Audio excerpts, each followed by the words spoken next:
The Lost World. By Sir Arthur Conan Doyle. Chapter I. There are heroisms all round us.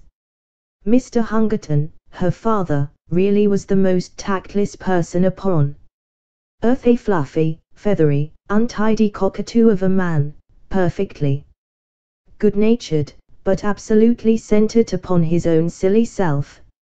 If anything could have driven me from Gladys, it would have been the thought of such a father-in-law. I am convinced that he really believed in his heart that I came round to the Chestnuts 3 days a week for the pleasure of his company, and very especially to hear his views upon bimetallism, a subject upon which he was by way of being an authority. For an hour or more that evening I listened to his monotonous chirrup about bad money driving out good, the token value of silver, the depreciation of the rupee, and the true standards of exchange. Suppose he cried with feeble violence that all the debts in the world were called up simultaneously, and immediate payment insisted upon, what under our present conditions would happen then? I gave the self-evident answer that I should be a ruined man, upon which he jumped from his chair, reproved me for my habitual levity, which made it impossible for him to discuss any reasonable subject in my presence, and bounced off out of the room to dress for a Masonic meeting. At last I was alone with Gladys, and the moment of fate had come. All that evening I had felt like the soldier who awaits the signal which will send him on a forlorn hope, hope of victory and fear of repulse, alternating in his mind. She sat with that proud, delicate profile of hers outlined against the red curtain. How beautiful she was! And yet how aloof. We had been friends, quite good friends, but never could I get beyond the same comradeship which I might have established with one of my fellow reporters upon the Gazette, perfectly frank, perfectly kindly, and perfectly unsexual. My instincts are all against a woman being too frank and at her ease with me. It is no compliment to a man. Where the real sex feeling begins, timidity and distrust are its companions. Heritage from old wicked days when love and violence went often hand in hand. The bent head, the averted eye, the faltering voice, the wincing figure, these, and not the unshrinking gaze and frank reply, are the true signals of passion. Even in my short life I had learned as much as that, or had inherited it in that race memory which we call instinct. Gladys was full of every womanly quality. Some judged her to be cold and hard, but such a thought was treason. That delicately bronzed skin, almost oriental in its coloring, that raven hair, the large liquid eyes, the full but exquisite lips, all the stigmata of passion were there. But I was sadly conscious that up to now I had never found the secret of drawing it forth. However, come what might, I should have done with suspense and bring matters to a head tonight. She could but refuse me, and better be a repulsed lover than an accepted brother. So far my thoughts had carried me, and I was about to break the long and uneasy silence, when two critical, dark eyes looked round at me, and the proud head was shaken in smiling reproof. I have a presentiment that you are going to propose, Ned. I do wish you wouldn't, for things are so much nicer as they are. I drew my chair a little nearer.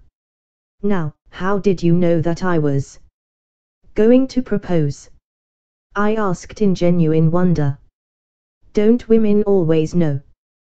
Do you suppose any woman in the world was ever taken unawares But oh, Ned, our friendship has been so good and so pleasant. What a pity to spoil it. Don't you feel how splendid it is that a young man and a young woman should be able to talk face to face as we have talked? I don't know, Gladys. You see, I can talk face to face with the station master. I can't imagine how that official came into the matter, but in he trotted, and set us both laughing. That does not satisfy me in the least. I want my arms round you, and your head on my breast, and oh, Gladys, I want. She had sprung from her chair, as she saw signs that I proposed to demonstrate some of my wants. You've spoiled everything, Ned, she said. It's all so beautiful and natural until this kind of thing comes in. It is such a pity. Why can't you control yourself? I didn't invent it, I pleaded. It's nature. It's love. Well, perhaps if both love, it may be different. I have never felt it. But you must, you, with your beauty, with your soul. Oh, Gladys, you were made for love. You must love. One must wait till it comes. But why can't you love me, Gladys? Is it my appearance, or what? She did unbend a little. She put forward a hand, such a gracious, stooping attitude it was, and she pressed back my head. Then she looked into my upturned face with a very wistful smile. No, it isn't that, she said at last. You're not a conceited boy by nature, and so I can safely tell you it is not that. It's deeper. My character. She nodded severely. What can I do to mend it? Do sit down and talk it over. No, really. I won't if you'll only sit down. She looked at me with a wondering distrust which was much more to my mind than her wholehearted confidence. How primitive and bestial it looks when you put it down in black and white, and perhaps after all, it is only a feeling peculiar to myself. Anyhow, she sat down. Now tell me what's amiss with me. I'm in love with somebody else, said she. It was my turn to jump out of my chair. It's nobody in particular, she explained, laughing at the expression of my face, only an ideal. I've never met the kind of man I mean. Tell me about him. What does he look like? Oh, he might look very much like you. How dear of you to say that. Well, what is it that he does that I don't do? Just say the word: teetotal, vegetarian, aeronaut, theosophist, Superman. I'll have a try at it, Gladys, if you will only give me an idea what would please you. She laughed at the elasticity of my character. Well, in the first place, I don't think my ideal would speak like that, said she. He would be a harder, sterner man, not so ready to adapt himself to a silly girl's whim. But, above all, he must be a man who could do, who could act, who could look death in the face and have no fear of him, a man of great deeds and strange experiences. It is never a man that I should love, but always the glories he had won, for they would be reflected upon me. Think of Richard Burton. When I read his wife's life of him, I could so understand her love. And Lady Stanley. Did you ever read the wonderful last chapter of that book about her husband? These are the sort of men that a woman could worship with all her soul, and yet be the greater, not the less, on account of her love, honored by all the world as the inspirer of noble deeds. She looked so beautiful in her enthusiasm that I nearly brought down the whole level of the interview. I gripped myself hard, and went on with the argument. "We can't all be Stanleys and Burtons," said I, "besides, we don't get the chance. At least, I never had the chance. If I did, I should try to take it. But chances are all around you. It is the mark of the kind of man I mean that he makes his own chances. You can't hold him back. I've never met him, and yet I seem to know him so well. There are heroisms all round us waiting to be done. It's for men to do them, and for women to reserve their love as a reward for such men. Look at that young Frenchman who went up last week in a balloon. It was blowing a gale of wind, but because he was announced to go he insisted on starting. The wind blew him 1,500 miles in 24 hours, and he fell in the middle of Russia. That was the kind of man I mean. Think of the woman he loved, and how other women must have envied her. That's what I should like to be envied for my man. I'd have done it to please you. But you shouldn't do it merely to please me. You should do it because you can't help yourself, because it's natural to you, because the man in you is crying out for heroic expression. Now, when you described the Wigan coal explosion last month, could you not have gone down and helped those people, in spite of the choke damp? I did. You never said so. There was nothing worth bucking about. I didn't know. She looked at me with rather more interest. That was brave of you. I had to. If you want to write good copy, you must be where the things are. What a prosaic motive. It seems to take all the romance out of it. But, still, whatever your motive, I am glad that you went down that mine. She gave me her hand, but with such sweetness and dignity that I could only stoop and kiss it. I dare say I am merely a foolish woman with a young girl's fancies. And yet it is so real with me, so entirely part of my very self, that I cannot help acting upon it. If I marry, I do want to marry a famous man. Why should you not? I cried. It is women like you who brace men up. Give me a chance, and see if I will take it. Besides, as you say, men ought to make their own chances, and not wait until they are given.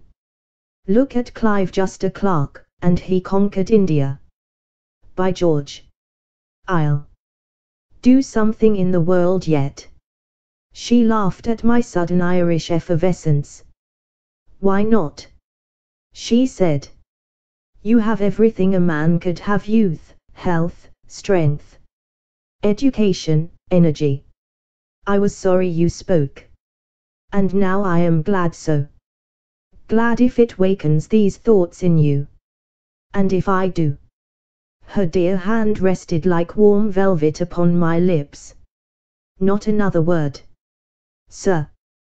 You should have been at the office for evening duty half an hour ago, only I hadn't the heart to remind you. Some day, perhaps, when you have won your place in the world, we shall talk it over again. And so it was that I found myself that foggy November evening pursuing the Camberwell tram with my heart glowing within me, and with the eager determination that not another day should elapse before I should find some deed which was worthy of my lady. But who in all this wide world could ever have imagined the incredible shape which that deed was to take, or the strange steps by which I was led to the doing of it? And, after all, this opening chapter will seem to the reader to have Nothing to do with my narrative, and yet there would have been no narrative without it, for it is only when a man goes out into the world with the thought that there are heroisms all round him, and with the desire all alive in his heart to follow any which may come within sight of him, that he breaks away as I did from the life he knows, and ventures forth into the wonderful mystic twilight land where lie the great adventures and the great rewards.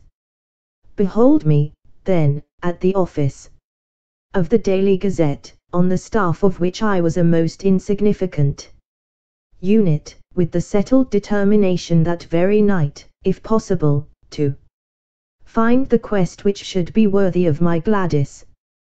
Was it hardness? Was it selfishness, that she should ask me to risk my life for her own glorification? Such thoughts may come to middle age, but never to ardent 23 in the fever of his first love. Chapter 2. Try your luck with Professor Challenger. I always liked Mcardle, the crabbed, old, round-backed, red-headed news editor, and I rather hoped that he liked me. Of course, Beaumont was the real boss, but he lived in the rarefied atmosphere of some Olympian height from which he could distinguish nothing smaller than an international crisis or a split in the cabinet. Sometimes we saw him passing in lonely majesty to his inner sanctum, with his eyes staring vaguely and his mind hovering over the Balkans or the Persian Gulf. He was above and beyond us. But Mcardle was his first lieutenant, and it was he that we knew. The old man nodded as I entered the room, and he pushed his spectacles far up on his bald forehead.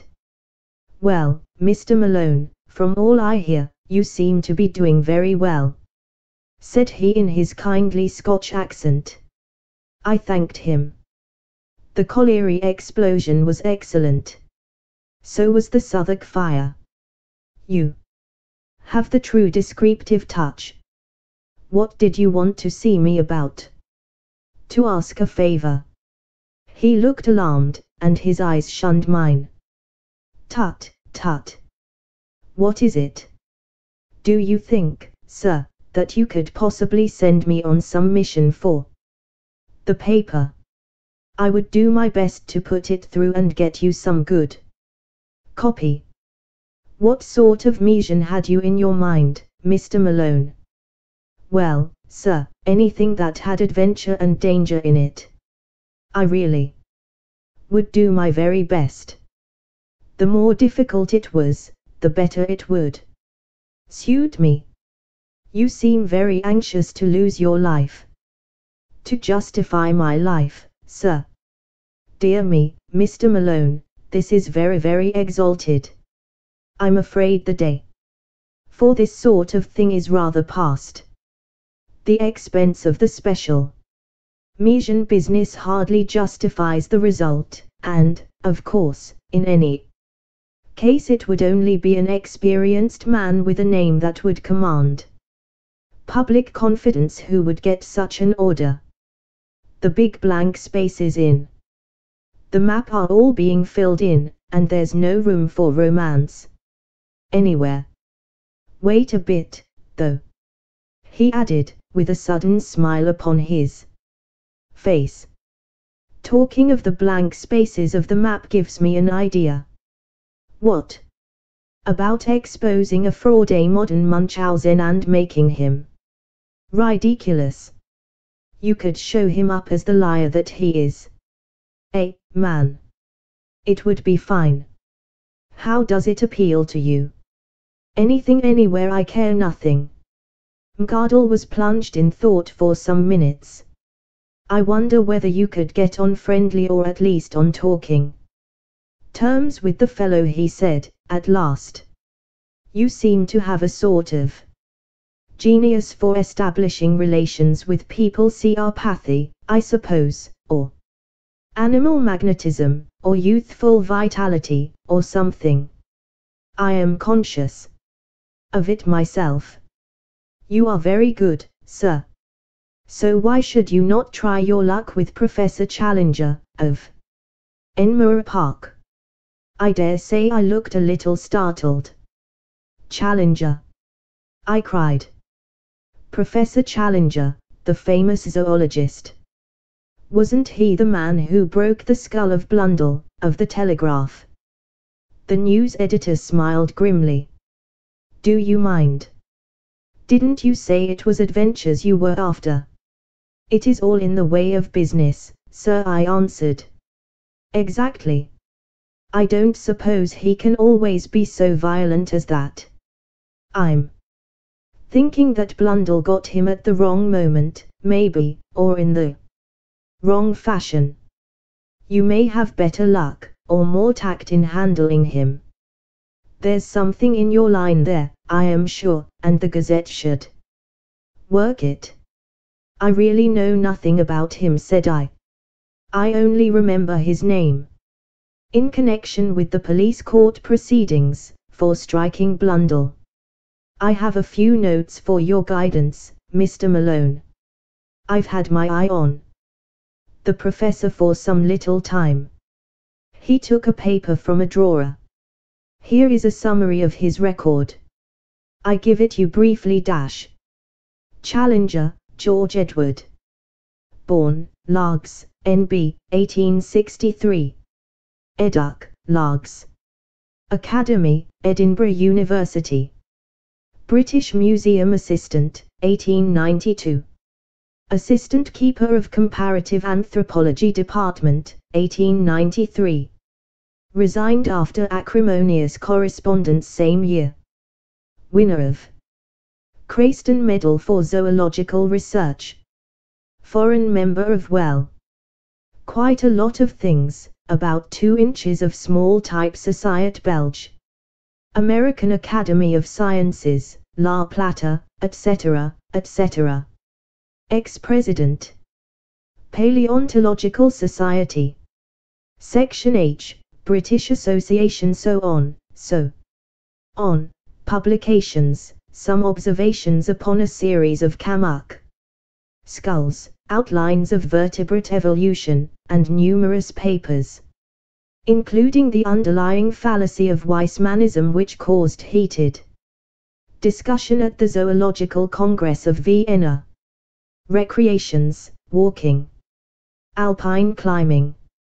Address, Enmore Park, Kensington, W. There, take it with you. I've nothing more for you tonight. I pocketed the slip of paper. One moment, sir, I said, as I realized that it was a pink bald head, and not a red face, which was fronting me. I am not very clear yet why I am to interview this gentleman. What has he done? The face flashed back again. Went to South America on a solitary expedition 2 years ago. Came back last year. Had undoubtedly been to South America, but refused to say exactly where. Began to tell his adventures in a vague way, but somebody started to pick holes, and he just shut up like an oyster. Something wonderful happened, or the man's a champion liar, which is the more probable supposition. Had some damaged photographs, said to be fakes. Got so touchy that he assaults anyone who asks questions, and heaves reporters down the stairs. In my opinion, he's just a homicidal megalomaniac with a turn for science. That's your man, Mr. Malone. Now, off you run, and see what you can make of him. You're big enough to look after yourself. Anyway, you are all safe. Employers' Liability Act, you know. A grinning red face turned once more into a pink oval, fringed with gingery fluff. The interview was at an end. I walked across to the Savage Club, but instead of turning into it, I leaned upon the railings of Adelphi Terrace and gazed thoughtfully for A long time at the brown, oily river. I can always think most sanely and clearly in the open air. I took out the list of Professor Challenger's exploits, and I read it over under the electric lamp. Then I had what I can only regard as an inspiration. As a pressman, I felt sure from what I had been told that I could never hope to get into touch with this cantankerous professor. But these recriminations, twice mentioned in his skeleton biography, could only mean that he was a fanatic in science. Was there not an exposed margin there upon which he might be accessible? I would try. I entered the club. It was just after 11, and the big room was fairly full, though the rush had not yet set in. I noticed a tall, thin, angular man seated in an armchair by the fire. He turned as I drew my chair up to him. It was the man of all others whom I should have chosen, Tarp Henry, of the staff of nature, a thin, dry, leathery creature, who was full, to those who knew him, of kindly humanity. I plunged instantly into my subject. What do you know of Professor Challenger? Challenger. He gathered his brows in scientific disapproval. Challenger was the man who came with some cock and bull story from South America. What story? Oh, it was rank nonsense about some queer animals he had discovered. I believe he has retracted since. Anyhow, he has suppressed it all. He gave an interview to Reuters, and there was such a howl that he saw it wouldn't do. It was a discreditable business. There were one or two folk who were inclined to take him seriously, but he soon choked them off. How? Well, by his insufferable rudeness and impossible behavior.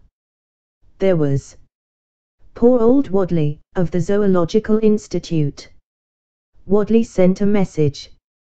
The president of the Zoological Institute presents his compliments to Professor Challenger, and would take it as a personal favor if he would do them the honor to come to their next meeting. The answer was unprintable. You don't say? Well, a bowdlerized version of it would run: Professor Challenger presents his compliments to the president of the Zoological Institute, and would take it as a personal favor if he would go to the devil. Good Lord. Yes, I expect that's what old Wadley said. I remember his wail at the meeting, which began, in 50 years' experience of scientific intercourse. It quite broke the old man up. Anything more about Challenger? Well, I'm a bacteriologist, you know. I live in a 900 diameter microscope. I can hardly claim to take serious notice of anything that I can see with my naked eye. I'm a frontiersman from the extreme edge of the knowable, and I feel quite out of place when I leave my study and come into touch with all you great, rough, hulking creatures. I'm too detached to talk scandal, and yet at scientific conversations I have heard something of Challenger. For he is one of those men whom nobody can ignore. He's as clever as they make a full-charged battery of force and vitality, but a quarrelsome, ill-conditioned faddist, and unscrupulous at that. He had gone the length of faking some photographs over the South American business. You say he is a faddist. What is his particular fad? He has 1,000, but the latest is something about Weissman and evolution. He had a fearful row about it in Vienna, I believe. Can't you tell me the point? Not at the moment, but a translation of the proceedings exists. We have it filed at the office. Would you care to come? It's just what I want. I have to interview the fellow, and I need some lead up to him. It's really awfully good of you to give me a lift. I'll go with you now, if it is not too late. Half an hour later I was seated in the newspaper office with a huge tome in front of me, which had been opened at the article Weismann versus Darwin with the subheading, Spirited Protest at Vienna. Lively proceedings. My scientific education having been somewhat neglected, I was unable to follow the whole argument, but it was evident that the English professor had handled his subject in a very aggressive fashion, and had thoroughly annoyed his continental colleagues. Protests, uproar and general appeal to the chairman were three of the first brackets which caught my eye. Most of the matter might have been written in Chinese for any definite meaning that it conveyed to my brain. I wish you could translate it into English for me, I said pathetically to my helpmate. Well, it is a translation. Then I'd better try my luck with the original. It is certainly rather deep for a layman. If I could only get a single good, meaty sentence which seemed to convey some sort of definite human idea, it would serve my turn. Ah. Yes, this one will do. I seem in a vague way almost to understand it.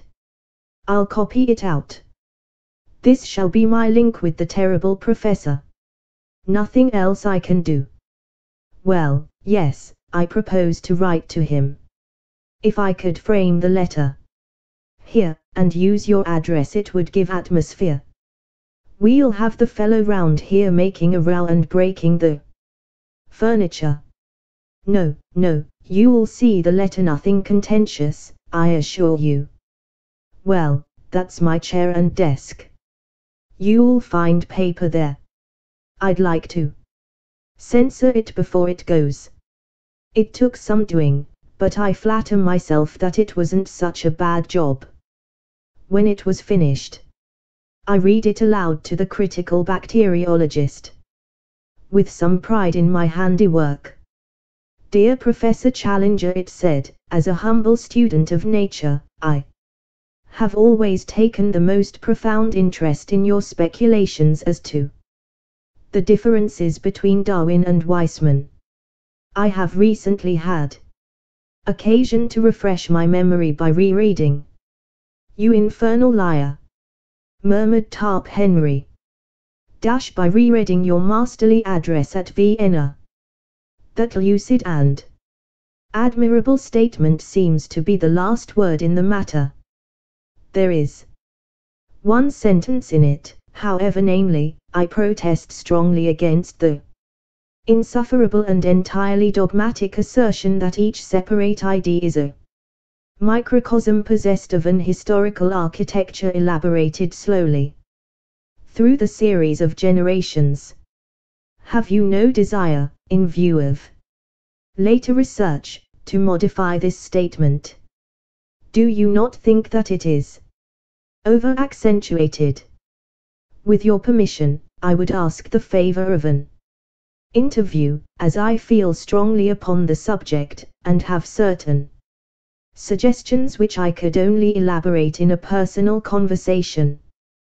With your consent, I trust to have the honor of calling at 11 o'clock the day after tomorrow, Wednesday, morning. I remain, sir, with assurances of profound respect, yours very truly, Edward D. Malone. How's that? I asked, triumphantly. Well, if your conscience can stand it. It has never failed me yet. But what do you mean to do? To get there. Once I am in his room I may see some opening. I may even go the length of open confession. If he is a sportsman he will be tickled. Tickled, indeed. He's much more likely to do the tickling. Chain Mail, or an American football suit, that's what you'll want. Well, goodbye. I'll have the answer for you here on Wednesday morning if he ever deigns to answer you. He is a violent, dangerous, cantankerous character, hated by everyone who comes across him, and the butt of the students, so far as they dare take a liberty with him. Perhaps it would be best for you if you never heard from the fellow at all. Chapter 3. He is a perfectly impossible person. My friend's fear or hope was not destined to be realized. When I called on Wednesday, there was a letter with the West Kensington postmark upon it, and my name scrawled across the envelope in a handwriting which looked like a barbed wire railing. The contents were as follows: Enmore Park, W. Sir, I have duly received your note, in which you claim to endorse my views, although I am not aware that they are dependent upon endorsement, either from you or anyone else. You have ventured to use the word speculation with regard to my statement upon the subject of Darwinism, and I would call your attention to the fact that such a word in such a connection is offensive to a degree. The context convinces me, however, that you have sinned rather through ignorance and tactlessness than through malice, so I am content to pass the matter by. You quote an isolated sentence from my lecture, and appear to have some difficulty in understanding it. I should have thought that only a subhuman intelligence could have failed to grasp the point, but if it really needs amplification, I shall consent to see you at the hour named, though visits and visitors of every sort are exceeding distasteful to me. As to your suggestion that I may modify my opinion, I would have you know that it is not my habit to do so after a deliberate expression of my mature views. You will kindly show the envelope of this letter to my man, Austin, when you call, as he has to take every precaution to shield me from the intrusive rascals who call themselves journalists. Yours faithfully, George Edward Challenger. This was the letter that I read aloud to Tarp Henry, who had come down early to hear the result of my venture. His only remark was, "There's some new stuff, cuticura or something, which is better than arnica." Some people have such extraordinary notions of humor. It was nearly 10:30 before I had received my message, but a taxicab took me round in good time for my appointment. It was an imposing porticoed house at which we stopped, and the heavily curtained windows gave every indication of wealth upon the part of this formidable professor. The door was opened by an odd, swarthy, dried-up person of uncertain age, with a dark pilot jacket and brown leather gaiters. I found afterwards that he was the chauffeur, who filled the gaps left by a succession of fugitive butlers. He looked me up and down with a searching light blue eye. "Expected?" he asked. "An appointment." "Got your letter?" I produced the envelope. "Right." He seemed to be a person of few words. Following him down the passage, I was suddenly interrupted by a small woman, who stepped out from what proved to be the dining room door. She was a bright, vivacious, dark-eyed lady, more French than English in her type. "One moment," she said. "You can wait, Austin. Step in here, sir. May I ask if you have met my husband before?" "No, madam, I have not had the honor." "Then I apologize to you in advance. I must tell you that he is a perfectly impossible person, absolutely impossible. If you are forewarned you will be the more ready to make allowances. It is most considerate of you, madam. Get quickly out of the room if he seems inclined to be violent. Don't wait to argue with him. Several people have been injured through doing that. Afterwards there is a public scandal and it reflects upon me and all of us. I suppose it wasn't about South America you wanted to see him. I could not lie to a lady. Dear me. That is his most dangerous subject. You won't believe a word he says, I am sure. I don't wonder. But don't tell him so, for it makes him very violent. Pretend to believe him, and you may get through all right. Remember he believes it himself. Of that you may be assured. A more honest man never lived. Don't wait any longer or he may suspect. If you find him dangerous, really dangerous, ring the bell and hold him off until I come. Even at his worst I can usually control him.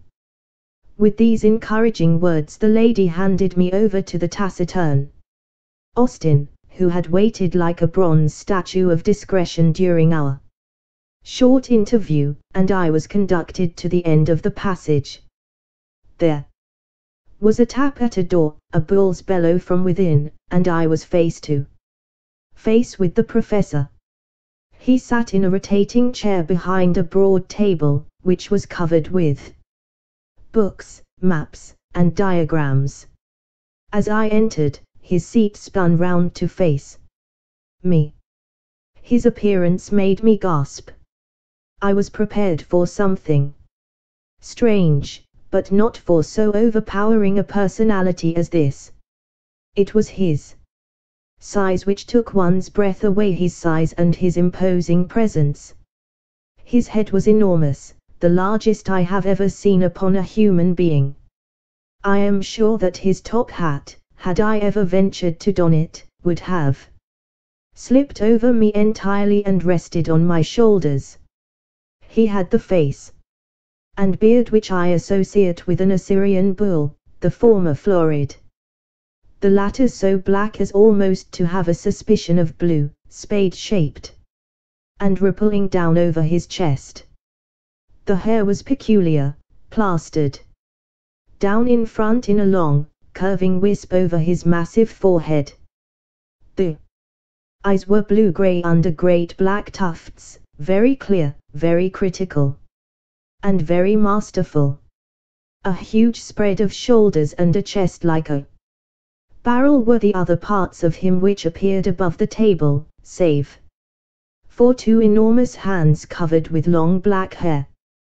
This and a bellowing, roaring, rumbling voice made up my first impression of the notorious Professor Challenger. Well, said he, with a most insolent stare. What now? I must keep up my deception for at least a little time longer. Otherwise here was evidently an end of the interview. You were good enough to give me an appointment, sir, said I, humbly, producing his envelope. He took my letter from his desk and laid it out before him. Oh, you are the young person who cannot understand plain English, are you? My general conclusions you are good enough to approve, as I understand. Entirely, sir, entirely. I was very emphatic. Dear me. That strengthens my position very much, does it not? Your age and appearance make your support doubly valuable. Well, at least you are better than that herd of swine in Vienna, whose gregarious grunt is, however, not more offensive than the isolated effort of the British hog. He glared at me as the present representative of the beast. They seem to have behaved abominably, said I. I assure you that I can fight my own battles, and that I have no possible need of your sympathy. Put me alone, sir, and with my back to the wall. GEC is happiest then. Well, sir, let us do what we can to curtail this visit, which can hardly be agreeable to you, and is inexpressibly irksome to me. You had, as I have been led to believe, some comments to make upon the proposition which I advanced in my thesis. There was a brutal directness about his methods which made evasion difficult. I must still make play and wait for a better opening. It had seemed simple enough at a distance. Oh, my Irish wits, could they not help me now, when I needed help so sorely? He transfixed me with two sharp, steely eyes. Come, come, he rumbled. I am, of course, a mere student, said I, with a fatuous smile. Hardly more, I might say, than an earnest inquirer. At the same time, it seemed to me that you were a little severe upon Weissman in this matter. Has not the general evidence since that date tended to strengthen his position? What evidence? He spoke with a menacing calm. Well, of course, I am aware that there is not any what you might call definite evidence. I alluded merely to the trend of modern thought and the general scientific point of view, if I might so express it. He leaned forward with great earnestness. I suppose you are aware, said he, checking off points upon his fingers, that the cranial index is a constant factor. Naturally, said I. And that telegony is still sub judice. Undoubtedly. And that the germ plasm is different from the parthenogenetic egg. Why, surely, I cried, and gloried in my own audacity. But what does that prove? He asked, in a gentle, persuasive voice. Ah, what indeed? I murmured. What does it prove? Shall I tell you? He cooed. Pray do. It proves, he roared, with a sudden blast of fury, that you are the damnedest impostor in London, a vile, crawling journalist, who has no more science than he has decency in his composition. He had sprung to his feet with a mad rage in his eyes. Even at that moment of tension I found time for amazement at the discovery that he was quite a short man, his head not higher than my shoulder, a stunted Hercules whose tremendous vitality had all run to depth, breadth, and brain. Gibberish, he cried, leaning forward, with his fingers on the table, and his face projecting. That's what I have been talking to you, sir, scientific gibberish. Did you think you could match cunning with me, you with your walnut of a brain? You think you are omnipotent, you infernal scribblers, don't you? That your praise can make a man and your blame can break him. We must all bow to you, and try to get a favorable word, must we? This man shall have a leg up, and this man shall have a dressing down. Creeping vermin, I know you. You've got out of your station. Time was when your ears were clipped. You've lost your sense of proportion. Swollen gas bags. I'll keep you in your proper place. Yes, sir, you haven't got over GEC. There's one man who is still your master. He warned you off, but if you will come, by the Lord you do it at your own risk. Forfeit, my good Mr. Malone, I claim forfeit. You have played a rather dangerous game, and it strikes me that you have lost it. Look here, sir, said I, backing to the door and opening it, you can be as abusive as you like. But there is a limit. You shall not Assault me. Shall I not? He was slowly advancing in a peculiarly menacing way. But he stopped now and put his big hands into the side pockets of a rather boyish short jacket which he wore. I have thrown several of you out of the house. You will be the fourth or fifth. £3.15 each, that is how it averaged. Expensive, but very necessary. Now, sir, why should you not follow your brethren? I rather think you must. He resumed his unpleasant and stealthy advance, pointing his toes as he walked, like a dancing master. I could have bolted for the hall door, but it would have been too ignominious. Besides, a little glow of righteous anger was springing up within me. I had been hopelessly in the wrong before, but this man's menaces were putting me in the right. I'll trouble you to keep your hands off, sir. I'll not stand it. Dear me. His black moustache lifted and a white fang twinkled in a sneer. You won't stand it, eh? Don't be such a fool, Professor. I cried. What can you hope for? I'm 15 stone, as hard as nails, and play centre 3/4 every Saturday for the London Irish. I'm not the man. It was at that moment that he rushed me. It was lucky that I had opened the door, or we should have gone through it. We did. Catherine wheeled together down the passage. Somehow we gathered up a chair upon our way, and bounded on with it towards the street. My mouth was full of his beard, our arms were locked, our bodies intertwined, and that infernal chair radiated its legs all round us. The watchful Austin had thrown open the hall door. We went with a back somersault down the front steps. I have seen the two Macs attempt something of the kind at the halls, but it appears to take some practice to do it without hurting oneself. The chair went to matchwood at the bottom, and we rolled apart into the gutter.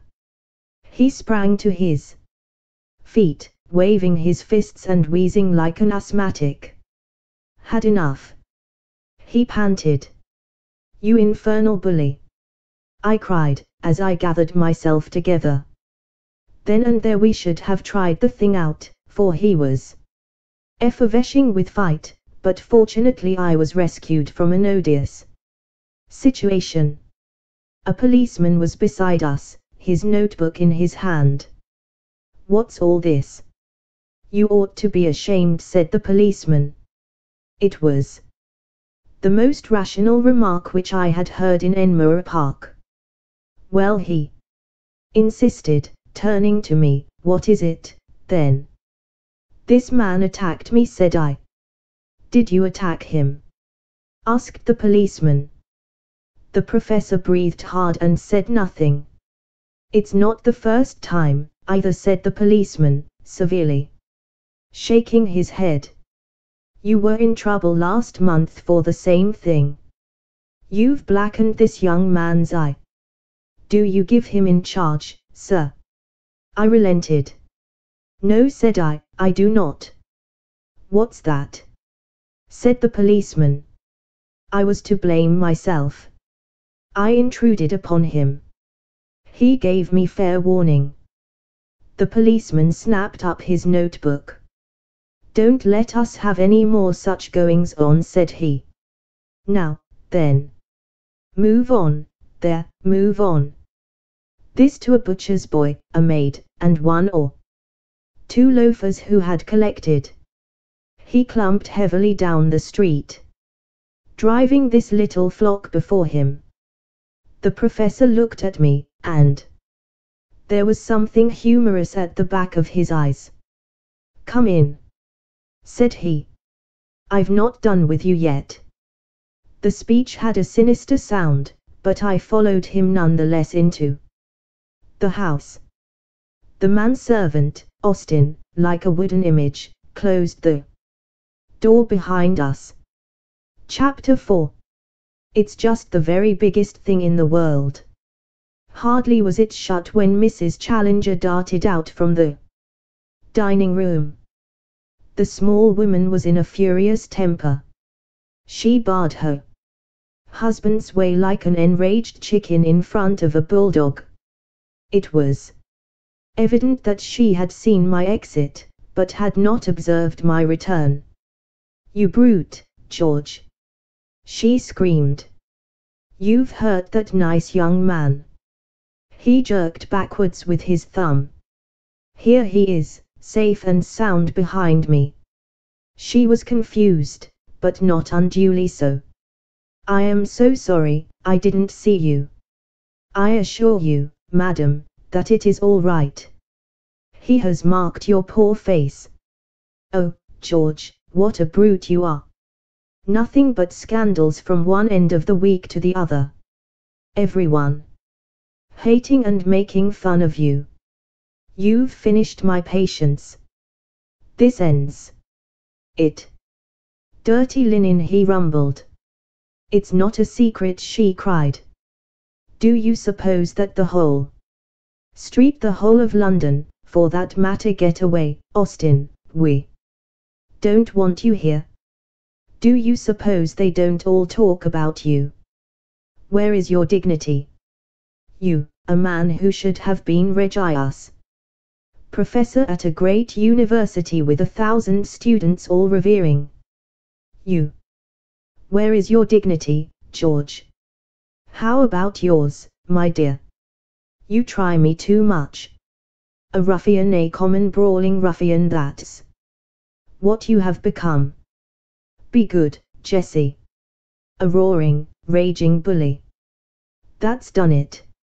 Stool of penance," said he. To my amazement he stooped, picked her up, and placed her sitting upon a high pedestal of black marble in the angle of the hall. It was at least 7 feet high, and so thin that she could hardly balance upon it. A more absurd object than she presented cocked up there with her face convulsed with anger, her feet dangling, and her body rigid for fear of an upset, I could not imagine. "Let me down," she wailed. "Say please. You brute, George. Let me down this instant. Come into the study, Mr. Malone." "Really, sir?" said I, looking at the lady. "Here's Mr. Malone pleading for you, Jessie. Say please and down. You come." "Oh, you brute. Please. Please." He took her down as if she had been a canary. "You must behave yourself, dear. Mr. Malone is a pressman. He will have it all in his rag tomorrow, and sell an extra dozen among our neighbors. Strange story of high life. You felt fairly high on that pedestal, did you not?" Then a subtitle, "Glimpse of a Singular Menage." "He's a foul feeder, is Mr. Malone, a carrion-eater, like all of his kind, porcus excrege diaboliae, swine from the devil's herd." "That's it, Malone, what? You are really intolerable," said I, hotly. He bellowed with laughter. "We shall have a coalition presently," he boomed, looking from his wife to me and puffing out his enormous chest. Then, suddenly altering his tone, "Excuse this frivolous family badinage, Mr. Malone. I called you back for some more serious purpose than to mix you up with our little domestic pleasantries. Run away, little woman, and don't fret." He placed a huge hand upon each of her shoulders. "All that you say is perfectly true. I should be a better man if I did what you advise, but I shouldn't be quite George Edward Challenger.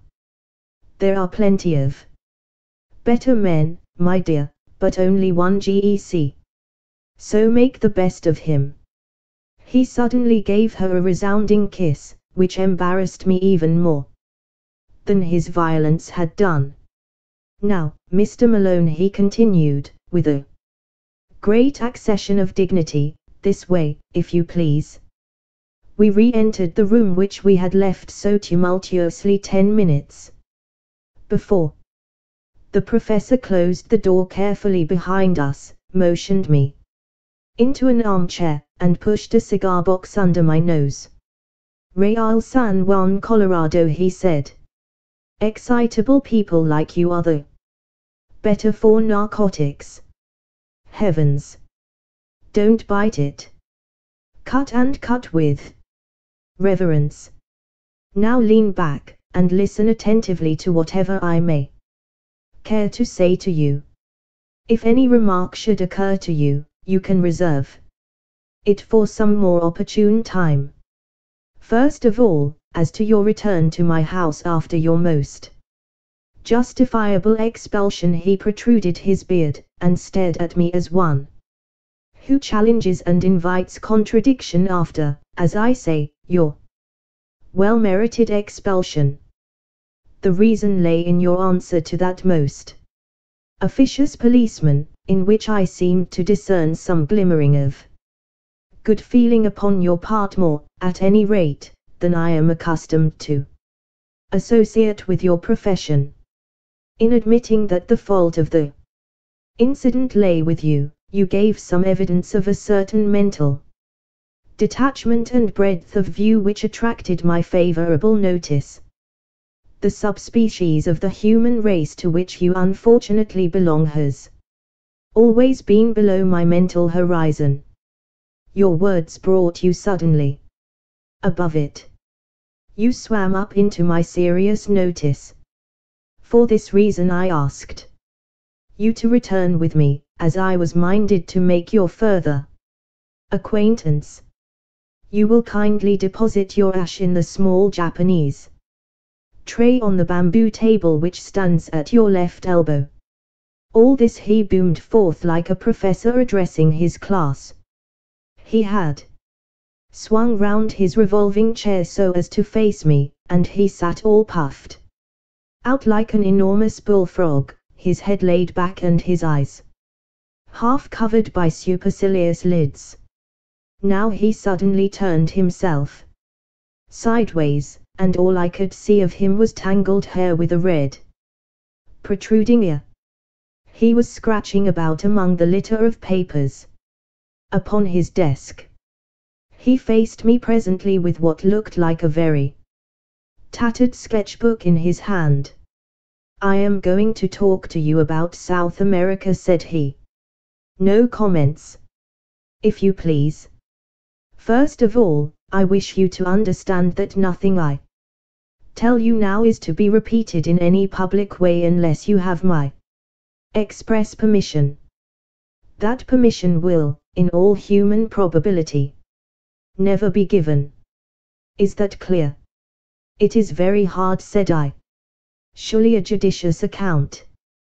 He replaced the notebook upon the table. That ends it, said he. I wish you a very good morning. No, no, I cried. I submit to any conditions. So far as I can see, I have no choice. None in the world, said he. Well, then, I promise. Word of honor. Word of honor. He looked at me with doubt in his insolent eyes. After all, what do I know about your honor? Said he. Upon my word, sir, I cried, angrily, you take very great liberties. I have never been so insulted in my life. He seemed more interested than annoyed at my outbreak. Round-headed, he muttered.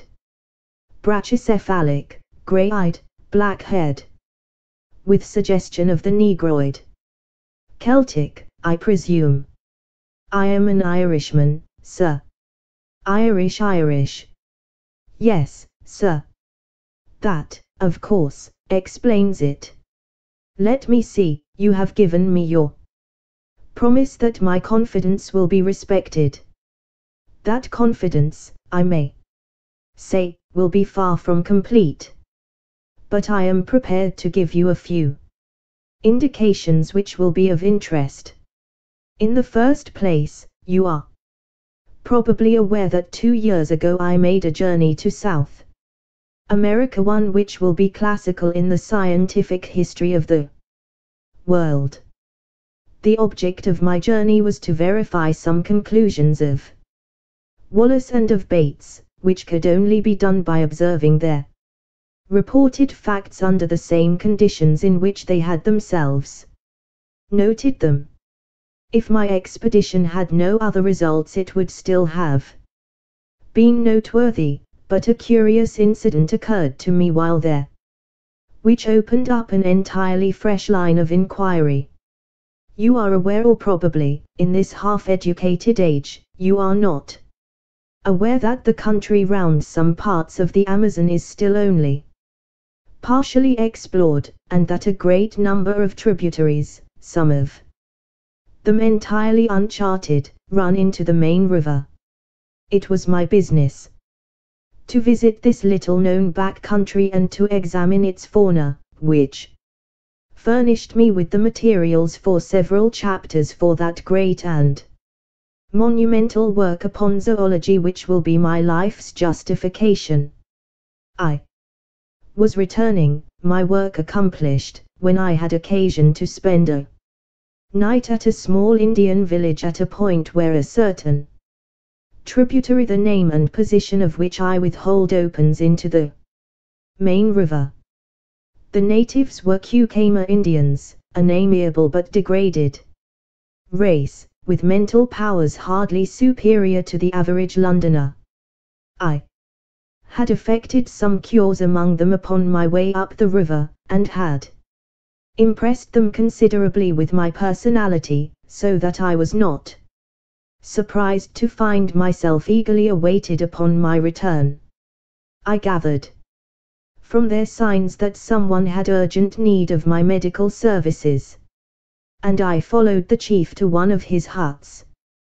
When I entered, I found that the sufferer to whose aid I had been summoned had that instant expired. He was, to my surprise, no Indian, but a white man, indeed, I may say a very white man, for he was flaxen-haired and had some characteristics of an albino. He was clad in rags, was very emaciated, and bore every trace of prolonged hardship. So far as I could understand the account of the natives, he was a complete stranger to them, and had come upon their village through the woods alone and in the last stage of exhaustion. The man's knapsack lay beside the couch, and I examined the contents. His name was written upon a tab within it, Maple White, Lake Avenue, Detroit, Michigan. It is a name to which I am prepared always to lift my hat. It is not too much to say that it will rank level with my own when the final credit of this business comes to be apportioned. From the contents of the knapsack it was evident that this man had been an artist and poet in search of effects. There were scraps of verse. I do not profess to be a judge of such things, but they appeared to me to be singularly wanting in merit. There were also some rather commonplace pictures of river scenery, a paint box, a box of colored chalks, some brushes, that curved bone which lies upon my inkstand, a volume of Baxter's Moths and Butterflies, a cheap revolver, and a few cartridges of personal equipment. He either had none or he had lost it in his journey. Such were the total effects of this strange American bohemian. I was turning away from him when I observed that something projected from the front of his ragged jacket. It was this sketchbook, which was as dilapidated then as you see it now. Indeed, I can assure you that a first folio of Shakespeare could not be treated with greater reverence than this relic has been since it came into my possession. I hand it to you now, and I ask you to take it page by page and to examine the contents." He helped himself to a cigar and leaned back with a fiercely critical pair of eyes, taking note of the effect which this document would produce. I had opened the volume with some expectation of a revelation, though of what nature I could not imagine. The first page was disappointing, however, as it contained nothing but the picture of a very fat man in a pea jacket, with the legend, "Jimmy Culver" on the mailboat written beneath it. There followed several pages which were filled with small sketches of Indians and their ways. Then came a picture of a cheerful and corpulent ecclesiastic in a shovel hat, sitting opposite a very thin European, and the inscription, "Lunch with Fra Cristoforo at Rosario."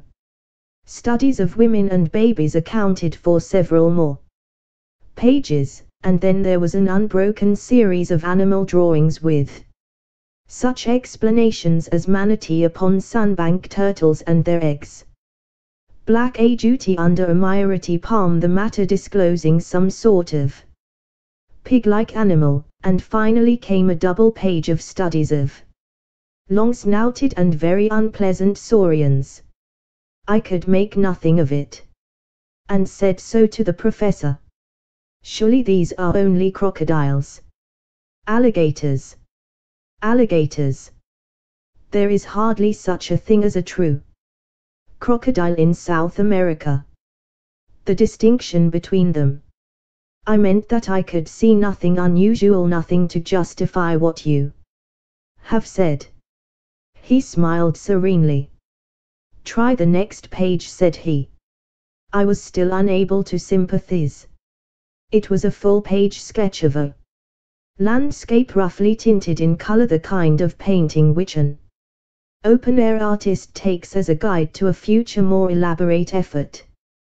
There was a pale green foreground of feathery vegetation, which sloped upwards and ended in a line of cliffs dark red in color, and curiously ribbed like some basaltic formations which I have seen. They extended in an unbroken wall right across the background. At one point was an isolated pyramidal rock, crowned by a great tree, which appeared to be separated by a cleft from the main crag. Behind it all, a blue tropical sky. A thin green line of vegetation fringed the summit of the ruddy cliff. "Well?" he asked. "It is no doubt a curious formation," said I, "but I am not geologist enough to say that it is wonderful." "Wonderful," he repeated. "It is unique. It is incredible. No one on Earth has ever dreamed of such a possibility. Now the next." I turned it over, and gave an exclamation of surprise. There was a full-page picture of the most extraordinary creature that I had ever seen. It was the wild dream of an opium smoker, a vision of delirium. The head was like that of a fowl, the body that of a bloated lizard. The trailing tail was furnished with upward-turned spikes, and the curved back was edged with a high serrated fringe, which looked like a dozen cockswattles placed behind each other. In front of this creature was an absurd mannequin, or dwarf, in human form, who stood staring at it. "Well, what do you think of that?" cried the professor, rubbing his hands with an air of triumph. "It is monstrous grotesque. But what made him draw such an animal? Trade gin, I should think." "Oh, that's the best explanation you can give, is it?" "Well, sir, what is yours?" "The obvious one, that the creature exists. That is actually sketched from the life I should have laughed only that I had a vision of our doing another. Catherine wheeled down the passage. No doubt, said I, no doubt, as one humours an imbecile. I confess. However, I added, that this tiny human figure puzzles me. If it were an Indian, we could set it down as evidence of some pygmy race in America, but it appears to be a European in a sun hat. The professor snorted like an angry buffalo. You really touch the limit, said he. You enlarge my view of the possible. Cerebral paresis. Mental inertia. Wonderful. He was too absurd to make me angry. Indeed, it was a waste of energy. For if you were going to be angry with this man, you would be angry all the time. I contented myself with smiling wearily. It struck me that the man was small, said I. Look here, he cried, leaning forward and dabbing a great hairy sausage of a finger onto the picture. You see that plant behind the animal? I suppose you thought it was a dandelion or a Brussels sprout. What? Well, it is a vegetable ivory palm, and they run to about 50 or 60 feet. Don't you see that the man is put in for a purpose? He couldn't really have stood in front of that brute and lived to draw it. He sketched himself in to give a scale of heights. He was, we will say, over 5 feet high. The tree is 10 times bigger, which is what one would expect. Good heavens! I cried. Then you think the beast was why? Charing Cross Station would hardly make a kennel for such a brute. Apart from exaggeration, he is certainly a well-grown specimen, said the professor, complacently. But I cried, surely the whole experience of the human race is not to be set aside on account of a single sketch. I had turned over the leaves and ascertained that there was nothing more in the book. A single sketch by a wandering American artist who may have done it under hashish, or in the delirium of fever, or simply in order to gratify a freakish imagination. You can't, as a man of science, defend such a position as that. For answer, the professor took a book down from a shelf. This is an excellent monograph by my gifted friend, Ray Lancaster, said he. There is an illustration here which would interest you. Ah, yes, here it is. The inscription beneath it runs, probable appearance in life of the Jurassic dinosaur Stegosaurus. The hind leg alone is twice as tall as a full-grown man. Well, what do you make of that? He handed me the open book. I started as I looked at the picture. In this reconstructed animal of a dead world there was certainly a very great resemblance to the sketch of the unknown artist. That is certainly remarkable, said I. But you won't admit that it is final. Surely it might be a coincidence, or this American may have seen a picture of the kind and carried it in his memory. It would be likely to recur to a man in a delirium. Very good, said the professor, indulgently, we leave it at that. I will now ask you to look at this bone. He handed over the one which he had already described as part of the dead man's possessions. It was about 6 inches long, and thicker than my thumb, with some indications of dried cartilage at one end of it. To what known creature does that bone belong? Asked the professor. I examined it with care and tried to recall some half-forgotten knowledge. It might be a very thick human collarbone, I said. My companion waved his hand in contemptuous deprecation. The human collarbone is curved. This is straight. There is a groove. upon its surface showing that a great tendon played across it, which could not be the case with a clavicle. Then I must confess that I don't know what it is. You need not be ashamed to expose your ignorance, for I don't suppose the whole South Kensington staff could give a name to it. He took a little bone the size of a bean out of a pill box. So far as I am a judge, this human bone is the analogue of the one which you hold in your hand. That will give you some idea of the size of the creature. You will observe from the cartilage that this is no fossil specimen, but recent. What do you say to that? Surely in an elephant. He winced as if in pain. Don't talk of elephants in South America. Even in these days of board schools. Well, I interrupted, any large South American animal ate a per, for example. You may take it, young man, that I am versed in the elements of my business. This is not a conceivable bone either of a tapir or of any other creature known to zoology. It belongs to a very large, a very strong, and, by all analogy, a very fierce animal which exists upon the face of the earth, but has not yet come under the notice of science. You are still unconvinced. I am at least deeply interested. Then your case is not hopeless. I feel that there is reason lurking in you somewhere, so we will patiently grope round for it. We will now leave the dead American and proceed with my narrative. You can imagine that I could hardly come away from the Amazon without probing deeper into the matter.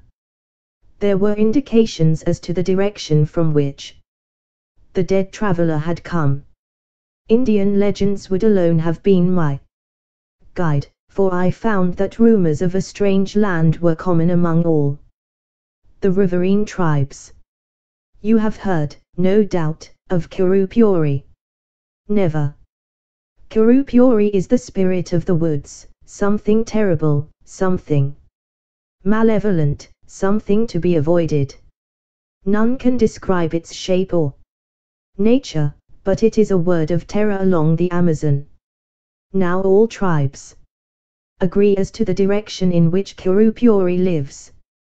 It was the same direction from which the American had come. Something terrible lay that way. It was my business to find out what it was. What did you do? My flippancy was all gone. This massive man compelled one's attention and respect.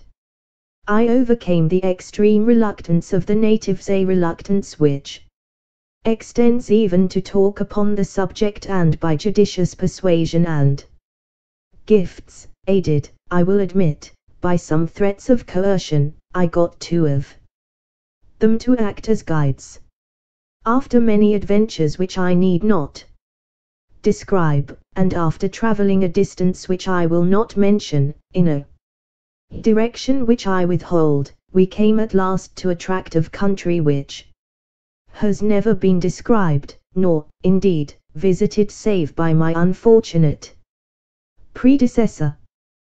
Would you kindly look at this? He handed me a photograph half-plate size. The unsatisfactory appearance of it is due to the fact, said he, that on descending the river the boat was upset and the case which contained the undeveloped films was broken, with disastrous results. Nearly all of them were totally ruined, an irreparable loss.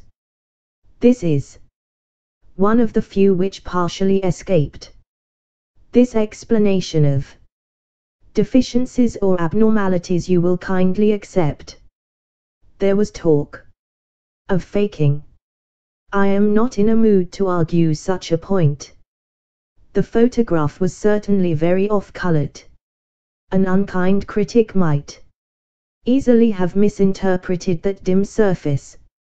It was a dull grey landscape, and as I gradually deciphered the details of it I realized that it represented a long and enormously high line of cliffs exactly like an immense cataract seen in the distance, with a sloping, tree-clad plain in the foreground. I believe it is the same place as the painted picture, said I. It is the same place, the professor answered. I found traces of the fellows' camp. Now look at this. It was a nearer view of the same scene, though the photograph was extremely defective. I could distinctly see the isolated, tree-crowned pinnacle of rock which was detached from the crag. I have no doubt of it at all, said I. Well, that is something gained, said he. We progress, do we not? Now, will you please look at the top of that rocky pinnacle? Do you observe something there? An enormous tree. But on the tree, a large bird, said I. He handed me a lens. Yes, I said, peering through it, a large bird stands on the tree. It appears to have a considerable beak. I should say it was a pelican. I cannot congratulate you upon your eyesight, said the professor. It is not a pelican, nor, indeed, is it a bird. It may interest you to know that I succeeded in shooting that particular specimen. It was the only absolute proof of my experiences which I was able to bring away with me. You have it, then. Here at last was tangible corroboration. I had it. It was unfortunately lost with so much else in the same boat accident which ruined my photographs. I clutched at it as it disappeared in the swirl of the rapids, and part of its wing was left in my hand. I was insensible when washed ashore, but the miserable remnant of my superb specimen was still intact. I now lay it before you. From a drawer he produced what seemed to me to be the upper portion of the wing of a large bat. It was at least 2 feet in length, a curved bone, with a membranous veil beneath it. A monstrous bat, I suggested. Nothing of the sort, said the professor, severely. Living, as I do, in an educated and scientific atmosphere, I could not have conceived that the first principles of zoology were so little known. Is it possible that you do not know the elementary fact in comparative anatomy, that the wing of a bird is really the forearm, while the wing of a bat consists of 3 elongated fingers with membranes between? Now, in this case, the bone is certainly not the forearm, and you can see for yourself that this is a single membrane hanging upon a single bone, and therefore that it cannot belong to a bat. But if it is neither bird nor bat, what is it? My small stock of knowledge was exhausted. I really do not know, said I. He opened the standard work to which he had already referred me.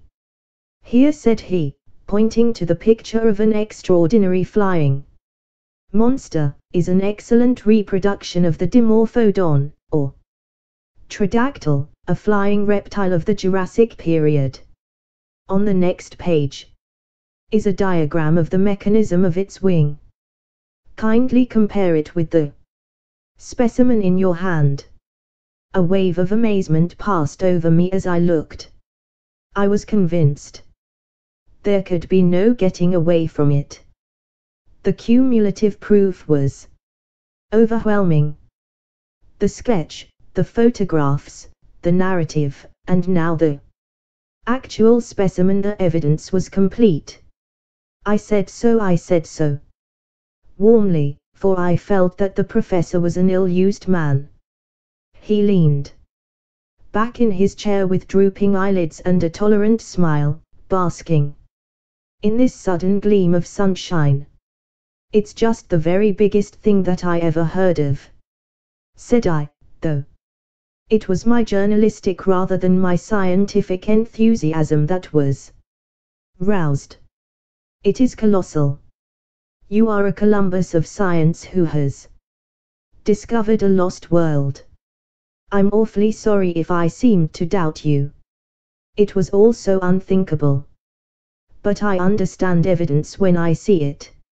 And this should be good enough for anyone. The professor purred with satisfaction. And then, sir, what did you do next? It was the wet season, Mr. Malone, and my stores were exhausted. I explored some portion of this huge cliff, but I was unable to find any way to scale it. The pyramidal rock upon which I saw and shot the pterodactyl was more accessible. Being something of a cragsman, I did manage to get halfway to the top of that. From that height I had a better idea of the plateau upon the top of the crags. It appeared to be very large, neither to east nor to west could I see any end to the vista of green-capped cliffs. Below, it is a swampy, jungly region, full of snakes, insects, and fever. It is a natural protection to this singular country. Did you see any other trace of life? No, sir, I did not, but during the week that we lay encamped at the base of the cliff we heard some very strange noises from above. But the creature that the American drew, how do you account for that? We can only suppose that he must have made his way to the summit and seen it there. We know, therefore, that there is a way up. We know equally that it must be a very difficult one, otherwise the creatures would have come down and overrun the surrounding country. Surely that is clear. But how did they come to be there? I do not think that the problem is a very obscure one, said the professor. There can only be one explanation. South America is, as you may have heard, a granite continent. At this single point in the interior there has been, in some far distant age, a great, sudden, volcanic upheaval. These cliffs, I may remark, are basaltic, and therefore plutonic. An area, as large perhaps as Sussex, has been lifted up en bloc with all its living contents, and cut off by perpendicular precipices of a hardness which defies erosion from all the rest of the continent. What is the result? Why, the ordinary laws of nature are suspended. The various checks which influence the struggle for existence in the world at large are all neutralized or altered. Creatures survive which would otherwise disappear. You will observe that both the pterodactyl and the stegosaurus are Jurassic, and therefore of a great age in the order of life. They have been artificially conserved by those strange accidental conditions. But surely your evidence is conclusive. You have only to lay it before the proper authorities. So in my simplicity, I had imagined, said the professor, bitterly. I can only tell you that it was not so, that I was met at every turn by incredulity, born partly of stupidity and partly of jealousy. It is not my nature, sir, to cringe to any man, or to seek to prove a fact if my word has been doubted. After the first I have not condescended to show such corroborative proofs as I possess. The subject became hateful to me. I would not speak of it. When men like yourself, who represent the foolish curiosity of the public, came to disturb my privacy, I was unable to meet them with dignified reserve. By nature I am, I admit, somewhat fiery, and under provocation I am inclined to be violent. I fear you may have remarked it. I nursed my eye and was silent. My wife has frequently remonstrated with me upon the subject, and yet I fancy that any man of honor would feel the same. Tonight, however, I propose to give an extreme example of the control of the will over the emotions. I invite you to be present at the exhibition. He handed me a card from his desk. You will perceive that Mr. Percival Waldron, a naturalist of some popular repute, is announced to lecture at 8:30 at the Zoological Institute's hall upon the record of the ages. I have been specially invited to be present upon the platform, and to move a vote of thanks to the lecturer. While doing so, I shall make it my business, with infinite tact and delicacy, to throw out a few remarks which may arouse the interest of the audience, and cause some of them to desire to go more deeply into the matter. Nothing contentious, you understand, but only an indication that there are greater deeps beyond. I shall hold myself strongly in leash, and see whether by this self-restraint I attain a more favorable result. And I may come? I asked eagerly. Why, surely, he answered, cordially. He had an enormously massive, genial manner, which was almost as overpowering as his violence. His smile of benevolence was a wonderful thing, when his cheeks would suddenly bunch into two red apples, between his half-closed eyes, and his great black beard. By all means, come. It will be a comfort to me to know that I have one ally in the hall, however inefficient and ignorant of the subject he may be. I fancy there will be a large audience, for Waldron, though an absolute charlatan, has a considerable popular following. Now, Mr. Malone, I have given you rather more of my time than I had intended. The individual must not monopolize what is meant for the world. I shall be pleased to see you at the lecture tonight. In the meantime, you will understand that no public use is to be made of any of the material that I have given you. But Mr. McArdle, my news editor, you know, will want to know what I have done. Tell him what you like. You can say, among other things, that if he sends anyone else to intrude upon me, I shall call upon him with a riding whip.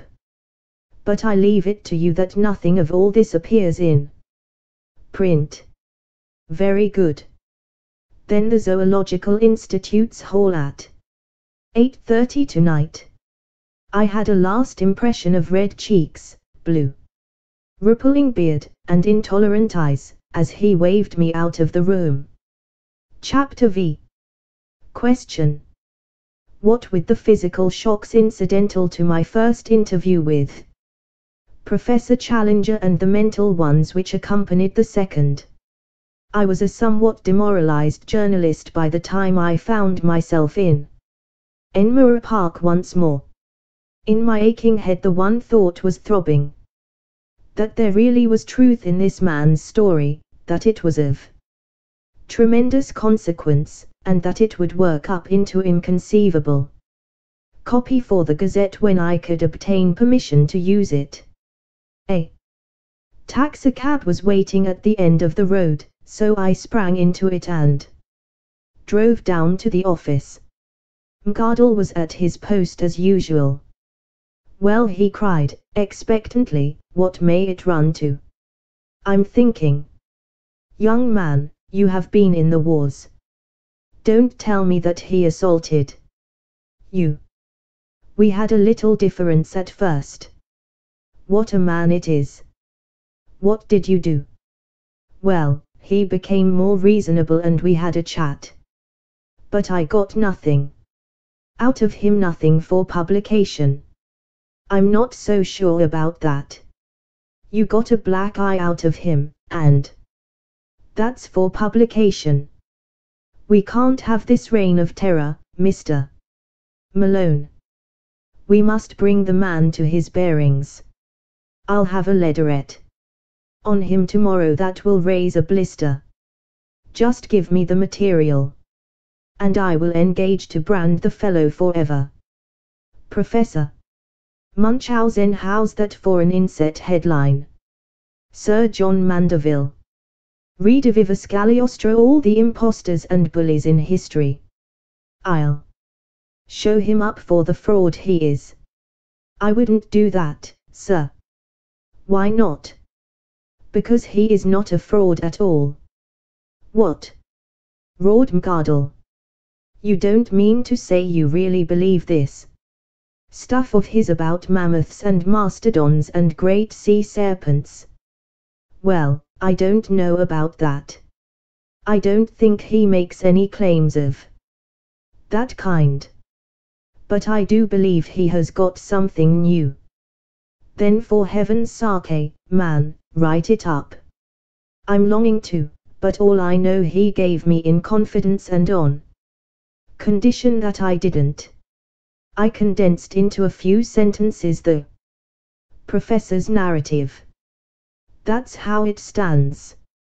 Mcardle looked deeply incredulous. Well, Mr. Malone, he said at last, about this scientific meeting tonight, there can be no privacy about that, anyhow. I don't suppose any paper will want to report it, for Waldron has been reported already 12 times, and no one is aware that Challenger will speak. We may get a scoop, if we are lucky. You'll be there in any case, so you'll just give us a pretty full report. I'll keep space up to midnight. My day was a busy one, and I had an early dinner at the Savage Club with Tarp Henry, to whom I gave some account of my adventures. He listened with a skeptical smile on his gaunt face, and roared with laughter on hearing that the professor had convinced me. My dear chap, things don't happen like that in real life. People don't stumble upon enormous discoveries and then lose their evidence. Leave that to the novelists. The fellow is as full of tricks as the monkey house at the zoo. It's all bosh. But the American poet, he never existed. I saw his sketchbook. Challenger's sketchbook. You think he drew that animal? Of course he did. Who else? Well, then, the photographs. There was nothing in the photographs. By your own admission you only saw a bird. A pterodactyl. That's what he says. He put the pterodactyl into your head. Well, then, the bones. First one out of an Irish stew. Second one vamped up for the occasion. If you are clever and know your business, you can fake a bone as easily as you can a photograph. I began to feel uneasy. Perhaps, after all, I had been premature in my acquiescence. Then I had a sudden happy thought. Will you come to the meeting? I asked. Tarp Henry looked thoughtful. He is not a popular person, the genial Challenger said. A lot of people have accounts to settle with him. I should say he is about the best hated man in London. If the medical students turn out, there will be no end of a rag. I don't want to get into a bear garden. You might at least do him the justice to hear him state his own case. Well, perhaps it's only fair. All right. I'm your man for the evening. When we arrived at the hall, we found a much greater concourse than I had expected. A line of electric brooms discharged their little cargoes of white-bearded professors, while the dark stream of humbler pedestrians, who crowded through the arched doorway, showed that the audience would be popular as well as scientific. Indeed, it became evident to us as soon as we had taken our seats that a youthful and even boyish spirit was abroad in the gallery and the back portions of the hall. Looking behind me, I could see rows of faces of the familiar medical student type.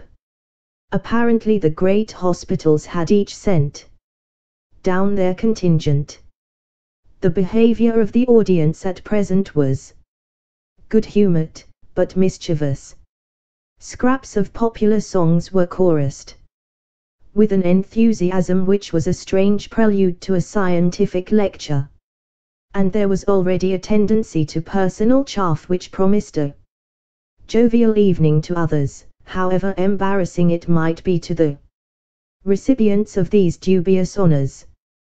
Thus, when old Dr. Meldrum, with his well-known curler-brimmed opera hat, appeared upon the platform, there was such a universal query of "Where did you get that tile?" that he hurriedly removed it, and concealed it furtively under his chair. When gouty Professor Wadley limped down to his seat, there were general affectionate inquiries from all parts of the hall as to the exact state of his porto, which caused him obvious embarrassment. The greatest demonstration of all, however, was at the entrance of my new acquaintance, Professor Challenger, when he passed down to take his place at the extreme end of the front row of the platform. Such a yell of welcome broke forth when his black beard first protruded round the corner that I began to suspect Tarp Henry was right in his surmise, and that this assemblage was there not merely for the sake of the lecture, but because it had got rumored abroad that the famous professor would take part in the proceedings. There was some sympathetic laughter on his entrance among the front benches of well-dressed spectators, as though the demonstration of the students in this instance was not unwelcome to them. That greeting was, indeed, a frightful outburst of sound, the uproar of the carnivora cage when the step of the bucket-bearing keeper is heard in the distance. There was an offensive tone in it, perhaps, and yet in the main it struck me as mere riotous outcry, the noisy reception of one who amused and interested them, rather than of one they disliked or despised. Challenger smiled with weary and tolerant contempt, as a kindly man would meet the yapping of a litter of puppies. He sat slowly down, blew out his chest, passed his hand caressingly down his beard, and looked with drooping eyelids and supercilious eyes at the crowded hall before him. The uproar of his advent had not yet died away when Professor Ronald Murray, the chairman, and Mr. Waldron, the lecturer, threaded their way to the front, and the proceedings began. Professor Murray will, I am sure, excuse me if I say that he has the common fault of most Englishmen of being inaudible. Why on earth people who have something to say which is worth hearing should not take the slight trouble to learn how to make it heard is one of the strange mysteries of modern life. Their methods are as reasonable as to try to pour some precious stuff from the spring to the reservoir through a non-conducting pipe, which could by the least effort be opened.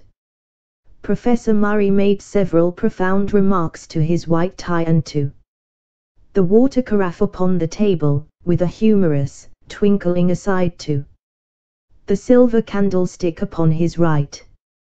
Then he sat down, and Mr. Waldron, the famous popular lecturer, rose amid a general murmur of applause. He was a stern, gaunt man, with a harsh voice, and an aggressive manner, but he had the merit of knowing how to assimilate the ideas of other men, and to pass them on in a way which was intelligible and even interesting to the lay public, with a happy knack of being funny about the most unlikely objects, so that the precession of the equinox or the formation of a vertebrate became a highly humorous process as treated by him. It was a bird's-eye view of creation, as interpreted by science, which, in language always clear and sometimes picturesque, he unfolded before us. He told us of the globe, a huge mass of flaming gas, flaring through the heavens. Then he pictured the solidification, the cooling, the wrinkling which formed the mountains, the steam which turned to water, the slow preparation of the stage upon which was to be played the inexplicable drama of life. On the origin of life itself he was discreetly vague. That the germs of it could hardly have survived the original roasting was, he declared, fairly certain. Therefore it had come later. Had it built itself out of the cooling, inorganic elements of the globe? Very likely. Had the germs of it arrived from outside upon a meteor? It was hardly conceivable. On the whole, the wisest man was the least dogmatic upon the point. We could not, or at least, we had not succeeded up to date in making organic life in our laboratories out of inorganic materials. The gulf between the dead and the living was something which our chemistry could not as yet bridge. But there was a higher and subtler chemistry of nature, which, working with great forces over long epochs, might well produce results which were impossible for us. There the matter must be left. This brought the lecturer to the great ladder of animal life, beginning low down in mollusks and feeble sea creatures, then up rung by rung, through reptiles and fishes, till at last we came to a kangaroo rat, a creature which brought forth its young alive, the direct ancestor of all mammals, and presumably, therefore, of everyone in the audience. No, no, from a skeptical student in the back row. If the young gentleman in the red tie who cried no, no, and who presumably claimed to have been hatched out of an egg, would wait upon him after the lecture, he would be glad to see such a curiosity. Laughter. It was strange to think that the climax of all the age-long process of nature had been the creation of that gentleman in the red tie. But had the process stopped? Was this gentleman to be taken as the final type, the be-all and end-all of development? He hoped that he would not hurt the feelings of the gentleman in the red tie if he maintained that, whatever virtues that gentleman might possess in private life, still, the vast processes of the universe were not fully justified if they were to end entirely in his production. Evolution was not a spent force, but one still working, and even greater achievements were in store. Having thus, amid a general titter, played very prettily with his interrupter, the lecturer went back to his picture of the past, the drying of the seas, the emergence of the sandbank, the sluggish, viscous life which lay upon their margins, the overcrowded lagoons, the tendency of the sea creatures to take refuge upon the mud flats, the abundance of food awaiting them, their consequent enormous growth. Hence, ladies and gentlemen, he added, that frightful brood of saurians which still affright our eyes when seen in the Wealden or in the Solent hoof-end slates, but which were fortunately extinct long before the first appearance of mankind upon this planet. Question. Boomed a voice from the platform. Mr. Waldron was a strict disciplinarian with a gift of acid humor, as exemplified upon the gentleman with the red tie, which made it perilous to interrupt him. But this interjection appeared to him so absurd that he was at a loss how to deal with it. So looks the Shakespearean who is confronted by a rancid Baconian, or the astronomer who is assailed by a flat earth fanatic. He paused for a moment, and then, raising his voice, repeated slowly the words, which were extinct before the coming of man. Question. Boomed the voice once more. Waldron looked with amazement along the line of professors upon the platform until his eyes fell upon the figure of Challenger, who leaned back in his chair with closed eyes and an amused expression, as if he were smiling in his sleep.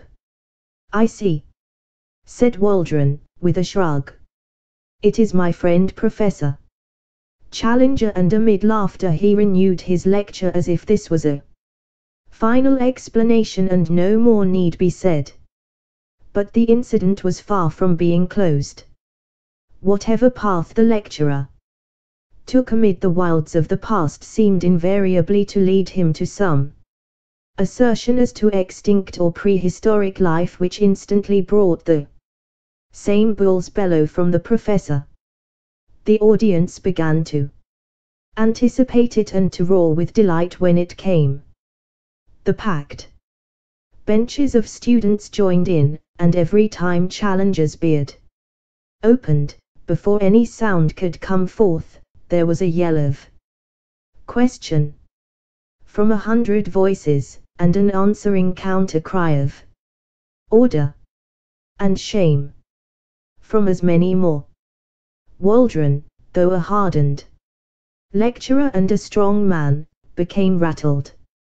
He hesitated, stammered, repeated himself, got snarled in a long sentence, and finally turned furiously upon the cause of his troubles.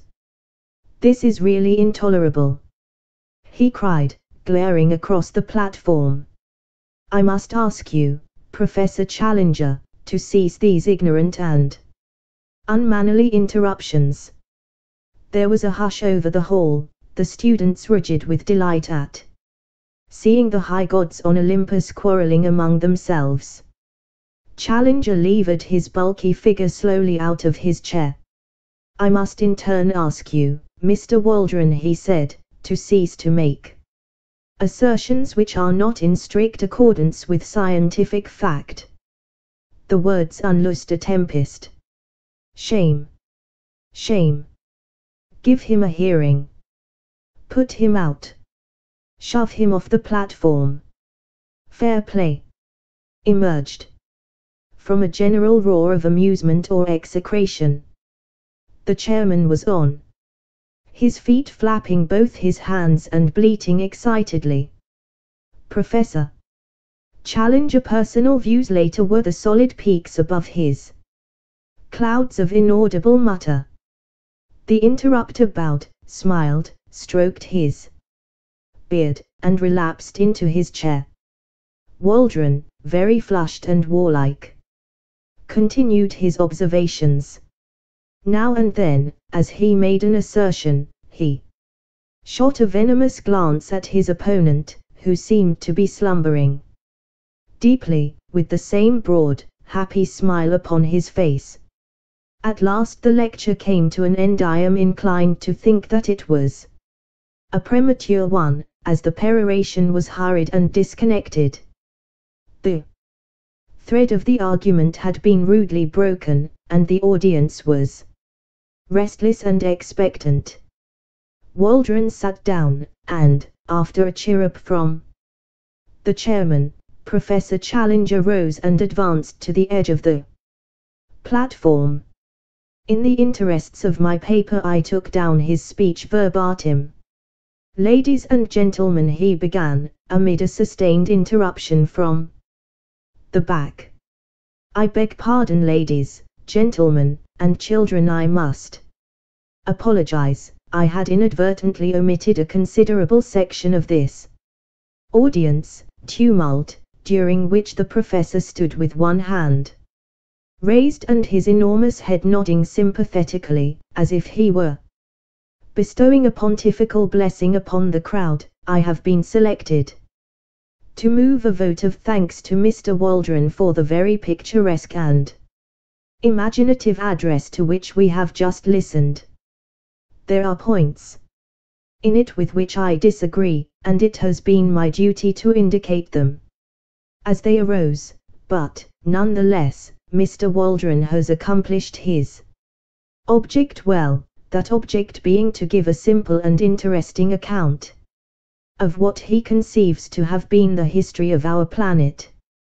Popular lectures are the easiest to listen to, but Mr. Waldron, here he beamed and blinked at the lecturer, will excuse me when I say that they are necessarily both superficial and misleading, since they have to be graded to the comprehension of an ignorant audience. Ironical, cheering. Popular lecturers are in their nature parasitic. Angry gesture of protest from Mr. Waldron. They exploit for fame or cash the work which has been done by their indigent and unknown brethren.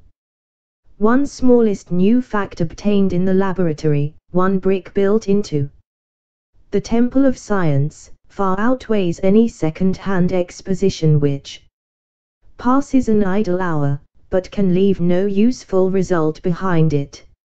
I put forward this obvious reflection, not out of any desire to disparage Mr. Waldron in particular, but that you may not lose your sense of proportion and mistake the acolyte for the high priest. At this point, Mr. Waldron whispered to the chairman, who half rose and said something severely to his water carafe. But enough of this. Loud and prolonged cheers. Let me pass to some subject of wider interest. What is the particular point upon which I, as an original investigator, have challenged our lecturer's accuracy? It is upon the permanence of certain types of animal life upon the earth. I do not speak upon this subject as an amateur, nor, I may add, as a popular lecturer, but I speak as one whose scientific conscience compels him to adhere closely to facts, when I say that Mr. Waldron is very wrong in supposing that, because he has never himself seen a so-called prehistoric animal, therefore these creatures no longer exist. They are indeed, as he has said, our ancestors, but they are, if I may use the expression, our contemporary ancestors, who can still be found with all their hideous and formidable characteristics if one has but the energy and hardihood to seek their haunts. Creatures which were supposed to be Jurassic monsters who would hunt down and devour our largest and fiercest mammals, still exist.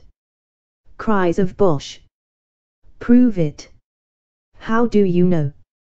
Question. How do I know, you ask me? I know because I have visited their secret haunts. I know because I have seen some of them. Applause, uproar, and a voice, liar. Am I a liar? General. Hearty and noisy assent. Did I hear someone say that I was a liar?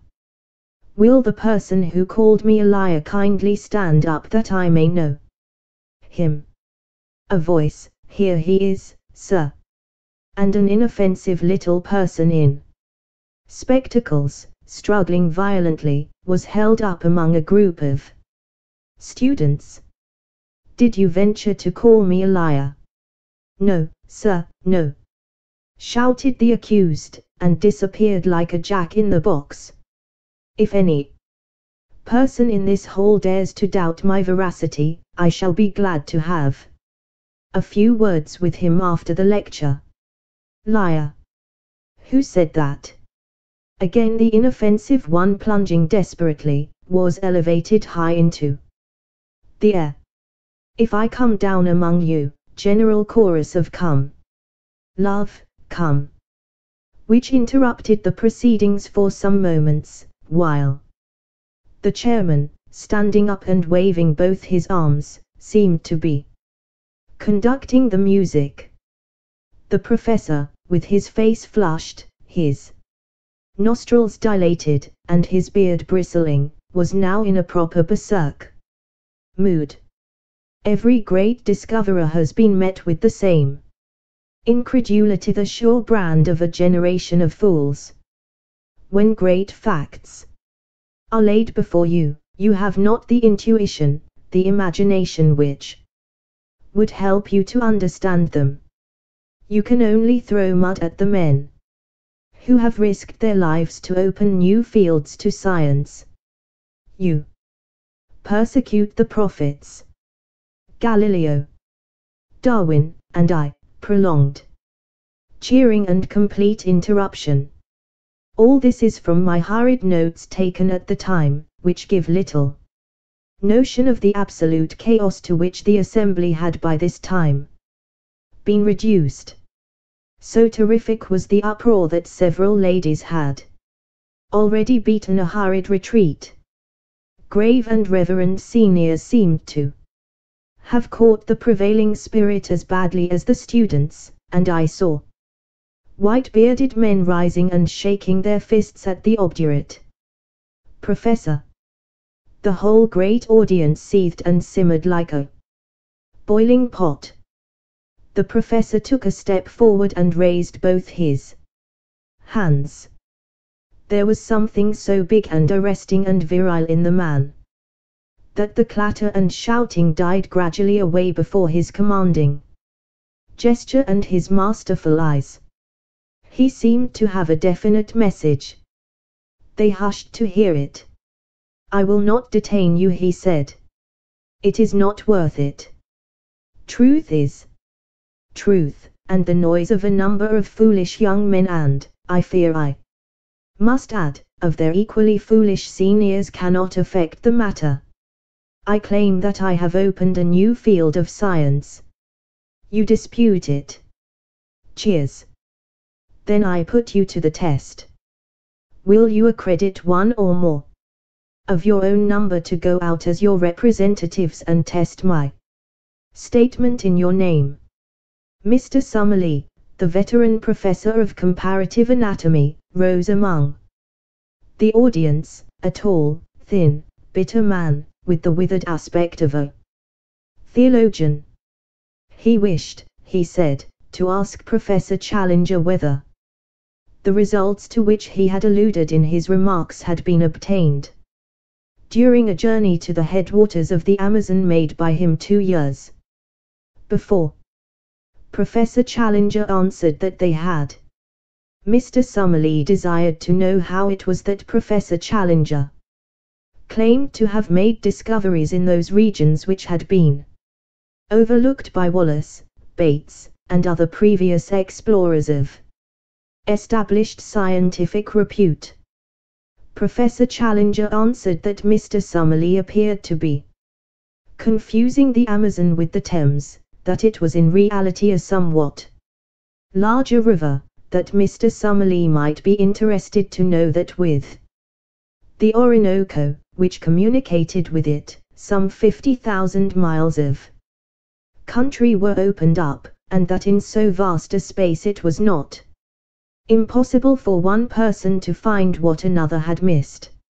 Mr. Summerlee declared, with an acid smile, that he fully appreciated the difference between the Thames and the Amazon, which lay in the fact that any assertion about the former could be tested, while about the latter it could not. He would be obliged if Professor Challenger would give the latitude and the longitude of the country in which prehistoric animals were to be found. Professor Challenger replied that he reserved such information for good reasons of his own, but would be prepared to give it with proper precautions to a committee chosen from the audience. Would Mr. Summerlee serve on such a committee and test his story in person? Mr. Summerlee: Yes, I will. Great cheering. Professor Challenger, then I guarantee that I will place in your hands such material as will enable you to find your way. It is only right, however, since Mr. Summerlee goes to check my statement, that I should have one or more with him who may check his. I will not disguise from you that there are difficulties and dangers. Mr. Summerlee will need a younger colleague. May I ask for volunteers? It is thus that the great crisis of a man's life springs out at him. Could I have imagined when I entered that hall that I was about to pledge myself to a wilder adventure than had ever come to me in my dreams? But Gladys, was it not the very opportunity of which she spoke? Gladys would have told me to go. I had sprung to my feet. I was speaking, and yet I had prepared no words. Tarp Henry, my companion, was plucking at my skirts, and I heard him whispering, "Sit down, Malone. Don't make a public ass of yourself." At the same time I was aware that a tall, thin man, with dark gingery hair, a few seats in front of me, was also upon his feet. He glared back at me with hard, angry eyes, but I refused to give way. "I will go, Mr. Chairman," I kept repeating over and over again. "Name, name," cried the audience. "My name is Edward Dunn Malone. I am the reporter of the Daily Gazette. I claim to be an absolutely unprejudiced witness." "What is your name, sir?" the chairman asked of my tall rival. "I am Lord John Roxton. I have already been up the Amazon, I know all the ground, and have special qualifications for this investigation." Lord John Roxton's reputation as a sportsman and a traveller is, of course, world famous, said the chairman. At the same time it would certainly be as well to have a member of the press upon such an expedition. "Then I move," said Professor Challenger, "that both these gentlemen be elected, as representatives of this meeting, to accompany Professor Summerlee upon his journey to investigate and to report upon the truth of my statements." And so, amid shouting and cheering, our fate was decided, and I found myself borne away in the human current which swirled towards the door, with my mind half stunned by the vast new project which had risen so suddenly before it. As I emerged from the hall I was conscious for a moment of a rush of laughing students down the pavement, and of an arm wielding a heavy umbrella, which rose and fell in the midst of them. Then, amid a mixture of groans and cheers, Professor Challenger's electric broom slid from the curb, and I found myself walking under the silvery lights of Regent Street, full of thoughts of Gladys and of wonder as to my future. Suddenly there was a touch at my elbow. I turned, and found myself looking into the humorous, masterful eyes of the tall, thin man who had volunteered to be my companion on this strange quest. "Mr. Malone, I understand," said he. "We are to be companions. What? My rooms are just over the road, in the Albany. Perhaps you would have the kindness to spare me half an hour, for there are one or two things that I badly want to say to you." Chapter 6. I was the flail of the Lord. Lord John Roxton and I turned down Vigo Street together and through the dingy portals of the famous aristocratic rookery. At the end of a long, drab passage my new acquaintance pushed open a door and turned on an electric switch. A number of lamps shining through tinted shades bathed the whole great room before us in a ruddy radiance. Standing in the doorway and glancing round me, I had a general impression of Extraordinary comfort and elegance combined with an atmosphere of masculine virility. Everywhere there were mingled the luxury of the wealthy man of taste and the careless untidiness of the bachelor. Rich furs and strange iridescent mats from some oriental bazaar were scattered upon the floor. Pictures and prints which even my unpracticed eyes could recognize as being of great price and rarity hung thick upon the walls. Sketches of boxers, of ballet girls, and of race horses alternated with a sensuous Fragonard, a Marshal Girardot, and a dreamy Turner. But amid these varied ornaments there were scattered the trophies which brought back strongly to my recollection the fact that Lord John Roxton was one of the great all-round sportsmen and athletes of his day. A dark blue or crossed with a cherry pink one above his mantelpiece spoke of the old Oxonian and Lender man, while the foils and boxing gloves above and below them were the tools of a man who had won supremacy with each. Like a dado round the room was the jutting line of splendid heavy game heads, the best of their sort from every quarter of the world, with the rare white rhinoceros of the Lado enclave drooping its supercilious lip above them all. In the center of the rich red carpet was a black and gold Louis Quinze table, a lovely antique, now sacrilegiously desecrated with marks of glasses and the scars of cigar stumps. On it stood a silver tray of smokables and a burnished spirit stand, from which and an adjacent siphon my silent host proceeded to charge 2 high glasses. Having indicated an armchair to me and placed my refreshment near it, he handed me a long, smooth Havana. Then, seating himself opposite to me, he looked at me long and fixedly with his strange, twinkling, reckless eyes of a cold light blue, the color of a glacier lake.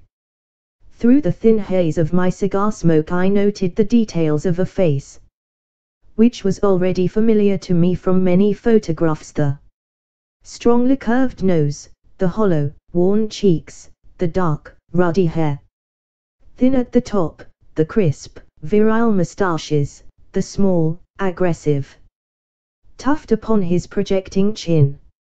Something there was of Napoleon III, something of Don Quixote, and yet again something which was the essence of the English country gentleman, the keen, alert, open-air lover of dogs and of horses. His skin was of a rich flower-pot red from sun and wind. His eyebrows were tufted and overhanging, which gave those naturally cold eyes an almost ferocious aspect, an impression which was increased by his strong and furrowed brow. In figure he was spare, but very strongly built indeed. He had often proved that there were few men in England capable of such sustained exertions. His height was a little over 6 feet, but he seemed shorter on account of a peculiar rounding of the shoulders. Such was the famous Lord John Roxton as he sat opposite to me, biting hard upon his cigar and watching me steadily. In a long and embarrassing silence. "Well," said he, at last, "we've gone and done it, young fella my lad." This curious phrase he pronounced as if it were all one word, young fella my lad. "Yes, we've taken a jump, you and me. I suppose, now, when you went into that room there was no such notion in your head?" "What? No thought of it." "The same here. No thought of it. And here we are, up to our necks in the tureen. Why, I've only been back 3 weeks from Uganda, and taken a place in Scotland, and signed the lease and all. Pretty goings." "On what? How does it hit you?" "Well, it is all in the main line of my business. I am a journalist on the Gazette. Of course you said so when you took it on. By the way, I've got a small job for you, if you'll help me. With pleasure. Don't mind taking a risk, do you? What is the risk? Well, it's Ballinger, he's the risk. You've heard of him? No. Why, young fella, where have you lived? Sir John Ballinger is the best gentleman jock in the North Country. I could hold him on the flat at my best, but over jumps he's my master. Well, it's an open secret that when he's out of train and he drinks hard striking an average, he calls it. He got delirium on Tuesday, and has been raging like a devil ever since. His room is above this. The doctors say that it is all up with the old dear unless some food is got into him, but as he lies in bed with a revolver on his coverlet, and swears he will put 6 of the best through anyone that comes near him, there's been a bit of a strike among the serving men. He's a hard nail, is Jack, and a dead shot too, but you can't leave a Grand National winner to die like that. What? What do you mean to do, then? I asked. Well, my idea was that you and I could rush him. He may be dozing, and at the worst he can only wing one of us, and the other should have him. If we can get his bolster cover round his arms and then phone up a stomach pump, we'll give the old dear the supper of his life. It was a rather desperate business to come suddenly into one's day's work. I don't think that I am a particularly brave man. I have an Irish imagination which makes the unknown and the untried more terrible than they are. On the other hand, I was brought up with a horror of cowardice and with a terror of such a stigma. I dare say that I could throw myself over a precipice, like the Hun in the history books, if my courage to do it were questioned, and yet it would surely be pride and fear, rather than courage, which would be my inspiration. Therefore, although every nerve in my body shrank from the whiskey-maddened figure which I pictured in the room above, I still answered, in as careless a voice as I could command, that I was ready to go.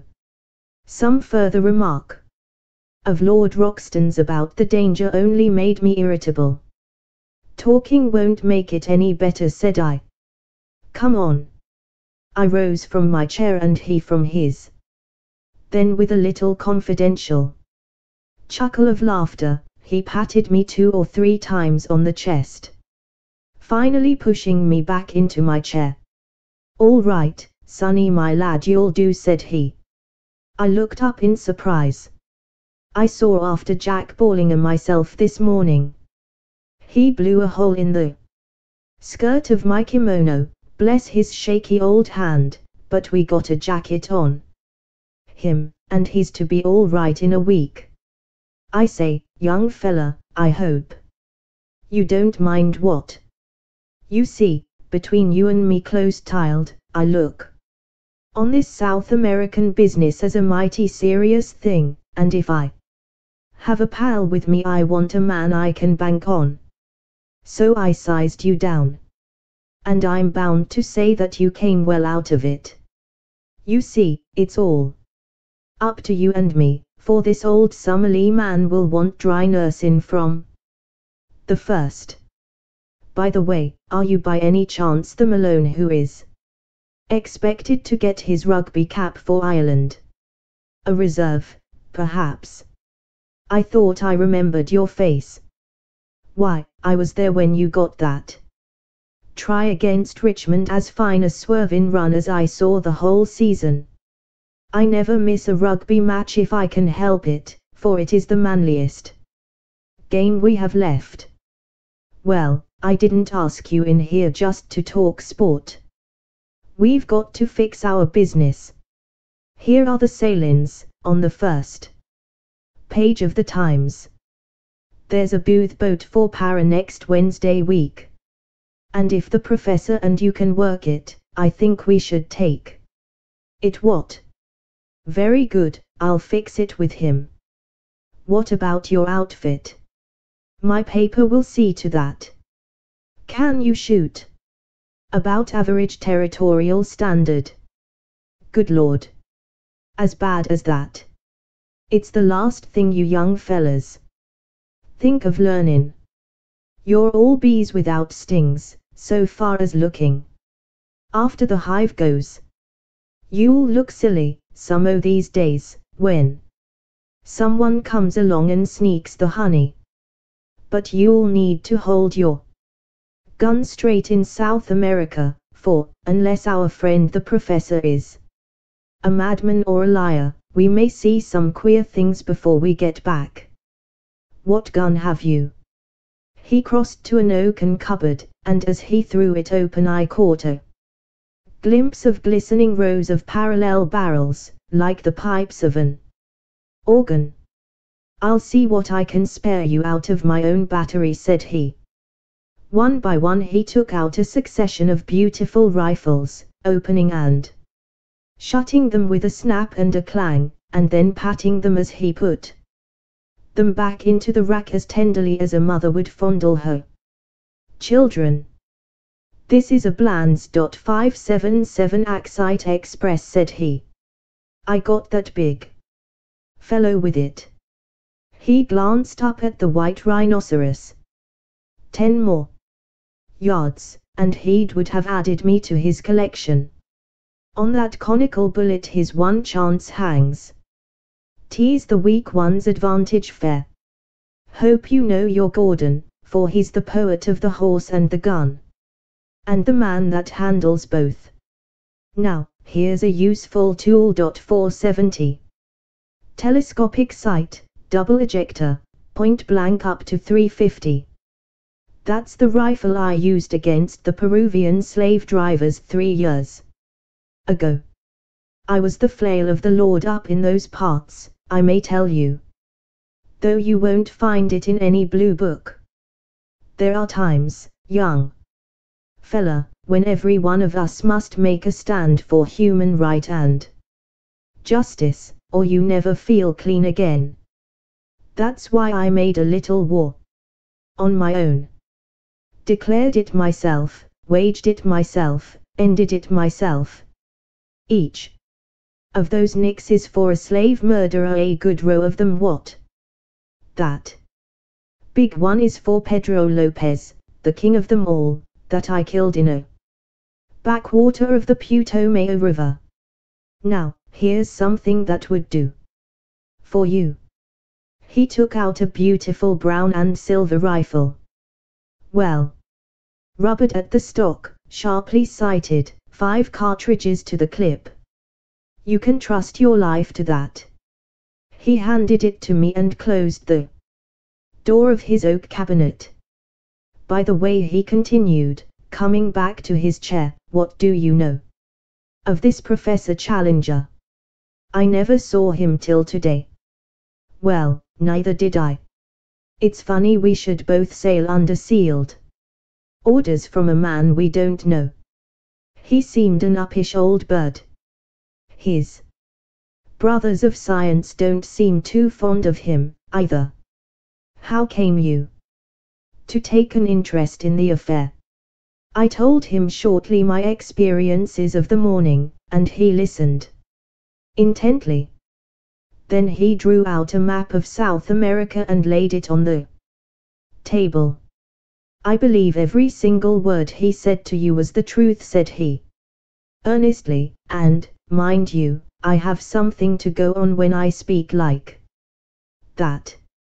South America is a place I love, and I think, if you take it right through from Darien to Fuego, it's the grandest, richest, most wonderful bit of earth upon this planet.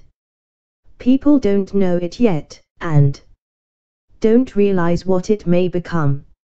I've been up and down it from end to end, and had 2 dry seasons in those very parts, as I told you when I spoke of the war I made on the slave dealers. Well, when I was up there I heard some yarns of the same kind, traditions of Indians and the like, but with something behind them, no doubt. The more you knew of that country, young fella, the more you would understand that anything was possible, anything. There are just some narrow water lanes along which folk travel, and outside that it is all darkness. Now, down here in the Mato Grande, he swept his cigar over a part of the map, or up in this corner where 3 countries meet. Nothing would surprise me. As that chap said tonight, there are 50,000 miles of waterway running through a forest that is very near the size of Europe. You and I could be as far away from each other as Scotland is from Constantinople, and yet each of us be in the same great Brazilian forest. Man has just made a track here and a scrape there in the maze. Why, the river rises and falls the best part of 40 feet, and half the country is a morass that you can't pass over. Why shouldn't something new and wonderful lie in such a country? And why shouldn't we be the men to find it out? Besides, he added, his queer, gaunt face shining with delight, there's a sport in risk in every mile of it. I'm like an old golf ball I've had all the white paint knocked off me long ago. Life can whack me about now, and it can't leave a mark. But a sport in risk, young fella, that's the salt of existence. Then it's worth living again. We're all getting a deal too soft and dull and comfy. Give me the great wastelands and the wide spaces, with a gun in my fist and something to look for that's worth finding. I've tried war and steeplechasing and aeroplanes, but this hunting of beasts that look like a lobster supper dream is a brand new sensation.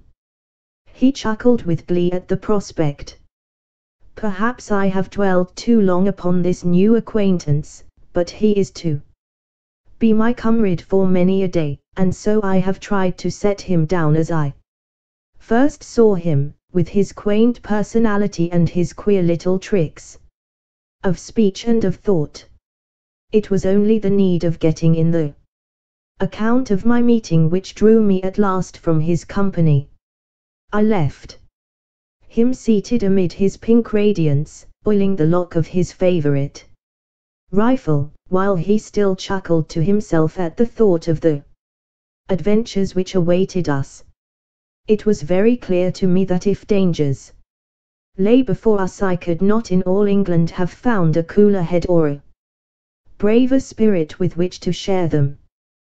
That night, wearied as I was after the wonderful happenings of the day, I sat late with Mcardle, the news editor, explaining to him the whole situation, which he thought important enough to bring next morning before the notice of Sir George Beaumont, the chief.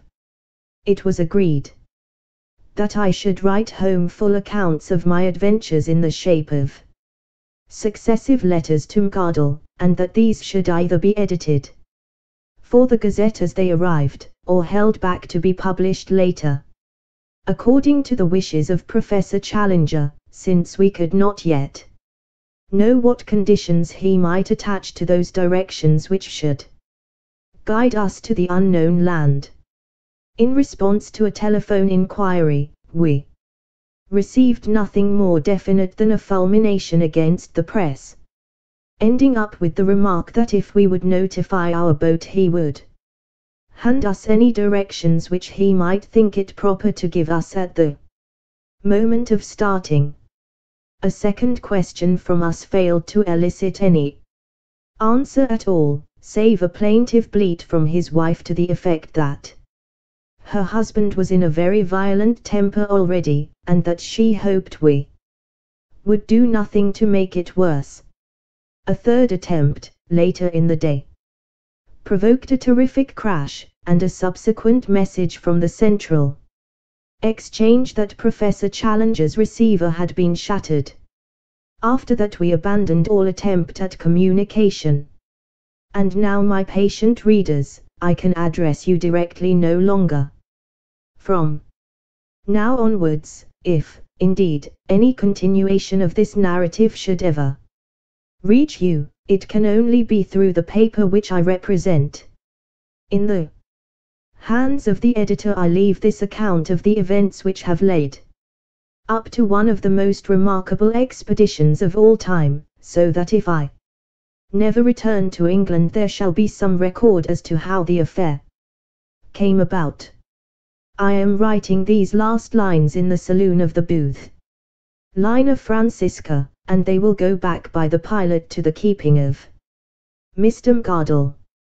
Let me draw one last picture before I close the notebook, a picture which is the last memory of the old country which I bear away with me. It is a wet, foggy morning in the late spring. A thin, cold rain is falling. 3 shining mackintoshed figures are walking down the quay, making for the gangplank of the great liner, from which the Blue Peter is flying. In front of them a porter pushes a trolley piled high with trunks, wraps, and gun cases. Professor Summerlee, a long, melancholy figure, walks with dragging steps and drooping head, as one who is already profoundly sorry for himself. Lord John Roxton steps briskly, and his thin, eager face beams forth between his hunting cap and his muffler. As for myself, I am glad to have got the bustling days of preparation and the pangs of leave-taking behind me, and I have no doubt that I show it in my bearing. Suddenly, just as we reach the vessel, there is a shout behind us. It is Professor Challenger, who had promised to see us off. He runs after us, a puffing, red-faced, irascible figure. "No thank you," says he, "I should much prefer not to go aboard. I have only a few words to say to you, and they can very well be said where we are. I beg you not to imagine that I am in any way indebted to you for making this journey. I would have you to understand that it is a matter of perfect indifference to me, and I refuse to entertain the most remote sense of personal obligation. Truth is truth, and nothing which you can report can affect it in any way, though it may excite the emotions and allay the curiosity of a number of very ineffectual people. My directions for your instruction and guidance are in this sealed envelope. You will open it when you reach a town upon the Amazon which is called Manaos, but not until the date and hour which is marked upon the outside. Have I made myself clear? I leave the strict observance of my conditions entirely to your honor. No, Mr. Malone, I will place no restriction upon your correspondence, since the ventilation of the facts is the object of your journey, but I demand that you shall give no particulars as to your exact destination, and that nothing be actually published until your return. Goodbye, sir. You have done something to mitigate my feelings for the loathsome profession to which you unhappily belong. Goodbye, Lord John. Science is, as I understand, a sealed book to you, but you may congratulate yourself upon the hunting field which awaits you. You will, no doubt, have the opportunity of describing in the field how you brought down the rocketing Dimorphodon. And goodbye to you also, Professor Summerlee. If you are still capable of self-improvement, of which I am frankly unconvinced, you will surely return to London a wiser man. So he turned upon his heel, and a minute later from the deck I could see his short, squat figure bobbing about in the distance as he made his way back to his train. Well, we are well down channel now. There's the last bell for letters, and it's goodbye to the pilot. We'll be down, hull down, on the old trail from now on. God bless all we leave behind us, and send us safely back. Chapter 7. Tomorrow we disappear into the unknown. I will not bore those whom this narrative may reach by an account of our luxurious voyage upon the Booth liner, nor will I tell of our week's stay at Para, save that I should wish to acknowledge the great kindness of the Pereira the Pinter Company in helping us to get together our equipment. I will also allude very briefly to our river journey up a wide, slow-moving, clay-tinted stream, in a steamer which was little smaller than that which had carried us across the Atlantic. Eventually we found ourselves through the narrows of Abydos and reached the town of Manaos. Here we were rescued from the limited attractions of the local inn by Mr. Shortman, the representative of the British and Brazilian Trading Company. In his hospitable fazenda we spent our time, until the day when we were empowered to open the letter of instructions given to us by Professor Challenger. Before I reach the surprising events of that date, I would desire to give a clearer sketch of my comrades in this enterprise, and of the associates whom we had already gathered together in South America. I speak freely, and I leave the use of my material to your own discretion, Mr. McArdle, since it is through your hands that this report must pass before it reaches the world. The scientific attainments of Professor Summerlee are too well known for me to trouble to recapitulate them. He is better equipped for a rough expedition of this sort than one would imagine at first sight. His tall, gaunt, stringy figure is insensible to fatigue, and his dry, half-sarcastic, and often wholly unsympathetic manner is uninfluenced by any change in his surroundings. Though in his 66th year, I have never heard him express any dissatisfaction at the occasional hardships which we have had to encounter. I had regarded his presence as an encumbrance to the expedition, but, as a matter of fact, I am now well convinced that his power of endurance is as great as my own. In temper he is naturally acid and skeptical. From the beginning he has never concealed his belief that Professor Challenger is an absolute fraud, that we are all embarked upon an absurd wild goose chase, and that we are likely to reap nothing but disappointment and danger in South America, and corresponding ridicule in England. Such are the views which, with much passionate distortion of his thin features and wagging of his thin, goat-like beard, he poured into our ears all the way from Southampton to Manaos. Since landing from the boat he has obtained some consolation from the beauty and variety of the insect and bird life around him, for he is absolutely wholehearted in his devotion to science. He spends his days flitting through the woods with his shotgun and his butterfly net, and his evenings in mounting the many specimens he has acquired. Among his minor peculiarities are that he is careless as to his attire, unclean in his person, exceedingly absent-minded in his habits, and addicted to smoking a short briar pipe, which is seldom out of his mouth. He has been upon several scientific expeditions in his youth. He was with Robertson in Papua, and the life of the camp and the canoe is nothing fresh to him. Lord John Roxton has some points in common with Professor Summerlee. and others in which they are the very antithesis to each other. He is 20 years younger, but has something of the same spare, scraggy physique.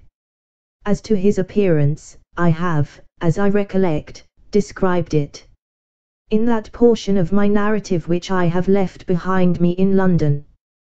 He is exceedingly neat and prim in his ways, dresses always with great care in white drill suits and high brown mosquito boots, and shaves at least once a day.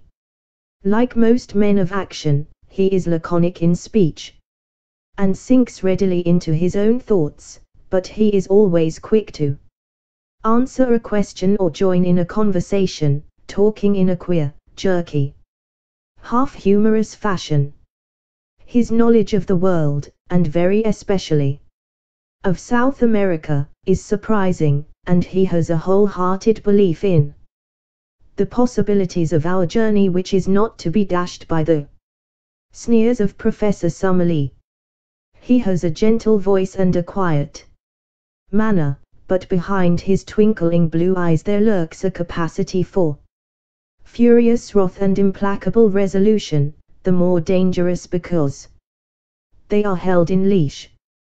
He spoke little of his own exploits in Brazil and Peru, but it was a revelation to me to find the excitement which was caused by his presence among the riverine natives, who looked upon him as their champion and protector.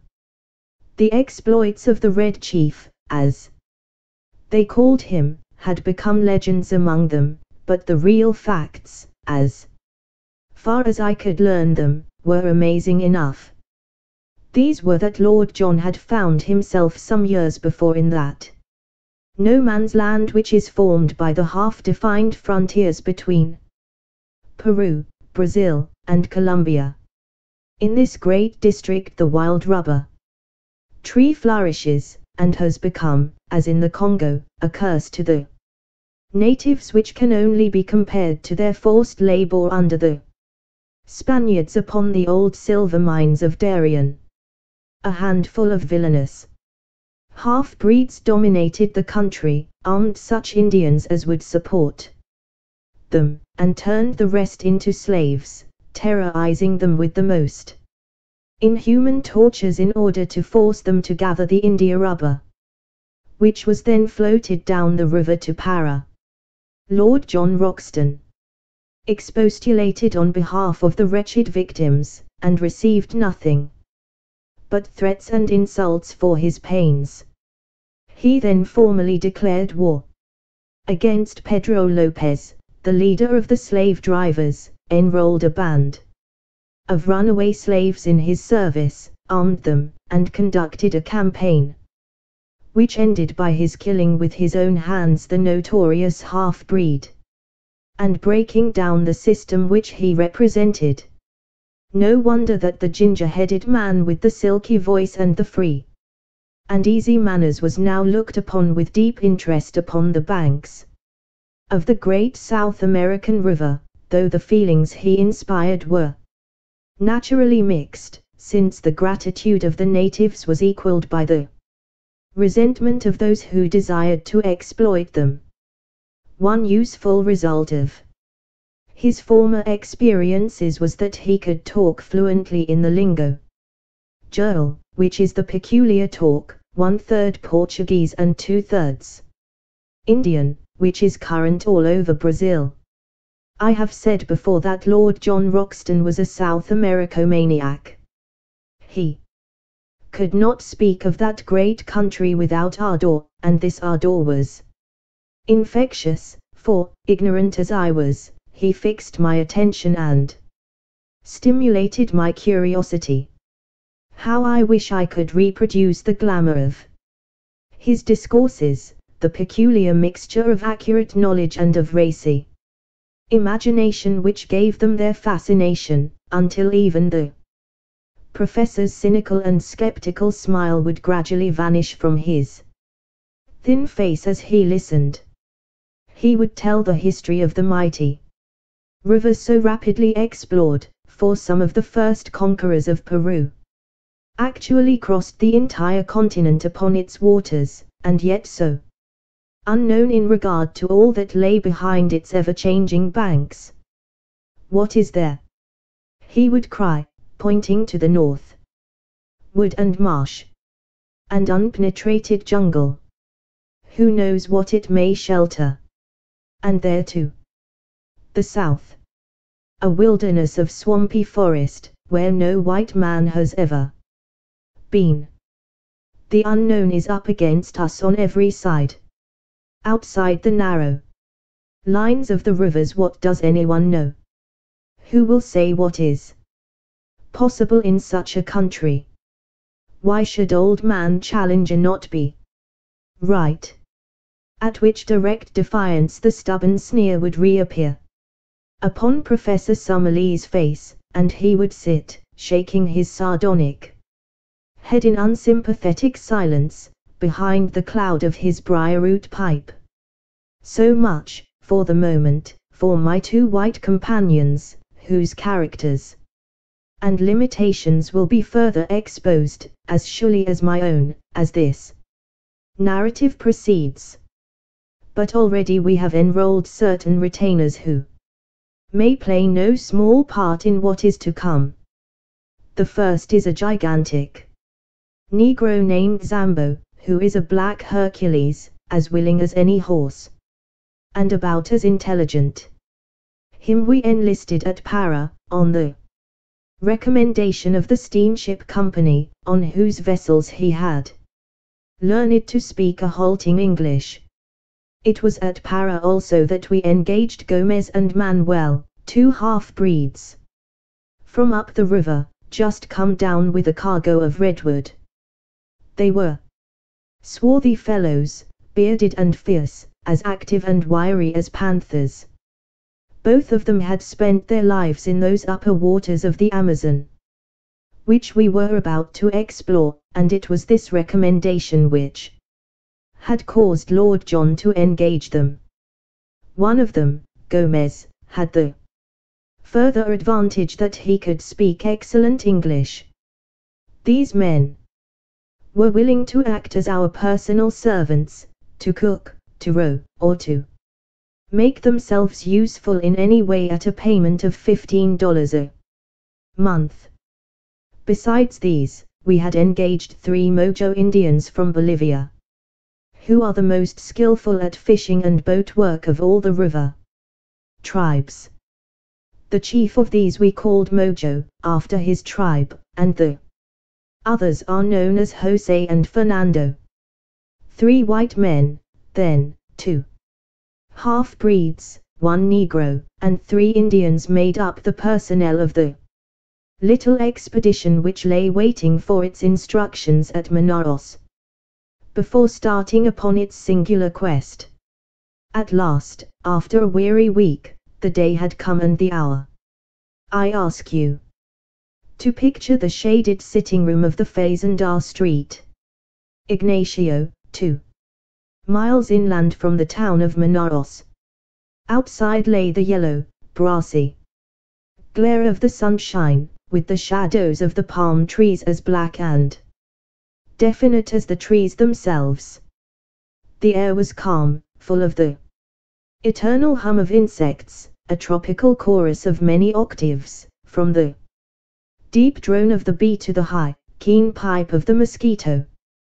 Beyond the veranda was a small cleared garden, bounded with cactus hedges and adorned with clumps of flowering shrubs, round which the great blue butterflies and the tiny hummingbirds fluttered and darted in crescents of sparkling light. Within we were seated round the cane table, on which lay a sealed envelope. Inscribed upon it, in the jagged handwriting of Professor Challenger, were the words Instructions to Lord John Roxton and party. To be opened at Manaos upon the 15th of July, at 12 o'clock precisely. Lord John had placed his watch upon the table beside him. "We have 7 more minutes," said he. "The old dear is very precise." Professor Summerlee gave an acid smile as he picked up the envelope in his gaunt hand. "What can it possibly matter whether we open it now or in 7 minutes?" said he. "It is all part and parcel of the same system of quackery and nonsense, for which I regret to say that the writer is notorious." "Oh, come, we must play the game according to rules," said Lord John. "It's Old Man Challenger's show and we are here by his good will, so it would be rotten bad form if we didn't follow his instructions to the letter." "A pretty business it is," cried the professor, bitterly. "It struck me as preposterous in London, but I'm bound to say that it seems even more so upon closer acquaintance. I don't know what is inside this envelope, but, unless it is something pretty definite, I shall be much tempted to take the next downriver boat and catch the Bolivia at Para. After all, I have some more responsible work in the world than to run about disproving the assertions of a lunatic. Now, Roxton, surely it is time." "Time it is," said Lord John. "You can blow the whistle." He took up the envelope and cut it with his penknife. From it he drew a folded sheet of paper. This he carefully opened out and flattened on the table. It was a blank sheet. He turned it over. Again it was blank. We looked at each other in a bewildered silence, which was broken by a discordant burst of derisive laughter from Professor Summerlee. "It is an open admission," he cried. "What more do you want? The fellow is a self-confessed humbug. We have only to return home and report him as the brazen impostor that he is." "Invisible ink," I suggested. "I don't think," said Lord Roxton, holding the paper to the light. "No, young fellow my lad, there is no use deceiving yourself. I'll go bail for it that nothing has ever been written upon this paper." "May I come in?" boomed a voice from the veranda. The shadow of a squat figure had stolen across the patch of sunlight. That voice! That monstrous breadth of shoulder! We sprang to our feet with a gasp of astonishment as Challenger, in a round, boyish straw hat, with a colored ribbon, Challenger, with his hands in his jacket pockets, and his canvas shoes daintily pointing as he walked, appeared in the open space before us.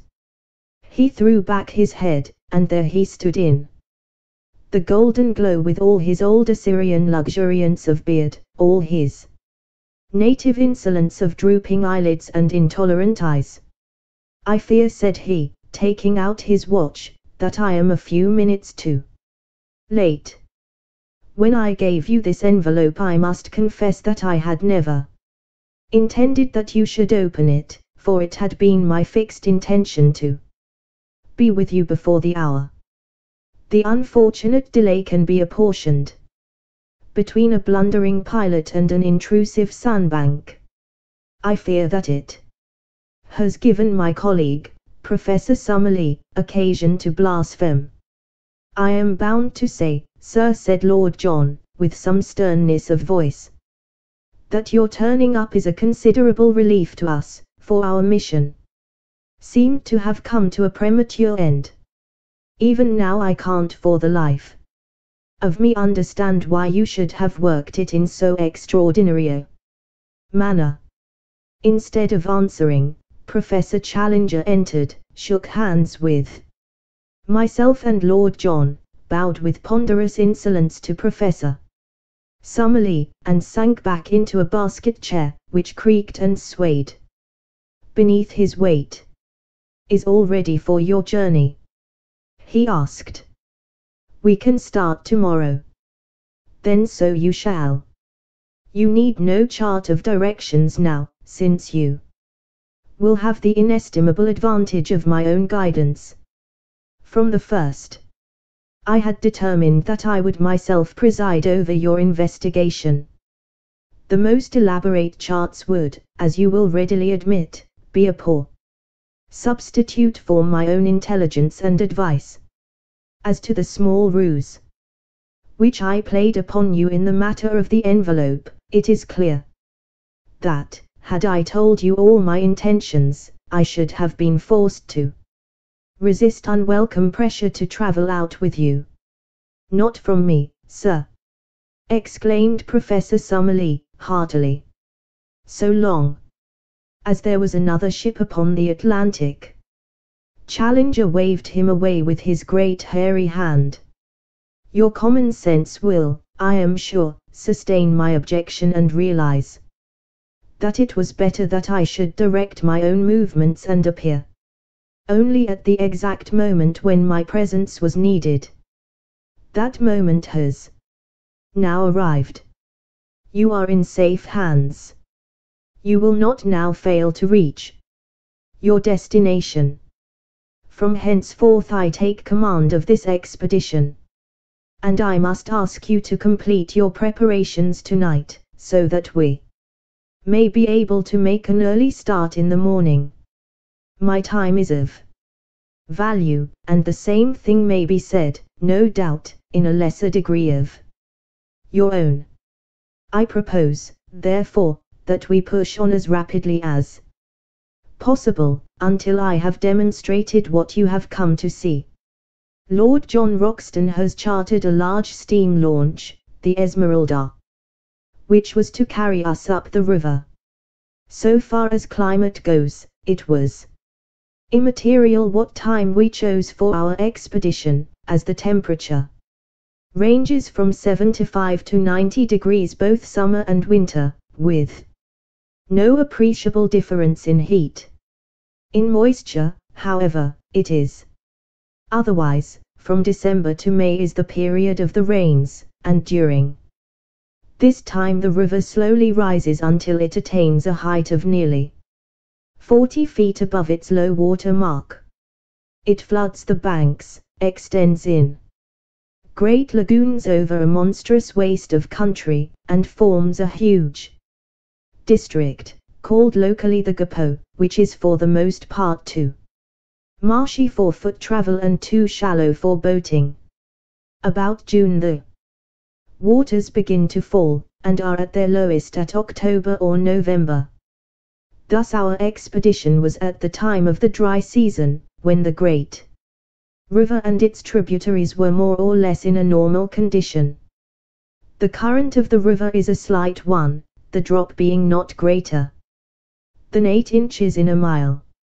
No stream could be more convenient for navigation, since the prevailing wind is southeast, and sailing boats may make a continuous progress to the Peruvian frontier, dropping down again with the current.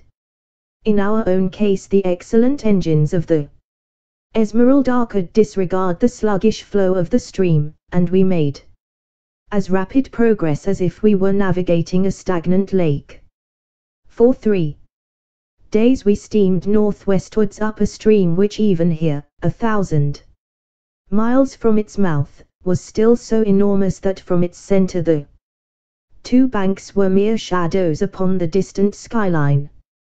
On the 4th day after leaving Manaos we turned into a tributary which at its mouth was little smaller than the main stream. It narrowed rapidly, however, and after 2 more days steaming we reached an Indian village, where the professor insisted that we should land, and that the Esmeralda should be sent back to Manaos.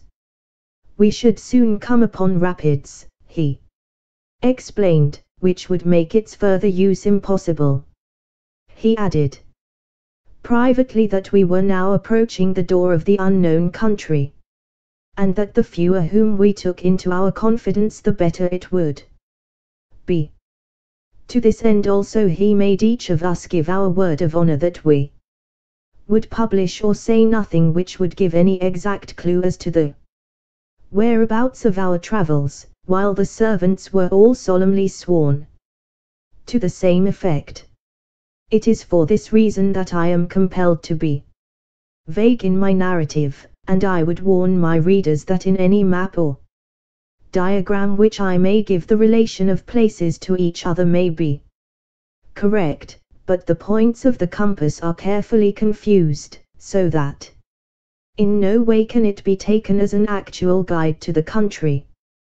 Professor Challenger's reasons for secrecy may be valid or not, but we had no choice but to adopt them, for he was prepared to abandon the whole expedition rather than modify the conditions upon which he would guide us. It was the 2nd of August when we snapped our last link with the outer world by bidding farewell to the Esmeralda. Since then 4 days have passed, during which we have engaged 2 large canoes from the Indians, made of so light a material, skins over a bamboo framework, that we should be able to carry them round any obstacle. These we have loaded with all our effects, and have engaged 2 additional Indians to help us in the navigation. I understand that they are the very 2 Attacker and Iptu by name who accompanied Professor Challenger upon his previous journey. They appeared to be terrified at the prospect of repeating it, but the chief has patriarchal powers in these countries, and if the bargain is good in his eyes, the clansman has little choice in the matter. So tomorrow we disappear into the unknown. This account I am transmitting down the river by canoe, and it may be our last word to those who are interested in our fate. I have, according to our arrangement, addressed it to you, my dear Mr. Mcardle, and I leave it to your discretion to delete, alter, or do what you like with it. From the assurance of Professor Challenger's manner, and in spite of the continued skepticism of Professor Summerlee, I have no doubt that our leader will make good his statement, and that we are really on the eve of some most remarkable experiences. Chapter 8. The Outlying Pickets of the New World. Our friends at home may well rejoice with us, for we are at our goal. And up to a point, at least, we have shown that the statement of Professor Challenger can be verified. We have not, it is true, ascended the plateau, but it lies before us, and even Professor Summerlee is in a more chastened mood.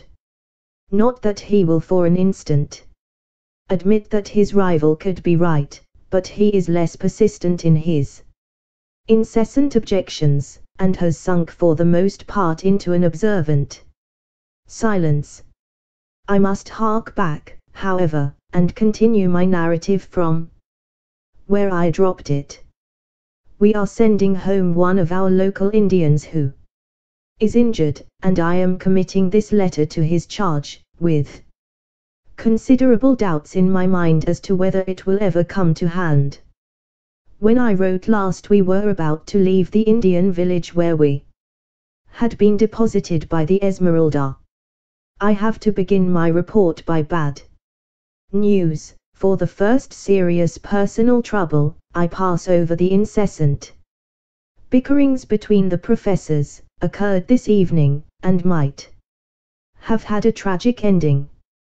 I have spoken of our English-speaking half-breed, Gomez, a fine worker and a willing fellow, but afflicted, I fancy, with the vice of curiosity, which is common enough among such men. On the last evening he seems to have hid himself near the hut in which we were discussing our plans, and, being observed by our huge Negro Zambo, who is as faithful as a dog and has the hatred which all his race bear to the half-breeds, he was dragged out and carried into our presence. Gomez whipped out his knife, however, and but for the huge strength of his captor, which enabled him to disarm him with one hand, he would certainly have stabbed him. The matter has ended in reprimands. The opponents have been compelled to shake hands, and there is every hope that all will be well. As to the feuds of the two learned men, they are continuous and bitter.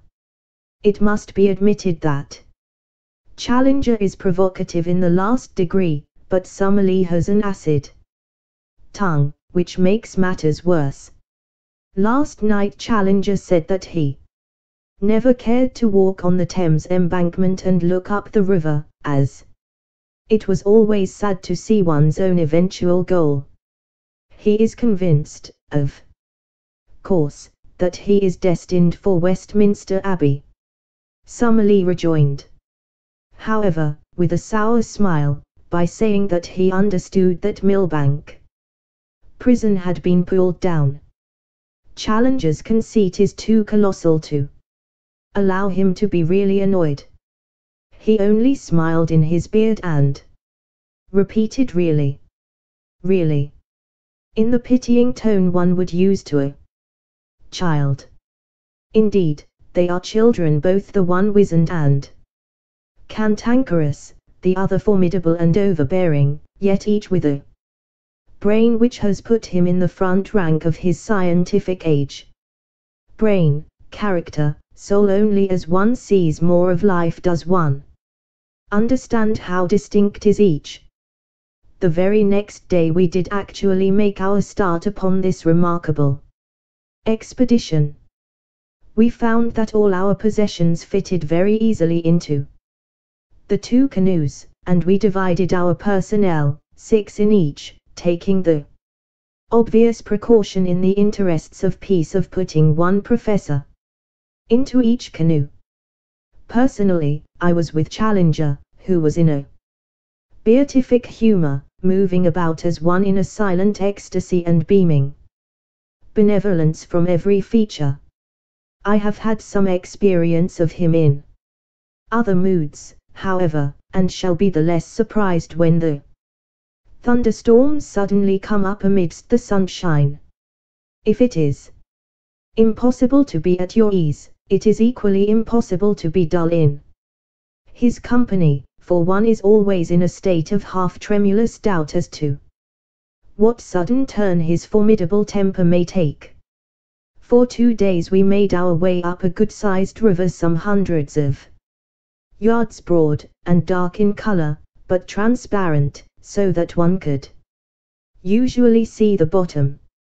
The affluents of the Amazon are, half of them, of this nature, while the other half are whitish and opaque, the difference depending upon the class of country through which they have flowed. The dark indicate vegetable decay, while the others point to clay soil. Twice we came across rapids, and in each case made a portage of half a mile or so to avoid them. The woods on either side were primeval, which are more easily penetrated than woods of the second growth, and we had no great difficulty in carrying our canoes through them.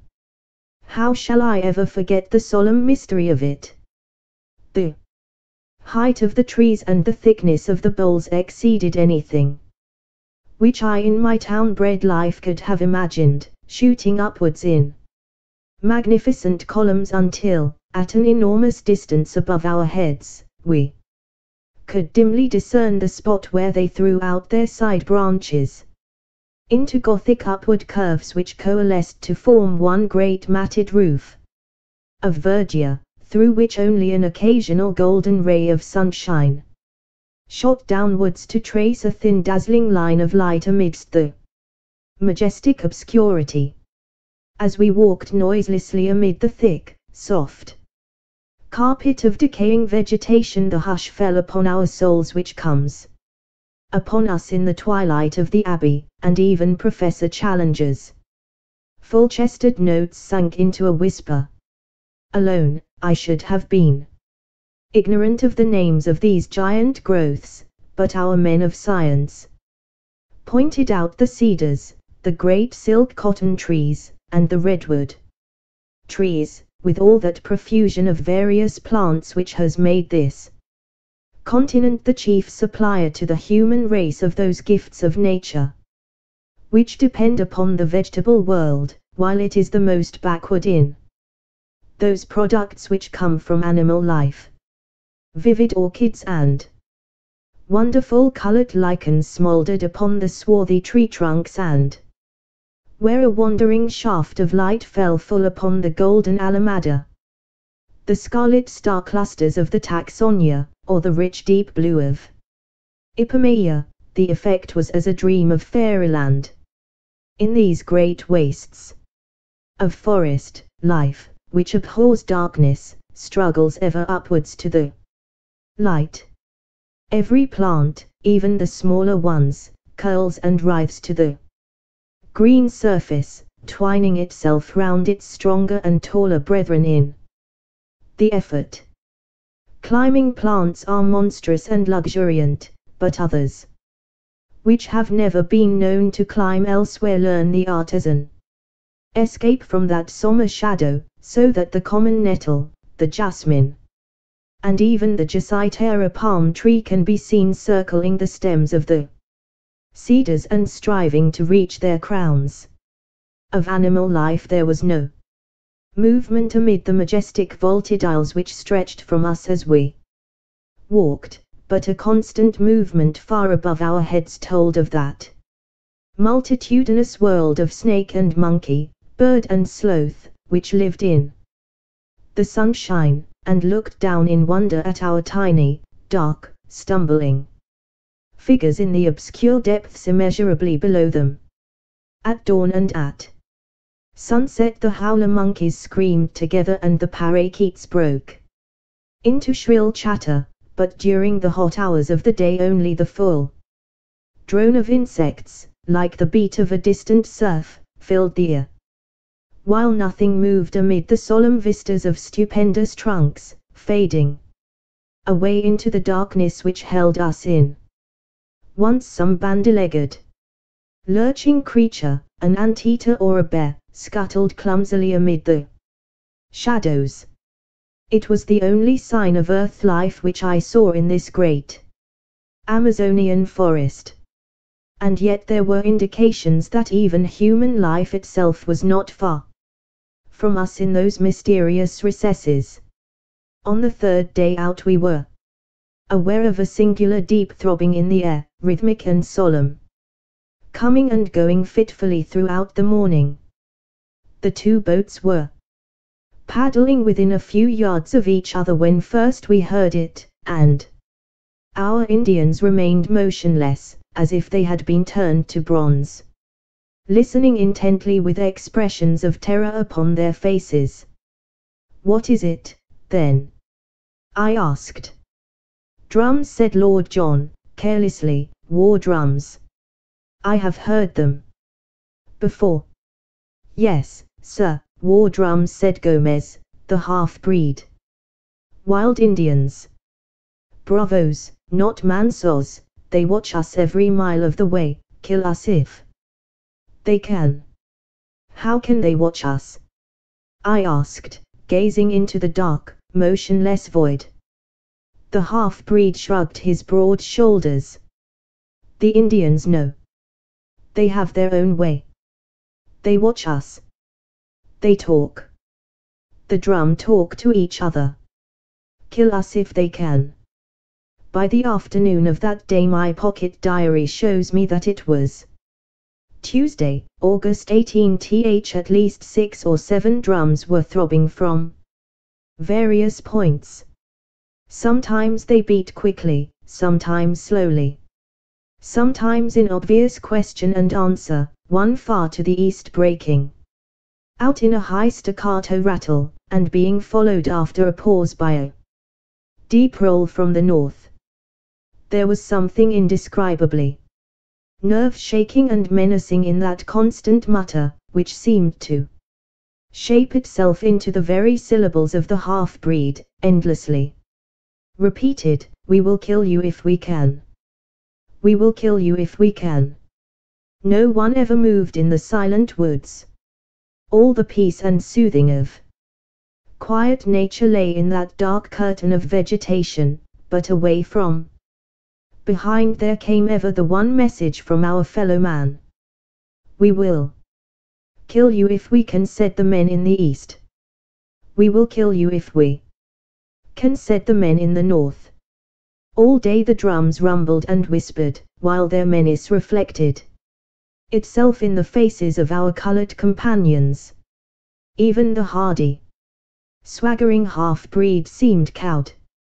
I learned, however, that day once for all that both Summerlee and Challenger possessed that highest type of bravery, the bravery of the scientific mind. Theirs was the spirit which upheld Darwin among the gauchos of the Argentine or Wallace among the head-hunters of Malaya. It is decreed by a merciful nature that the human brain cannot think of two things simultaneously, so that if it be steeped in curiosity as to science, it has no room for merely personal considerations. All day amid that incessant and mysterious menace our two professors watched every bird upon the wing, and every shrub upon the bank, with many a sharp wordy contention, when the snarl of Summerlee came quick upon the deep growl of Challenger, but with no more sense of danger and no more reference to drum-beating Indians than if they were seated together in the smoking room of the Royal Society's club in James's Street. Once only did they condescend to discuss them. Miranya or Amawaka cannibals, said Challenger, jerking his thumb towards the reverberating wood. No doubt, Sir, Summerlee answered. Like all such tribes, I shall expect to find them of polysynthetic speech and of Mongolian type. Polysynthetic certainly, said Challenger, indulgently.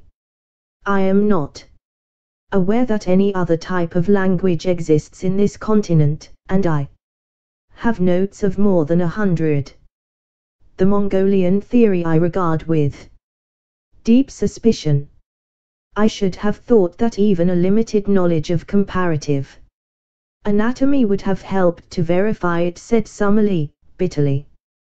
Challenger thrust out his aggressive chin until he was all beard and hat rim. No doubt, sir, a limited knowledge would have that effect. When one's knowledge is exhaustive, one comes to other conclusions. They glared at each other in mutual defiance, while all round rose the distant whisper, we will kill you if we can. That night we moored our canoes with heavy stones for anchors in the center of the stream, and made every preparation for a possible attack. Nothing came, however, and with the dawn we pushed upon our way, the drum beating dying out behind us. About 3 o'clock in the afternoon, we came to a very steep rapid, more than a mile long, the very one in which Professor Challenger had suffered disaster upon his first journey. I confess that the sight of it consoled me, for it was really the first direct corroboration, slight as it was, of the truth of his story. The Indians carried first our canoes and then our stores through the brushwood, which is very thick at this point, while we four whites, our rifles on our shoulders, walked between them and any danger coming from the woods. Before evening we had successfully passed the rapids, and made our way some 10 miles above them, where we anchored for the night. At this point I reckoned that we had come not less than 100 miles up the tributary from the main stream. It was in the early forenoon of the next day that we made the great departure. Since dawn Professor Challenger had been acutely uneasy, continually scanning each bank of the river. Suddenly he gave an exclamation of satisfaction and pointed to a single tree, which projected at a peculiar angle over the side of the stream. What do you make of that?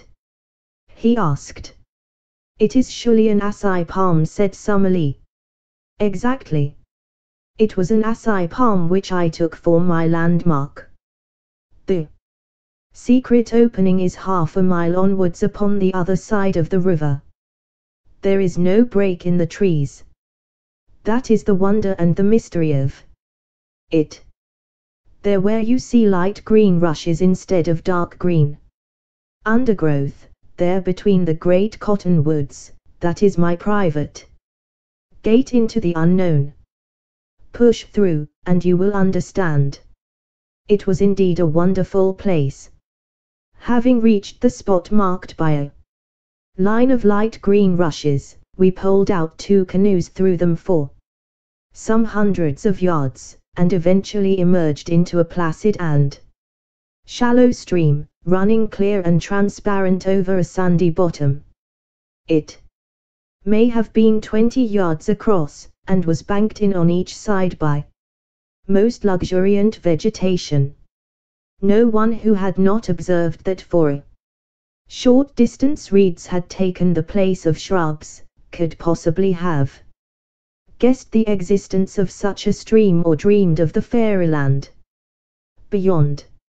For a fairyland it was the most wonderful that the imagination of man could conceive. The thick vegetation met overhead, interlacing into a natural pergola, and through this tunnel of verdure in a golden twilight flowed the green, pellucid river, beautiful in itself, but marvelous from the strange tints thrown by the vivid light from above, filtered and tempered in its fall. Clear as crystal, motionless as a sheet of glass, green as the edge of an iceberg, it stretched in front of us under its leafy archway, every stroke of our paddles sending 1,000 ripples across its shining surface. It was a fitting avenue to a land of wonders. All sign of the Indians had passed away, but animal life was more frequent, and the tameness of the creatures showed that they knew nothing of the hunter. Fuzzy little black velvet monkeys, with snow-white teeth and gleaming, mocking eyes, chattered at us as we passed. With a dull, heavy splash an occasional cayman plunged in from the bank. Once a dark, clumsy tapir stared at us from a gap in the bushes, and then lumbered away through the forest. Once, too, the yellow, sinuous form of a great puma whisked amid the brushwood, and its green, baleful eyes glared hatred at us over its tawny shoulder. Bird life was abundant, especially the wading birds.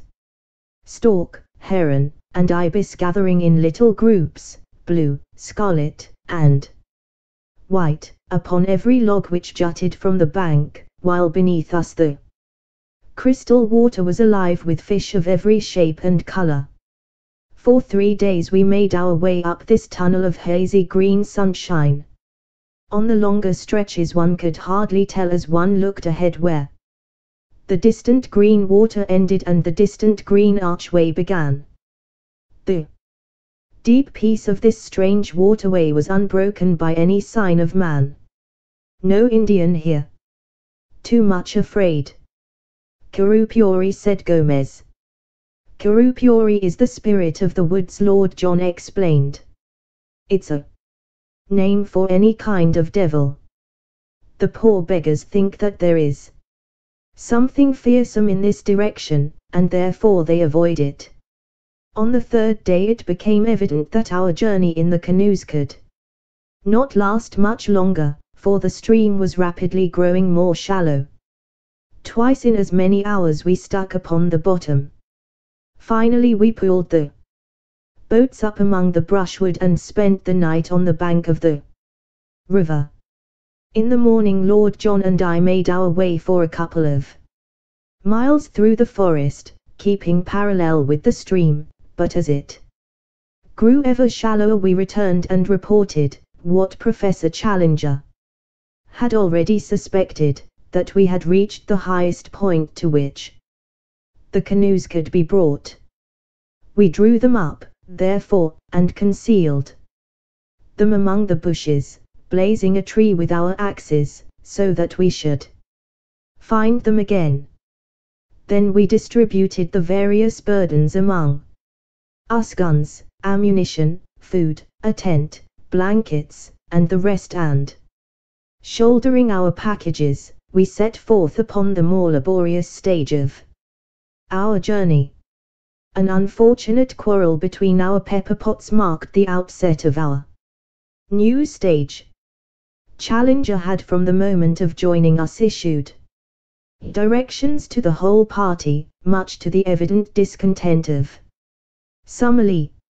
Now, upon his assigning some duty to his fellow professor, it was only the carrying of an aneroid barometer, the matter suddenly came to a head. "May I ask, sir," said Summerlee, with vicious calm, "in what capacity you take it upon yourself to issue these orders?" Challenger glared and bristled. "I do it, Professor Summerlee, as leader of this expedition. I am compelled to tell you, sir, that I do not recognize you in that capacity." "Indeed?" Challenger bowed with unwieldy sarcasm. "Perhaps you would define my exact position." "Yes, sir. You are a man whose veracity is upon trial, and this committee is here to try it. You walk, sir, with your judges." "Dear me," said Challenger, seating himself on the side of one of the canoes. "In that case you will, of course, go on your way, and I will follow at my leisure. If I am not the leader, you cannot expect me to lead." Thank heaven that there were two sane men, Lord John Roxton and myself, to prevent the petulance and folly of our learned professors from sending us back empty-handed to London. Such arguing and pleading and explaining before we could get them mollified. Then at last, Summerlee, with his sneer and his pipe, would move forwards, and Challenger would come rolling and grumbling after. By some good fortune we discovered about this time that both our savants had the very poorest opinion of Dr. Illingworth of Edinburgh. Thenceforward, that was our one safety, and every strained situation was relieved by our introducing the name of the Scotch zoologist, when both our professors would form a temporary alliance and friendship in their detestation and abuse of this common rival. Advancing in single file along the bank of the stream, we soon found that it narrowed down to a mere brook, and finally that it lost itself in a great green morass of sponge-like mosses, into which we sank up to our knees. The place was horribly haunted by clouds of mosquitoes and every form of flying pest, so we were glad to find solid ground again, and to make a circuit among the trees, which enabled us to outflank this pestilent morass, which droned like an organ in the distance, so loud was it with insect life. On the second day after leaving our canoes, we found that the whole character of the country changed. Our road was persistently upwards, and as we ascended, the woods became thinner and lost their tropical luxuriance. The huge trees of the alluvial Amazonian plain gave place to the phoenix and cocoa palms, growing in scattered clumps, with thick brushwood between. In the damper hollows the Mauritia palms threw out their graceful drooping fronds. We travelled entirely by compass, and once or twice there were differences of opinion between Challenger and the two Indians, when, to quote the professor's indignant words, the whole party agreed to trust the fallacious instincts of undeveloped savages rather than the highest product of modern European culture.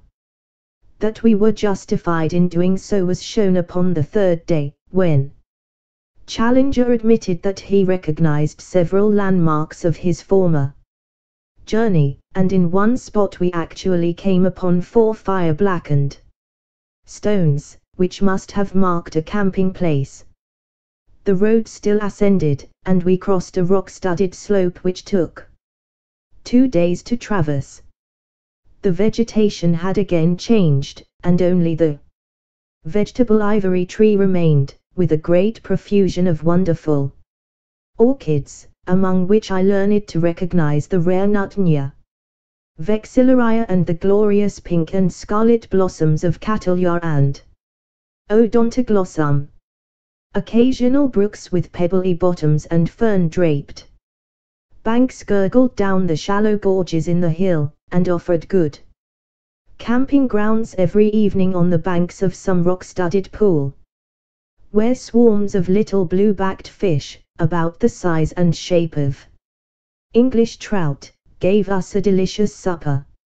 On the 9th day after leaving the canoes, having done, as I reckon, about 120 miles, we began to emerge from the trees, which had grown smaller until they were mere shrubs. Their place was taken by an immense wilderness of bamboo, which grew so thickly that we could only penetrate it by cutting a pathway with the machetes and billhooks of the Indians. It took us a long day, traveling from 7 in the morning till 8 at night, with only 2 breaks of 1 hour each, to get through this obstacle. Anything more monotonous and wearying could not be imagined, for, even at the most open places, I could not see more than 10 or 12 yards, while usually my vision was limited to the back of Lord John's cotton jacket in front of me, and to the yellow wall within a foot of me on either side. From above came one thin knife edge of sunshine, and 15 feet over our heads one saw the tops of the reeds swaying against the deep blue sky. I do not know what kind of creatures inhabit such a thicket, but several times we heard the plunging of large, heavy animals quite close to us. From their sounds Lord John judged them to be some form of wild cattle. Just as night fell we cleared the belt of bamboos, and at once formed our camp, exhausted by the interminable day. Early next morning we were again afoot, and found that the character of the country had changed once again. Behind us was the wall of bamboo, as definite as if it marked the course of a river. In front was an open plain, sloping slightly upwards and dotted with clumps of tree ferns, the whole curving before us until it ended in a long, whale-backed ridge.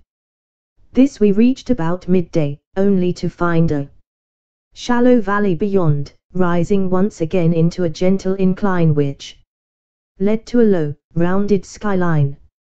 It was here, while we crossed the first of these hills, that an incident occurred which may or may not have been important. Professor Challenger, who with the 2 local Indians was in the van of the party, stopped suddenly and pointed excitedly to the right. As he did so we saw, at the distance of a mile or so, something which appeared to be a huge grey bird flap slowly up from the ground and skim smoothly off, flying very low and straight, until it was lost among the tree ferns. "Did you see it?" cried Challenger, in exultation. "Summerlee, did you see it?" His colleague was staring at the spot where the creature had disappeared. "What do you claim that it was?" he asked. "To the best of my belief, a pterodactyl." Summerlee burst into derisive laughter at a fiddlestick. Said he, "It was a stork, if ever I saw one." Challenger was too furious to speak. He simply swung his pack upon his back and continued upon his march. Lord John came abreast of me, however, and his face was more grave than was his wont. He had his Zeiss glasses in his hand. "I focused it before it got over the trees," said he. "I won't undertake to say what it was, but I'll risk my reputation as a sportsman that it wasn't any bird that ever I clapped eyes on in my life. So there the matter stands. Are we really just at the edge of the unknown, encountering the outlying pickets of this lost world of which our leader speaks? I give you the incident as it occurred, and you will know as much as I do. It stands alone, for we saw nothing more which could be called remarkable.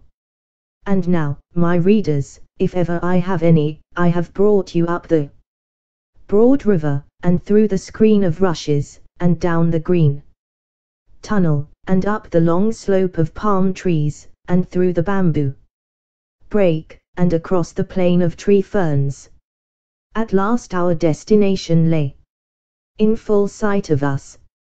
When we had crossed the second ridge, we saw before us an irregular, palm-studded plain, and then the line of high red cliffs which I have seen in the picture. There it lies, even as I write, and there can be no question that it is the same. At the nearest point it is about 7 miles from our present camp, and it curves away, stretching as far as I can see. Challenger struts about like a prize peacock, and Summerlee is silent, but still skeptical. Another day should bring some of our doubts to an end. Meanwhile, as Jose, whose arm was pierced by a broken bamboo, insists upon returning, I send this letter back in his charge, and only hope that it may eventually come to hand. I will write again as the occasion serves. I have enclosed with this a rough chart of our journey, which may have the effect of making the account rather easier to understand. Chapter 9. Who could have foreseen it? A dreadful thing has happened to us. Who could have foreseen it? I cannot foresee any end to our troubles. It may be that we are condemned to spend our whole lives in this strange, inaccessible place. I am still so confused that I can hardly think clearly of the facts of the present or of the chances of the future. To my astounded senses, the one seems most terrible and the other as black as night.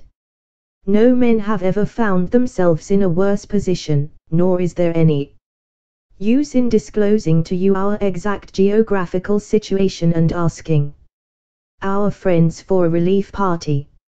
Even if they could send one, our fate will in all human probability be decided long before it could arrive in South America. We are, in truth, as far from any human aid as if we were in the moon. If we are to win through, it is only our own qualities which can save us. I have as companions 3 remarkable men, men of great brain power and of unshaken courage. There lies our one and only hope. It is only when I look upon the untroubled faces of my comrades that I see some glimmer through the darkness. Outwardly I trust that I appear as unconcerned as they. Inwardly I am filled with apprehension. Let me give you, with as much detail as I can, the sequence of events which have led us to this catastrophe. When I finished my last letter I stated that we were within 7 miles from an enormous line of ruddy cliffs, which encircled, beyond all doubt, the plateau of which Professor Challenger spoke.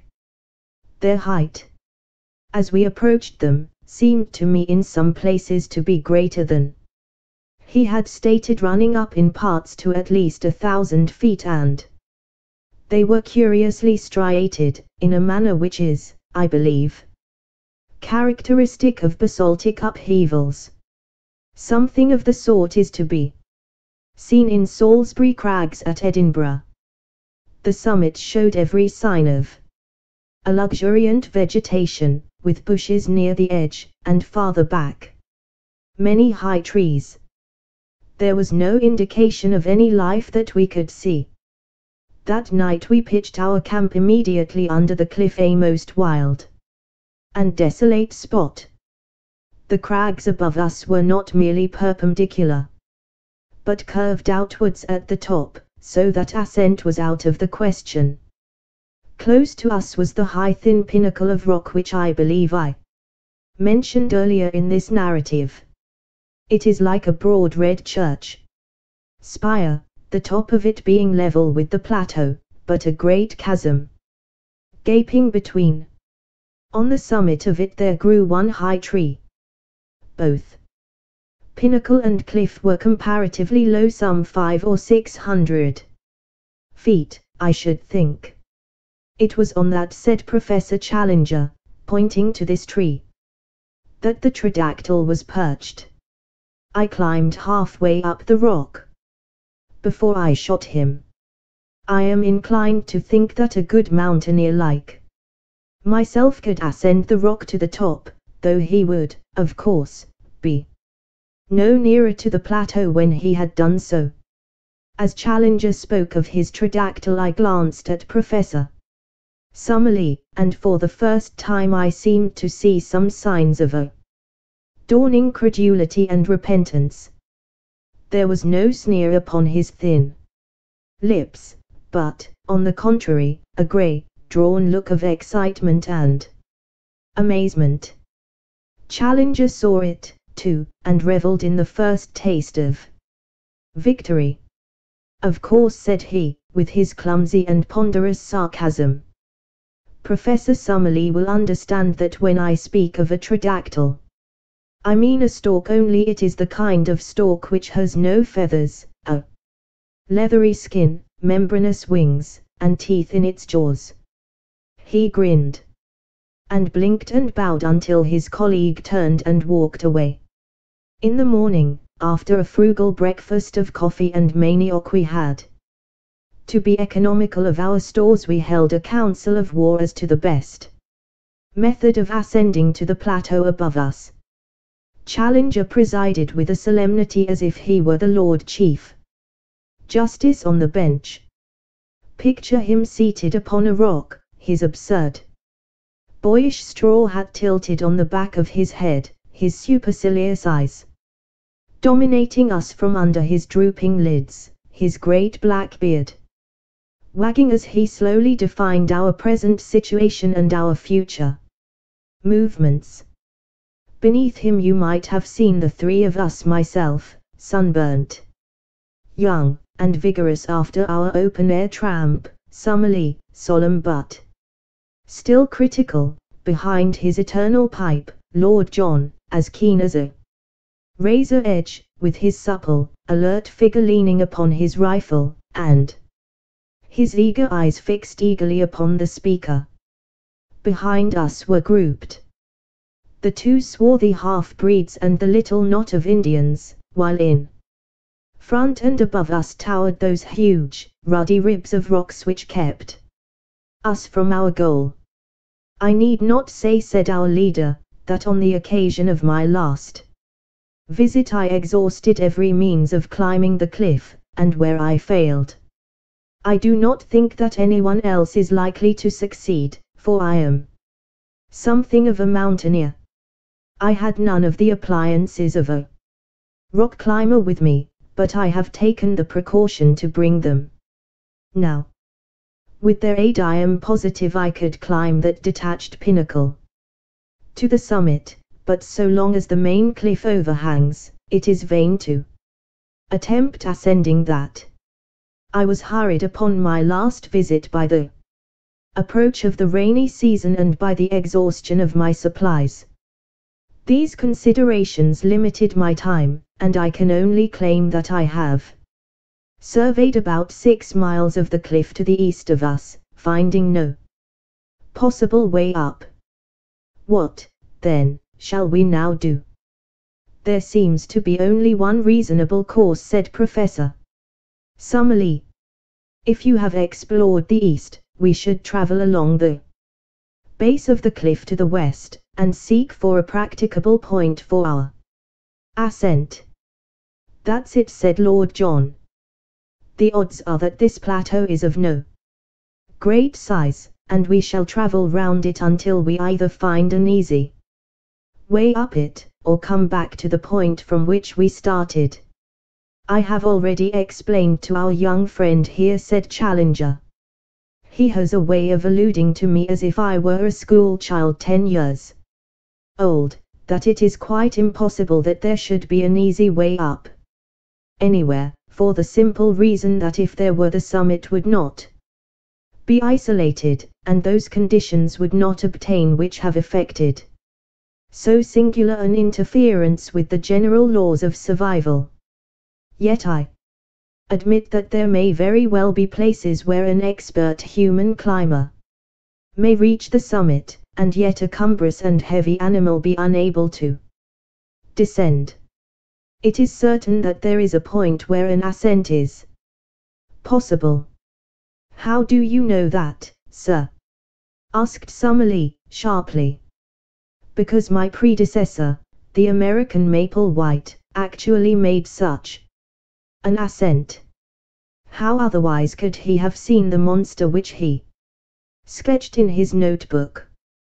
There you reason somewhat ahead of the proved facts, said the stubborn Summerlee. I admit your plateau, because I have seen it, but I have not as yet satisfied myself that it contains any form of life whatever. What you admit, sir, or what you do not admit, is really of inconceivably small importance. I am glad to perceive that the plateau itself has actually obtruded itself upon your intelligence. He glanced up at it, and then, to our amazement, he sprang from his rock, and, seizing Summerlee by the neck, he tilted his face into the air. Now, sir, he shouted, hoarse with excitement, do I help you to realize that the plateau contains some animal life? I have said that a thick fringe of green overhung the edge of the cliff. Out of this there had emerged a black, glistening object. As it came slowly forth and overhung the chasm, we saw that it was a very large snake with a peculiar flat, spade-like head. It wavered and quivered above us for a minute, the morning sun gleaming upon its sleek, sinuous coils. Then it slowly drew inwards and disappeared. Summerlee had been so interested that he had stood unresisting while Challenger tilted his head into the air. Now he shook his colleague off and came back to his dignity. I should be glad, Professor Challenger, said he, if you could see your way to make any remarks which may occur to you without seizing me by the chin.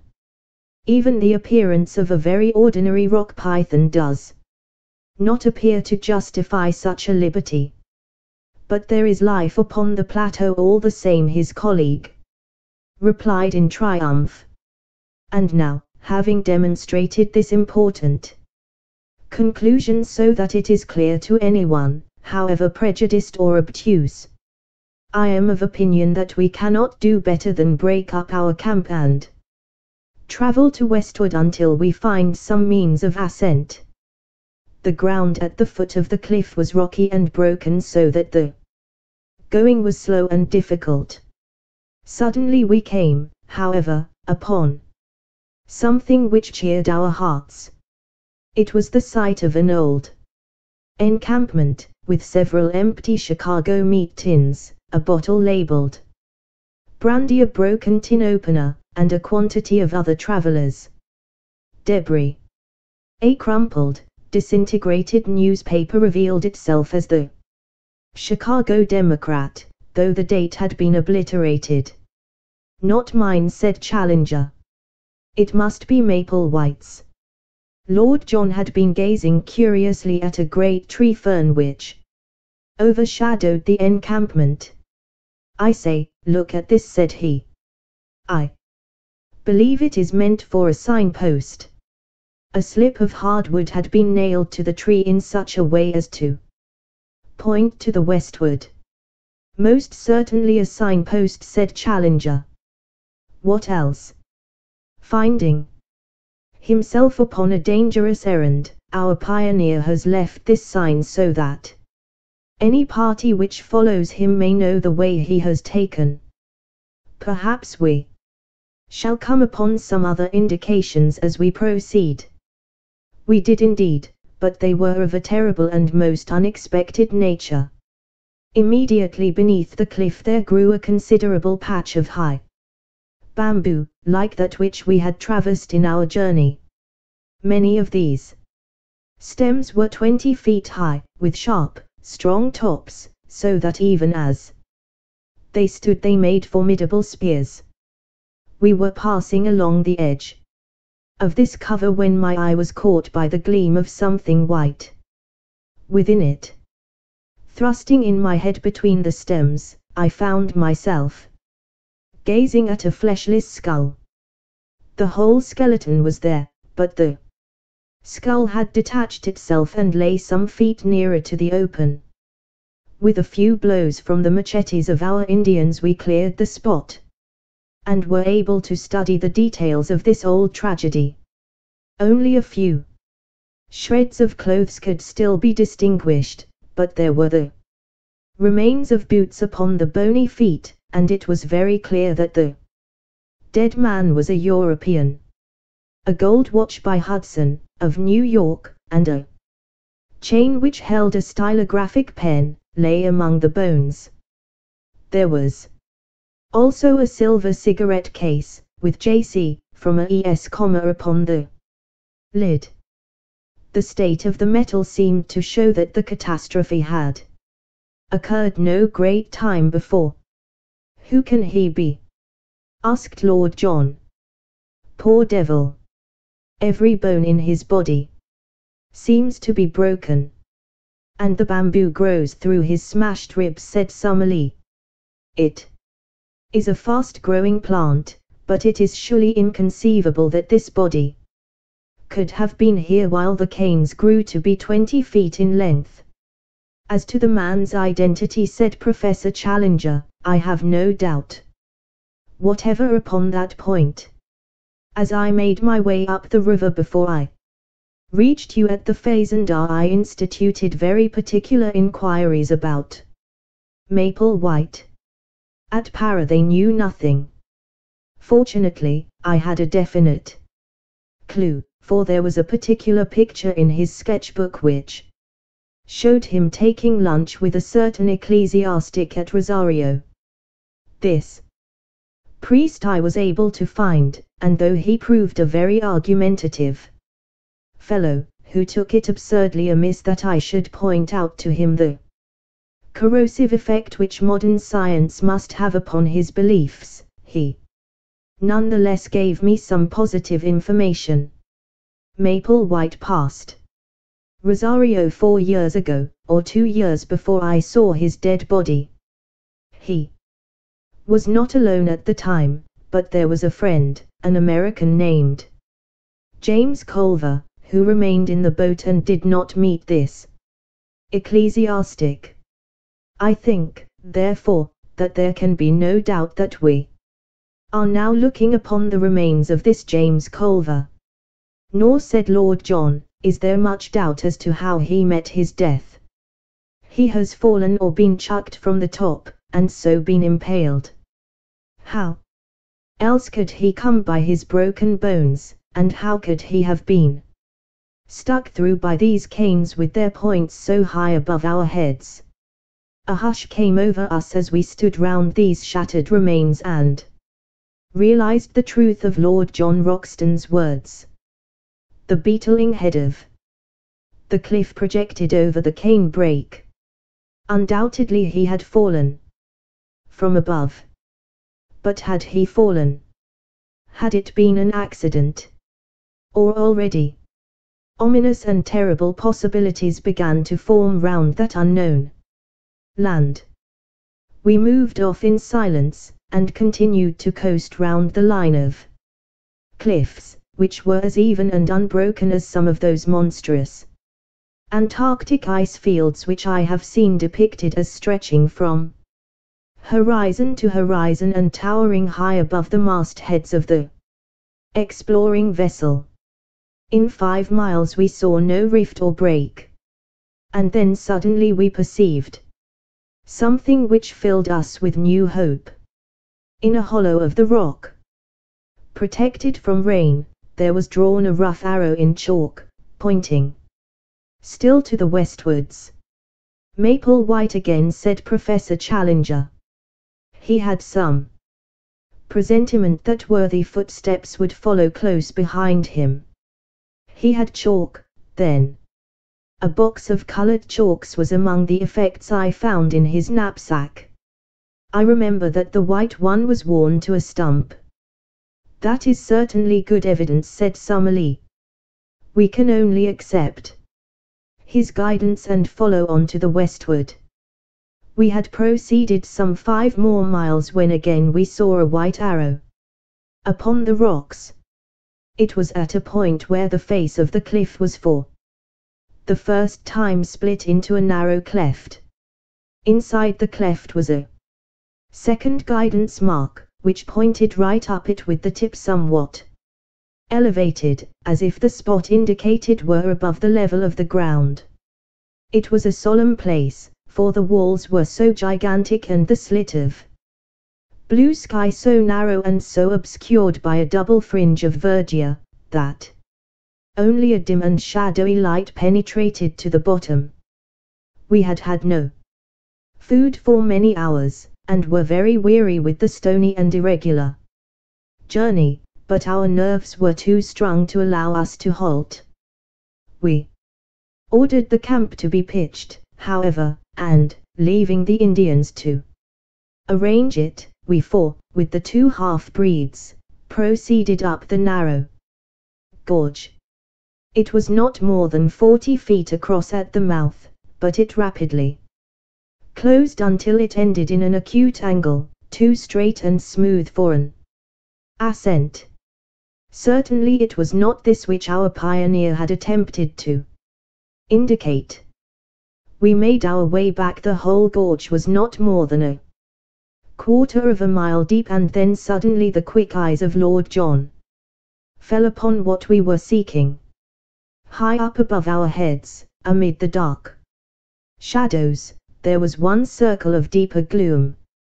Surely it could only be the opening of a cave. The base of the cliff was heaped with loose stones at the spot, and it was not difficult to clamber up. When we reached it, all doubt was removed. Not only was it an opening into the rock, but on the side of it there was marked once again the sign of the arrow. Here was the point, and this the means by which Maple White and his ill-fated comrade had made their ascent. We were too excited to return to the camp, but must make our first exploration at once. Lord John had an electric torch in his knapsack, and this had to serve us as light. He advanced, throwing his little clear circlet of yellow radiance before him, while in single file we followed at his heels. The cave had evidently been water-worn, the sides being smooth and the floor covered with rounded stones. It was of such a size that a single man could just fit through by stooping. For 50 yards it ran almost straight into the rock, and then it ascended at an angle of 45. Presently this incline became even steeper, and we found ourselves climbing upon hands and knees among loose rubble which slid from beneath us. Suddenly an exclamation broke from Lord Roxton. "It's blocked," said he. Clustering behind him we saw in the yellow field of light a wall of broken basalt which extended to the ceiling. "The roof has fallen in." In vain we dragged out some of the pieces. The only effect was that the larger ones became detached and threatened to roll down the gradient and crush us. It was evident that the obstacle was far beyond any efforts which we could make to remove it. The road by which Maple White had ascended was no longer available. Too much cast down to speak, we stumbled down the dark tunnel and made our way back to the camp. One incident occurred, however, before we left the gorge, which is of importance in view of what came afterwards. We had gathered in a little group at the bottom of the chasm, some 40 feet beneath the mouth of the cave, when a huge rock rolled suddenly downwards and shot past us with tremendous force. It was the narrowest escape for one or all of us. We could not ourselves see whence the rock had come, but our half-breed servants, who were still at the opening of the cave, said that it had flown past them, and must therefore have fallen from the summit. Looking upwards, we could see no sign of movement above us amidst the green jungle which topped the cliff. There could be little doubt, however, that the stone was aimed at us, so the incident surely pointed to humanity and malevolent humanity upon the plateau. We withdrew hurriedly from the chasm, our minds full of this new development and its bearing upon our plans. The situation was difficult enough before, but if the obstructions of nature were increased by the deliberate opposition of man, then our case was indeed a hopeless one. And yet, as we looked up at that beautiful fringe of verdure only a few hundreds of feet above our heads, there was not one of us who could conceive the idea of returning to London until we had explored it to its depths. On discussing the situation, we determined that our best course was to continue to coast round the plateau in the hope of finding some other means of reaching the top. The line of cliffs, which had decreased considerably in height, had already begun to trend from west to north. And if we could take this as representing the arc of a circle, the whole circumference could not be very great. At the worst, then, we should be back in a few days at our starting point. We made a march that day which totaled some 22 miles. Without any change in our prospects. I may mention that our aneroid shows us that in the continual incline which we have ascended since we abandoned our canoes we have risen to no less than 3,000 feet above sea level. Hence there is a considerable change both in the temperature and in the vegetation. We have shaken off some of that horrible insect life which is the bane of tropical travel. A few palms still survive, and many tree ferns, but the Amazonian trees have been all left behind. It was pleasant to see the convolvulus, the passion flower, and the begonia, all reminding me of home, here among these inhospitable rocks.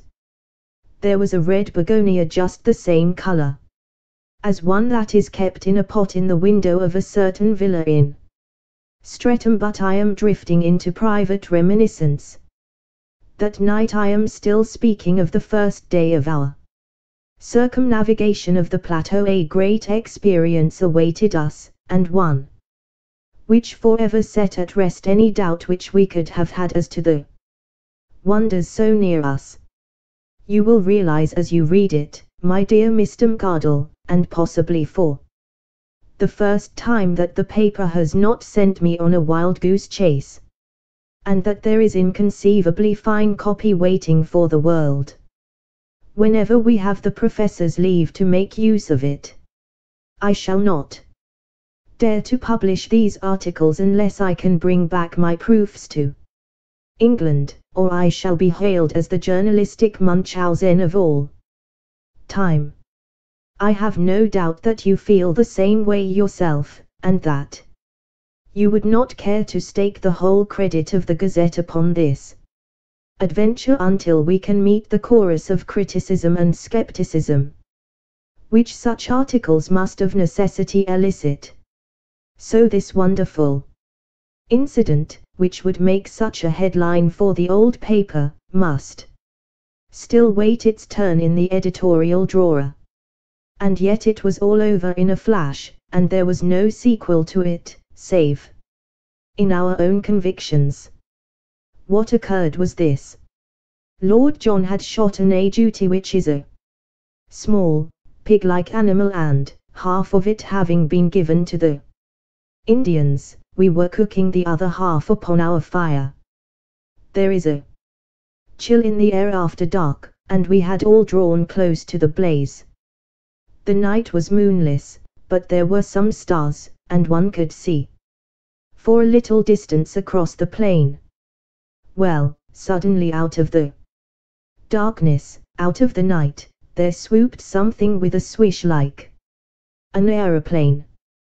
The whole group of us were covered for an instant by a canopy of leathery wings, and I had a momentary vision of a long, snake-like neck, a fierce, red, greedy eye, and a great snapping beak, filled, to my amazement, with little, gleaming teeth.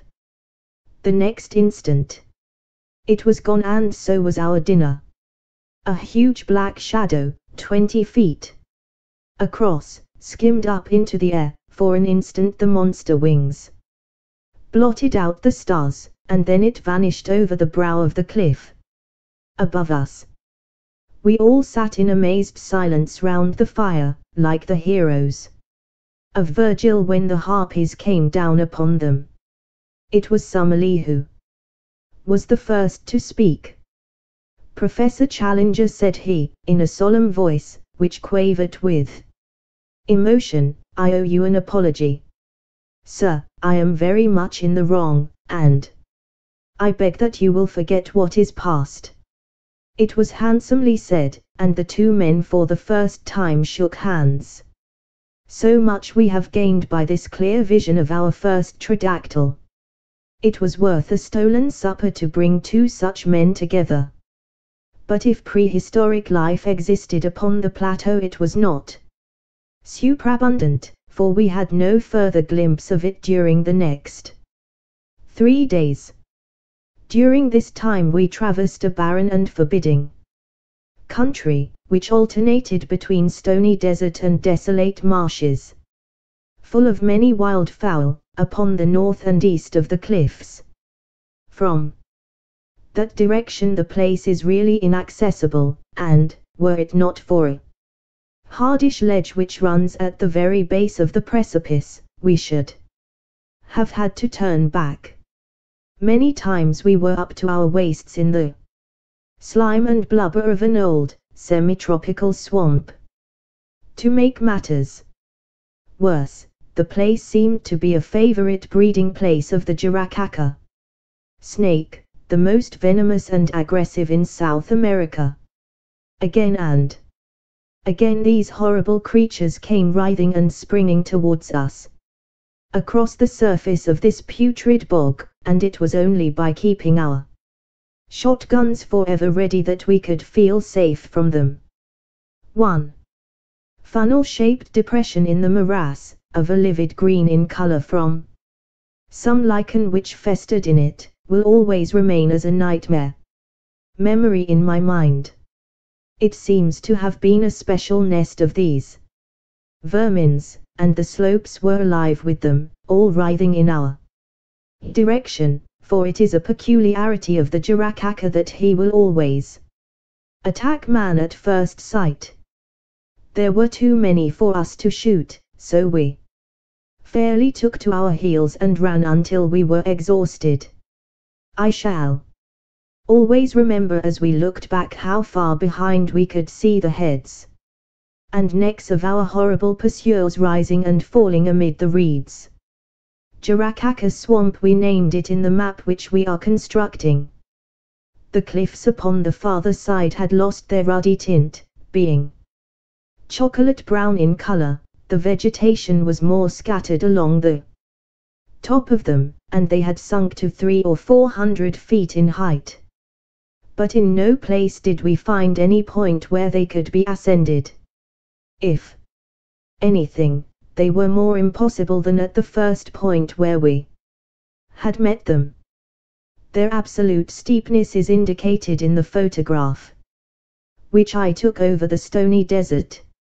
Surely, said I, as we discussed the situation, the rain must find its way down somehow. There are bound to be water channels in the rocks. Our young friend has glimpses of lucidity, said Professor Challenger, patting me upon the shoulder. The rain must go somewhere, I repeated. He keeps a firm grip upon actuality. The only drawback is that we have conclusively proved by ocular demonstration that there are no water channels down the rocks. Where, then, does it go? I persisted. I think it may be fairly assumed that if it does not come outwards, it must run inwards. Then there is a lake in the center. So I should suppose. It is more than likely that the lake may be an old crater, said Summerlee. The whole formation is, of course, highly volcanic. But, however that may be, I should expect to find the surface of the plateau slope inwards with a considerable sheet of water in the center, which may drain off, by some subterranean channel, into the marshes of the Jaracaca swamp. Or evaporation might preserve an equilibrium, remarked Challenger. And the two learned men wandered off into one of their usual scientific arguments, which were as comprehensible as Chinese to the layman. On the 6th day we completed our first circuit of the cliffs, and found ourselves back at the first camp, beside the isolated pinnacle of rock. We were a disconsolate party, for nothing could have been more minute than our investigation, and it was absolutely certain that there was no single point where the most active human being could possibly hope to scale the cliff. The place which Maple-White's chalk marks had indicated as his own means of access was now entirely impassable. What were we to do now? Our stores of provisions, supplemented by our guns, were holding out well, but the day must come when they would need replenishment. In a couple of months the rains might be expected, and we should be washed out of our camp. The rock was harder than marble, and any attempt at cutting a path for so great a height was more than our time or resources would admit. No wonder that we looked gloomily at each other that night, and sought our blankets with hardly a word exchanged. I remember that as I dropped off to sleep my last recollection was that Challenger was squatting, like a monstrous bullfrog, by the fire, his huge head in his hands, sunk apparently in the deepest thought, and entirely oblivious to the good night which I wished him.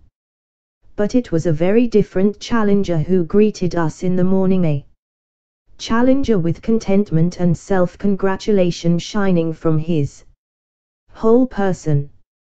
He faced us as we assembled for breakfast with a deprecating false modesty in his eyes, as who should say, I know that I deserve all that you can say, but I pray you to spare my blushes by not saying it.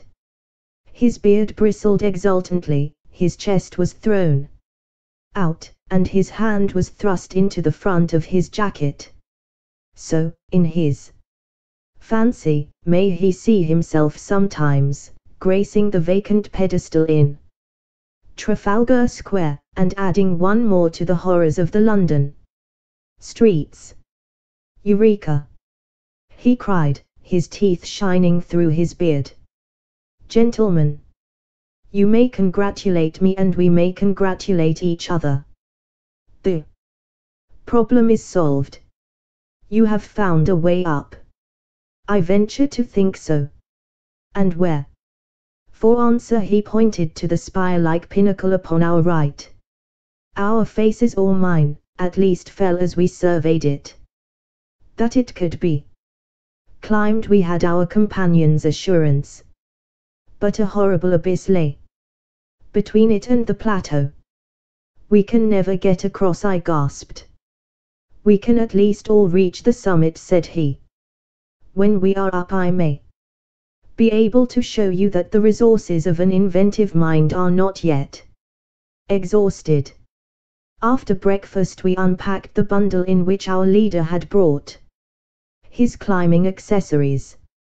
From it he took a coil of the strongest and lightest rope, 150 feet in length, with climbing irons, clamps, and other devices. Lord John was an experienced mountaineer, and Summerlee had done some rough climbing at various times, so that I was really the novice at rock work of the party, but my strength and activity may have made up for my want of experience. It was not in reality a very stiff task, though there were moments which made my hair bristle upon my head. The first half was perfectly easy, but from there upwards it became continually steeper until, for the last 50 feet, we were literally clinging with our fingers and toes to tiny ledges and crevices in the rock. I could not have accomplished it, nor could Summerlee, if Challenger had not gained the summit. It was extraordinary to see such activity in so unwieldy a creature, and there fixed the rope round the trunk of the considerable tree which grew there. With this as our support, we were soon able to scramble up the jagged wall until we found ourselves upon the small grassy platform, some 25 feet each way, which formed the summit. The first impression which I received when I had recovered my breath was of the extraordinary view over the country which we had traversed. The whole Brazilian plain seemed to lie beneath us, extending away and away until it ended in dim blue mists upon the farthest skyline. In the foreground was the long slope, strewn with rocks and dotted with tree ferns. Farther off in the middle distance, looking over the Saddleback Hill, I could just see the yellow and green mass of bamboos through which we had passed, and then, gradually, the vegetation increased until it formed the huge forest which extended as far as the eyes could reach, and for a good 2,000 miles beyond. I was still drinking in this wonderful panorama when the heavy hand of the professor fell upon my shoulder. "This way, my young friend," said he, "vestigia nulla retrorsum. Never look rearwards, but always to our glorious goal." The level of the plateau, when I turned, was exactly that on which we stood, and the green bank of bushes, with occasional trees, was so near that it was difficult to realize how inaccessible it remained. At a rough guess the gulf was 40 feet across, but, so far as I could see, it might as well have been 40 miles. I placed one arm round the trunk of the tree and leaned over the abyss. Far down were the small, dark figures of our servants, looking up at us. The wall was absolutely precipitous, as was that which faced me. "This is indeed curious," said the creaking voice of Professor Summerlee. I turned, and found that he was examining with great interest the tree to which I clung. That smooth bark and those small, ribbed leaves seemed familiar to my eyes. "Why," I cried, "it's a beech." "Exactly," said Summerlee. "A fellow countryman in a far land." "Not only a fellow countryman, my good sir," said Challenger, "but also, if I may be allowed to enlarge your simile, an ally of the first value. This beech tree will be our savior. By George!" cried Lord John, "a bridge." "Exactly, my friends, a bridge. It is not for nothing that I expended an hour last night in focusing my mind upon the situation. I have some recollection of once remarking to our young friend here that GEC is at his best when his back is to the wall. Last night you will admit that all our backs were to the wall. But where willpower and intellect go together, there is always a way out. A drawbridge had to be found which could be dropped across the abyss. Behold it. It was certainly a brilliant idea. The tree was a good 60 feet in height, and if it only fell the right way it would easily cross the chasm. Challenger had slung the camp axe over his shoulder when he ascended. Now he handed it to me. "Our young friend has the thews and sinews," said he. "I think he will be the most useful at this task. I must beg, however, that you will kindly refrain from thinking for yourself, and that you will do exactly what you are told." Under his direction I cut such gashes in the sides of the trees as would ensure that it should fall as we desired. It had already a strong, natural tilt in the direction of the plateau, so that the matter was not difficult. Finally I set to work in earnest upon the trunk, taking turn and turn with Lord John. In a little over an hour there was a loud crack, the tree swayed forward, and then crashed over, burying its branches among the bushes on the farther side. The severed trunk rolled to the very edge of our platform, and for one terrible second we all thought it was over. It balanced itself, however, a few inches from the edge, and there was our bridge to the unknown. All of us, without a word, shook hands with Professor Challenger, who raised his straw hat and bowed deeply to each in turn. "I claim the honor," said he, "to be the first to cross to the unknown land, a fitting subject, no doubt, for some future historical painting." He had approached the bridge when Lord John laid his hand upon his coat. "My dear chap," said he, "I really cannot allow it." "Cannot allow it, sir?" The head went back and the beard forward. "When it is a matter of science, don't you know, I follow your lead. Because you are by way of being a man of science. But it's up to you to follow me when you come into my department." "Your department, sir?" "We all have our professions, and soldierin is mine. We are, according to my ideas, invading a new country, which may or may not be chock full of enemies of sorts. To barge blindly into it for want of a little common sense and patience isn't my notion of management." The remonstrance was too reasonable to be disregarded. Challenger tossed his head and shrugged his heavy shoulders.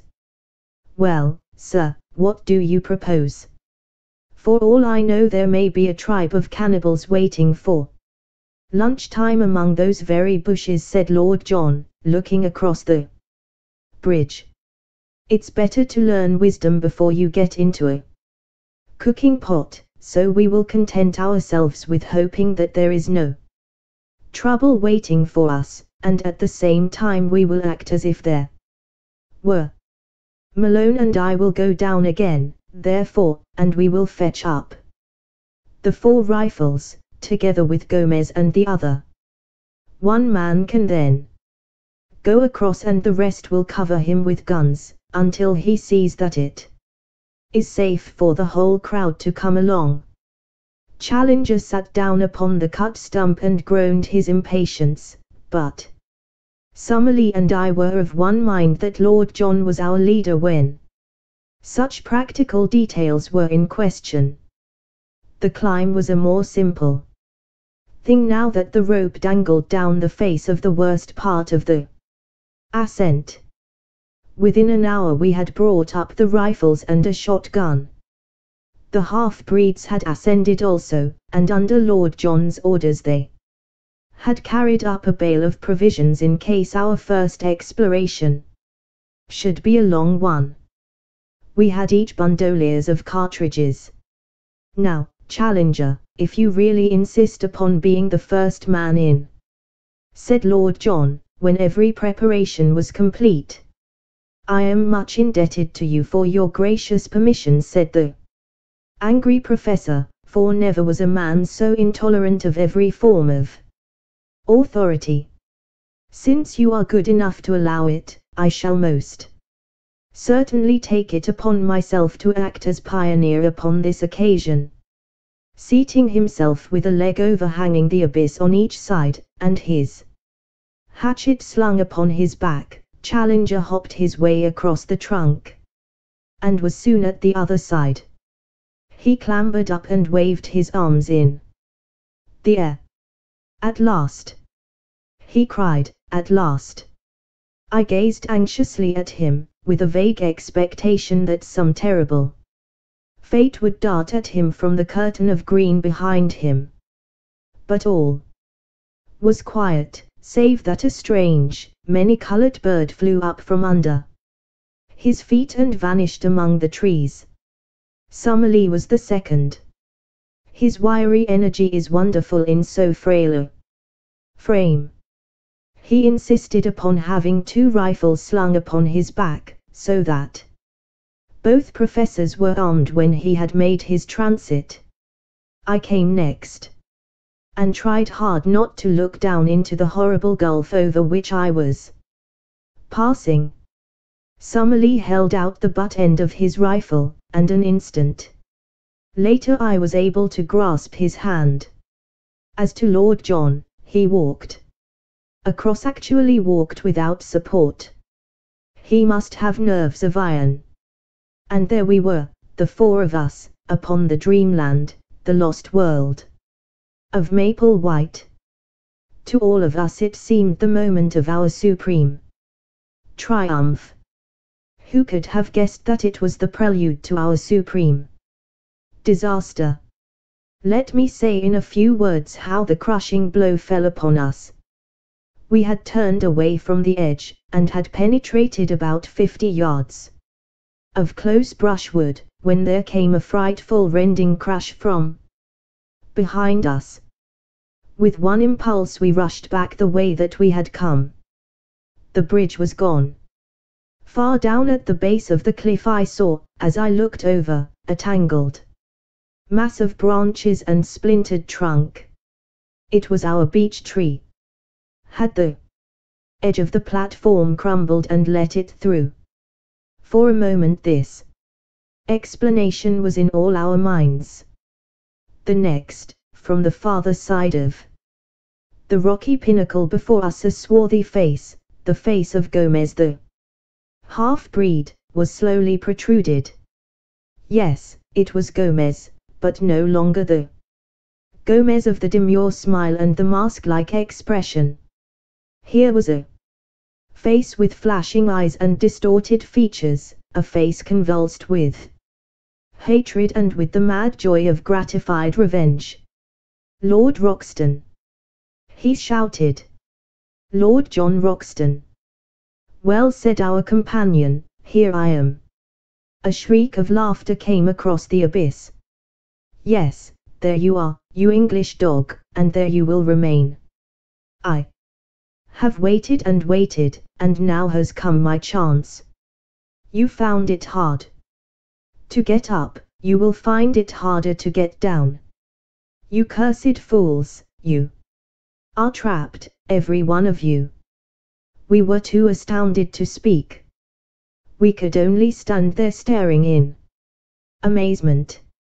A great broken bough upon the grass showed whence he had gained his leverage to tilt over our bridge. The face had vanished. But presently it was up again, more frantic than before. We nearly killed you with a stone at the cave, he cried, but this is better. It is slower and more terrible. Your bones will whiten up there, and none will know where you lie or come to cover them. As you lie dying, think of Lopez, whom you shot 5 years ago on the Putumayo River.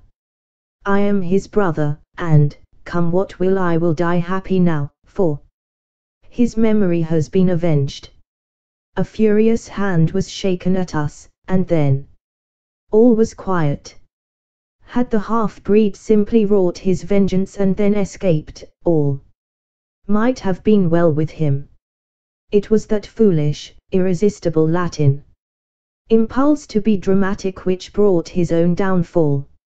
Roxton, the man who had earned himself the name of the flail of the Lord through 3 countries, was not one who could be safely taunted.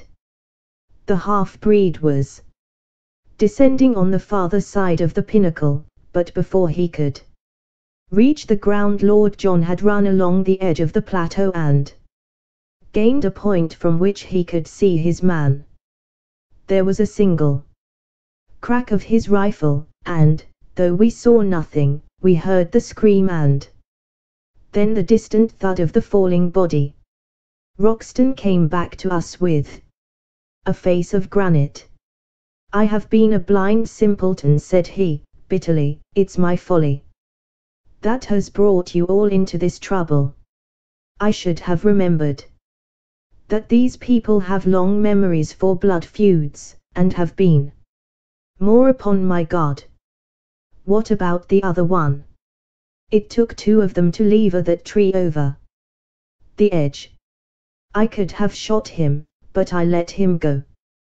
He may have had no part in it. Perhaps it would have been better if I had killed him, for he must, as you say, have lent a hand. Now that we had the clue to his action, each of us could cast back and remember some sinister act upon the part of the half-breed, his constant desire to know our plans, his arrest outside our tent when he was overhearing them, the furtive looks of hatred which from time to time one or other of us had surprised. We were still discussing it, endeavoring to adjust our minds to these new conditions, when a singular scene in the plain below arrested our attention. A man in white clothes, who could only be the surviving half-breed, was running as one does run when death is the pacemaker.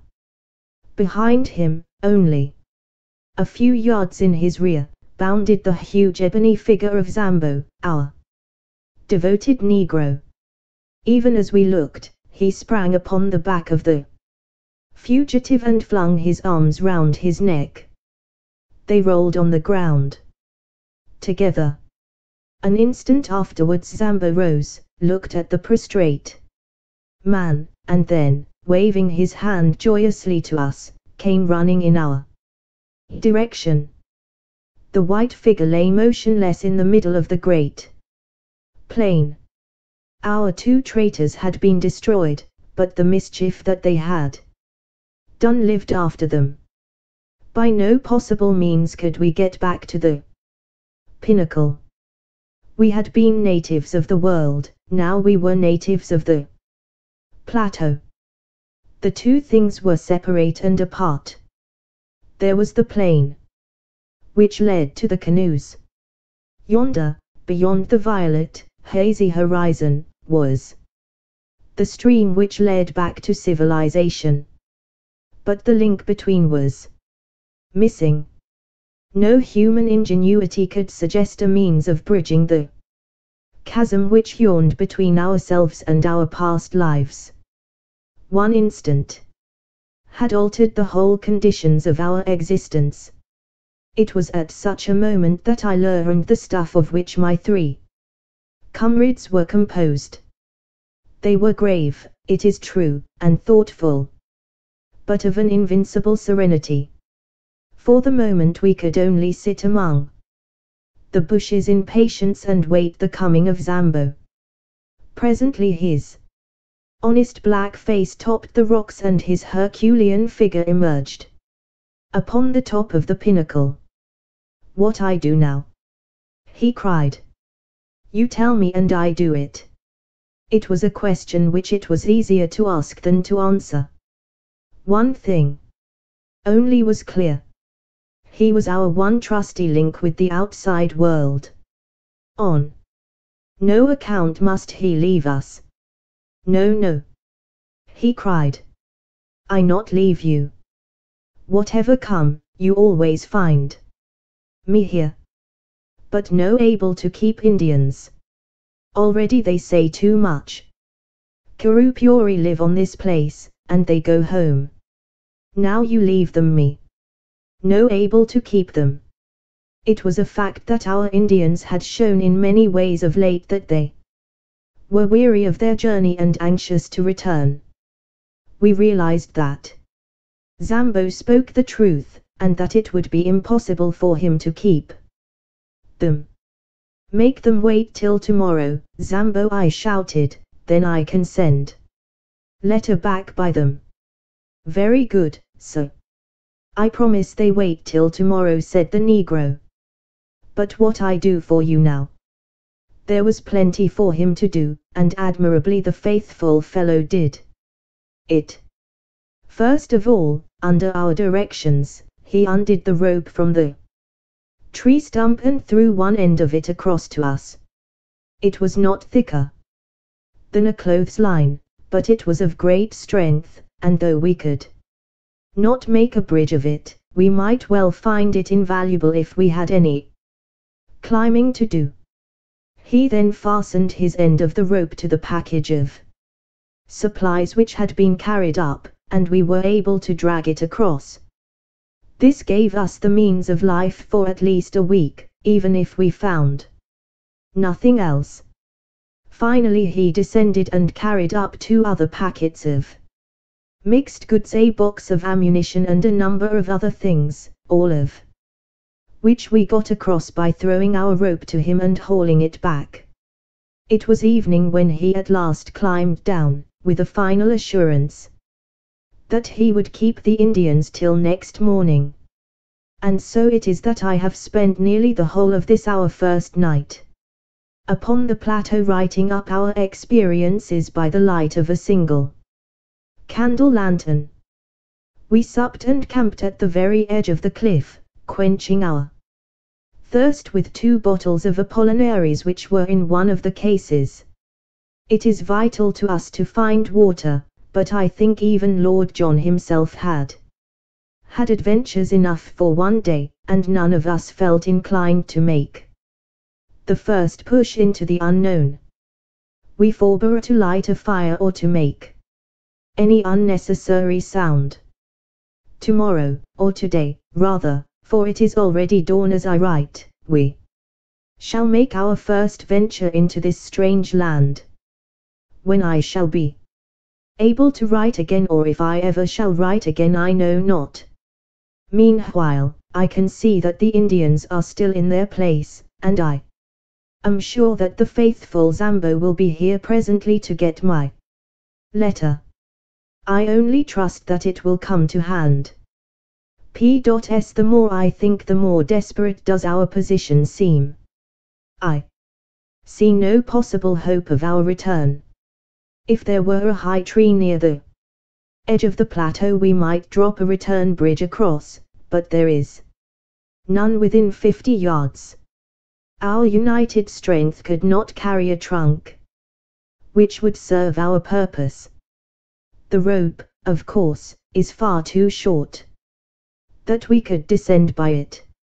No, our position is hopeless, hopeless. Chapter X. The most wonderful things have happened. The most wonderful things have happened and are continually happening to us. All the paper that I possess consists of 5 old notebooks and a lot of scraps, and I have only the one stylographic pencil, but so long as I can move my hand I will continue to set down our experiences and impressions, for, since we are the only men of the whole human race to see such things, it is of enormous importance that I should record them whilst they are fresh in my memory, and before that fate which seems to be constantly impending does actually overtake us. Whether Zambo can at last take these letters to the river, or whether I shall myself in some miraculous way carry them back with me, or finally, whether some daring explorer, coming upon our tracks with the advantage, perhaps, of a perfected monoplane, should find this bundle of manuscript. In any case, I can see that what I am writing is destined to immortality as a classic of true adventure. On the morning after our being trapped upon the plateau by the villainous Gomez, we began a new stage in our experiences. The first incident in it was not such as to give me a very favorable opinion of the place to which we had wandered. As I roused myself from a short nap after day had dawned, my eyes fell upon a most singular appearance. Upon my own leg, my trouser had slipped up, exposing a few inches of my skin above my sock. On this there rested a large, purplish grape. Astonished at the sight, I leaned forward to pick it off, when, to my horror, it burst between my finger and thumb, squirting blood in every direction. My cry of disgust had brought the two professors to my side. "Most interesting," said Summerlee, bending over my shin. "An enormous blood tick, as yet, I believe, unclassified." "The first fruits of our labors," said Challenger in his booming, pedantic fashion. "We cannot do less than call it Nyxodes Maloney. The very small inconvenience of being bitten, my young friend, cannot, I am sure, weigh with you as against the glorious privilege of having your name inscribed in the deathless roll of zoology. Unhappily you have crushed this fine specimen at the moment of satiation." "Filthy vermin!" I cried. Professor Challenger raised his great eyebrows in protest, and placed a soothing paw upon my shoulder.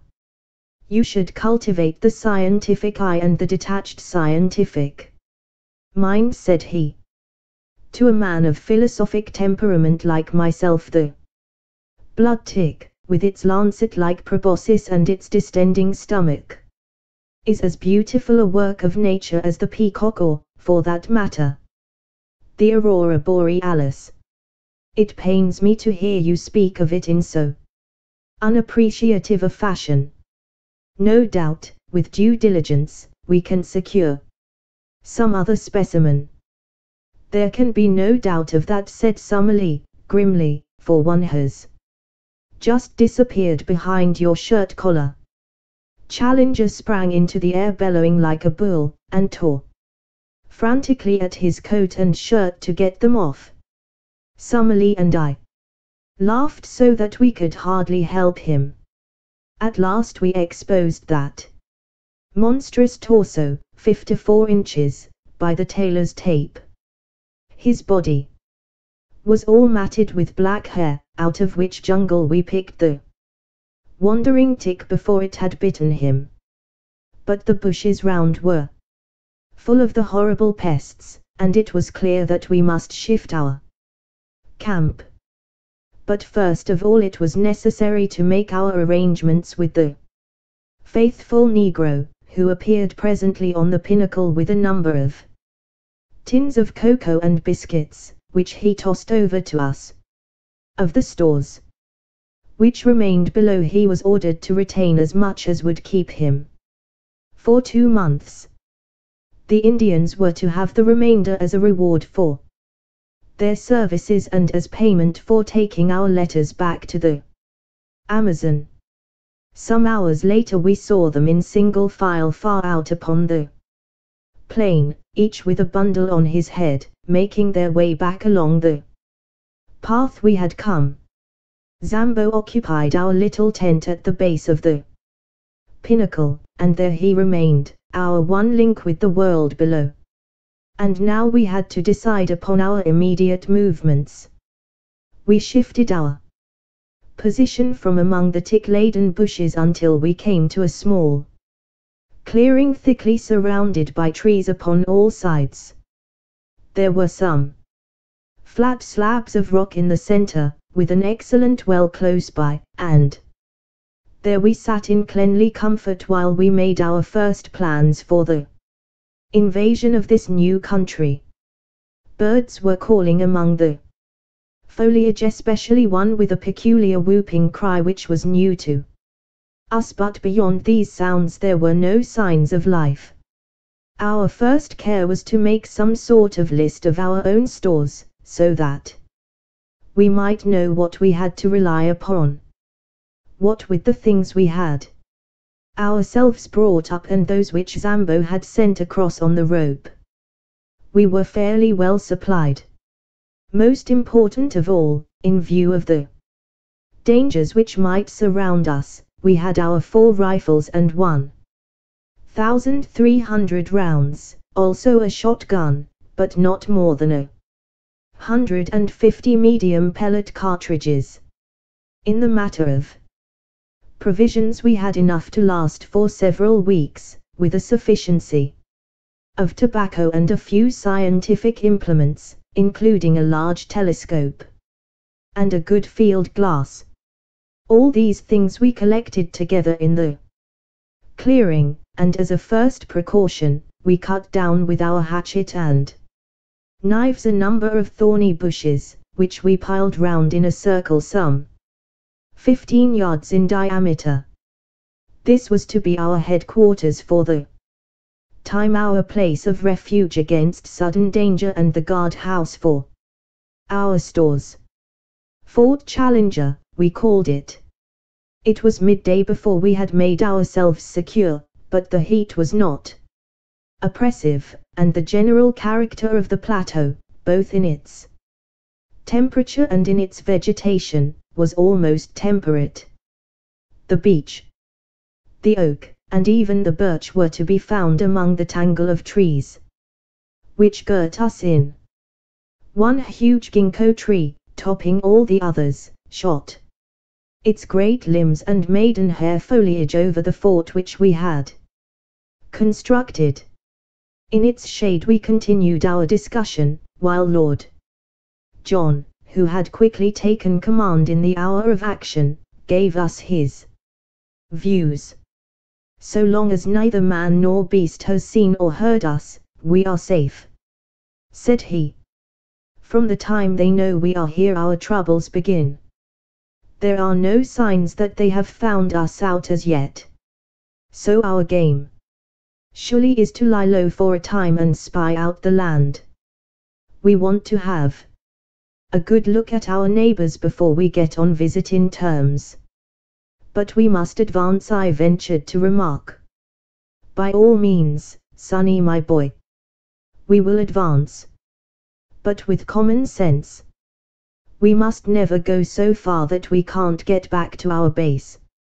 Above all, we must never, unless it is life or death, fire off our guns. But you fired yesterday, said Summerlee. Well, it couldn't be helped. However, the wind was strong and blew outwards. It is not likely that the sound could have traveled far into the plateau. By the way, what shall we call this place? I suppose it is up to us to give it a name. There were several suggestions, more or less happy, but Challenger's was final. It can only have one name, said he. It is called after the pioneer who discovered it. It is Maple White Land. Maple White Land it became, and so it is named in that chart which has become my special task. So it will, I trust, appear in the Atlas of the future. The peaceful penetration of Maple White Land was the pressing subject before us. We had the evidence of our own eyes that the place was inhabited by some unknown creatures, and there was that of Maple White's sketchbook to show that more dreadful and more dangerous monsters might still appear. That there might also prove to be human occupants, and that they were of a malevolent character, was suggested by the skeleton impaled upon the bamboos, which could not have got there had it not been dropped from above. Our situation, stranded without possibility of escape in such a land, was clearly full of danger, and our reasons endorsed every measure of caution which Lord John's experience could suggest. Yet it was surely impossible that we should halt on the edge of this world of mystery when our very souls were tingling with impatience to push forward and to pluck the heart from it. We therefore blocked the entrance to our zareba by filling it up with several thorny bushes, and left our camp with the stores entirely surrounded by this protecting hedge. We then slowly and cautiously set forth into the unknown, following the course of the little stream which flowed from our spring, as it should always serve us as a guide on our return. Hardly had we started when we came across signs that there were indeed wonders awaiting us. After a few hundred yards of thick forest, containing many trees which were quite unknown to me, but which Summerlee, who was the botanist of the party, recognized as forms of conifera and of cycadaceous plants which have long passed away in the world below, we entered a region where the stream widened out and formed a considerable bog. High reeds of a peculiar type grew thickly before us, which were pronounced to be equisetaceae, or mare's tails, with tree ferns scattered amongst them, all of them swaying in a brisk wind. Suddenly Lord John, who was walking first, halted with uplifted hand. "Look at this," said he. "By George, this must be the trail of the father of all birds." An enormous three-toed track was imprinted in the soft mud before us. The creature, whatever it was, had crossed the swamp and had passed on into the forest. We all stopped to examine that monstrous spoor. If it were indeed a bird, and what animal could leave such a mark? Its foot was so much larger than an ostrich's that its height upon the same scale must be enormous. Lord John looked eagerly round him and slipped 2 cartridges into his elephant gun. "I'll stake my good name as a shikari," said he, "that the track is a fresh one. The creature has not passed 10 minutes. Look how the water is still oozing into that deeper print. By Jove! See, here is the mark of a little one." Sure enough, smaller tracks of the same general form were running parallel to the large ones. "But what do you make of this?" cried Professor Summerlee triumphantly, pointing to what looked like the huge print of a 5-fingered human hand appearing among the 3-toed marks. "Wealden!" cried Challenger, in an ecstasy. "I've seen them in the Wealden clay. It is a creature walking erect upon 3-toed feet, and occasionally putting one of its 5-fingered forepaws upon the ground. Not a bird, my dear Roxton, not a bird. A beast. No, a reptile, a dinosaur. Nothing else could have left such a track. They puzzled a worthy Sussex doctor some 90 years ago, but who in the world could have hoped to have seen a sight like that?" His words died away into a whisper, and we all stood in motionless amazement. Following the tracks, we had left the morass and passed through a screen of brushwood and trees.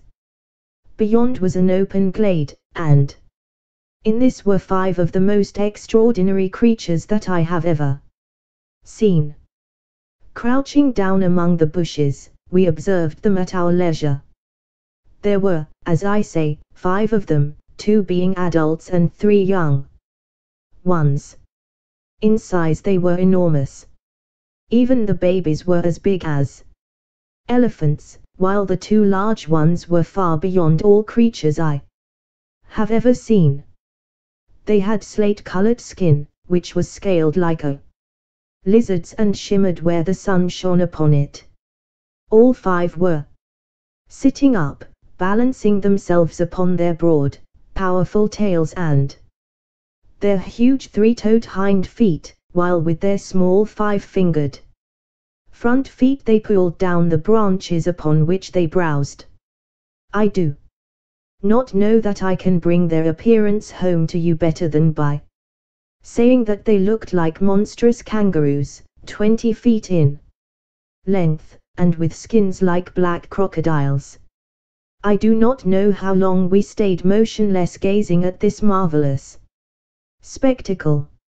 A strong wind blew towards us and we were well concealed, so there was no chance of discovery.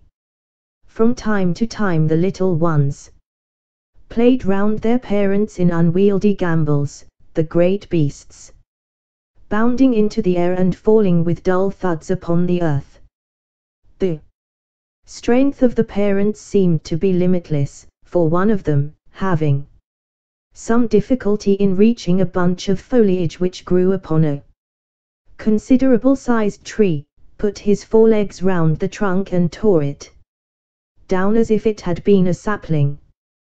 The action seemed, as I thought, to show not only the great development of its muscles, but also the small one of its brain, for the whole weight came crashing down upon the top of it, and it uttered a series of shrill yelps to show that, big as it was, there was a limit to what it could endure.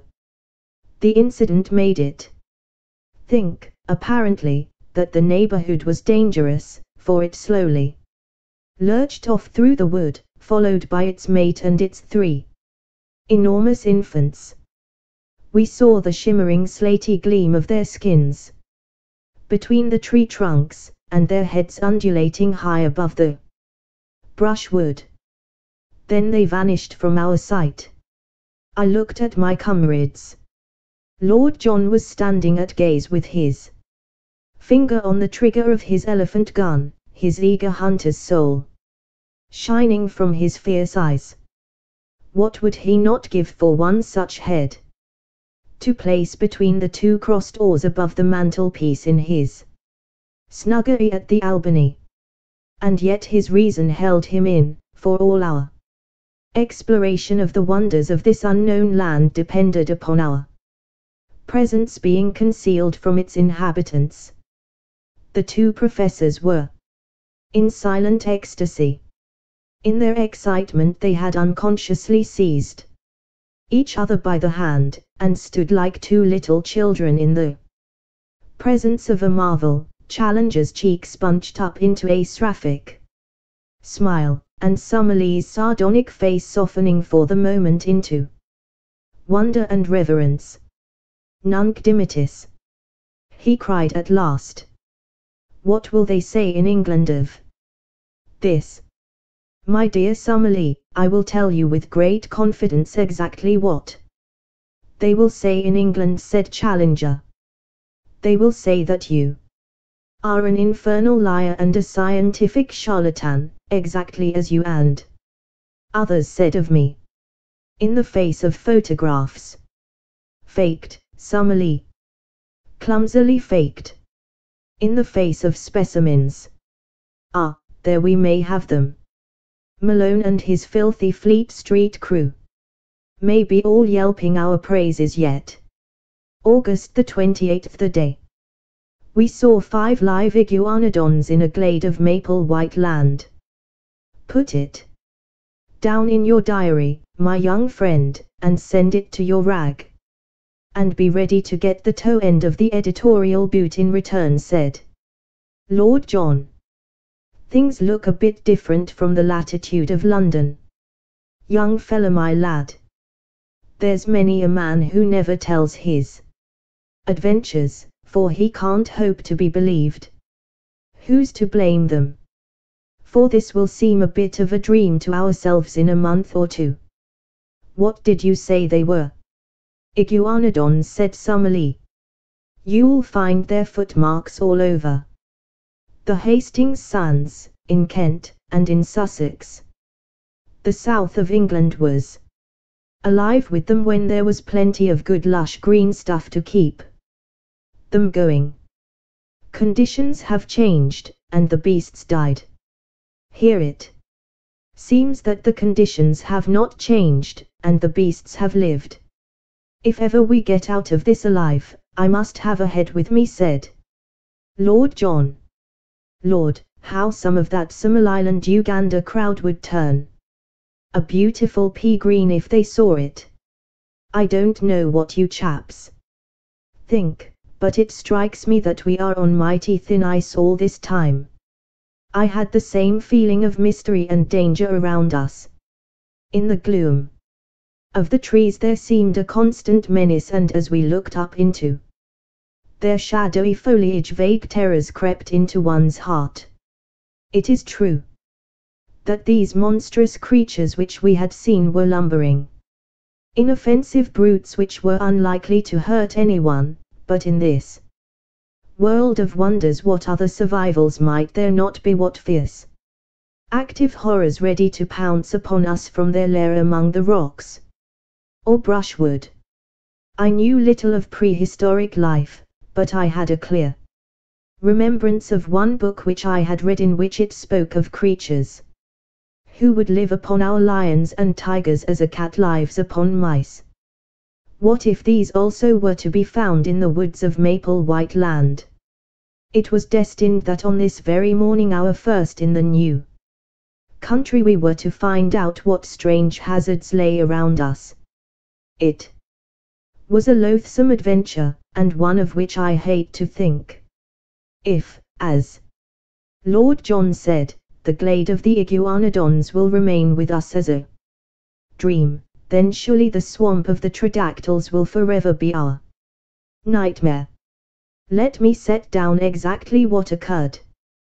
We passed very slowly through the woods, partly because Lord Roxton acted as scout before he would let us advance, and partly because at every second step one or other of our professors would fall, with a cry of wonder, before some flower or insect which presented him with a new type.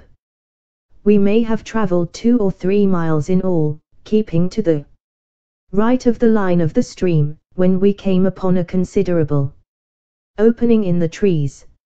A belt of brushwood led up to a tangle of rocks. The whole plateau was strewn with boulders.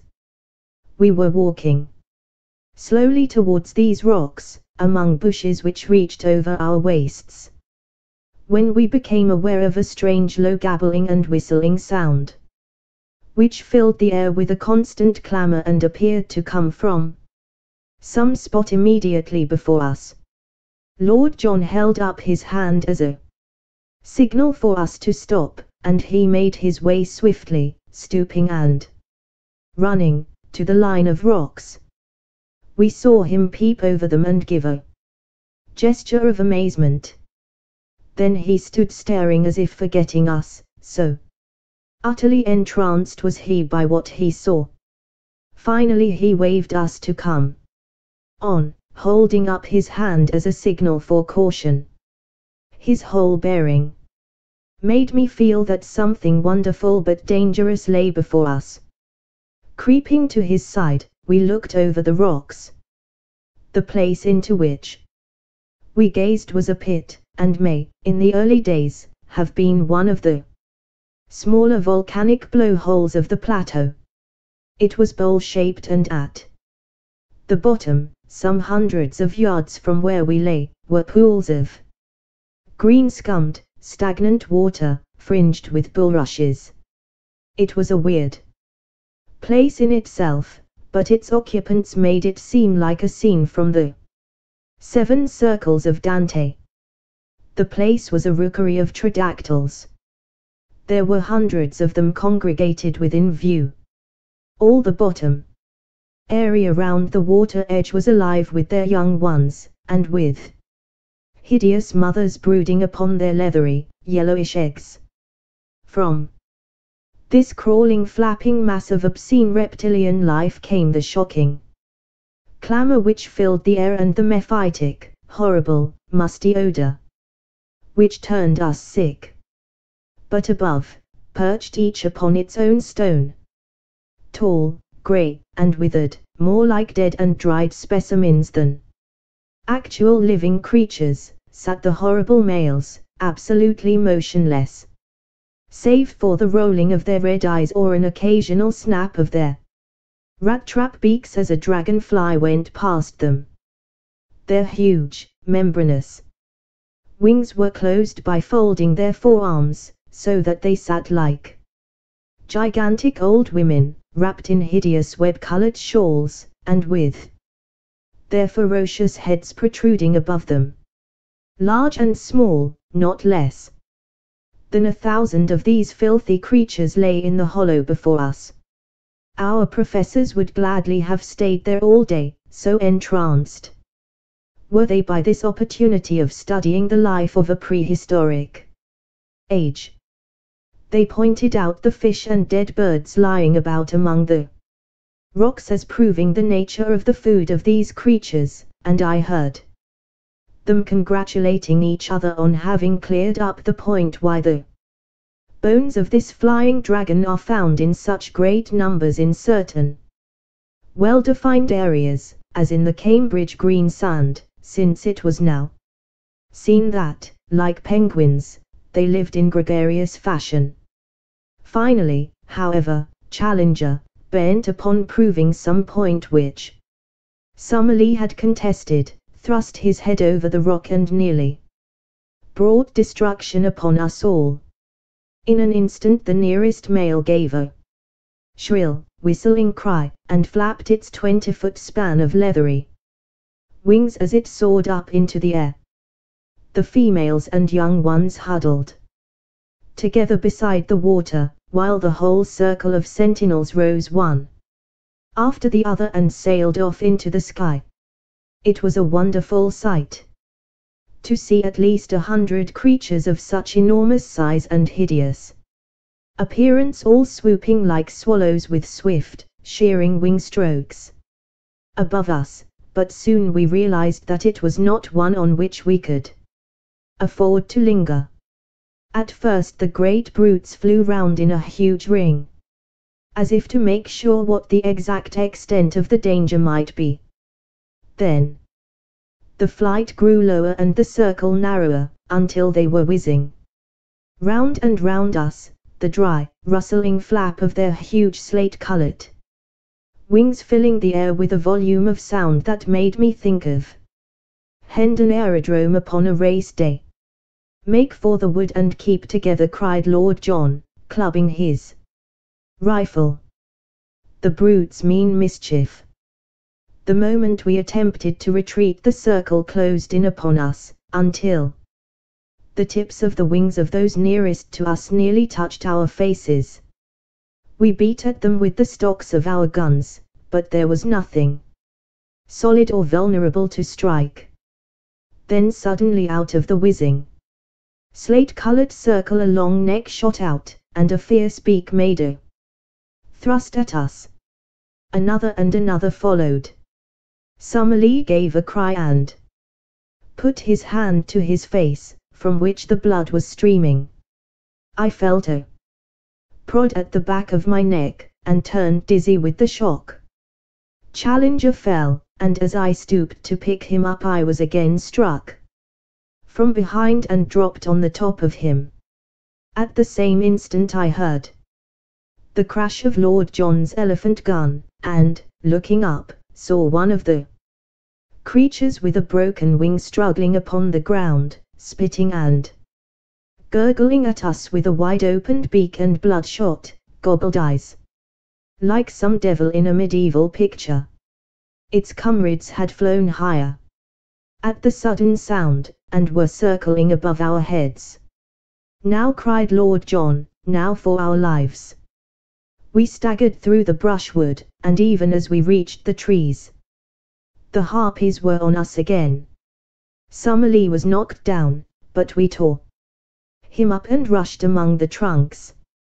Once there we were safe, for those huge wings had no space for their sweep beneath the branches.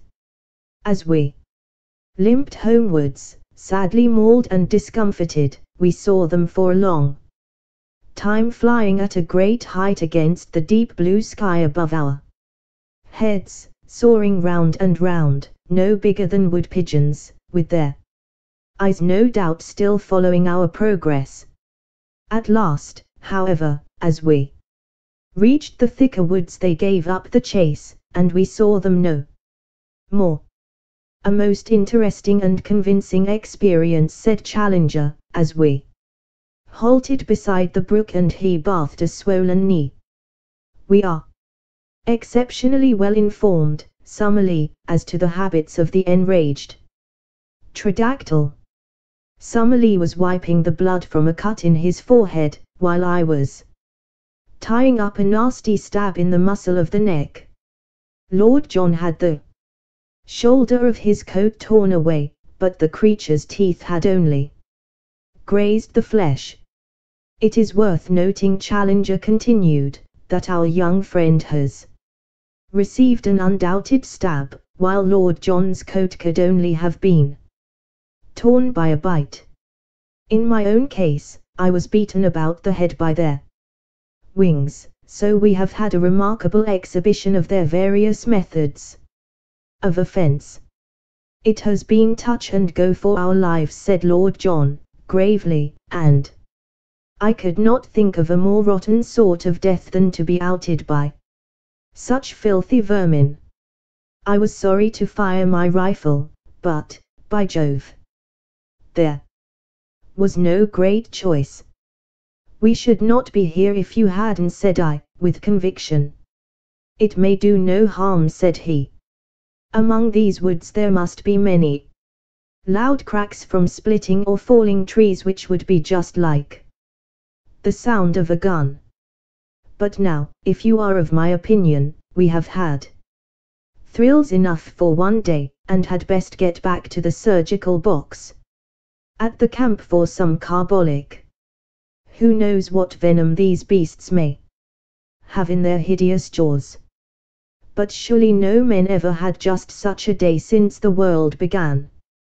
Some fresh surprise was ever in store for us.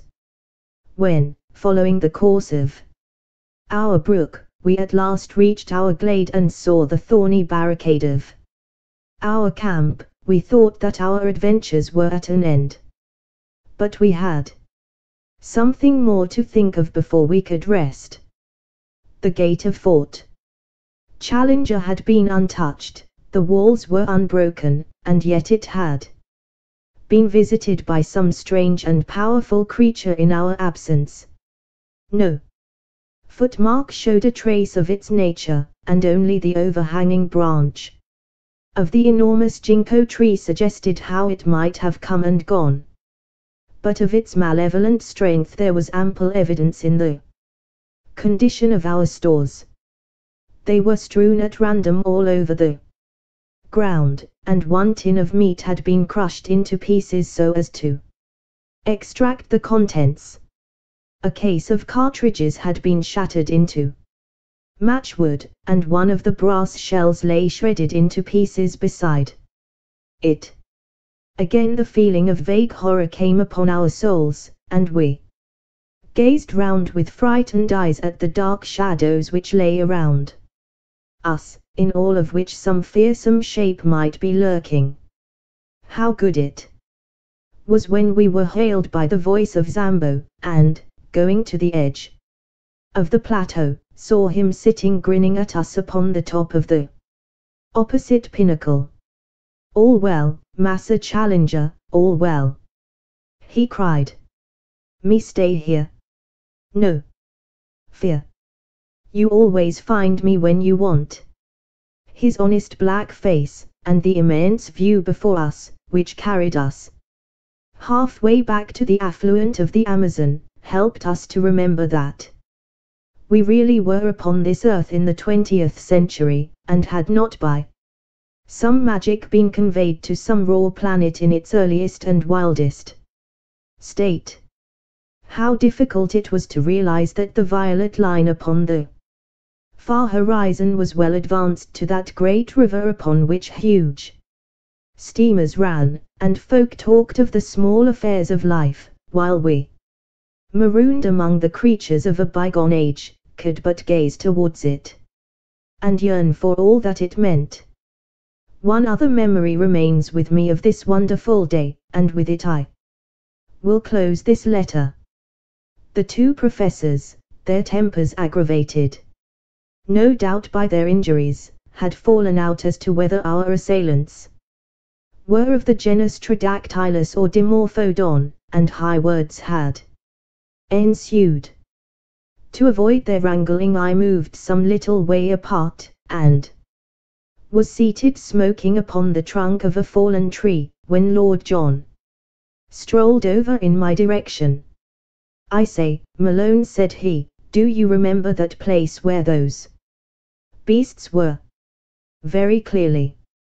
"A sort of volcanic pit, was it not?" "Exactly," said I. "Did you notice the soil?" "Rocks." "But round the water where the reeds were?" "It was a bluish soil." "It looked like clay." "Exactly. A volcanic tube full of blue clay." "What of that?" I asked.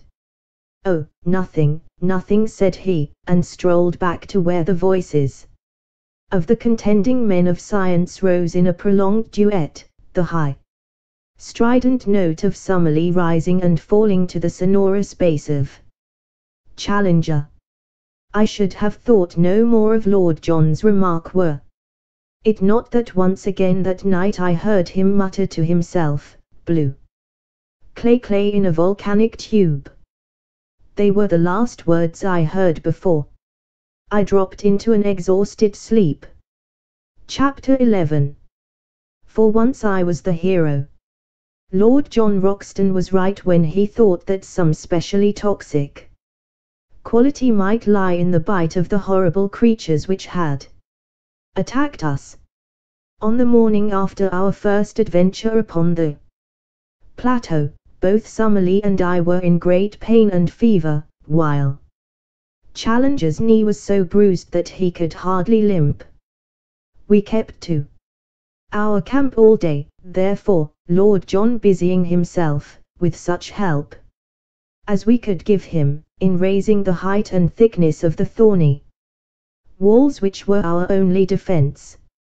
I remember that during the whole long day I was haunted by the feeling that we were closely observed, though by whom or whence I could give no guess. So strong was the impression that I told Professor Challenger of it, who put it down to the cerebral excitement caused by my fever.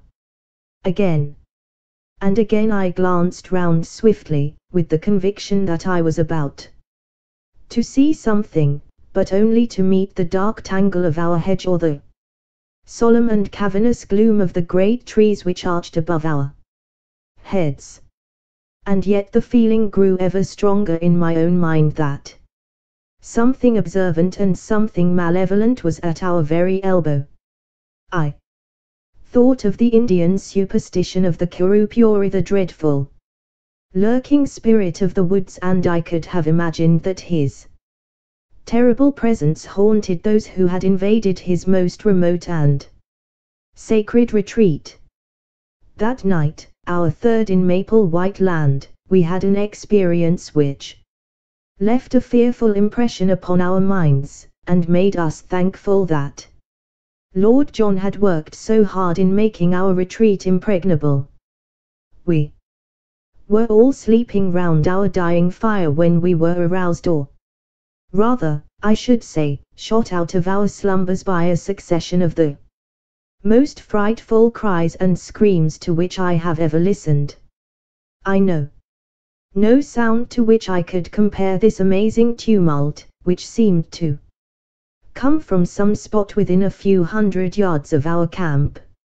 It was as ear-splitting as any whistle of a railway engine, but whereas the whistle is a clear, mechanical, sharp-edged sound, this was far deeper in volume and vibrant with the uttermost strain of agony and horror. We clapped our hands to our ears to shut out that nerve-shaking appeal. A cold sweat broke out over my body, and my heart turned sick at the misery of it. All the woes of tortured life, all its stupendous indictment of high heaven, its innumerable sorrows, seemed to be centered and condensed into that one dreadful, agonized cry. And then, under this high-pitched, ringing sound there was another, more intermittent, a low, deep-chested laugh, a growling, throaty gurgle of merriment which formed a grotesque accompaniment to the shriek with which it was blended. For 3 or 4 minutes on end the fearsome duet continued, while all the foliage rustled with the rising of startled birds. Then it shut off as suddenly as it began. For a long time we sat in horrified silence. Then Lord John threw a bundle of twigs upon the fire, and their red glare lit up the intent faces of my companions and flickered over the great boughs above our heads. What was it? I whispered. We shall know in the morning, said Lord John. It was close to us, not farther than the glade. We have been privileged to overhear a prehistoric tragedy, the sort of drama which occurred among the reeds upon the border of some Jurassic lagoon, when the greater dragon pinned the lesser among the slime, said Challenger, with more solemnity than I had ever heard in his voice. It was surely well for man that he came late in the order of creation. There were powers abroad in earlier days which no courage and no mechanism of his could have met. What could his sling, his throwing stick, or his arrow avail him against such forces as have been loose tonight? Even with a modern rifle it would be all odds on the monster. I think I should back my little friend, said Lord John, caressing his express. But the beast would certainly have a good sporting chance. Summerlee raised his hand. Hush! He cried. Surely I hear something. From the utter silence there emerged a deep, regular pat-pat.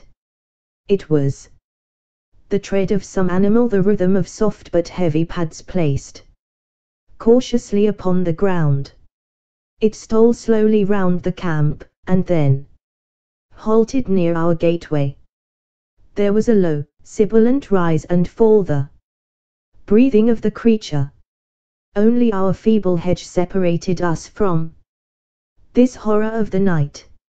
Each of us had seized his rifle, and Lord John had pulled out a small bush to make an embrasure in the hedge. By George! He whispered. I think I can see it. I stooped and peered over his shoulder through the gap. Yes, I could see it, too. In the deep shadow of the tree there was a deeper shadow. Yet, black, inchoate, vague, a crouching form full of savage vigor and menace. It was no higher than a horse, but the dim outline suggested vast bulk and strength. That hissing pant, as regular and full-volumed as the exhaust of an engine, spoke of a monstrous organism. Once, as it moved, I thought I saw the glint of 2 terrible, greenish eyes. There was an uneasy rustling, as if it were crawling slowly forward. I believe it is going to spring, said I, cocking my rifle. Don't fire. Don't fire, whispered Lord John. The crash of a gun in this silent night would be heard for miles. Keep it as a last card. If it gets over the hedge we're done, said Summerlee, and his voice crackled into a nervous laugh as he spoke. "No, it must not get over," cried Lord John, "but hold your fire to the last. Perhaps I can make something of the fellow. I'll chance it. Anyhow, it was as brave an act as ever I saw a man do." He stooped to the fire, picked up a blazing branch, and slipped in an instant through a salaport which he had made in our gateway. The thing moved forward with a dreadful snarl. Lord John never hesitated, but, running towards it with a quick, light step, he dashed the flaming wood into the brute's face. For one moment I had a vision of a horrible mask like a giant toad's, of a warty, leprous skin, and of a loose mouth all beslobbered with fresh blood. The next, there was a crash in the underwood and our dreadful visitor was gone. "I thought he wouldn't face the fire," said Lord John, laughing, as he came back and threw his branch among the faggots. "You should not have taken such a risk," we all cried. There was nothing else to be done. If he had got among us we should have shot each other in trying to down him. On the other hand, if we had fired through the hedge and wounded him, he would soon have been on the top of us, to say nothing of giving ourselves away. On the whole, I think that we are jolly well out of it. What was he, then? Our learned men looked at each other with some hesitation.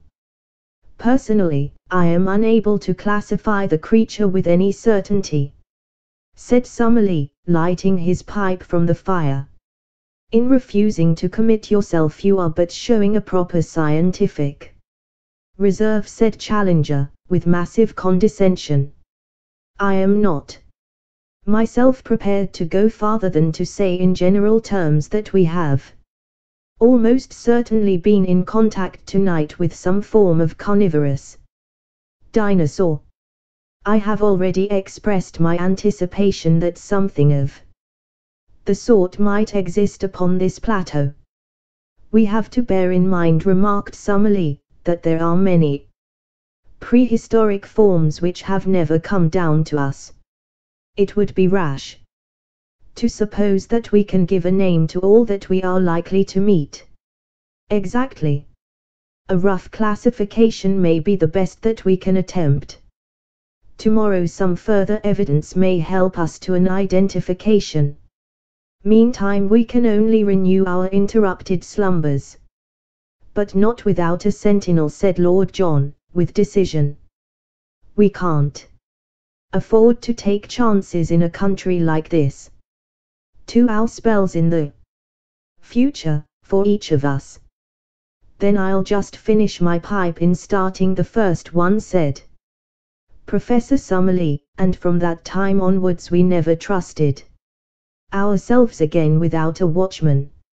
In the morning it was not long before we discovered the source of the hideous uproar which had aroused us in the night. The Iguanodon glade was the scene of a horrible butchery. From the pools of blood and the enormous lumps of flesh scattered in every direction over the green sward, we imagined at first that a number of animals had been killed.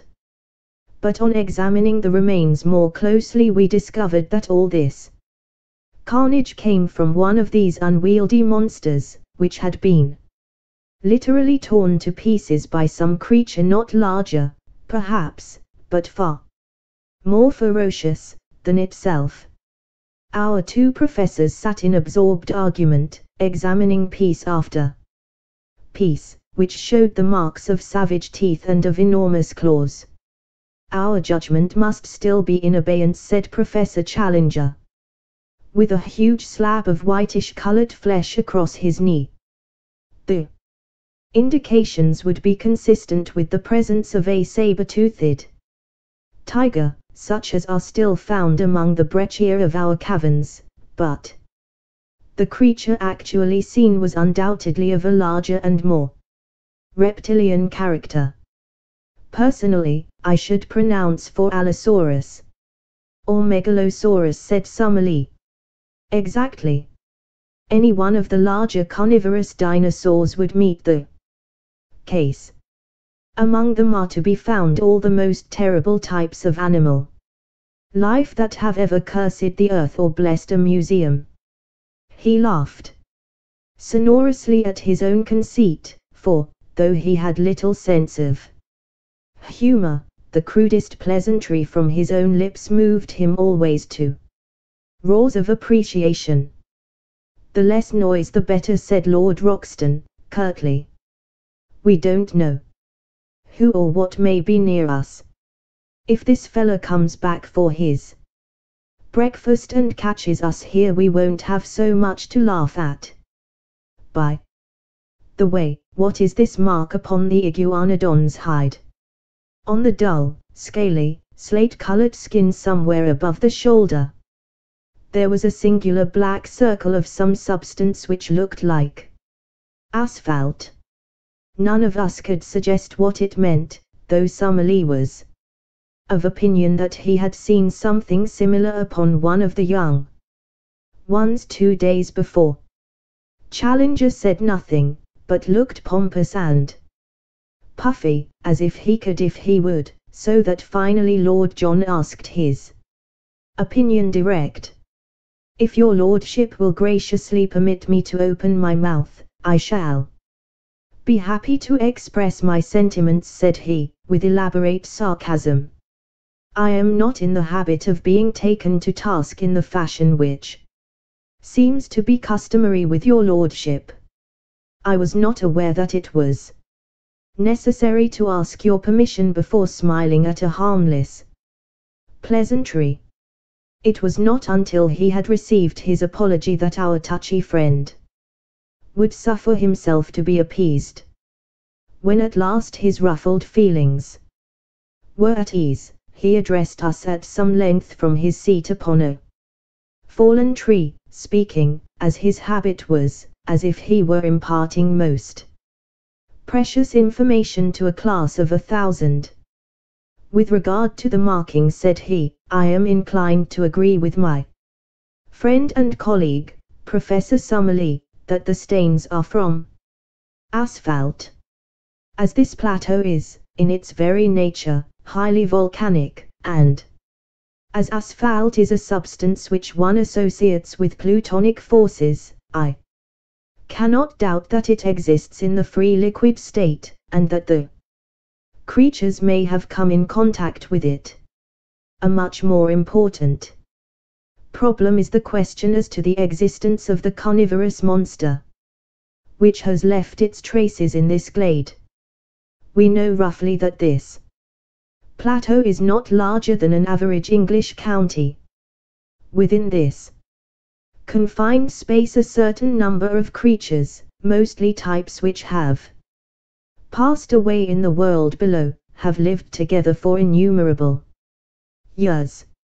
Now, it is very clear to me that in so long a period one would have expected that the carnivorous creatures, multiplying unchecked, would have exhausted their food supply and have been compelled to either modify their flesh-eating habits or die of hunger. This, we see, has not been so. We can only imagine, therefore, that the balance of nature is preserved by some check which limits the numbers of these ferocious creatures. One of the many interesting problems, therefore, which await our solution is to discover what that check may be and how it operates. I venture to trust that we may have some future opportunity for the closer study of the carnivorous dinosaurs. And I venture to trust we may not, I observed. The professor only raised his great eyebrows, as the schoolmaster meets the irrelevant observation of the naughty boy. Perhaps Professor Summerlee may have an observation to make, he said. And the two savants ascended together into some rarefied scientific atmosphere, where the possibilities of a modification of the birth rate were weighed against the decline of the food supply as a check in the struggle for existence. That morning we mapped out a small portion of the plateau, avoiding the swamp of the Tridactyls, and keeping to the east of our brook instead of to the west. In that direction the country was still thickly wooded, with so much undergrowth that our progress was very slow. I have dwelt up to now upon the terrors of Maple White Land, but there was another side to the subject, for all that morning we wandered among lovely flowers, mostly, as I observed, white or yellow in color, these being, as our professors explained, the primitive flower shades. In many places the ground was absolutely covered with them, and as we walked ankle deep on that wonderful yielding carpet, the scent was almost intoxicating in its sweetness and intensity. The homely English bee buzzed everywhere around us. Many of the trees under which we passed had their branches bowed down with fruit, some of which were of familiar sorts, while other varieties were new.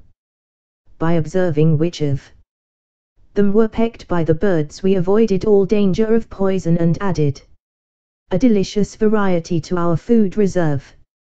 In the jungle which we traversed were numerous hard-trodden paths made by the wild beasts, and in the more marshy places we saw a profusion of strange footmarks, including many of the iguanodon. Once in a grove we observed several of these great creatures grazing, and Lord John, with his glass, was able to report that they also were spotted with asphalt, though in a different place to the one which we had examined in the morning. What this phenomenon meant we could not imagine. We saw many small animals, such as porcupines, a scaly anteater, and a wild pig, piebald in color and with long curved tusks. Once, through a break in the trees, we saw a clear shoulder of green hill some distance away, and across this a large dun-colored animal was traveling at a considerable pace. It passed so swiftly that we were unable to say what it was, but if it were a deer, as was claimed by Lord John, it must have been as large as those monstrous Irish elk which are still dug up from time to time in the bogs of my native land. Ever since the mysterious visit which had been paid to our camp we always returned to it with some misgivings. However, on this occasion we found everything in order. That evening we had a grand discussion upon our present situation and future plans, which I must describe at some length, as it led to a new departure by which we were enabled to gain a more complete knowledge of Maple White Land than might have come in many weeks of exploring. It was Summerlee who opened the debate. All day he had been querulous in manner, and now some remark of Lord John's as to what we should do on the morrow brought all his bitterness to a head. What we ought to be doing today, tomorrow, and all the time, said he, is finding some way out of the trap into which we have fallen. You are all turning your brains towards getting into this country. I say that we should be scheming how to get out of it. I am surprised, sir, boomed Challenger, stroking his majestic beard, that any man of science should commit himself to so ignoble a sentiment. You are in a land which offers such an inducement to the ambitious naturalist as none ever has since the world began, and you suggest leaving it before we have acquired more than the most superficial knowledge of it or of its contents. I expected better things of you, Professor Summerlee. You must remember, said Summerlee, sourly, that I have a large class in London who are at present at the mercy of an extremely inefficient locum tenens. This makes my situation different from yours, Professor Challenger, since, So far as I know, you have never been entrusted with any responsible educational work. Quite so, said Challenger. I have felt it to be a sacrilege to divert a brain which is capable of the highest original research to any lesser object. That is why I have sternly set my face against any proffered scholastic appointment. For example, asked Summerlee, with a sneer, but Lord John hastened to change the conversation. I must say, said he, that I think it would be a mighty poor thing to go back to London before I know a great deal more of this place than I do at present. I could never dare to walk into the back office of my paper and face old McArdle, said I. You will excuse the frankness of this report, will you not, sir? He'd never forgive me for leaving such unexhausted copy behind me. Besides, so far as I can see, it is not worth discussing, since we can't get down, even if we wanted. Our young friend makes up for many obvious mental lacunae by some measure of primitive common sense, remarked Challenger. The interests of his deplorable profession are immaterial to us, but, as he observes, we cannot get down in any case, so it is a waste of energy to discuss it. It is a waste of energy to do anything else, growled Summerlee from behind his pipe. Let me remind you that we came here upon a perfectly definite mission, entrusted to us at the meeting of the Zoological Institute in London. That mission was to test the truth of Professor Challenger's statements. Those statements, as I am bound to admit, we are now in a position to endorse. Our ostensible work is therefore done. As to the detail which remains to be worked out upon this plateau, it is so enormous that only a large expedition, with a very special equipment, could hope to cope with it. Should we attempt to do so ourselves, the only possible result must be that we shall never return with the important contribution to science which we have already gained. Professor Challenger has devised means for getting us onto this plateau when it appeared to be inaccessible. I think that we should now call upon him to use the same ingenuity in getting us back to the world from which we came. I confess that as Summerlee stated his view, it struck me as altogether reasonable. Even Challenger was affected by the consideration that his enemies would never stand confuted if the confirmation of his statements should never reach those who had doubted them. The problem of the descent is at first sight a formidable one, said he, and yet I cannot doubt that the intellect can solve it. I am prepared to agree with our colleague that a protracted stay in Maple White Land is at present inadvisable, and that the question of our return will soon have to be faced. I absolutely refuse to leave, however, until we have made at least a superficial examination of this country, and are able to take back with us something in the nature of a chart. Professor Summerlee gave a snort of impatience. We have spent 2 long days in exploration, said he, and we are no wiser as to the actual geography of the place than when we started. It is clear that it is all thickly wooded, and it would take months to penetrate it and to learn the relations of one part to another. If there were some central peak it would be different, but it all slopes downwards, so far as we can see. The farther we go, the less likely it is that we will get any general view. It was at that moment that I had my inspiration. My eyes chanced to light upon the enormous gnarled trunk of the ginkgo tree which cast its huge branches over us. Surely, if its bole exceeded that of all others, its height must do the same. If the rim of the plateau was indeed the highest point, then why should this mighty tree not prove to be a watchtower which commanded the whole country? Now, ever since I ran wild as a lad in Ireland, I have been a bold and skilled tree climber. My comrades might be my masters on the rocks, but I knew that I would be supreme among those branches. Could I only get my legs onto the lowest of the giant offshoots, then it would be strange indeed if I could not make my way to the top. My comrades were delighted at my idea. Our young friend, said Challenger, bunching up the red apples of his cheeks, is capable of acrobatic exertions which would be impossible to a man of a more solid, though possibly of a more commanding appearance. I applaud his resolution. By George, young fella, you've put your hand on it, said Lord John, clapping me on the back. How we never came to think of it before, I can't imagine.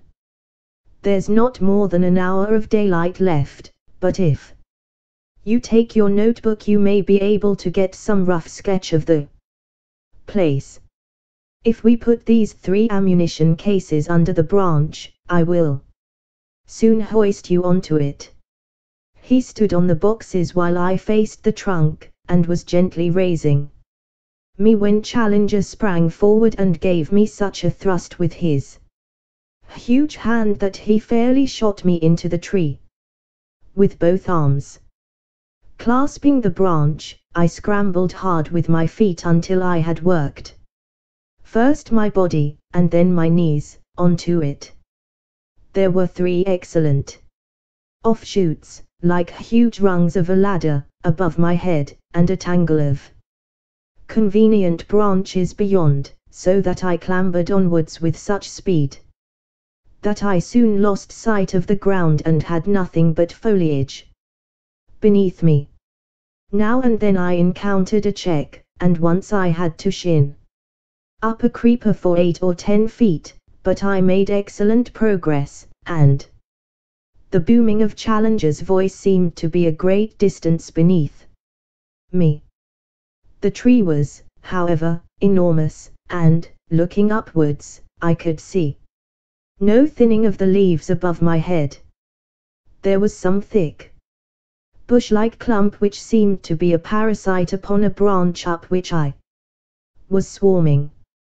I leaned my head round it in order to see what was beyond, and I nearly fell out of the tree in my surprise and horror at what I saw.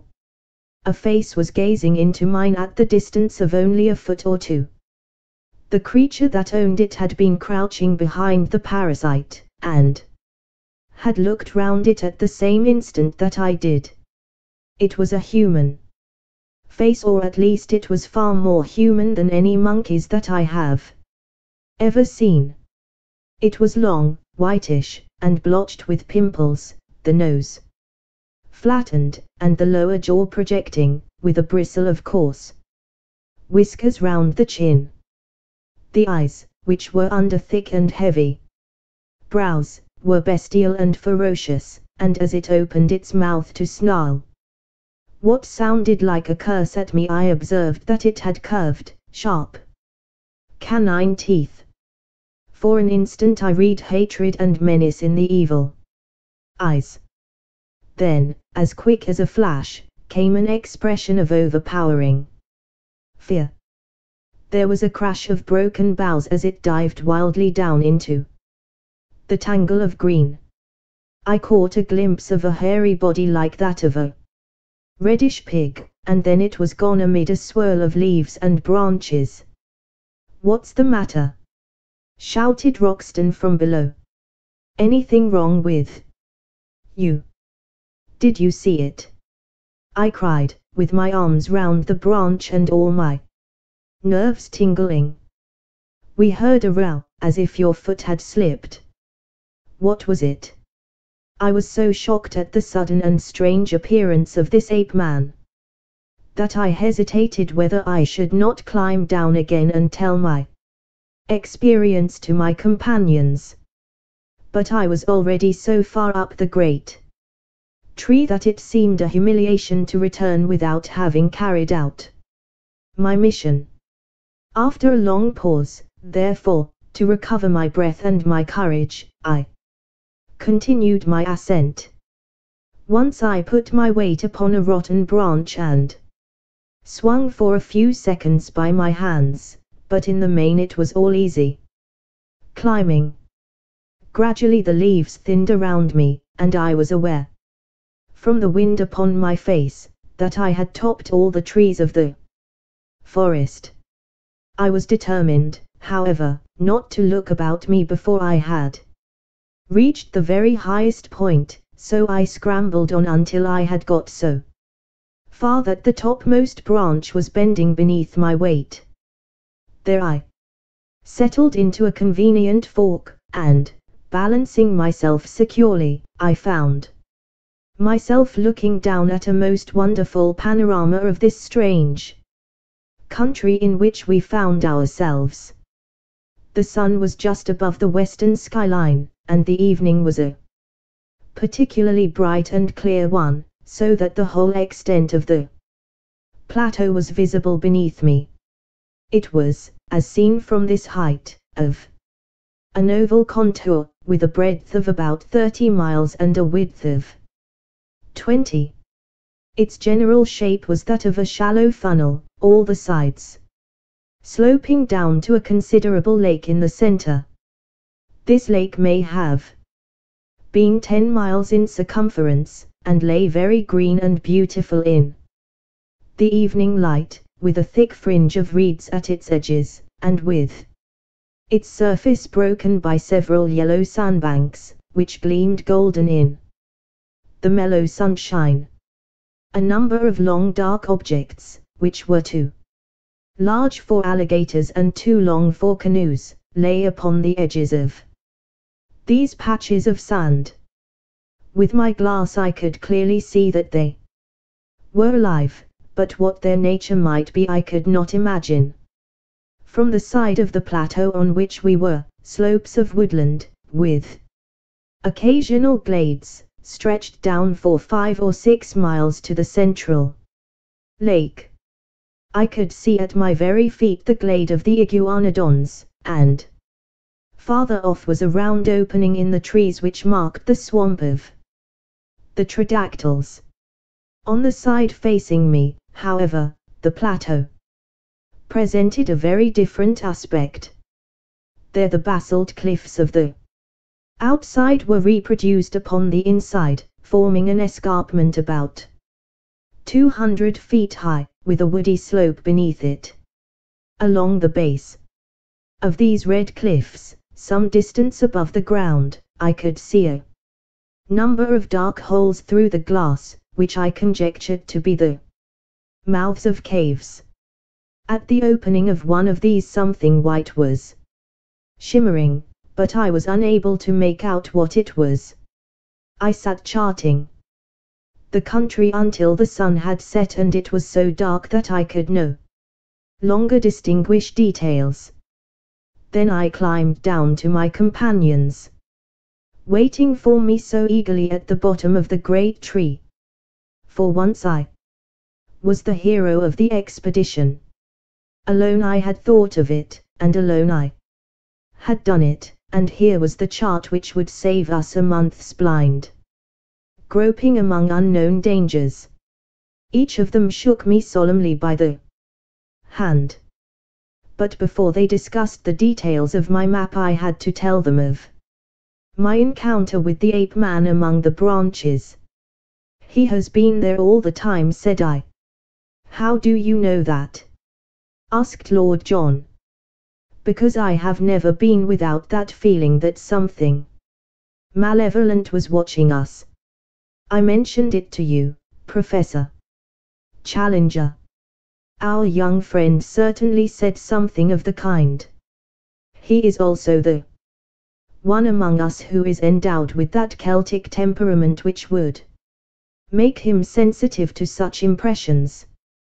The whole theory of telepathy, began Summerlee, filling his pipe, is too vast to be now discussed, said Challenger, with decision. Tell me, now, he added, with the air of a bishop addressing a Sunday school, did you happen to observe whether the creature could cross its thumb over its palm? No, indeed. Had it a tail? No. Was the foot prehensile? I do not think it could have made off so fast among the branches if it could not get a grip with its feet. In South America there are, if my memory serves me, you will check the observation, Professor Summerlee, some 36 species of monkeys. But the anthropoid ape is unknown. It is clear, however, that he exists in this country, and that he is not the hairy, gorilla-like variety, which is never seen out of Africa or the East. I was inclined to interpolate, as I looked at him, that I had seen his first cousin in Kensington. This is a whiskered and colorless type, the latter characteristic pointing to the fact that he spends his days in arboreal seclusion. The question which we have to face is whether he approaches more closely to the ape or the man. In the latter case, he may well approximate to what the vulgar have called the missing link. The solution of this problem is our immediate duty. It is nothing of the sort, said Summerlee, abruptly. Now that, through the intelligence and activity of Mr. Malone, I cannot help quoting the words, we have got our chart, our one and only immediate duty is to get ourselves safe and sound out of this awful place. The flesh pots of civilization, groaned Challenger. The ink pots of civilization, sir. It is our task to put on record what we have seen, and to leave the further exploration to others. You all agreed as much before Mr. Malone got us the chart. Well, said Challenger, I admit that my mind will be more at ease when I am assured that the result of our expedition has been conveyed to our friends. How we are to get down from this place I have not as yet an idea. I have never yet encountered any problem, however, which my inventive brain was unable to solve, and I promise you that tomorrow I will turn my attention to the question of our descent. And so the matter was allowed to rest. But that evening, by the light of the fire and of a single candle, the first map of the lost world was elaborated. Every detail which I had roughly noted from my watchtower was drawn out in its relative place. Challenger's pencil hovered over the great blank which marked the lake. What shall we call it? He asked. Why should you not take the chance of perpetuating your own name? Said Summerlee, with his usual touch of acidity. I trust, sir, that my name will have other and more personal claims upon posterity, said Challenger, severely.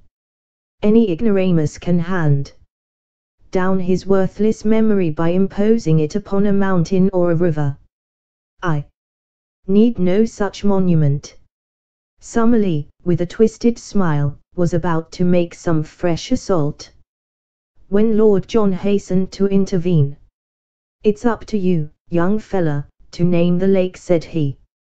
You saw it first, and, by George, if you choose to put Lake Malone on it, no one has a better right. By all means. Let our young friend give it a name, said Challenger. Then said I, blushing, I dare say, as I said it, let it be named Lake Gladys.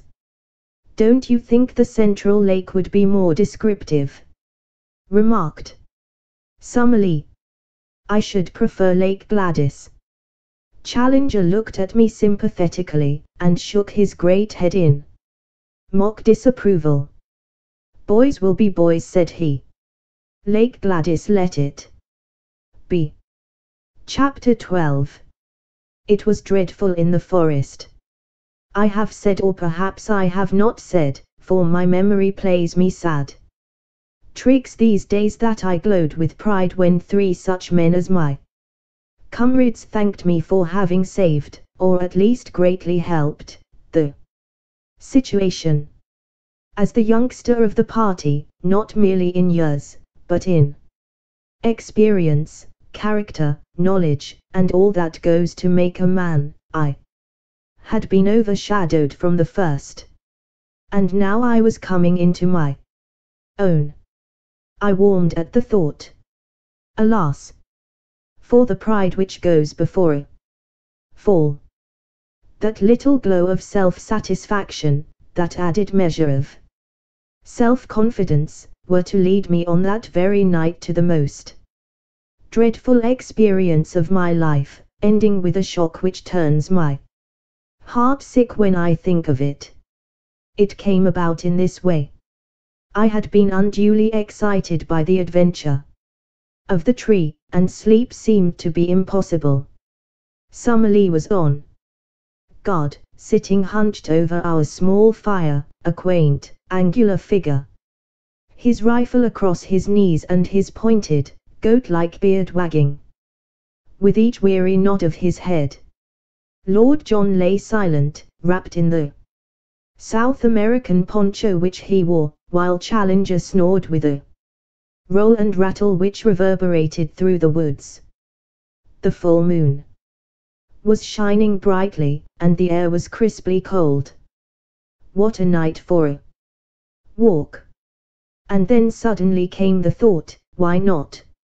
Suppose I stole softly away, suppose I made my way down to the central lake, suppose I was back at breakfast with some record of the place, would I not in that case be thought an even more worthy associate?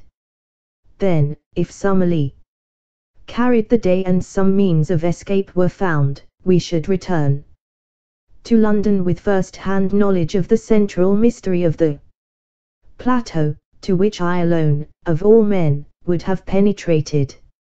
I thought of Gladys. With her there are heroisms all round us. I seemed to hear her voice as she said it. I thought also of Mgardle. What a 3-column article for the paper! What a foundation for a career! A correspondentship in the next great war might be within my reach.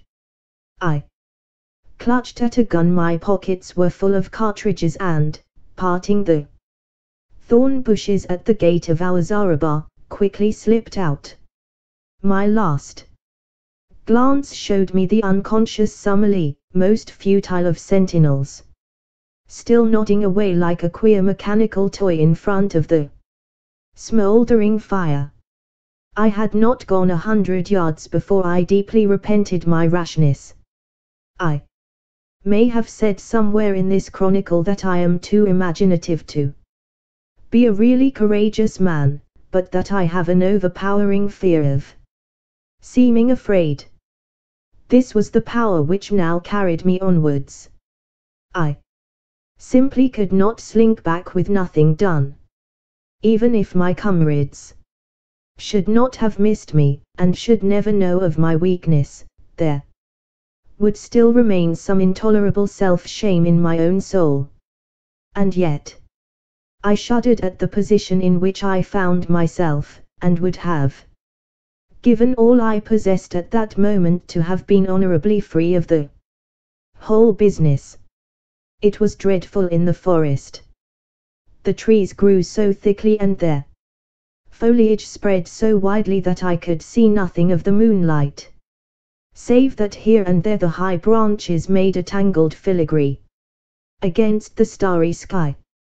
As the eyes became more used to the obscurity, one learned that there were different degrees of darkness among the trees, that some were dimly visible, while between and among them there were coal-black shadowed patches, like the mouths of caves, from which I shrank in horror as I passed.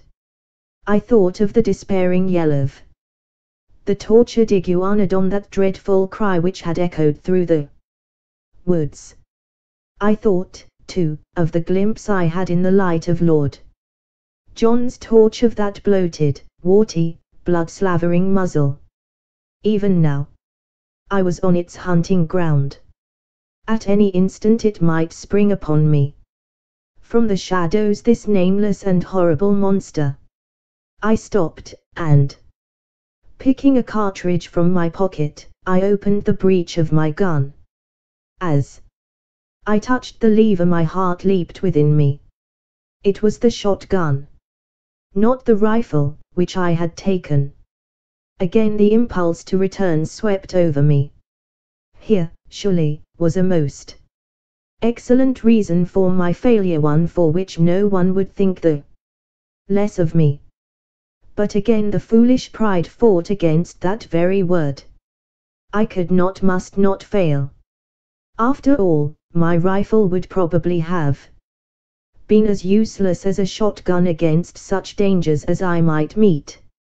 If I were to go back to camp to change my weapon, I could hardly expect to enter and to leave again without being seen. In that case there would be explanations, and my attempt would no longer be all my own. After a little hesitation, then, I screwed up my courage and continued upon my way, my useless gun under my arm.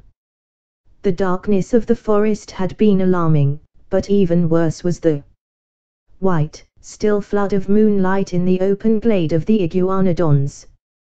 Hid among the bushes, I looked out at it. None of the great brutes were in sight. Perhaps the tragedy which had befallen one of them had driven them from their feeding ground. In the misty, silvery night I could see no sign of any living thing.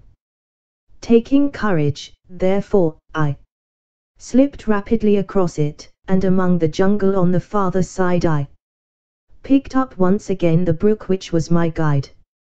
It was a cheery companion, gurgling and chuckling as it ran, like the dear old trout stream in the West Country where I have fished at night in my boyhood. So long as I followed it down I must come to the lake, and so long as I followed it back I must come to the camp. Often I had to lose sight of it on account of the tangled brushwood, but I was always within earshot of its tinkle and splash. As one descended the slope the woods became thinner, and bushes, with occasional high trees, took the place of the forest. I could make good progress, therefore, and I could see without being seen. I passed close to the tridactyl swamp, and as I did so, with a dry, crisp, leathery rattle of wings, one of these great creatures, it was 20 feet at least from tip to tip, rose up from somewhere near me and soared into the air. As it passed across the face of the moon the light shone clearly through the membranous wings, and it looked like a flying skeleton against the white, tropical radiance. I crouched low among the bushes, for I knew from past experience that with a single cry the creature could bring 100 of its loathsome mates about my ears. It was not until it had settled again that I dared to steal onwards upon my journey. The night had been exceedingly still, but as I advanced I became conscious of a low, rumbling sound, a continuous murmur, somewhere in front of me. This grew louder as I proceeded, until at last it was clearly quite close to me. When I stood still the sound was constant, so that it seemed to come from some stationary cause. It was like a boiling kettle or the bubbling of some great pot. Soon I came upon the source of it, for in the center of a small clearing I found a lake, or a pool, rather, for it was not larger than the basin of the Trafalgar. square fountain of some black, pitch-like stuff, the surface of which rose and fell in great blisters of bursting gas. The air above it was shimmering with heat, and the ground round was so hot that I could hardly bear to lay my hand on it. It was clear that the great volcanic outburst which had raised this strange plateau so many years ago had not yet entirely spent its forces. Blackened rocks and mounds of lava I had already seen everywhere peeping out from amid the luxuriant vegetation which draped them, but this asphalt pool in the jungle was the first sign that we had of actual existing activity on the slopes of the ancient crater. I had no time to examine it further, for I had need to hurry if I were to be back in camp in the morning. It was a fearsome walk, and one which will be with me so long as memory holds. In the great moonlight clearings I slunk along among the shadows on the margin.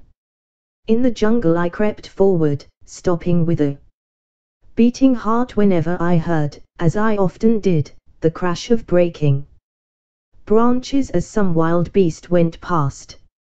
Now and then great shadows loomed up for an instant and were gone, great, silent shadows which seemed to prowl upon padded feet. How often I stopped with the intention of returning, and yet every time my pride conquered my fear and sent me on again until my object should be attained. At last, my watch showed that it was 1 in the morning. I saw the gleam of water amid the openings of the jungle, and 10 minutes later I was among the reeds upon the borders of the central lake. I was exceedingly dry, so I lay down and took a long draught of its waters, which were fresh and cold. There was a broad pathway with many tracks upon it at the spot which I had found, so that it was clearly one of the drinking places of the animals. Close to the water's edge there was a huge isolated block of lava. Up this I climbed, and, lying on the top, I had an excellent view in every direction. The first thing which I saw filled me with amazement. When I described the view from the summit of the great tree, I said that on the farther cliff I could see a number of dark spots, which appeared to be the mouths of caves. Now, as I looked up at the same cliffs, I saw discs of light in every direction, ruddy, clearly defined patches, like the portholes of a liner in the darkness. For a moment I thought it was the lava glow from some volcanic action, but this could not be so. Any volcanic action would surely be down in the hollow and not high among the rocks. What, then, was the alternative? It was wonderful, and yet it must surely be. These ruddy spots must be the reflection of fires within the caves, fires which could only be lit by the hand of man. There were human beings, then, upon the plateau.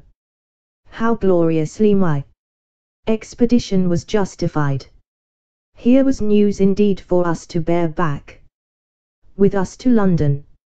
For a long time I lay and watched these red, quivering blotches of light. I suppose they were 10 miles off from me, yet even at that distance one could observe how, from time to time, they twinkled or were obscured as someone passed before them. What would I not have given to be able to crawl up to them, to peep in, and to take back some word to my comrades as to the appearance and character of the race who lived in so strange a place. It was out of the question for the moment, and yet surely we could not leave the plateau until we had some definite knowledge upon the point. Lake Gladys, my own lake, lay like a sheet of quicksilver before me, with a reflected moon shining brightly in the center of it. It was shallow, for in many places I saw low sandbanks protruding above the water. Everywhere upon the still surface I could see signs of life.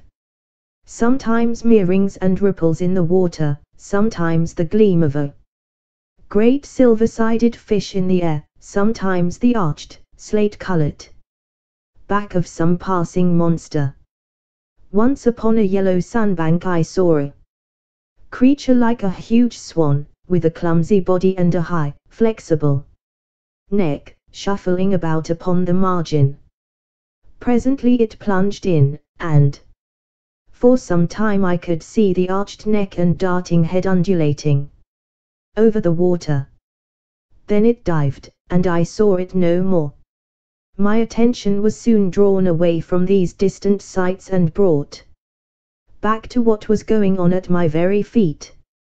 Two creatures like large armadillos had come down to the drinking place, and were squatting at the edge of the water, their long, flexible tongues like red ribbons shooting in and out as they lapped. A huge deer, with branching horns, a magnificent creature which carried itself like a king, came down with its doe and two fawns and drank beside the armadillos.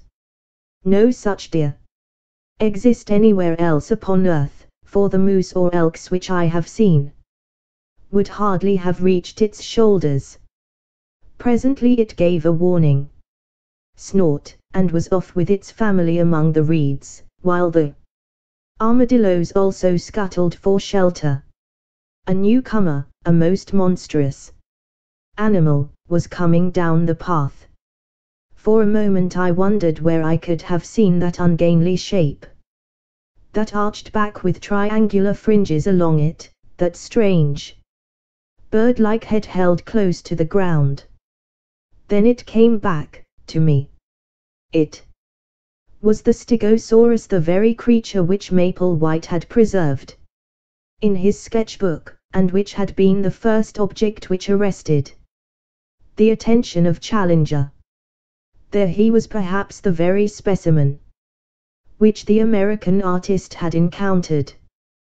The ground shook beneath his tremendous weight, and his gulpings of water resounded through the still night.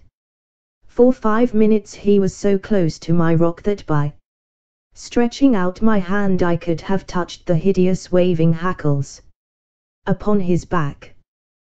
Then he lumbered away and was lost among the boulders. Looking at my watch, I saw that it was 2:30 o'clock, and high time, therefore, that I started upon my homeward journey. There was no difficulty about the direction in which I should return, for all along I had kept the little brook upon my left, and it opened into the central lake within a stone's throw of the boulder upon which I had been lying. I set off, therefore, in high spirits, for I felt that I had done good work and was bringing back a fine budget of news for my companions.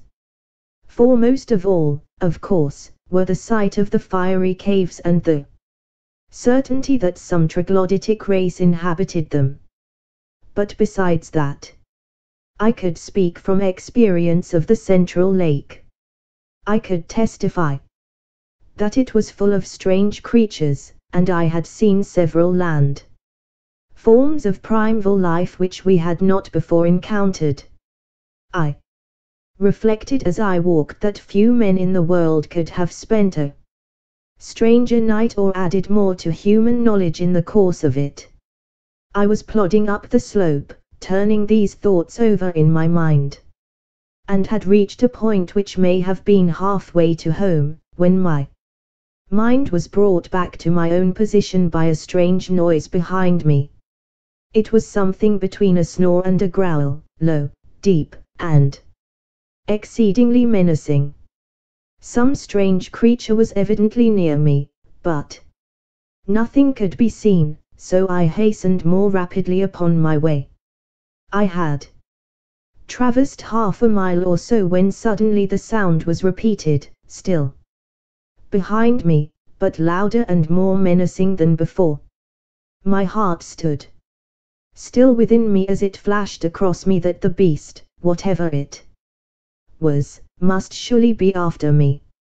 My skin grew cold and my hair rose at the thought that these monsters should tear each other to pieces was a part of the strange struggle for existence, but that they should turn upon modern man, that they should deliberately track and hunt down the predominant human, was a staggering and fearsome thought. I remembered again the blood-beslobbered face which we had seen in the glare of Lord John's torch, like some horrible vision from the deepest circle of Dante's hell. With my knees shaking beneath me, I stood and glared with starting eyes down the moonlit path which lay behind me. All was quiet as in a dream landscape. Silver clearings and the black patches of the bushes, nothing else could I see. Then from out of the silence, imminent and threatening, there came once more that low, throaty croaking, far louder and closer than before. There could no longer be a doubt. Something was on my trail, and was closing in upon me every minute. I stood like a man paralyzed, still staring at the ground which I had traversed. Then suddenly I saw it. There was movement among the bushes at the far end of the clearing which I had just traversed. A great dark shadow disengaged itself and hopped out into the clear moonlight. I say hopped advisedly, for the beast moved like a kangaroo, springing along in an erect position upon its powerful hind legs, while its front ones were held bent in front of it. It was of enormous size and power, like an erect elephant, but its movements, in spite of its bulk, were exceedingly alert. For a moment, as I saw its shape, I hoped that it was an iguanodon, which I knew to be harmless. But, ignorant as I was, I soon saw that this was a very different creature. Instead of the gentle, deer-shaped head of the great three-toed leaf-eater, this beast had a broad, squat, toad-like face, like that which had alarmed us in our camp. His ferocious cry and the horrible energy of his pursuit both assured me that this was surely one of the great flesh-eating dinosaurs, the most terrible beasts which have ever walked this earth. As the huge brute loped along, it dropped forward upon its forepaws and brought its nose to the ground every 20 yards or so. It was smelling out my trail. Sometimes, for an instant, it was at fault. Then it would catch it up again and come bounding swiftly along the path I had taken. Even now, when I think of that nightmare, the sweat breaks out upon my brow. What could I do? My useless fowling piece was in my hand. What help could I get from that? I looked desperately round for some rock or tree, but I was in a bushy jungle with nothing higher than a sapling within sight, while I knew that the creature behind me could tear down an ordinary tree as though it were a reed. My only possible chance lay in flight. I could not move swiftly over the rough, broken ground, but as I looked round me in despair, I saw a well-marked, hard-beaten path which ran across in front of me. We had seen several of the sort, the runs of various wild beasts, during our expeditions. Along this I could perhaps hold my own, for I was a fast runner, and in excellent condition. Flinging away my useless gun, I set myself to do such a half-mile as I have never done before or since. My limbs ached, my chest heaved, I felt that my throat would burst for want of air, and yet with that horror behind me I ran and I ran and ran. At last I paused, hardly able to move. For a moment I thought that I had thrown him off. The path lay still behind me. And then suddenly, with a crashing and a rending, a thudding of giant feet and a panting of monster lungs, the beast was upon me once more. He was at my very heels. I was lost. Madman that I was to linger so long before I fled. Up to then he had hunted by scent, and his movement was slow. But he had actually seen me as I started to run. From then onwards he had hunted by sight, for the path showed him where I had gone. Now, as he came round the curve, he was springing in great bounds. The moonlight shone upon his huge, projecting eyes, the row of enormous teeth in his open mouth, and the gleaming fringe of claws upon his short, powerful forearms. With a scream of terror I turned and rushed wildly down the path. Behind me, the thick, gasping breathing of the creature sounded louder and louder. His heavy footfall was beside me. Every instant I expected to feel his grip upon my back. And then suddenly there came a crash. I was falling through space, and everything beyond was darkness and rest. As I emerged from my unconsciousness, which could not, I think, have lasted more than a few minutes, I was aware of a most dreadful and penetrating smell. Putting out my hand in the darkness, I came upon something which felt like a huge lump of meat, while my other hand closed upon a large bone. Up above me there was a circle of starlit sky, which showed me that I was lying at the bottom of a deep pit. Slowly I staggered to my feet and felt myself all over. I was stiff and sore from head to foot, but there was no limb which would not move, no joint which would not bend. As the circumstances of my fall came back into my confused brain, I looked up in terror, expecting to see that dreadful head silhouetted against the paling sky. There was no sign of the monster, however, nor could I hear any sound from above. I began to walk slowly round, therefore, feeling in every direction to find out what this strange place could be into which I had been so opportunely precipitated. It was, as I have said, a pit, with sharply sloping walls and a level bottom about 20 feet across. This bottom was littered with great gobbets of flesh, most of which was in the last state of putridity. The atmosphere was poisonous and horrible. After tripping and stumbling over these lumps of decay, I came suddenly against something hard, and I found that an upright post was firmly fixed in the center of the hollow.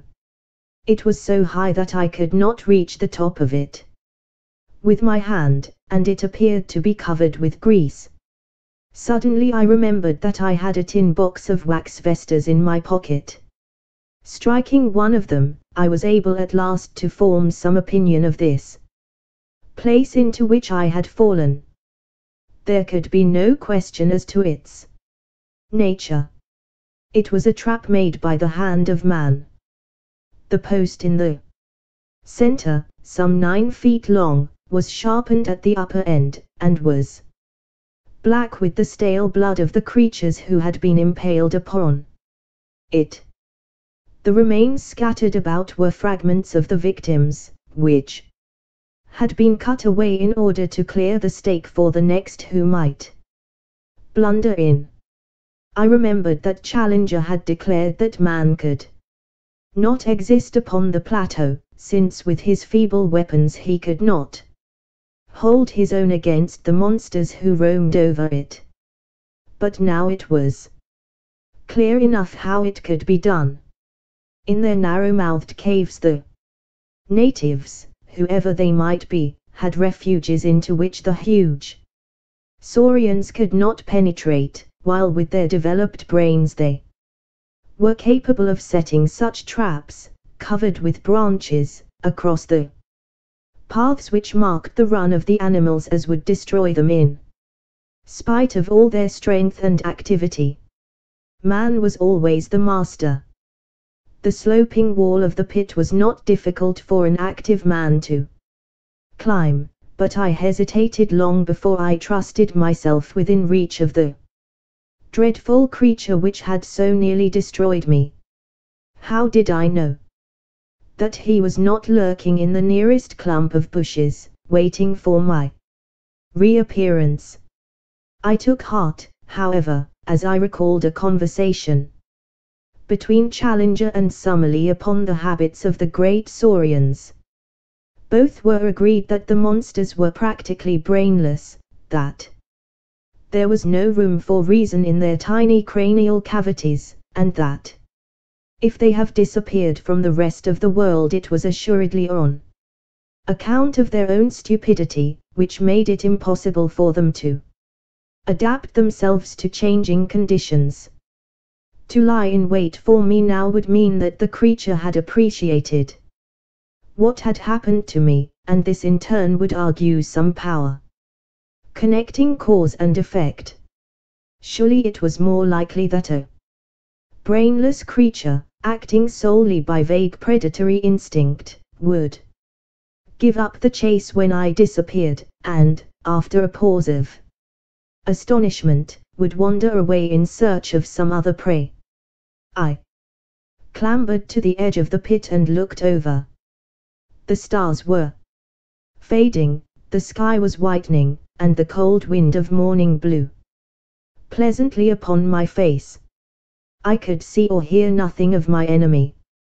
Slowly I climbed out and sat for a while upon the ground, ready to spring back into my refuge if any danger should appear. Then, reassured by the absolute stillness and by the growing light, I took my courage in both hands and stole back along the path which I had come. Some distance down it I picked up my gun, and shortly afterwards struck the brook which was my guide. So, with many a frightened backward glance, I made for home.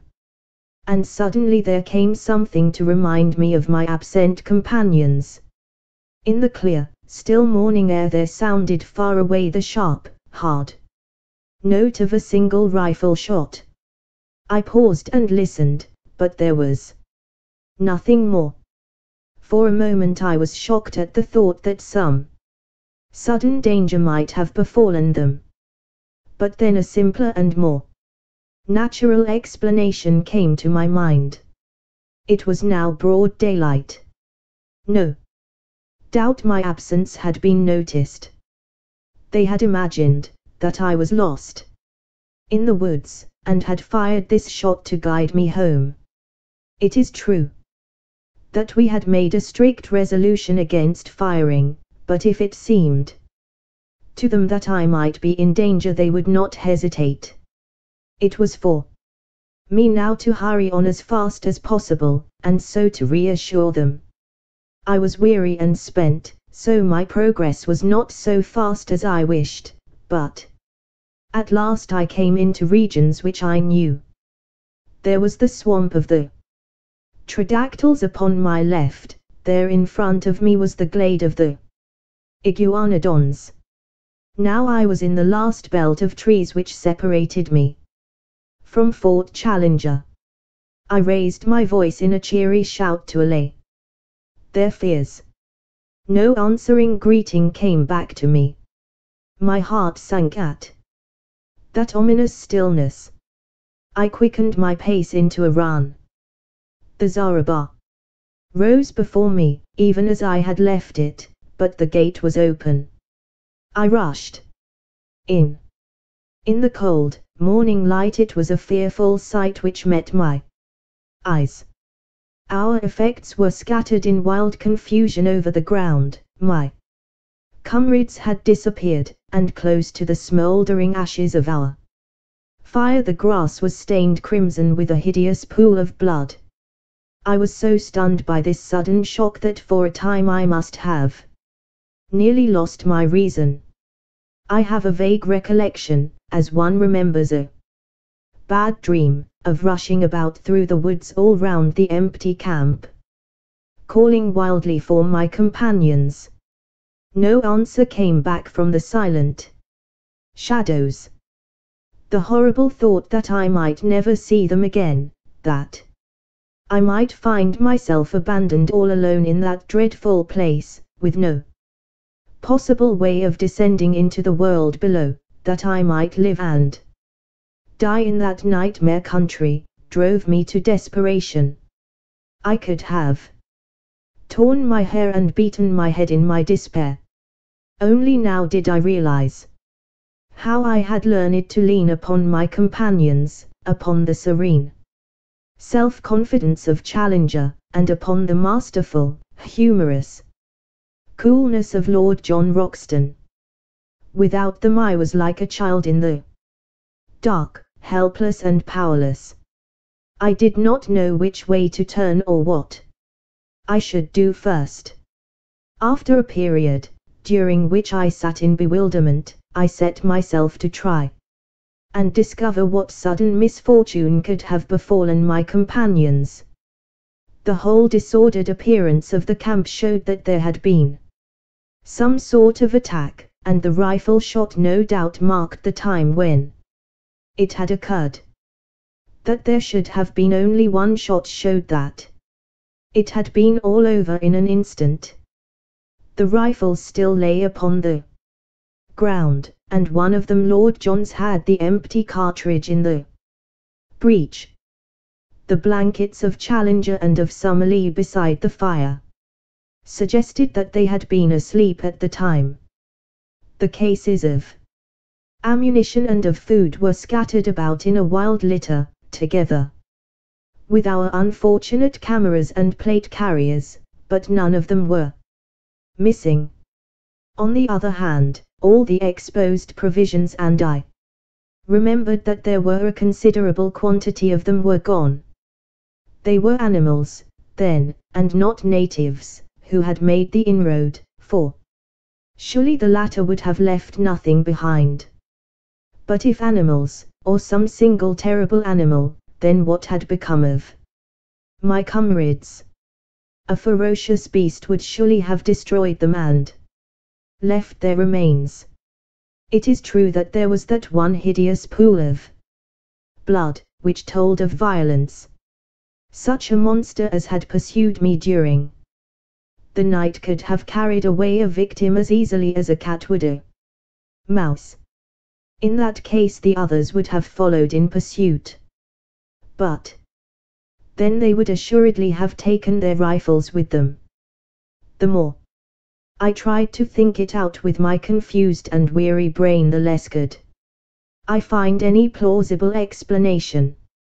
I searched round in the forest, but could see no tracks which could help me to a conclusion. Once I lost myself, and it was only by good luck, and after an hour of wandering, that I found the camp once more. Suddenly a thought came to me and brought some little comfort to my heart. I was not absolutely alone in the world. Down at the bottom of the cliff, and within call of me, was waiting the faithful Zambo. I went to the edge of the plateau and looked over. Sure enough, he was squatting among his blankets beside his fire in his little camp. But to my amazement, a second man was seated in front of him. For an instant my heart leaped for joy, as I thought that one of my comrades had made his way safely down. But a second glance dispelled the hope. The rising sun shone red upon the man's skin. He was an Indian. I shouted loudly and waved my handkerchief. Presently Zambo looked up, waved his hand, and turned to ascend the pinnacle. In a short time he was standing close to me and listening with deep distress to the story which I told him.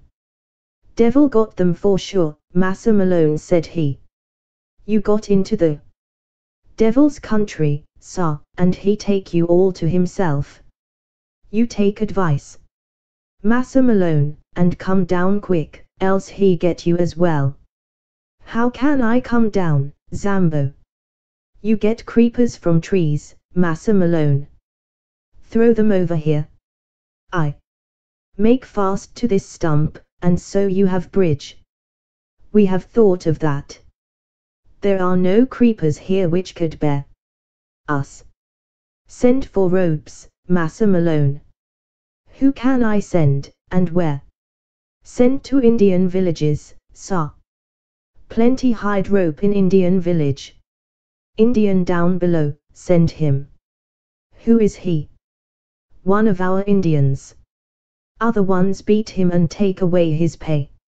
He come back to us. Ready now to take letter, bring rope, anything. To take a letter. Why not? Perhaps he might bring help, but in any case he would ensure that our lives were not spent for nothing, and that news of all that we had won for science should reach our friends at home. I had 2 completed letters already waiting. I would spend the day in writing a 3rd, which would bring my experiences absolutely up to date. The Indian could bear this back to the world. I ordered Zambo, therefore, to come again in the evening, and I spent my miserable and lonely day in recording my own adventures of the night before. I also drew up a note, to be given to any white merchant or captain of a steamboat whom the Indian could find, imploring them to see that ropes were sent to us, since our lives must depend upon it. These documents I threw to Zambo in the evening, and also my purse, which contained 3 English sovereigns. These were to be given to the Indian, and he was promised twice as much if he returned with the ropes. So now you will understand, my dear Mr. Mcardle, how this communication reaches you, and you will also know the truth, in case you never hear again from your unfortunate correspondent.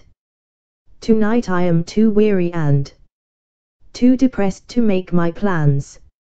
Tomorrow I must think out some way by which I shall keep in touch with this camp, and yet search round for any traces of my unhappy friends. Chapter 13. A sight which I shall never forget. Just as the sun was setting upon that melancholy night, I saw the lonely figure of the Indian upon the vast plain beneath me, and I watched him, our one faint hope of salvation, until he disappeared in the rising mists of evening which lay, rose-tinted from the setting sun, between the far-off river and me.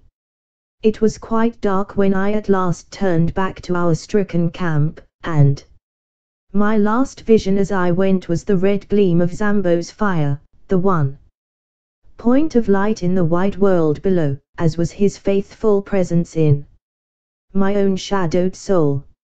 And yet I felt happier than I had done since this crushing blow had fallen upon me, for it was good to think that the world should know what we had done, so that at the worst our names should not perish with our bodies, but should go down to posterity, associated with the result of our labors. It was an awesome thing to sleep in that ill-fated camp, and yet it was even more unnerving to do so in the jungle.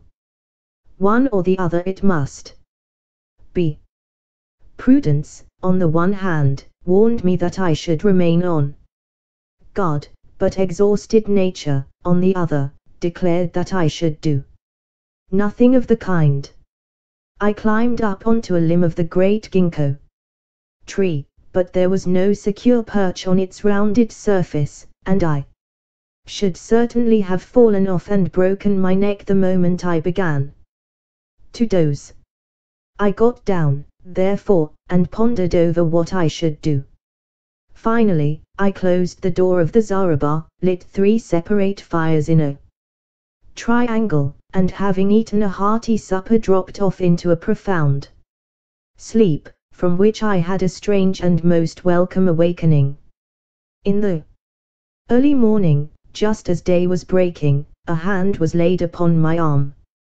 And starting up, with all my nerves in a tingle and my hand feeling for a rifle, I gave a cry of joy as in the cold grey light I saw Lord John Roxton kneeling beside me.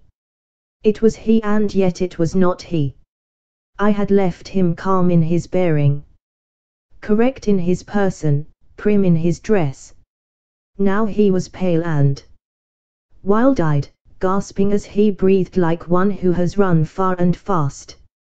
His gaunt face was scratched and bloody, his clothes were hanging in rags, and his hat was gone. I stared in amazement, but he gave me no chance for questions.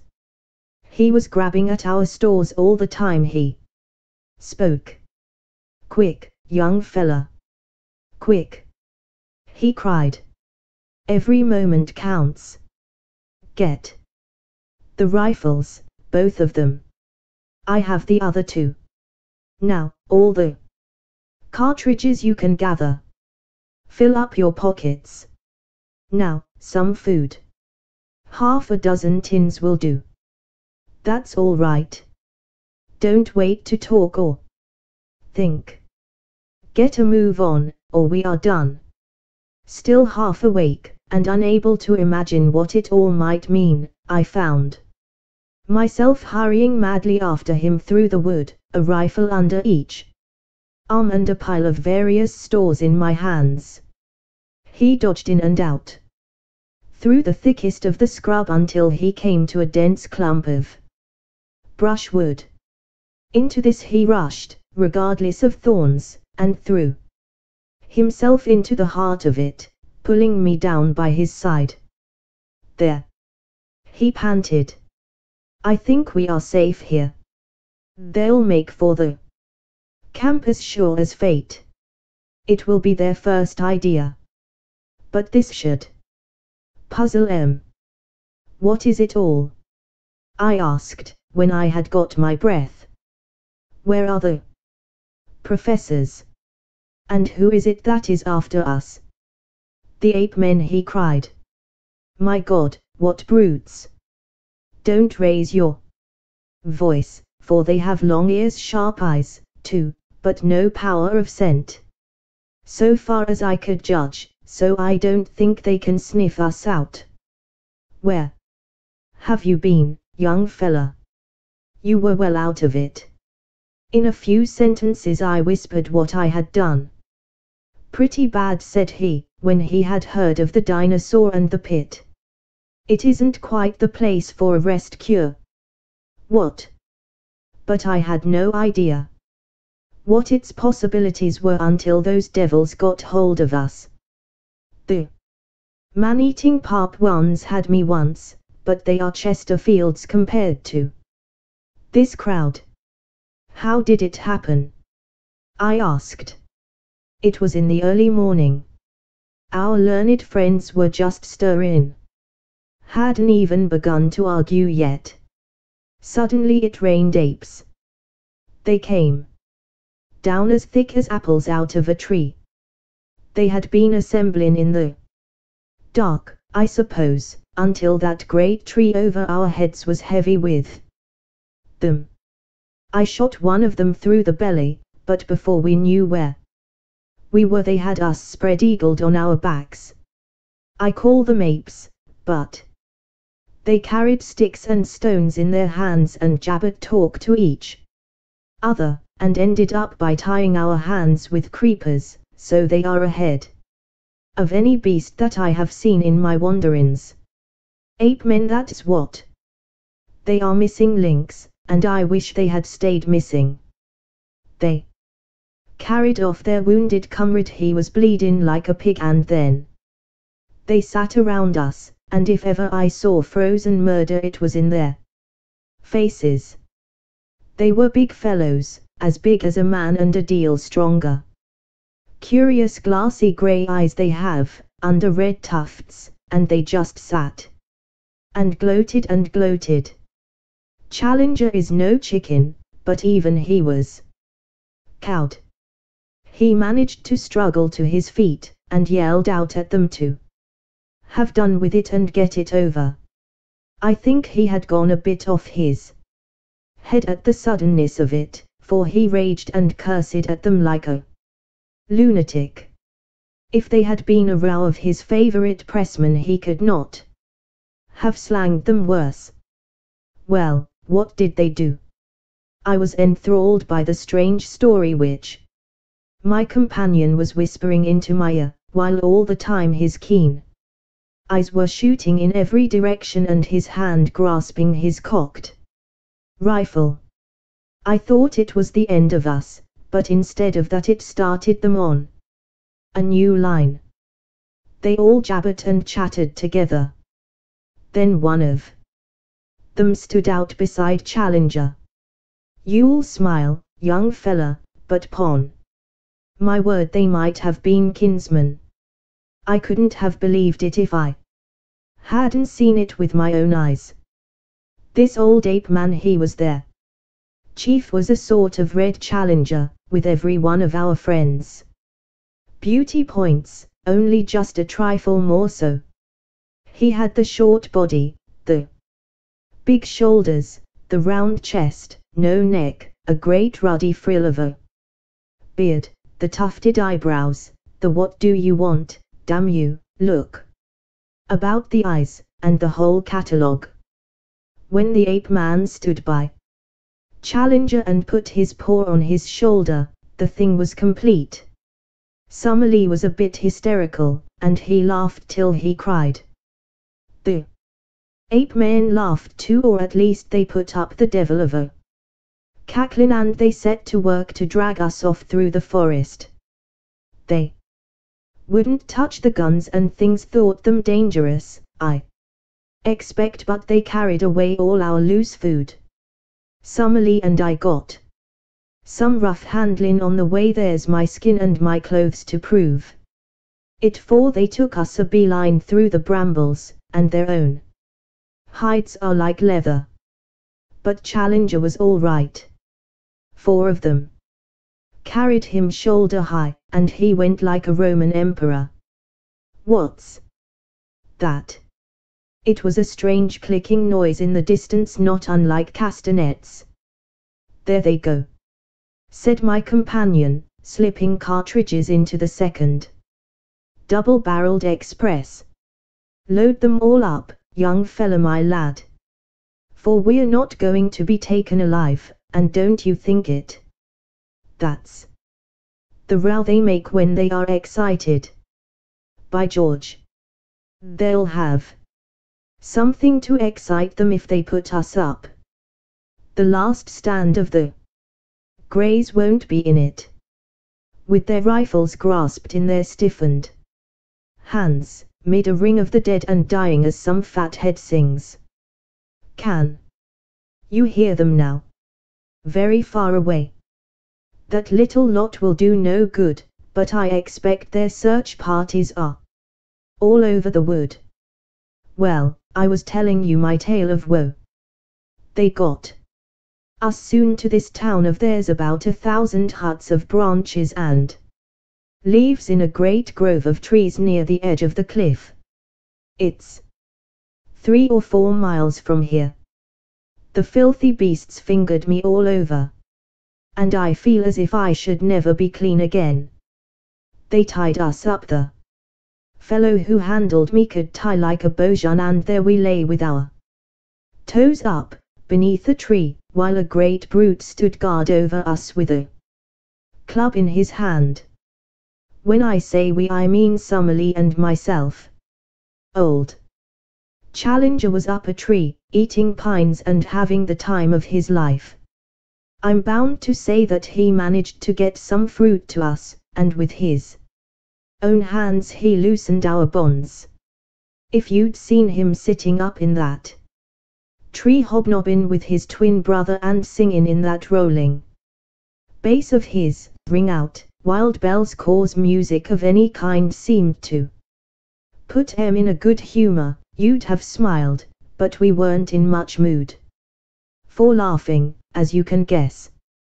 They were inclined, within limits, to let him do what he liked, but they drew the line pretty sharply at us. It was a mighty consolation to us all to know that you were running loose and had the archives in your keeping. Well, now, young fella, I'll tell you what will surprise you. You say you saw signs of men, and fires, traps, and the like. Well, we have seen the natives themselves. Poor devils they were, down-faced little chaps, and had enough to make them so. It seems that the humans hold one side of this plateau over yonder, where you saw the caves, and the ape-men hold this side, and there is bloody war between them all the time. That's the situation, so far as I could follow it. Well, yesterday the ape-men got hold of a dozen of the humans and brought them in as prisoners. You never heard such a jabberin' and shrieking in your life. The men were little red fellows, and had been bitten and clawed so that they could hardly walk. The ape-men put two of them to death there and then fairly pulled the arm off one of them. It was perfectly beastly. Plucky little chaps they are, and hardly gave a squeak. But it turned us absolutely sick. Summerlee fainted, and even Challenger had as much as he could stand. I think they have cleared, don't you? We listened intently, but nothing save the calling of the birds broke the deep peace of the forest. Lord Roxton went on with his story. I think you have had the escape of your life, young fella my lad. It was catching those Indians that put you clean out of their heads, else they would have been back to the camp for you as sure as fate and gathered you in. Of course, as you said, they have been watching us from the beginning out of that tree, and they knew perfectly well that we were one short. However, they could think only of this new haul, so it was I, and not a bunch of apes, that dropped in on you in the morning. Well, we had a horrid business afterwards. My God! What a nightmare the whole thing is. You remember the great bristle of sharp canes down below where we found the skeleton of the American? Well, that is just under Ape Town, and that's the jumping-off place of their prisoners. I expect there's heaps of skeletons there, if we looked for em. They have a sort of clear parade ground on the top, and they make a proper ceremony about it. One by one the poor devils have to jump. And the game is to see whether they are merely dashed to pieces or whether they get skewered on the canes. They took us out to see it. And the whole tribe lined up on the edge. 4 of the Indians jumped. And the canes went through em like knitting needles through a pat of butter. No wonder we found that poor Yankee's skeleton with the canes growing between his ribs. It was horrible, but it was deucedly interesting too. We were all fascinated to see them take the dive. Even when we thought it would be our turn next on the springboard. Well, it wasn't.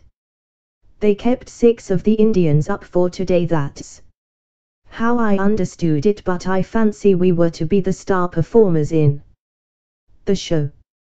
Challenger might get off, but Summerlee and I were in the bill. Their language is more than half signs, and it was not hard to follow them. So I thought it was time we made a break for it. I had been plotting it out a bit, and had 1 or 2 things clear in my mind. It was all on me, for Summerlee was useless and Challenger not much better. The only time they got together they got slanging because they couldn't agree upon the scientific classification of these red-headed devils that had got hold of us. One said it was the Dryopithecus of Java, the other said it was Pithecanthropus. Madness, I call it loonies, both. But, as I say, I had thought out 1 or 2 points that were helpful. One was that these brutes could not run as fast as a man in the open. They have short, bandy legs, you see, and heavy bodies. Even Challenger could give a few yards in 100 to the best of them, and you or I would be a perfect shrub. Another point was that they knew nothing about guns. I don't believe they ever understood how the fellow I shot came by his hurt. If we could get at our guns there was no saying what we could do. So I broke away early this morning, gave my guard a kick in the tummy that laid him out, and sprinted for the camp. There I got you and the guns, and here we are. But the professors, I cried, in consternation. Well, we must just go back and fetch em. I couldn't bring em with me. Challenger was up the tree, and Summerlee was not fit for the effort. The only chance was to get the guns and try a rescue. Of course they may scupper them at once in revenge. I don't think they would touch Challenger, but I wouldn't answer for Summerlee. But they would have had him in any case. Of that I am certain. So I haven't made matters any worse by bolting. But we are honor bound to go back and have them out or see it through with them. So you can make up your soul, young fella my lad, for it will be one way or the other before evening. I have tried to imitate here Lord Roxton's jerky talk, his short, strong sentences, the half-humorous, half-reckless tone that ran through it all. But he was a born leader. As danger thickened his jaunty manner would increase, his speech become more racy, his cold eyes glitter into ardent life, and his Don Quixote moustache bristle with joyous excitement. His love of danger, his intense appreciation of the drama of an adventure all the more intense for being held tightly in his consistent view that every peril in life is a form of sport, a fierce game betwixt you and fate, with death as a forfeit, made him a wonderful companion at such hours. If it were not for our fears as to the fate of our companions, it would have been a positive joy to throw myself with such a man into such an affair. We were rising from our brushwood hiding place when suddenly I felt his grip upon my arm. By George, he whispered, here they come. From where we lay we could look down a brown aisle, arched with green, formed by the trunks and branches. Along this a party of the ape men were passing. They went in single file, with bent legs and rounded backs, their hands occasionally touching the ground, their heads turning to left and right as they trotted along. Their crouching gait took away from their height, but I should put them at 5 feet or so. With long arms and enormous chests. Many of them carried sticks, and at the distance they looked like a line of very hairy and deformed human beings.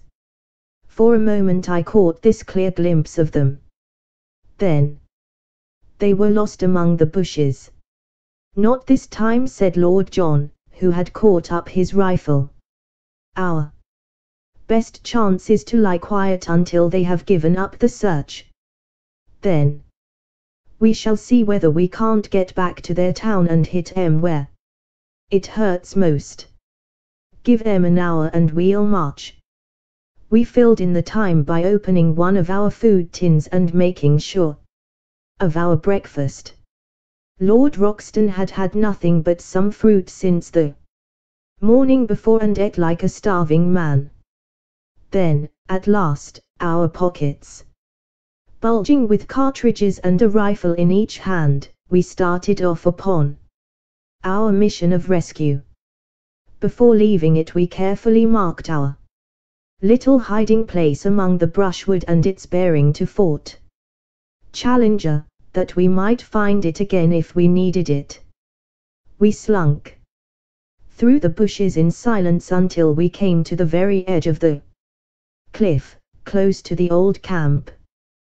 There we halted, and Lord John gave me some idea of his plans. So long as we are among the thick trees, these swine are our masters, said he.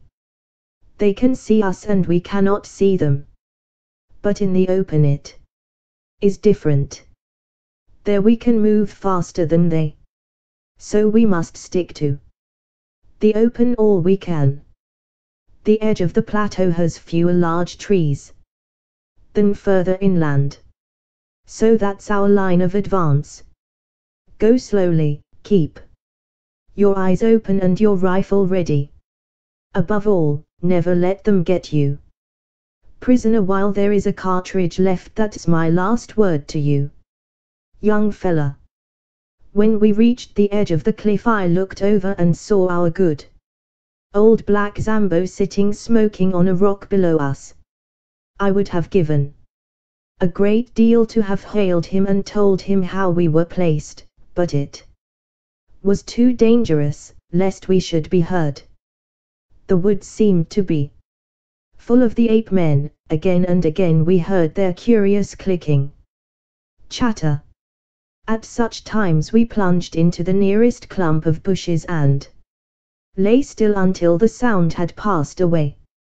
Our advance, therefore, was very slow, and 2 hours at least must have passed before I saw by Lord John's cautious movements that we must be close to our destination. He motioned to me to lie still, and he crawled forward himself. In a minute he was back again, his face quivering with eagerness. Come, said he. Come quick. I hope to the Lord we are not too late. Already. I found myself shaking with nervous excitement as I scrambled forward and lay down beside him, looking out through the bushes at a clearing which stretched before us. It was a sight which I shall never forget until my dying day, so weird, so impossible, that I do not know how I am to make you realize it, or how in a few years I shall bring myself to believe in it if I live to sit once more on a lounge in the Savage Club and look out on the drab solidity of the embankment. I know that it will seem then to be some wild nightmare, some delirium of fever. Yet I will set it down now, while it is still fresh in my memory, and one at least, the man who lay in the damp grasses by my side, will know if I have lied. A wide, open space lay before us some hundreds of yards across, all green turf and low bracken growing to the very edge of the cliff. Round this clearing there was a semicircle of trees with curious huts, built of foliage piled one above the other among the branches. A rookery, with every nest a little house, would best convey the idea. The openings of these huts and the branches of the trees were thronged with a dense mob of ape people, whom from their size I took to be the females and infants of the tribe. They formed the background of the picture, and were all looking out with eager interest at the same scene, which fascinated and bewildered us. In the open, and near the edge of the cliff, there had assembled a crowd of some 100 of these shaggy, red-haired creatures, many of them of immense size, and all of them horrible to look upon. There was a certain discipline among them, for none of them attempted to break the line which had been formed. In front there stood a small group of Indians, little, clean-limbed, red fellows, whose skins glowed like polished bronze in the strong sunlight.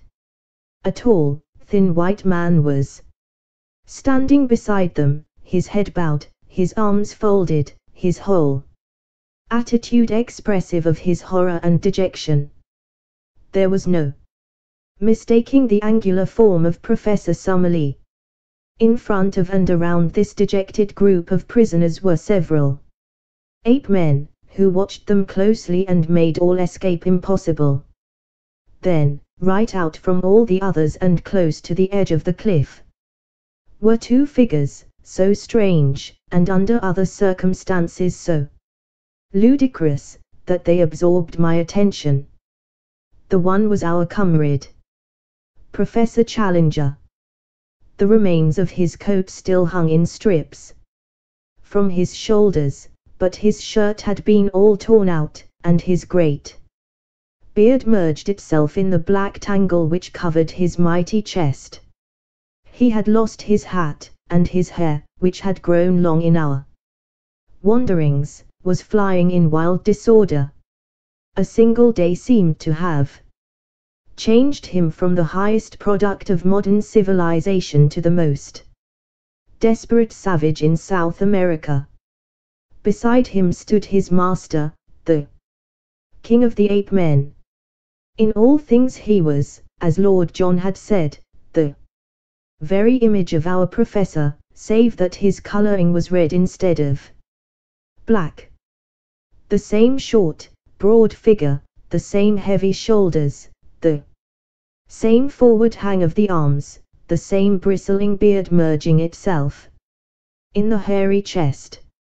Only above the eyebrows, where the sloping forehead and low, curved skull of the ape man were in sharp contrast to the broad brow and magnificent cranium of the European, could one see any marked difference. At every other point the king was an absurd parody of the professor. All this, which takes me so long to describe, impressed itself upon me in a few seconds. Then we had very different things to think of, for an active drama was in progress. Two of the ape men had seized one of the Indians out of the group and dragged him forward to the edge of the cliff. The king raised his hand as a signal. They caught the man by his leg and arm, and swung him 3 times backwards and forwards with tremendous violence. Then, with a frightful heave, they shot the poor wretch over the precipice. With such force did they throw him that he curved high in the air before beginning to drop. As he vanished from sight, the whole assembly, except the guards, rushed forward to the edge of the precipice, and there was a long pause of absolute silence, broken by a mad yell of delight. They sprang about, tossing their long, hairy arms in the air and howling with exultation. Then they fell back from the edge, formed themselves again into line, and waited for the next victim. This time it was Summerlee. 2 of his guards caught him by the wrists and pulled him brutally to the front. His thin figure and long limbs struggled and fluttered like a chicken being dragged from a coop. Challenger had turned to the king and waved his hands frantically before him. He was begging, pleading, imploring for his comrade's life. The ape man pushed him roughly aside and shook his head. It was the last conscious movement he was to make upon earth. Lord John's rifle cracked, and the king sank down, a tangled red sprawling thing, upon the ground. "Shoot into the thick of them! Shoot! Sonny, shoot!" cried my companion. There are strange red depths in the soul of the most commonplace man. I am tender-hearted by nature, and have found my eyes moist many a time over the scream of a wounded hare. Yet the bloodlust was on me now. I found myself on my feet emptying one magazine, then the other, clicking open the breech to reload, snapping it to again, while cheering and yelling with pure ferocity and joy of slaughter as I did so. With our 4 guns the 2 of us made a horrible havoc. Both the guards who held Summerlee were down, and he was staggering about like a drunken man in his amazement, unable to realize that he was a free man. The dense mob of ape men ran about in bewilderment, marveling whence this storm of death was coming or what it might mean. They waved, gesticulated, screamed, and tripped up over those who had fallen. Then, with a sudden impulse, they all rushed in a howling crowd to the trees for shelter, leaving the ground behind them spotted with their stricken comrades. The prisoners were left for the moment standing alone in the middle of the clearing. Challenger's quick brain had grasped the situation. He seized the bewildered Summerlee by the arm, and they both ran towards us. 2 of their guards bounded after them and fell to 2 bullets from Lord John. We ran forward into the open to meet our friends, and pressed a loaded rifle into the hands of each. But Summerlee was at the end of his strength. He could hardly totter. Already the ape men were recovering from their panic. They were coming through the brushwood and threatening to cut us off. Challenger and I ran Summerlee along, one at each of his elbows, while Lord John covered our retreat, firing again and again as savage heads snarled at us out of the bushes. For a mile or more the chattering brutes were at our very heels. Then the pursuit slackened, for they learned our power and would no longer face that unerring rifle. When we had at last reached the camp, we looked back and found ourselves alone. So it seemed to us, and yet we were mistaken. We had hardly closed the thornbush door of our zareba, clasped each other's hands, and thrown ourselves panting upon the ground beside our spring, when we heard a patter of feet and then a gentle, plaintive crying from outside our entrance. Lord Roxton rushed forward, rifle in hand, and threw it open. There, prostrate upon their faces, lay the little red figures of the 4 surviving Indians, trembling with fear of us and yet imploring our protection. With an expressive sweep of his hands one of them pointed to the woods around them, and indicated that they were full of danger.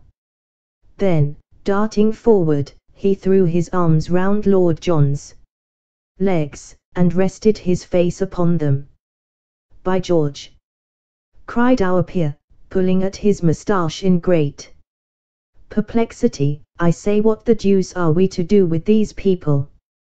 Get up, little chappie, and take your face off my boots." Summerlee was sitting up and stuffing some tobacco into his old briar. "We've got to see them safe," said he.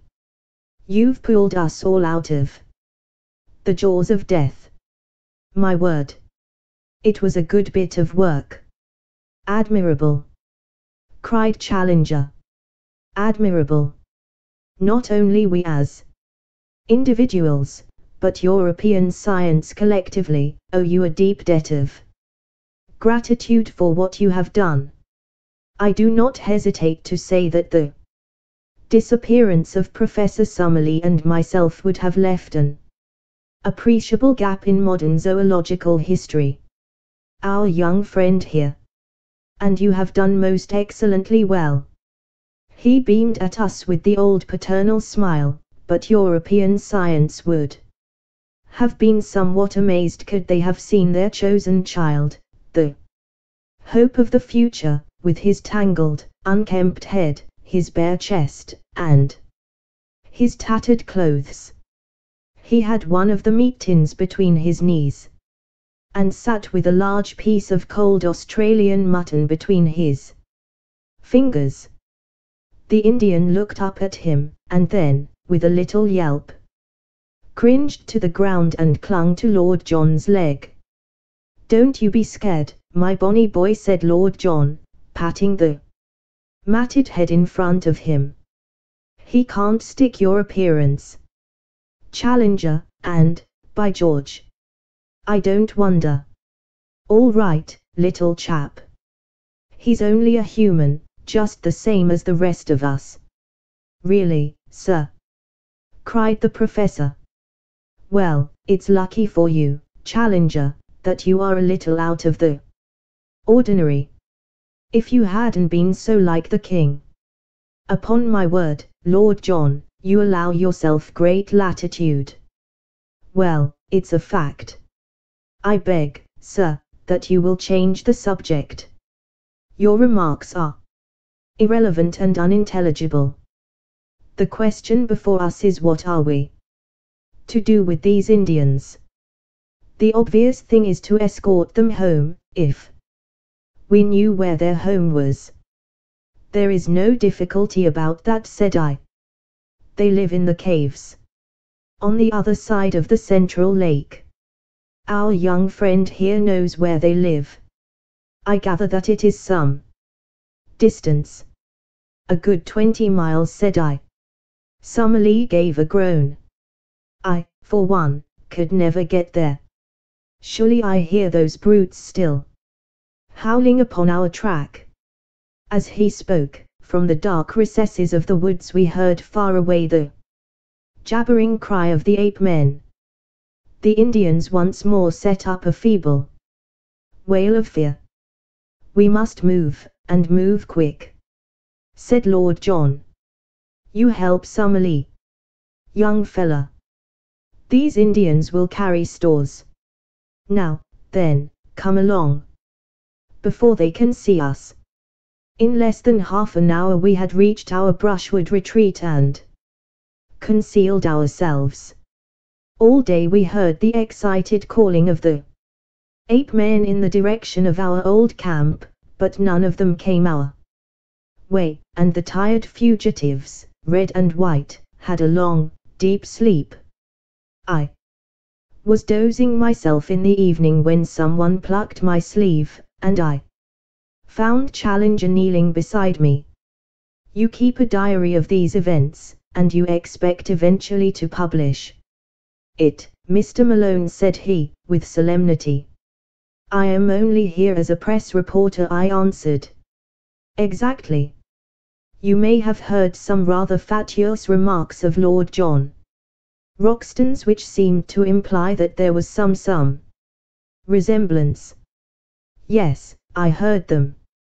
I need not say that any publicity given to such an idea, any levity in your narrative of what occurred, would be exceedingly offensive to me. I will keep well within the truth. Lord John's observations are frequently exceedingly fanciful, and he is capable of attributing the most absurd reasons to the respect which is always shown by the most undeveloped races to dignity and character. You follow my meaning?" "Entirely. I leave the matter to your discretion."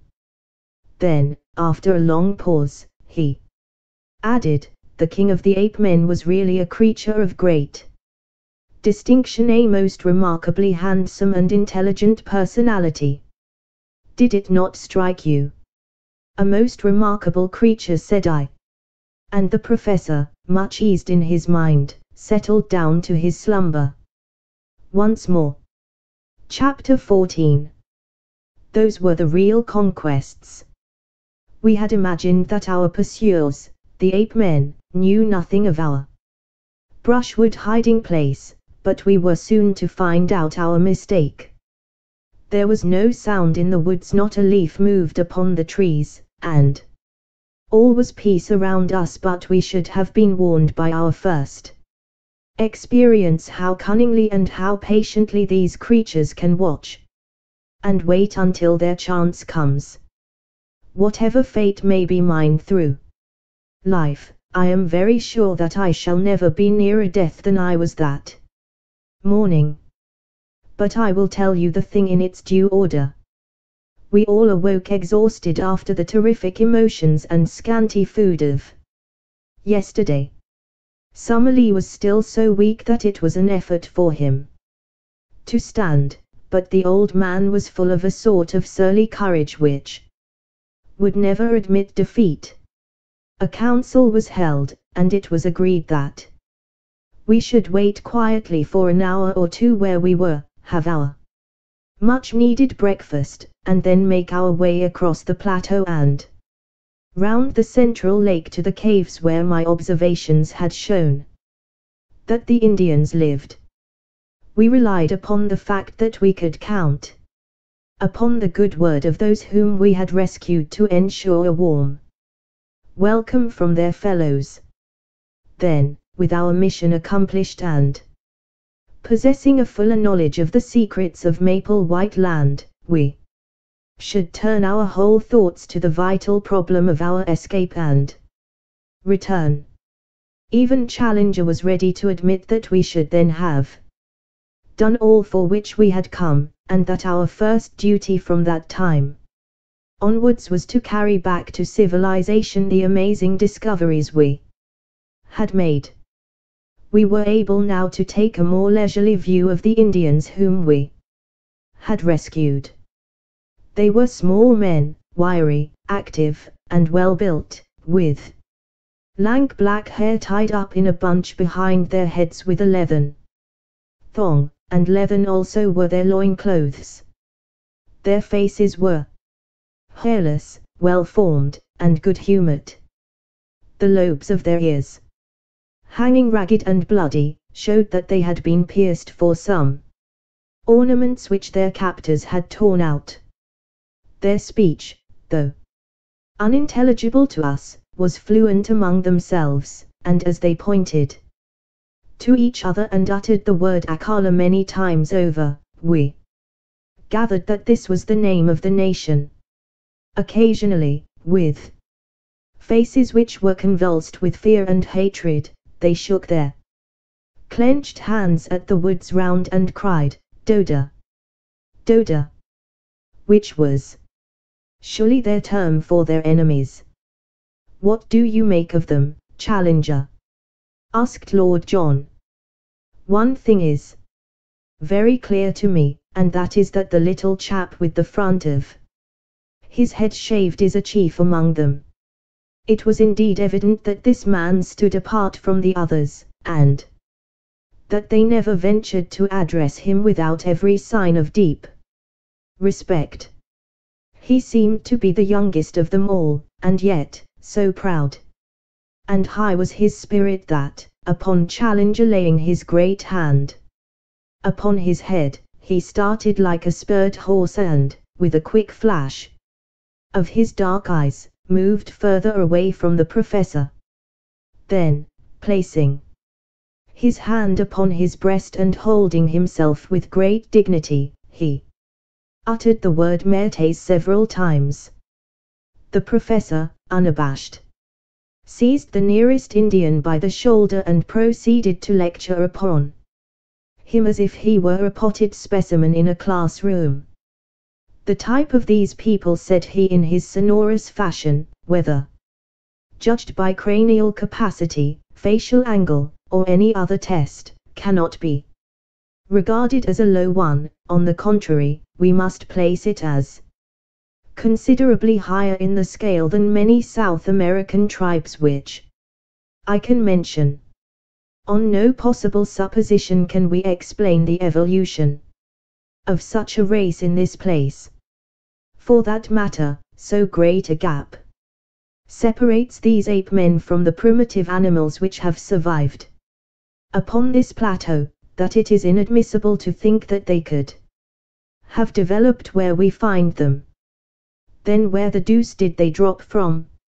Asked Lord John. A question which will, no doubt, be eagerly discussed in every scientific society in Europe and America, the professor answered.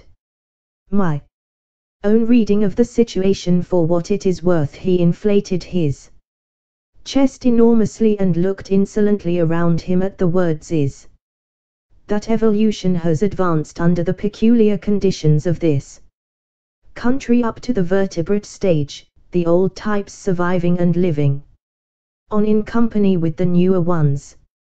Thus we find such modern creatures as the tapir, animal with quite a respectable length of pedigree, the great deer, and the anteater in the companionship of reptilian forms of Jurassic type. So much is clear. And now come the ape-men and the Indian. What is the scientific mind to think of their presence? I can only account for it by an invasion from outside. It is probable that there existed an anthropoid ape in South America, who in past ages found his way to this place, and that he developed into the creatures we have seen, some of which here he looked hard at me, were of an appearance and shape which, if it had been accompanied by corresponding intelligence, would, I do not hesitate to say, have reflected credit upon any living race. As to the Indians, I cannot doubt that they are more recent immigrants from below. Under the stress of famine or of conquest, they have made their way up here. Faced by ferocious creatures which they had never before seen, they took refuge in the caves which our young friend has described, but they have no doubt had a bitter fight to hold their own against wild beasts, and especially against the ape-men, who would regard them as intruders, and wage a merciless war upon them with a cunning which the larger beasts would lack. Hence the fact that their numbers appear to be limited. Well, gentlemen, have I read you the riddle aright, or is there any point which you would query? Professor Summerlee for once was too depressed to argue, though he shook his head violently as a token of general disagreement. Lord John merely scratched his scanty locks with the remark that he couldn't put up a fight, as he wasn't in the same weight or class. For my own part, I performed my usual role of bringing things down to a strictly prosaic and practical level by the remark that one of the Indians was missing. He has gone to fetch some water, said Lord Roxton. We fitted him up with an empty beef tin and he is off to the old camp. I asked. No, to the brook. It's among the trees there. It can't be more than a couple of 100 yards. But the beggar is certainly taking his time. I'll go and look after him, said I. I picked up my rifle and strolled in the direction of the brook, leaving my friends to lay out the scanty breakfast. It may seem to you rash that even for so short a distance I should quit the shelter of our friendly thicket, but you will remember that we were many miles from Ape Town, that so far as we knew the creatures had not discovered our retreat, and that in any case, with a rifle in my hands, I had no fear of them. I had not yet learned their cunning or their strength. I could hear the murmur of our brook somewhere ahead of me, but there was a tangle of trees and brushwood between me and it. I was making my way through this at a point which was just out of sight of my companions, when, under one of the trees, I noticed something red huddled among the bushes. As I approached it, I was shocked to see that it was the dead body of the missing Indian. He lay upon his side, his limbs drawn up, and his head screwed round at a most unnatural angle, so that he seemed to be looking straight over his own shoulder. I gave a cry to warn my friends that something was amiss, and running forwards I stooped over the body. Surely my guardian angel was very near me then, for some instinct of fear, or it may have been some faint rustle of leaves, made me glance upwards. Out of the thick green foliage which hung low over my head, two long muscular arms covered with reddish hair were slowly descending. Another instant and the great stealthy hands would have been round my throat. I sprang backwards, but quick as I was, those hands were quicker still. Through my sudden spring they missed a fatal grip, but one of them caught the back of my neck and the other one my face. I threw my hands up to protect my throat, and the next moment the huge paw had slid down my face and closed over them. I was lifted lightly from the ground, and I felt an intolerable pressure forcing my head back and back until the strain upon the cervical spine was more than I could bear. My senses swam, but I still tore at the hand and forced it out from my chin. Looking up I saw a frightful face with cold inexorable light blue eyes looking down into mine. There was something hypnotic in those terrible eyes. I could struggle no longer. As the creature felt me grow limp in his grasp, two white canines gleamed for a moment at each side of the vile mouth, and the grip tightened still more upon my chin, forcing it always upwards and back. A thin, oval-tinted mist formed before my eyes and little silvery bells tinkled in my ears. Dully and far off I heard the crack of a rifle and was feebly aware of the shock as I was dropped to the earth, where I lay without sense or motion. I awoke to find myself on my back upon the grass in our lair within the thicket.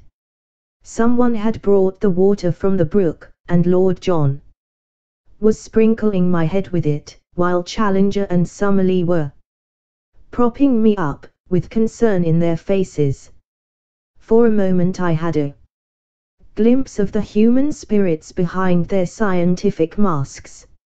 It was really shock, rather than any injury, which had prostrated me, and in half an hour, in spite of aching head and stiff neck, I was sitting up and ready for anything. But you've had the escape of your life, young fellow, my lad said Lord Roxton. When I heard your cry and ran forward, and saw your head twisted half off and your stowhorses kicking in the air, I thought we were one short. I missed the beast in my flurry, but he dropped you all right and was off like a streak.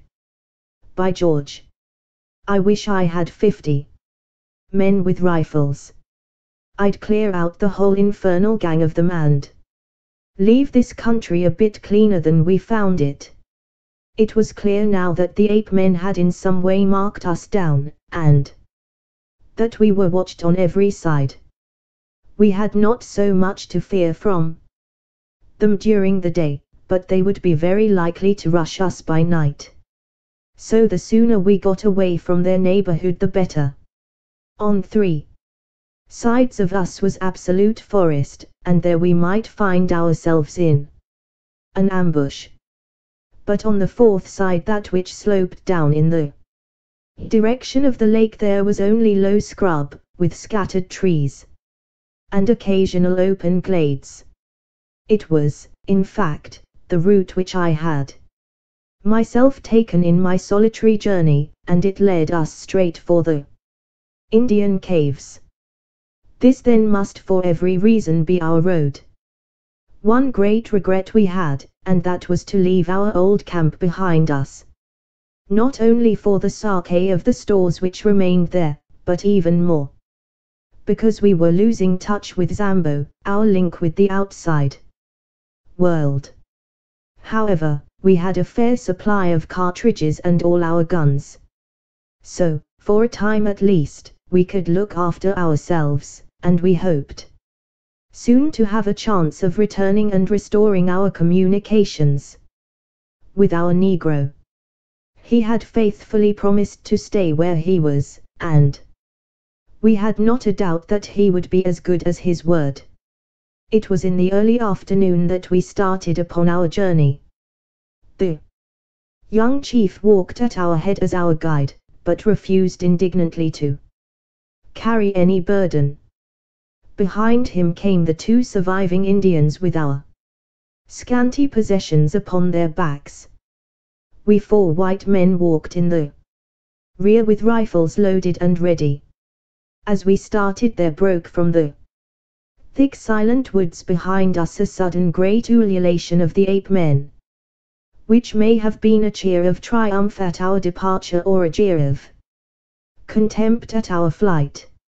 Looking back, we saw only the dense screen of trees, but that long-drawn yell told us how many of our enemies lurked among them. We saw no sign of pursuit, however, and soon we had got into more open country and beyond their power. As I tramped along, the rearmest of the 4, I could not help smiling at the appearance of my 3 companions in front. Was this the luxurious Lord John Roxton who had sat that evening in the Albany, amidst his Persian rugs and his pictures in the pink radiance of the tinted lights? And was this the imposing professor who had swelled behind the great desk in his massive study at Enmore Park? And finally, could this be the austere and prim figure which had risen before the meeting at the Zoological Institute? No 3 tramps that one could have met in a Surrey lane could have looked more hopeless and bedraggled. We had, it is true, been only a week or so upon the top of the plateau, but all our spare clothing was in our camp below, and the 1 week had been a severe one upon us all, though least to me who had not to endure the handling of the ape-men. My 3 friends had all lost their hats, and had now bound handkerchiefs round their heads. Their clothes hung in ribbons about them, and their unshaven, grimy faces were hardly to be recognized. Both Summerlee and Challenger were limping heavily, while I still dragged my feet from weakness after the shock of the morning, and my neck was as stiff as a board from the murderous grip that held it. We were indeed a sorry crew, and I did not wonder to see our Indian companions glance back at us occasionally, with horror and amazement on their faces. In the late afternoon we reached the margin of the lake, and as we emerged from the bush and saw the sheet of water stretching before us, our native friends set up a shrill cry of joy and pointed eagerly in front of them. It was indeed a wonderful sight which lay before us. Sweeping over the glassy surface was a great flotilla of canoes coming straight for the shore upon which we stood. They were some miles out when we first saw them, but they shot forward with great swiftness, and were soon so near that the rowers could distinguish our persons. Instantly a thunderous shout of delight burst from them, and we saw them rise from their seats, waving their paddles and spears madly in the air. Then bending to their work once more, they flew across the intervening water, beached their boats upon the sloping sand, and rushed up to us, prostrating themselves with loud cries of greeting before the young chief. Finally one of them, an elderly man, with a necklace and bracelet of great lustrous glass beads and the skin of some beautiful mottled amber-colored animal slung over his shoulders, ran forward and embraced most tenderly the youth whom we had saved. He then looked at us and asked some questions, after which he stepped up with much dignity and embraced us also each in turn. Then, at his order, the whole tribe lay down upon the ground before us in homage. Personally I felt shy and uncomfortable at this obsequious adoration. And I read the same feeling in the faces of Roxton and Summerlee, but Challenger expanded like a flower in the sun. They may be undeveloped types, said he, stroking his beard and looking round at them, but their deportment in the presence of their superiors might be a lesson to some of our more advanced Europeans. Strange how correct are the instincts of the natural man. It was clear that the natives had come out upon the war path, for every man carried his spear, a long bamboo tipped with bone, his bow and arrows, and some sort of club or stone battle axe slung at his side. Their dark, angry glances at the woods from which we had come, and the frequent repetition of the word Doda made it clear enough that this was a rescue party who had set forth to save or revenge the old chief's son, for such we gathered that the youth must be. A council was now held by the whole tribe, squatting in a circle, whilst we sat near on a slab of basalt and watched their proceedings. 2 or 3 warriors spoke, and finally our young friend made a spirited harangue with such eloquent features and gestures that we could understand it all as clearly as if we had known his language. "What is the use of returning?" he said. "Sooner or later the thing must be done. Your comrades have been murdered. What if I have returned safe? These others have been done to death. There is no safety for any of us. We are assembled now and ready." Then he pointed to us. "These strange men are our friends. They are great fighters. And they hate the ape men even as we do. They command." Here he pointed up to heaven, "the thunder and the lightning. When shall we have such a chance again? Let us go forward, and either die now or live for the future in safety. How else shall we go back unashamed to our women?" The little red warriors hung upon the words of the speaker, and when he had finished they burst into a roar of applause, waving their rude weapons in the air. The old chief stepped forward to us, and asked us some questions, pointing at the same time to the woods. Lord John made a sign to him that he should wait for an answer, and then he turned to us. "Well, it's up to you to say what you will do," said he. "For my part I have a score to settle with these monkey folk, and if it ends by wiping them off the face of the earth, I don't see that the earth need fret about it. I'm going with our little red pals, and I mean to see them through the scrap. What do you say, young fella?" "Of course I will come." "And you, Challenger?" "I will assuredly cooperate." "And you, Summerlee?" "We seem to be drifting very far from the object of this expedition." "Lord John, I assure you that I little thought when I left my professional chair in London that it was for the purpose of heading a raid of savages upon a colony of anthropoid apes.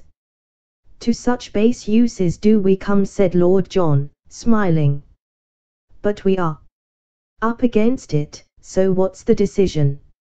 "It seems a most questionable step," said Summerlee, argumentative to the last, "but if you are all going, I hardly see how I can remain behind." "Then it is settled," said Lord John, and turning to the chief he nodded and slapped his rifle. The old fellow clasped our hands, each in turn, while his men cheered louder than ever. It was too late to advance that night, so the Indians settled down into a rude bivouac. On all sides their fires began to glimmer and smoke. Some of them who had disappeared into the jungle came back presently, driving a young iguanodon before them.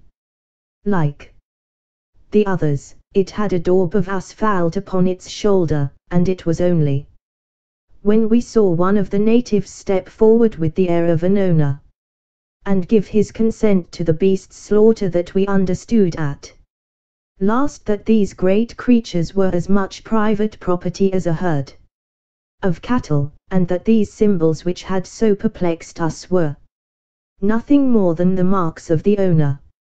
Helpless, torpid, and vegetarian, with great limbs but a minute brain, they could be rounded up and driven by a child.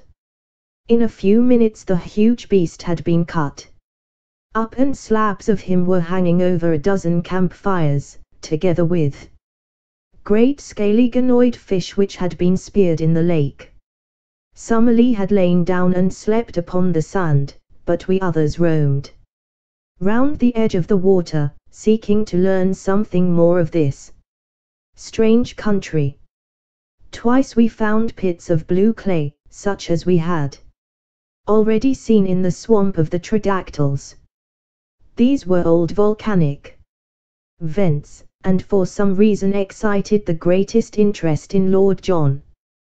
What attracted Challenger, on the other hand, was a bubbling, gurgling mud geyser, where some strange gas formed great bursting bubbles upon the surface. He thrust a hollow reed into it and cried out with delight like a schoolboy. Then he was able, on touching it with a lighted match, to cause a sharp explosion and a blue flame at the far end of the tube. Still more pleased was he when, inverting a leathern pouch over the end of the reed, and so filling it with the gas, he was able to send it soaring up into the air. An inflammable gas, and one markedly lighter than the atmosphere. I should say beyond doubt that it contained a considerable proportion of free hydrogen. The resources of GEC are not yet exhausted, my young friend. I may yet show you how a great mind molds all nature to its use. He swelled with some secret purpose, but would say no more. There was nothing which we could see upon the shore which seemed to me so wonderful as the great sheet of water before us. Our numbers and our noise had frightened all living creatures away, and save for a few pterodactyls, which soared round high above our heads while they waited for the carrion, all was still around the camp. But it was different out upon the rose-tinted waters of the central lake. It boiled and heaved with strange life. Great slate-colored backs and high serrated dorsal fins shot up with a fringe of silver, and then rolled down into the depths again. The sandbanks far out were spotted with uncouth crawling forms, huge turtles, strange saurians, and one great flat creature like a writhing, palpitating mat of black greasy leather, which flopped its way slowly to the lake. Here and there high serpent heads projected out of the water, cutting swiftly through it with a little collar of foam in front, and a long swirling wake behind, rising and falling in graceful, swan-like undulations as they went. It was not until one of these creatures wriggled onto a sandbank within a few hundred yards of us, and exposed a barrel-shaped body and huge flippers behind the long serpent neck, that Challenger and Summerlee, who had joined us, broke out into their duet of wonder and admiration. Plesiosaurus! A freshwater plesiosaurus! Cried Summerlee. That I should have lived to see such a sight. We are blessed, my dear Challenger, above all zoologists since the world began.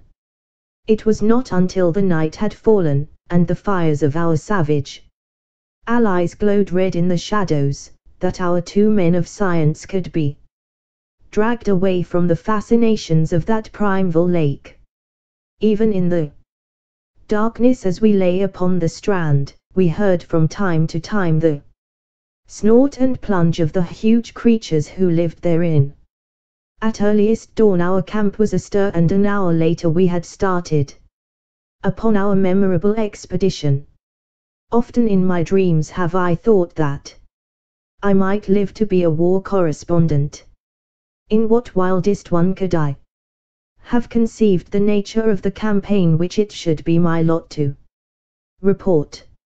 Here then is my first dispatch from a field of battle. Our numbers had been reinforced during the night by a fresh batch of natives from the caves, and we may have been 400 or 500 strong when we made our advance. A fringe of scouts was thrown out in front, and behind them the whole force in a solid column made their way up the long slope of the bush country until we were near the edge of the forest. Here they spread out into a long straggling line of spearmen and bowmen.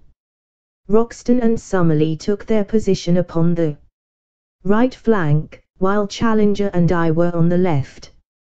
It was a host of the Stone Age that we were accompanying to battle with the last word of the gunsmithers' art from St. James Street and the Strand.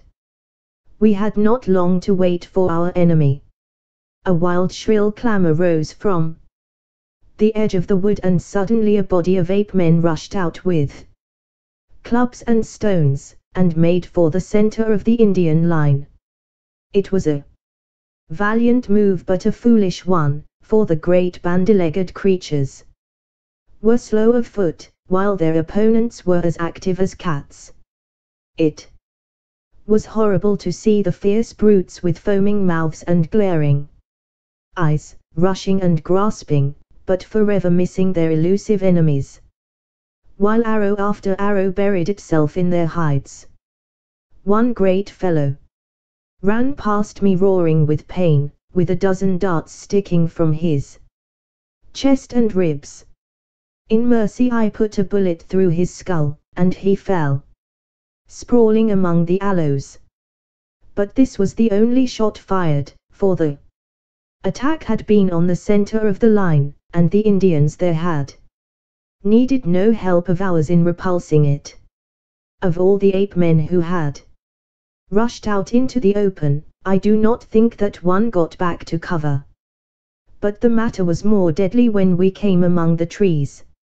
For an hour or more after we entered the wood, there was a desperate struggle, in which for a time we hardly held our own. Springing out from among the scrub, the ape-men with huge clubs broke in upon the Indians and often felled 3 or 4 of them before they could be speared. Their frightful blows shattered everything upon which they fell. One of them knocked Summerlee's rifle to matchwood, and the next would have crushed his skull had an Indian not stabbed the beast to the heart. Other ape-men in the trees above us hurled down stones and logs of wood, occasionally dropping bodily onto our ranks and fighting furiously until they were felled. Once our allies broke under the pressure, and had it not been for the execution done by our rifles they would certainly have taken to their heels. But they were gallantly rallied by their old chief and came on with such a rush that the ape-men began in turn to give way. Summerlee was weaponless, but I was emptying my magazine as quick as I could fire, and on the further flank we heard the continuous cracking of our companions' rifles. Then in a moment came the panic and the collapse. Screaming and howling, the great creatures rushed away in all directions through the brushwood, while our allies yelled in their savage delight, following swiftly after their flying enemies. All the feuds of countless generations, all the hatreds and cruelties of their narrow history, all the memories of ill usage and persecution were to be purged that day. At last man was to be supreme and the man-beast to find forever his allotted place. Fly as they would, the fugitives were too slow to escape from the active savages, and from every side in the tangled woods we heard the exultant yells, the twanging of boughs, and the crash and thud as ape-men were brought down from their hiding places in the trees. I was following the others, when I found that Lord John and Challenger had come across to join us. "It's over," said Lord John. "I think we can leave the tidying up to them. Perhaps the less we see of it the better we shall sleep." Challenger's eyes were shining with the lust of slaughter. "We have been privileged," he cried, strutting about like a gamecock, "to be present at one of the typical decisive battles of history, the battles which have determined the fate of the world. What, my friends, is the conquest of one nation by another? It is meaningless. Each produces the same result. But those fierce fights, when in the dawn of the ages the cave dwellers held their own against the tiger folk, or the elephants first found that they had a master, those were the real conquests, the victories that count. By this strange turn of fate we have seen and helped to decide even such a contest. Now upon this plateau the future must ever be for man. It needed a robust faith in the end to justify such tragic means. As we advanced together through the woods we found the ape-men lying thick, transfixed with spears or arrows. Here and there a little group of shattered Indians marked where one of the anthropoids had turned to bay, and sold his life dearly. Always in front of us we heard the yelling and roaring which showed the direction of the pursuit.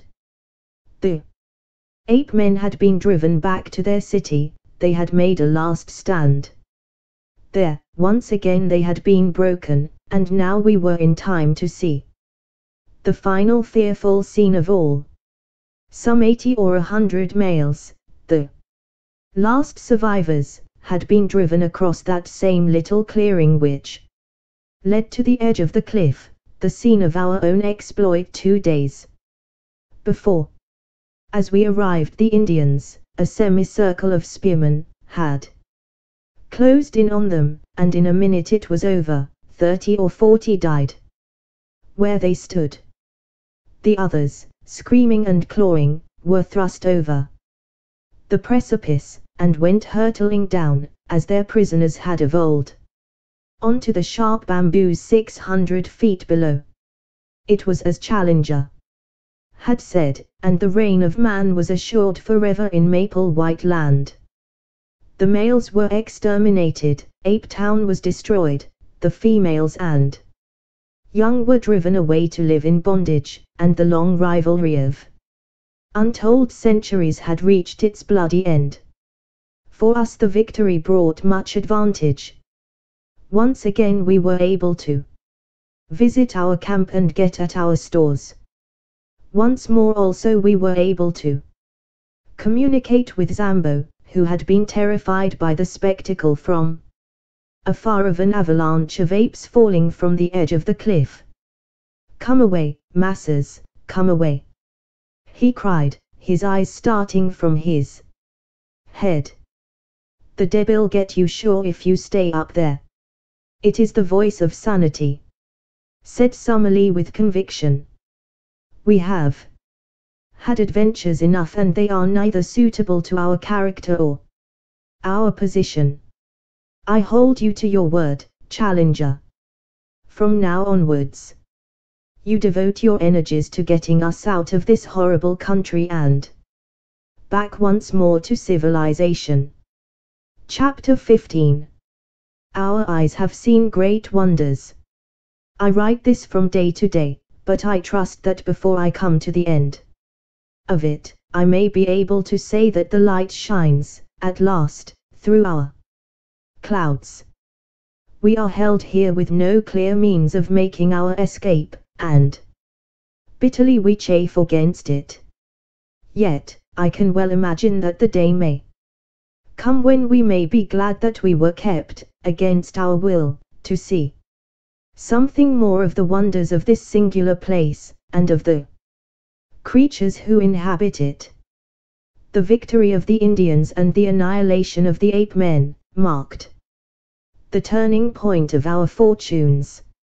From then onwards, we were in truth masters of the plateau, for the natives looked upon us with a mixture of fear and gratitude, since by our strange powers we had aided them to destroy their hereditary foe.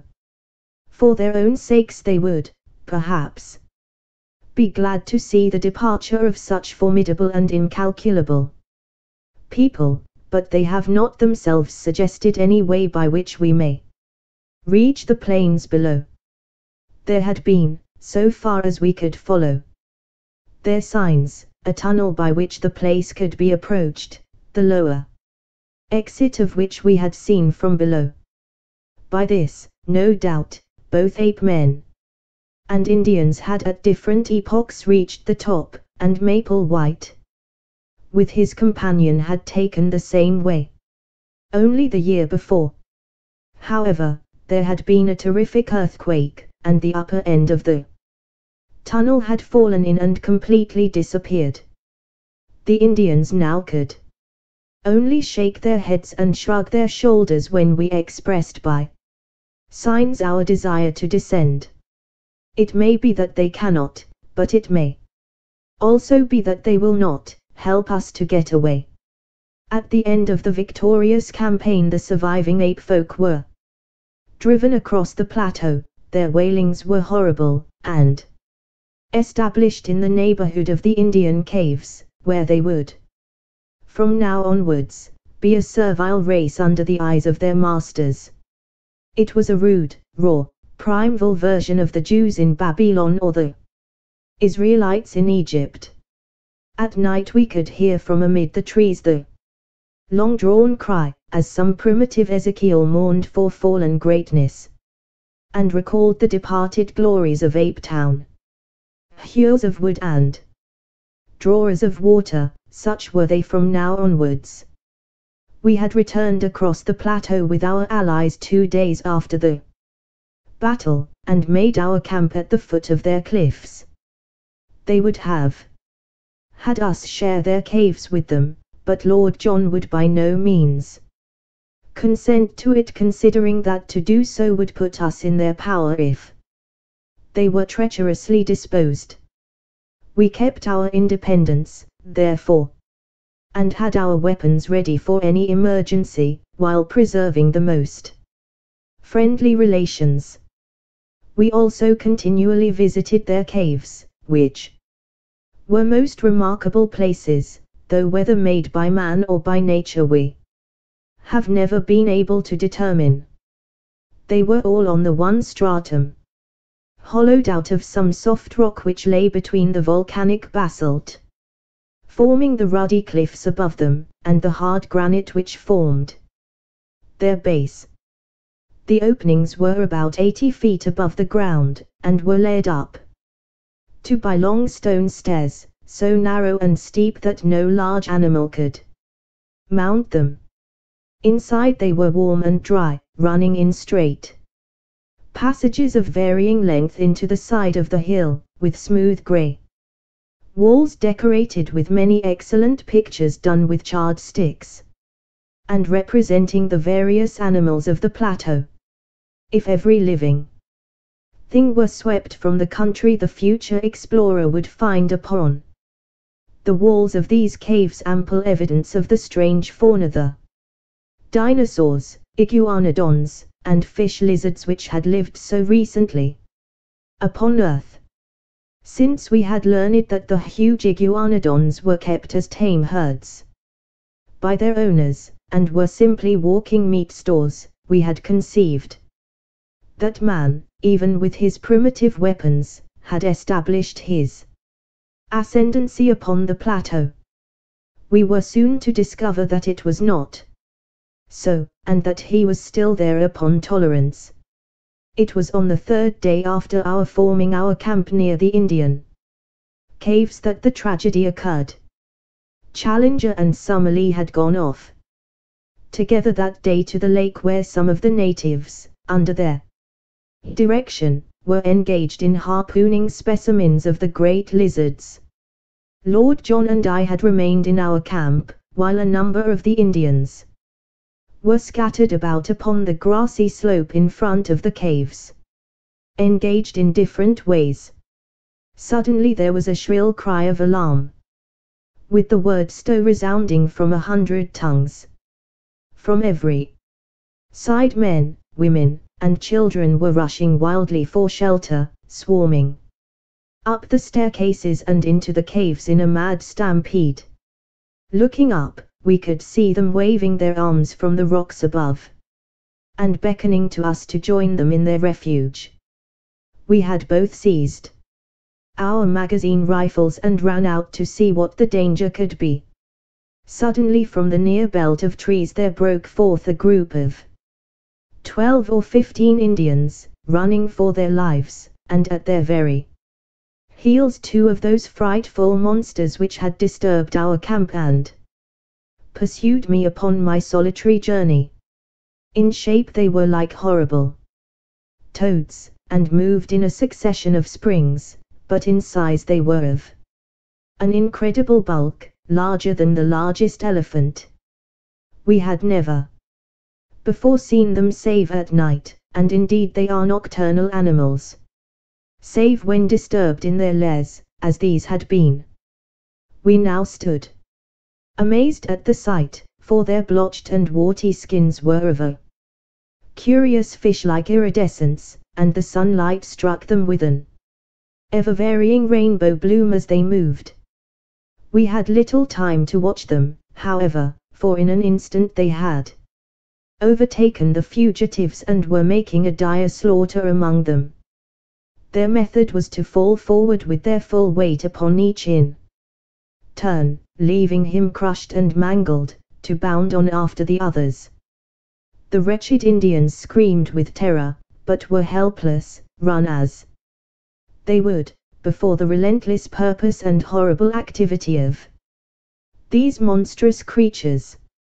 One after another they went down, and there were not half a dozen surviving by the time my companion and I could come to their help. But our aid was of little avail and only involved us in the same peril. At the range of a couple of 100 yards we emptied our magazines, firing bullet after bullet into the beasts, but with no more effect than if we were pelting them with pellets of paper. Their slow reptilian natures cared nothing for wounds, and the springs of their lives, with no special brain center but scattered throughout their spinal cords, could not be tapped by any modern weapons. The most that we could do was to check their progress by distracting their attention with the flash and roar of our guns, and so to give both the natives and ourselves time to reach the steps which led to safety.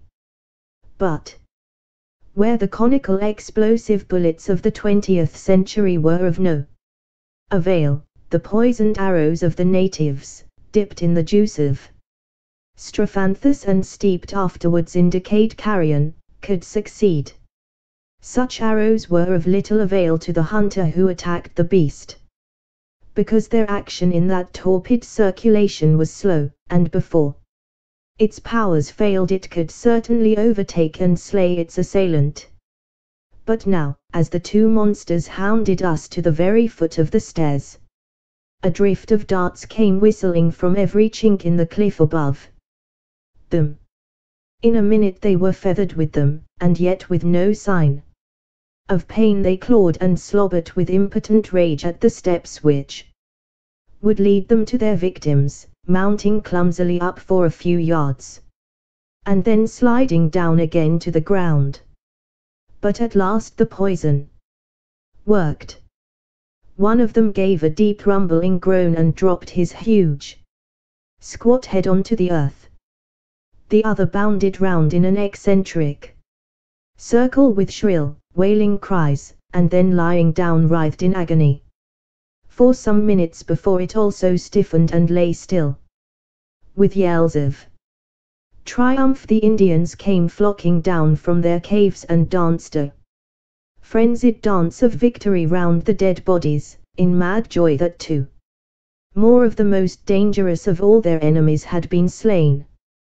That night they cut up and removed the bodies, not to eat, for the poison was still active, but lest they should breed a pestilence.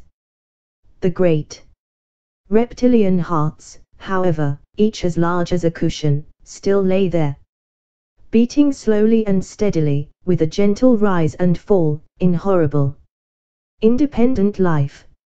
It was only upon the third day that the ganglia ran down and the dreadful things were still.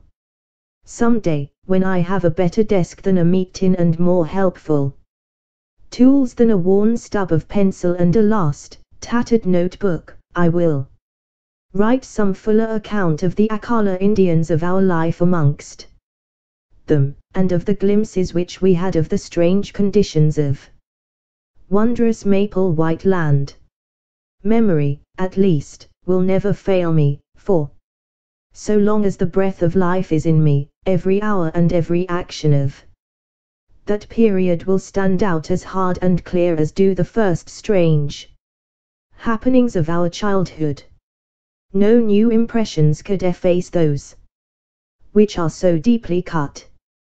When the time comes I will describe that wondrous moonlit night upon the great lake, when a young ichthyosaurus, a strange creature, half seal, half fish, to look at, with bone-covered eyes on each side of his snout, and a third eye fixed upon the top of his head, was entangled in an Indian net, and nearly upset our canoe before we towed it ashore, the same night that a green water snake shot out from the rushes and carried off in its coils the steersman of Challenger's canoe. I will tell, too, of the great nocturnal white thing. To this day we do not know whether it was beast or reptile, which lived in a vile swamp to the east of the lake, and flitted about with a faint phosphorescent glimmer in the darkness. The Indians were so terrified at it that they would not go near the place, and, though we twice made expeditions and saw it each time, we could not make our way through the deep marsh in which it lived.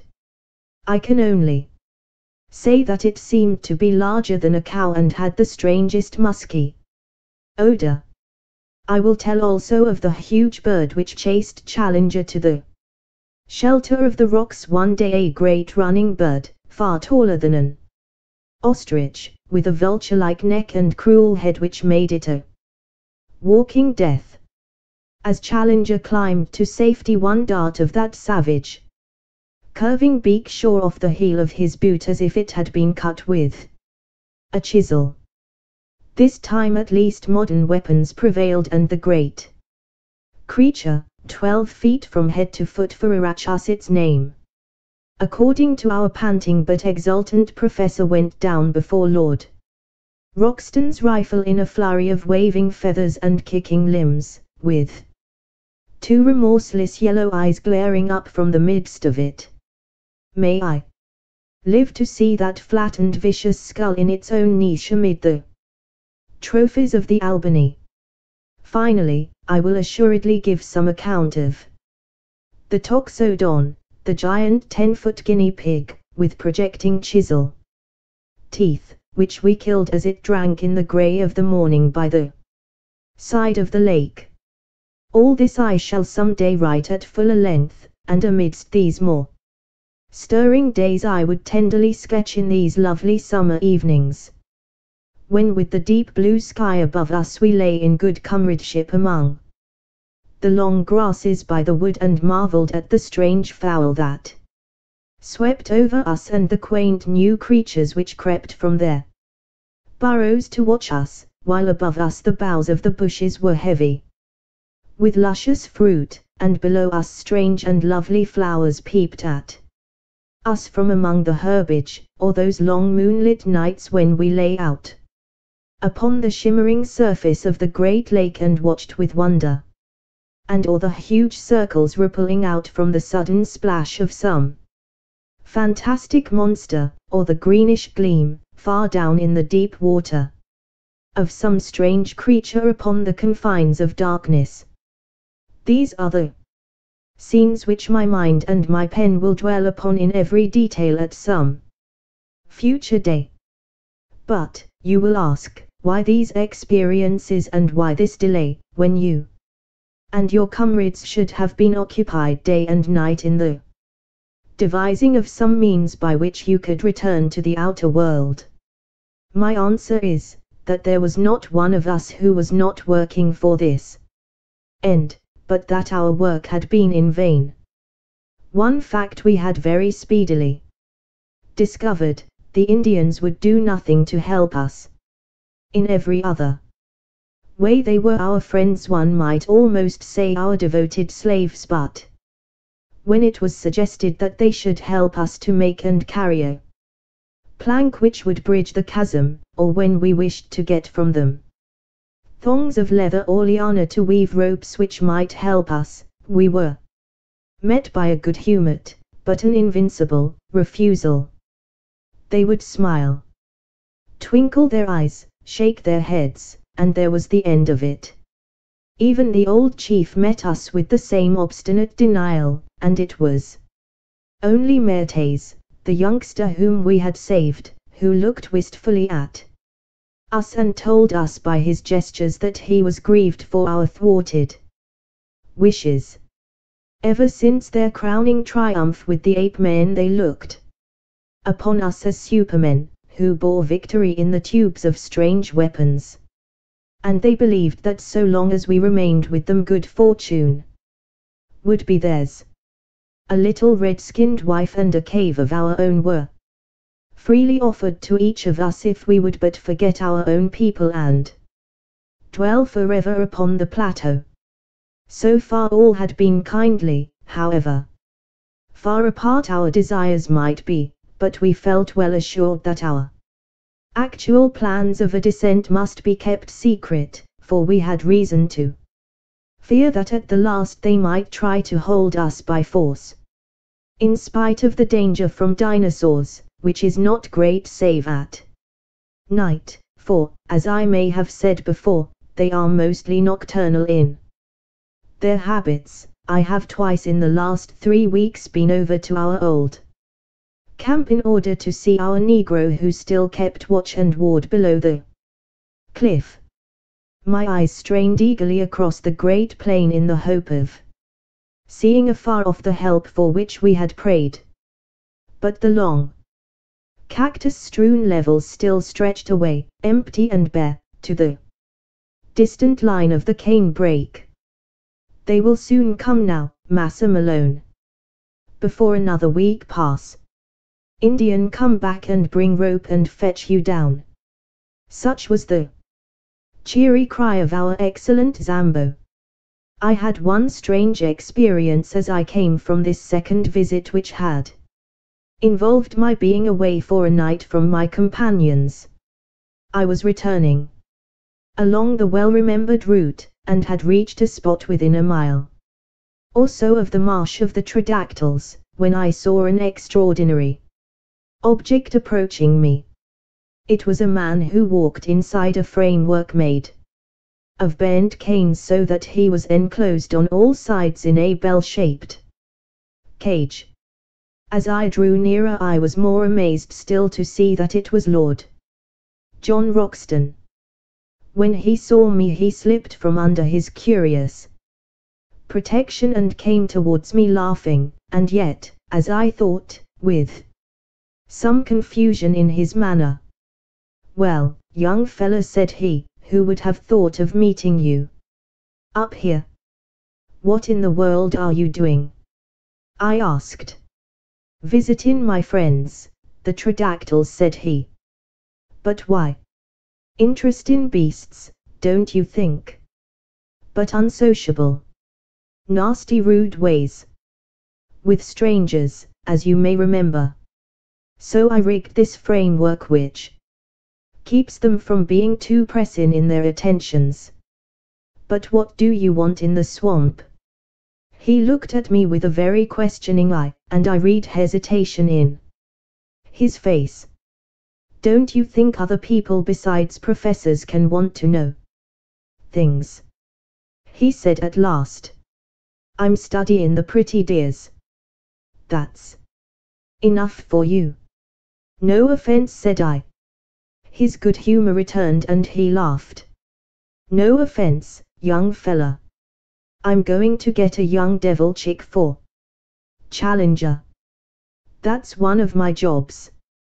No, I don't want your company.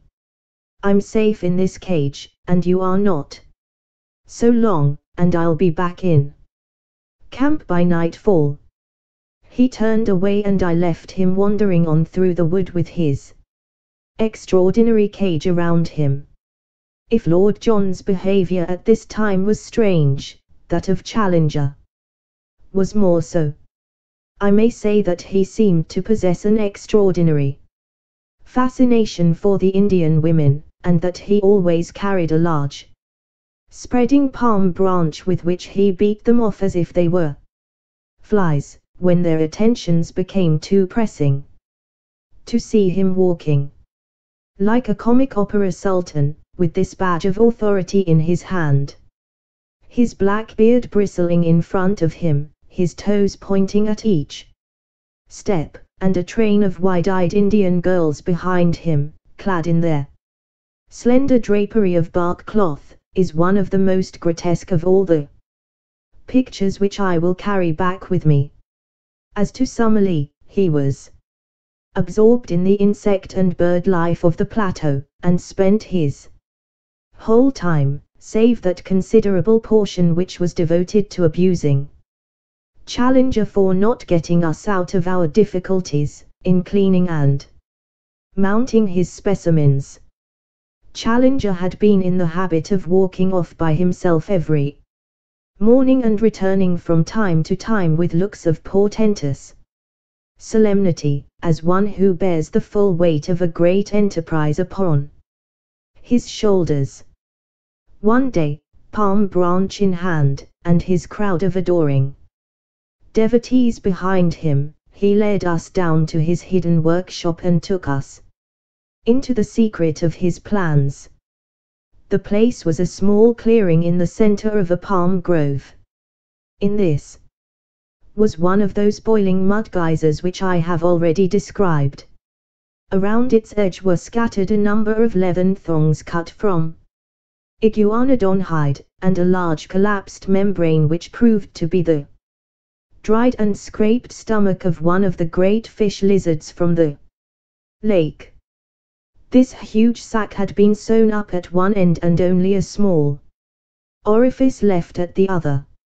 Into this opening several bamboo canes had been inserted, and the other ends of these canes were in contact with conical clay funnels which collected the gas bubbling up through the mud of the geyser. Soon the flaccid organ began to slowly expand and show such a tendency to upward movements that Challenger fastened the cords which held it to the trunks of the surrounding trees. In half an hour a good-sized gas bag had been formed, and the jerking and straining upon the thongs showed that it was capable of considerable lift. Challenger, like a glad father in the presence of his firstborn, stood smiling and stroking his beard, in silent, self-satisfied content as he gazed at the creation of his brain. It was Summerlee who first broke the silence. "You don't mean us to go up in that thing, Challenger?" said he, in an acid voice. "I mean, my dear Summerlee, to give you such a demonstration of its powers that after seeing it you will, I am sure, have no hesitation in trusting yourself to it." "You can put it right out of your head now, at once," said Summerlee with decision. "Nothing on earth would induce me to commit such a folly. Lord John, I trust that you will not countenance such madness." "Deuced ingenious, I call it," said our peer. "I'd like to see how it works." "So you shall," said Challenger. For some days I have exerted my whole brain force upon the problem of how we shall descend from these cliffs. We have satisfied ourselves that we cannot climb down and that there is no tunnel. We are also unable to construct any kind of bridge which may take us back to the pinnacle from which we came. How then shall I find a means to convey us?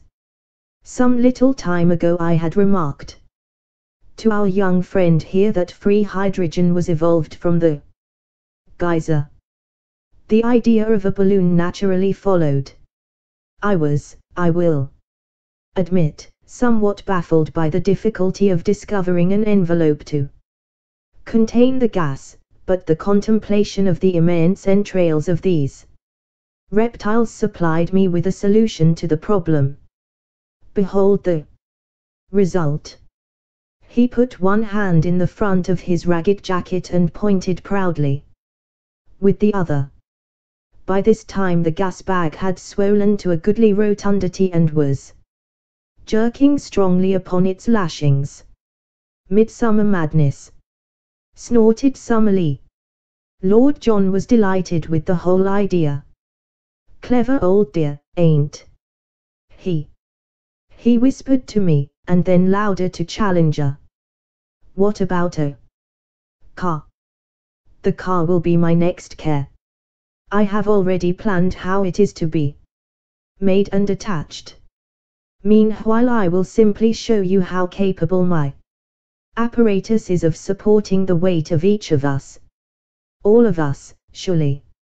No, it is part of my plan that each in turn shall descend as in a parachute, and the balloon be drawn back by means which I shall have no difficulty in perfecting. If it will support the weight of one and let him gently down, it will have done all that is required of it. I will now show you its capacity in that direction. He brought out a lump of basalt of a considerable size, constructed in the middle so that a cord could be easily attached to it. This cord was the one which we had brought with us onto the plateau after we had used it for climbing the pinnacle. It was over 100 feet long, and though it was thin it was very strong. He had prepared a sort of collar of leather with many straps depending from it. This collar was placed over the dome of the balloon, and the hanging thongs were gathered together below, so that the pressure of any weight would be diffused over a considerable surface. Then the lump of basalt was fastened to the thongs, and the rope was allowed to hang from the end of it, being passed 3 times round the professor's arm. I will now, said Challenger, with a smile of pleased anticipation, demonstrate the carrying power of my balloon. As he said so he cut with a knife the various lashings that held it. Never was our expedition in more imminent danger of complete annihilation. The inflated membrane shot up with frightful velocity into the air. In an instant Challenger was pulled off his feet and dragged after it. I had just time to throw my arms round his ascending waist when I was myself whipped up into the air.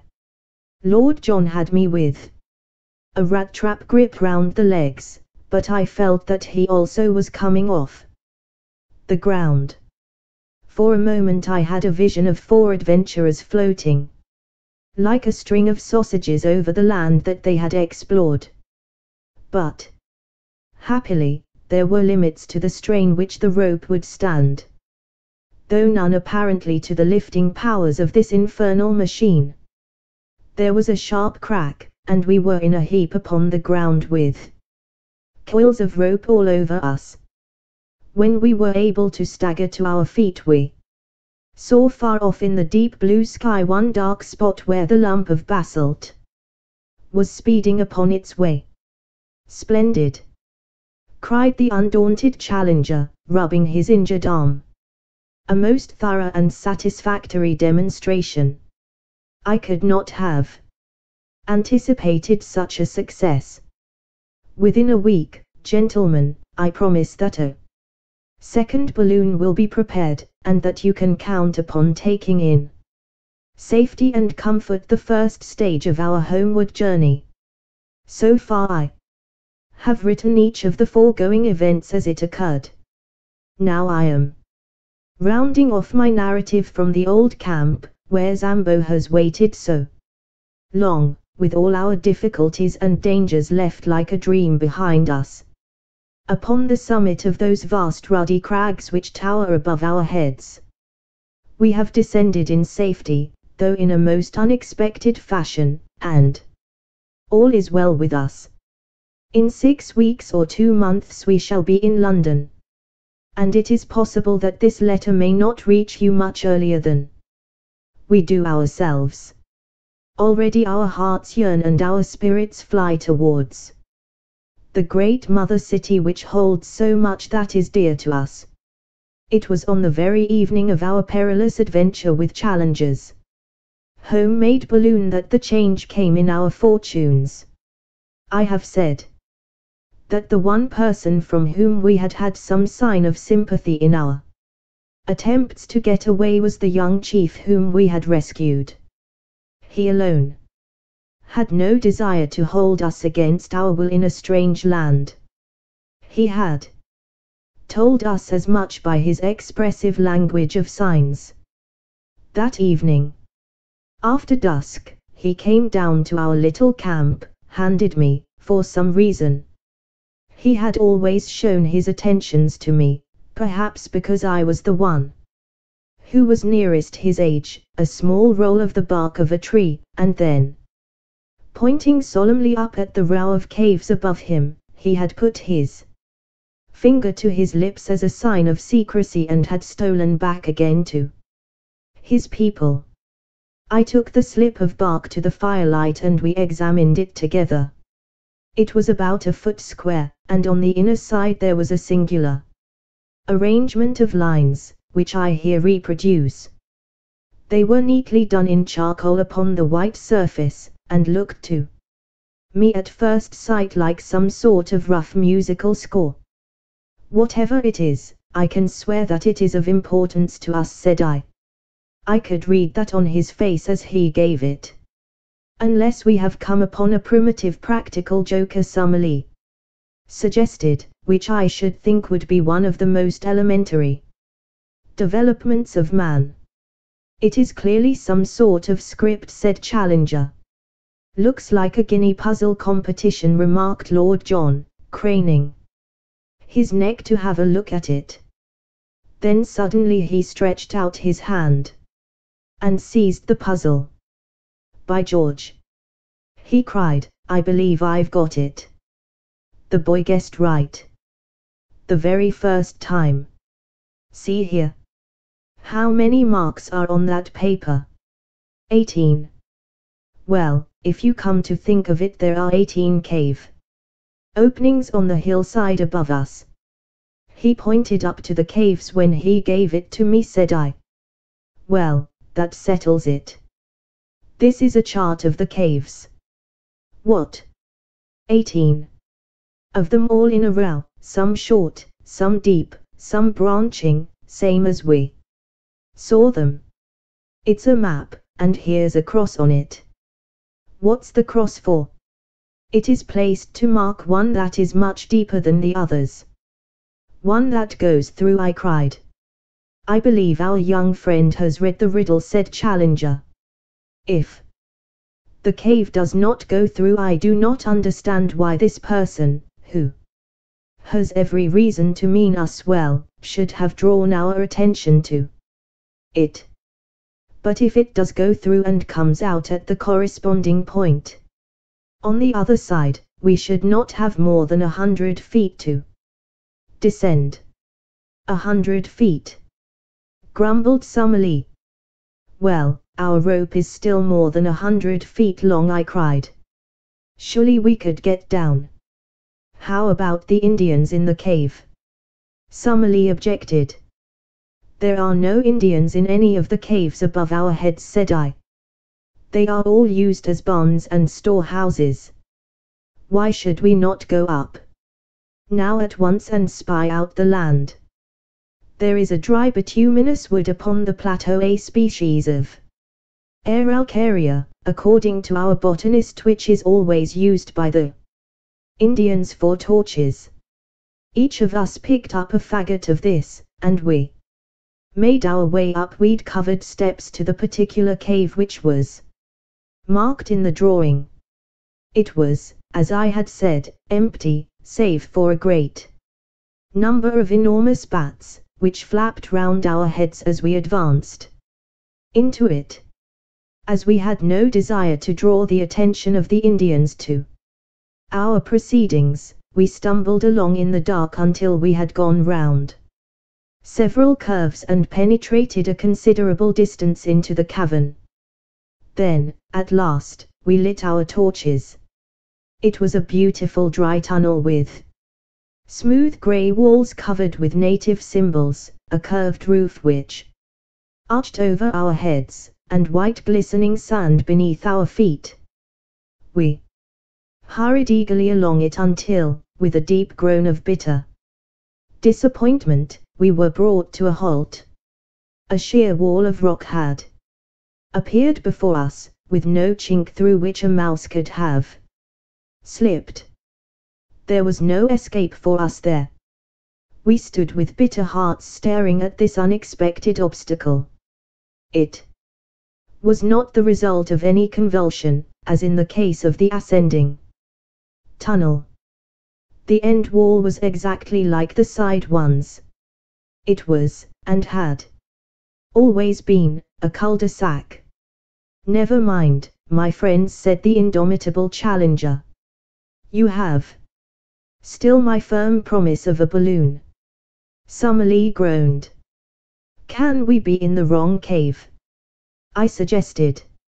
No use, young fella, said Lord John, with his finger on the chart. 17 from the right and 2nd from the left. This is the cave. Sure enough.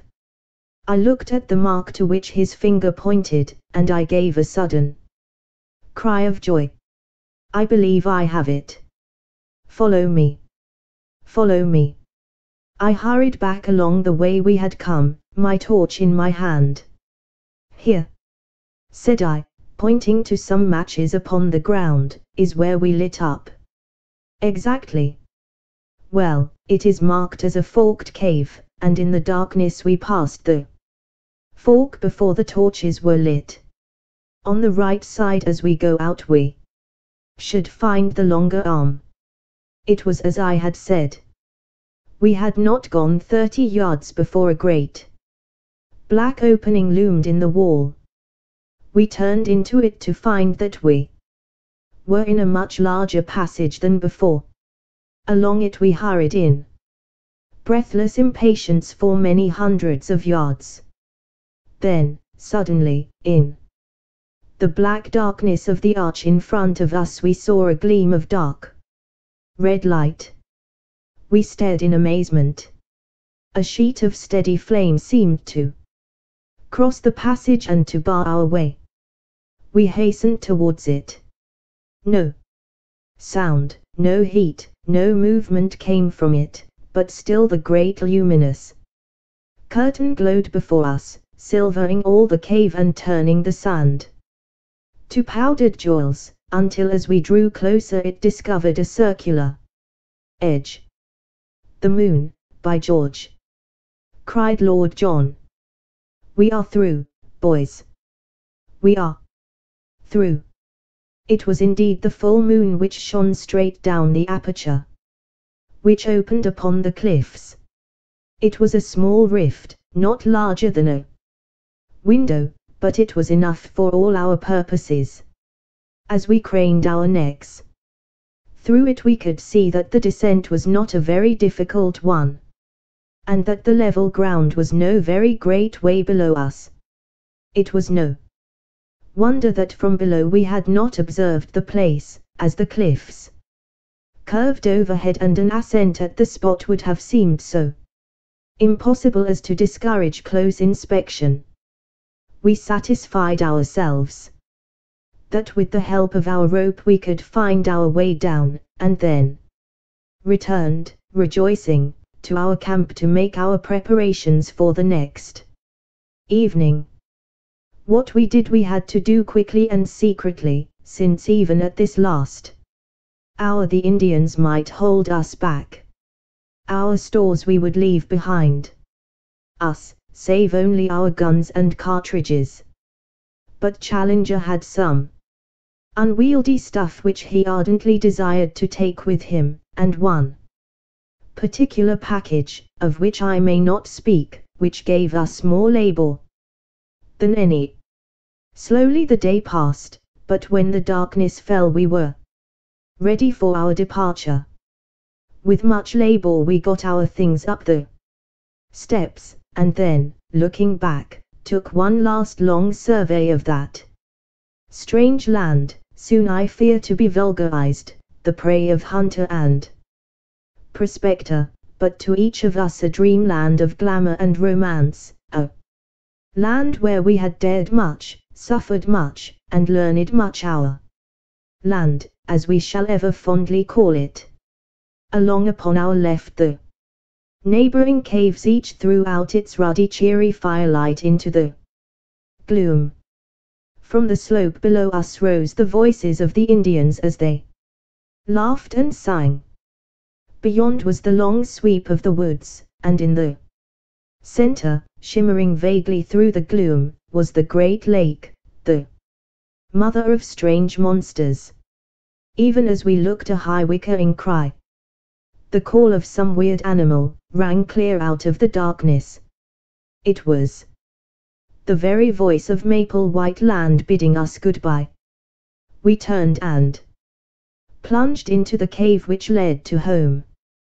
2 hours later, our packages, and all we owned, were at the foot of the cliff. Save for Challenger's luggage we had never a difficulty. Leaving it all where we descended, we started at once for Zambo's camp. In the early morning we approached it, but only to find, to our amazement, not one fire but a dozen upon the plain. The rescue party had arrived. There were 20 Indians from the river, with stakes, ropes, and all that could be useful for bridging the chasm. At least, we shall have no difficulty now in carrying our packages, when tomorrow we begin to make our way back to the Amazon. And so, in humble and thankful mood, I close this account. Our eyes have seen great wonders and our souls are chastened by what we have endured. Each is in his own way a better and deeper man. It may be that when we reach Para we shall stop to refit. If we do, this letter will be a mail ahead.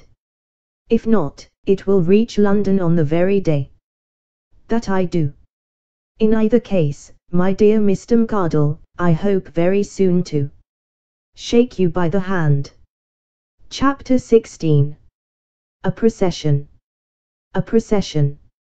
I should wish to place upon record here our gratitude to all our friends upon the Amazon for the very great kindness and hospitality which was shown to us upon our return journey. Very particularly would I thank Senhor Penalosa and other officials of the Brazilian government for the special arrangements by which we were helped upon our way, and Senhor Pereira of Para, to whose forethought we owe the complete outfit for a decent appearance in the civilized world which we found ready for us at that town. It seemed a poor return for all the courtesy which we encountered that we should deceive our hosts and benefactors, but under the circumstances we had really no alternative, and I hereby tell them that they will only waste their time and their money if they attempt to follow upon our traces.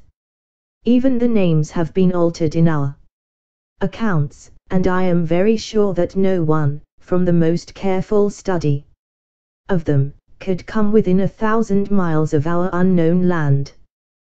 The excitement which had been caused through those parts of South America which we had to traverse was imagined by us to be purely local. And I can assure our friends in England that we had no notion of the uproar which the mere rumor of our experiences had caused through Europe. It was not until the Ivonia was within 500 miles of Southampton that the wireless messages from paper after paper and agency after agency, offering huge prices for a short return message as to our actual results, showed us how strained was the attention not only of the scientific world but of the general public. It was agreed among us, however, that no definite statement should be given to the press until we had met the members of the Zoological Institute, since, as delegates, it was our clear duty to give our first report to the body from which we had received our commission of investigation. Thus, although we found Southampton full of pressmen, we absolutely refused to give any information which had the natural effect of focusing public attention upon the meeting which was advertised for the evening of the 7th of November. For this gathering, the Zoological Hall, which had been the scene of the inception of our task, was found to be far too small, and it was only in the Queen's Hall in Regent Street that accommodation could be found. It is now common knowledge the promoters might have ventured upon the Albert Hall and still found their space too scanty. It was for the second evening after our arrival that the great meeting had been fixed. For the first, we had each, no doubt, our own pressing personal affairs to absorb us. Of mine I cannot yet speak. It may be that as it stands further from me I may think of it, and even speak of it, with less emotion. I have shown the reader in the beginning of this narrative where lay the springs of my action.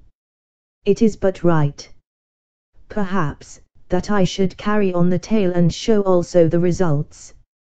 And yet the day may come when I would not have it otherwise. At least, I have been driven forth to take part in a wondrous adventure, and I cannot but be thankful to the force that drove me. And now I turn to the last supreme eventful moment of our adventure. As I was racking my brain as to how I should best describe it, my eyes fell upon the issue of my own journal for the morning of the 8th of November, with the full and excellent account of my friend and fellow reporter MacDonough. What can I do better than transcribe his narrative, headlines and all?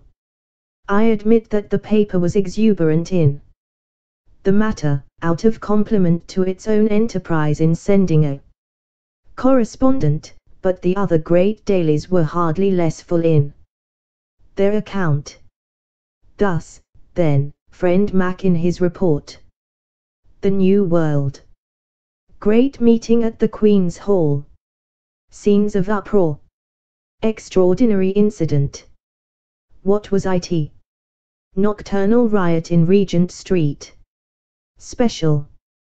The much discussed meeting of the Zoological Institute, convened to hear the report of the Committee of Investigation sent out last year to South America to test the assertions made by Professor Challenger as to the continued existence of prehistoric life upon that continent, was held last night in the Greater Queen's Hall, and it is safe to say that it is likely to be a red-letter date in the history of science, for the proceedings were of so remarkable and sensational a character that no one present is ever likely to forget them. Oh, brother scribe MacDonough, what a monstrous opening sentence! The tickets were theoretically confined to members and their friends, but the latter is an elastic term, and long before 8 o'clock, the hour fixed for the commencement of the proceedings, all parts of the great hall were tightly packed. The general public, however, which most unreasonably entertained a grievance at having been excluded, stormed the doors at 7:45, after a prolonged melee in which several people were injured, including Inspector Scobble of H Division, whose leg was unfortunately broken. After this unwarrantable invasion, which not only filled every passage, but even intruded upon the space set apart for the press, it is estimated that nearly 5,000 people awaited the arrival of the travelers. When they eventually appeared, they took their places in the front of a platform which already contained all the leading scientific men, not only of this country, but of France and of Germany. Sweden was also represented, in the person of Professor Sergius, the famous zoologist of the University of Uppsala. The entrance of the four heroes of the occasion was the signal for a remarkable demonstration of welcome, the whole audience rising and cheering for some minutes. An acute observer might, however, have detected some signs of dissent amid the applause, and gathered that the proceedings were likely to become more lively than harmonious. It may safely be prophesied, however, that no one could have foreseen the extraordinary turn which they were actually to take. Of the appearance of the four wanderers little need be said, since their photographs have for some time been appearing in all the papers. They bear few traces of the hardships which they are said to have undergone. Professor Challenger's beard may be more shaggy, Professor Summerlee's features more ascetic, Lord John Roxton's figure more gaunt, and all three may be burned to a darker tint than when they left our shores, but each appeared to be in most excellent health. As to our own representative, the well-known athlete and international rugby football player, E.D. Malone, he looks trained to a hair, and as he surveyed the crowd a smile of good-humoured contentment pervaded his honest but homely face. "All right, Mac, wait till I get you alone." When quiet had been restored and the audience resumed their seats, after the ovation which they had given to the travellers, the chairman, the Duke of Durham, addressed the meeting. He would not, he said, stand for more than a moment between that vast assembly and the treat which lay before them. It was not for him to anticipate what Professor Summerlee, who was the spokesman of the committee, had to say to them. But it was common rumor that their expedition had been crowned by extraordinary success. Applause. Apparently the age of romance was not dead, and there was common ground upon which the wildest imaginings of the novelist could meet the actual scientific investigations of the searcher for truth. He would only add, before he sat down, that he rejoiced and all of them would rejoice that these gentlemen had returned safe and sound from their difficult and dangerous task, for it cannot be denied that any disaster to such an expedition would have inflicted a well-nigh irreparable loss to the cause of zoological science. Great applause, in which Professor Challenger was observed to join. Professor Summerlee's rising was the signal for another extraordinary outbreak of enthusiasm, which broke out again at intervals throughout his address. That address will not be given in extenso in these columns, for the reason that a full account of the whole adventures of the expedition is being published as a supplement from the pen of our own special correspondent. Some general indications will therefore suffice. Having described the genesis of their journey, and paid a handsome tribute to his friend Professor Challenger, coupled with an apology for the incredulity with which his assertions, now fully vindicated, had been received, he gave the actual course of their journey, carefully withholding such information as would aid the public in any attempt to locate this remarkable plateau. Having described, in general terms, their course from the main river up to the time that they actually reached the base of the cliffs, he enthralled his hearers by his account of the difficulties encountered by the expedition in their repeated attempts to mount them, and finally described how they succeeded in their desperate endeavors, which cost the lives of their 2 devoted half-breed servants. This amazing reading of the affair was the result of Summerlee's endeavors to avoid raising any questionable matter at the meeting. Having conducted his audience in fancy to the summit, and marooned them there by reason of the fall of their bridge, the professor proceeded to describe both the horrors and the attractions of that remarkable land. Of personal adventures he said little, but laid stress upon the rich harvest reaped by science in the observations of the wonderful beast, bird, insect, and plant life of the plateau, peculiarly rich in the Coleoptera and in the Lepidoptera, 4 to 6 new species of the one and 9 to 4 of the other had been secured in the course of a few weeks. It was, however, in the larger animals, and especially in the larger animals supposed to have been long extinct, that the interest of the public was naturally centered. Of these he was able to give a goodly list, but had little doubt that it would be largely extended when the place had been more thoroughly investigated.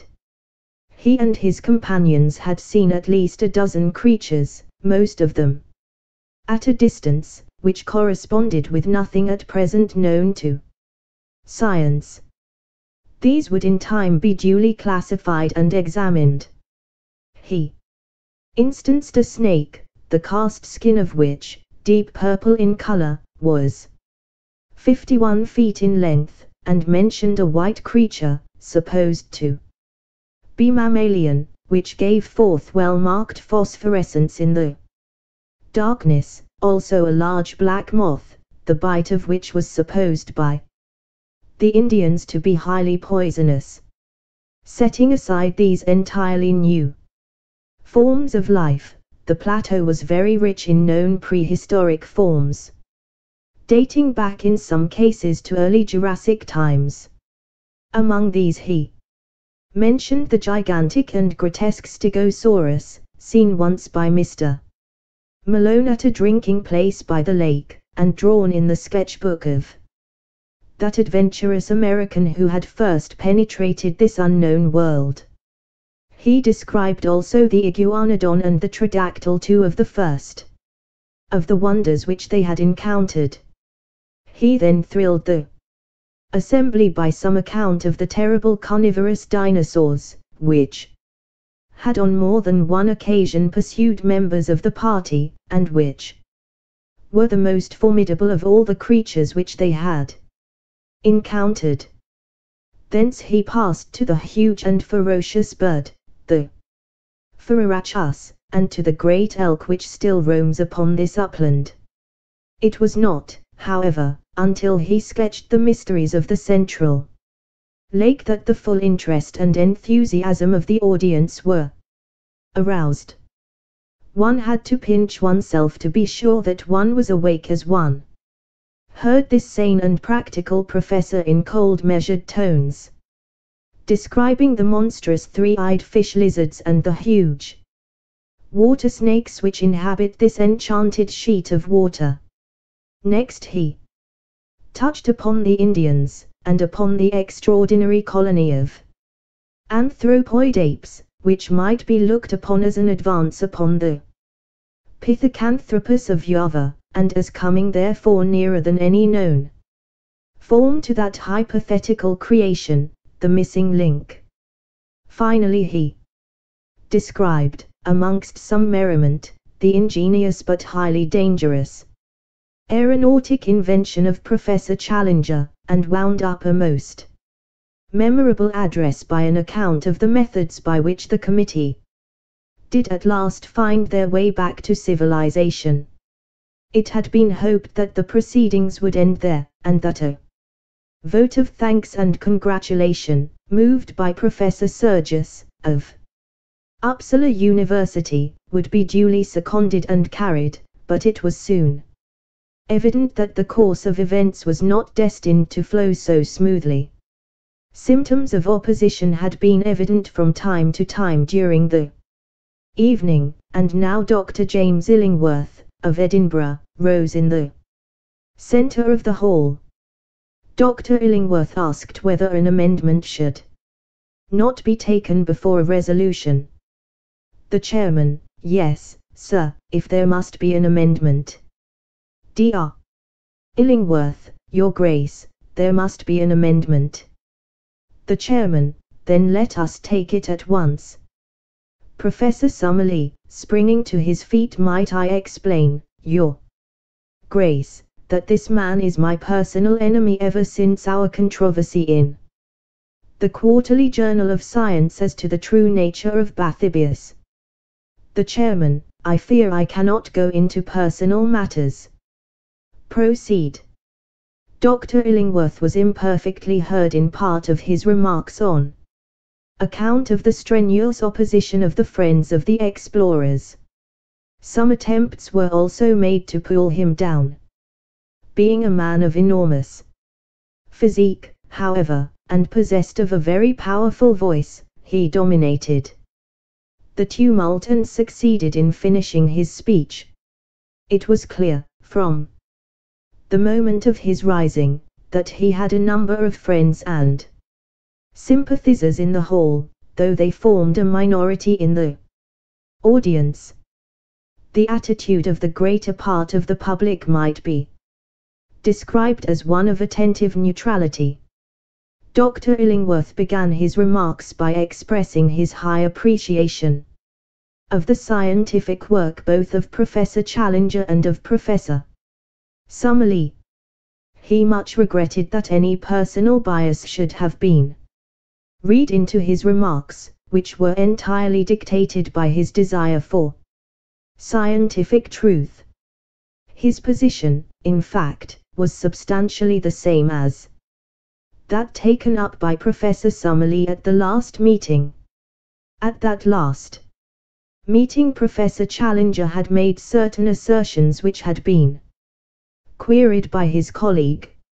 Now this colleague came forward himself with the same assertions and expected them to remain unquestioned.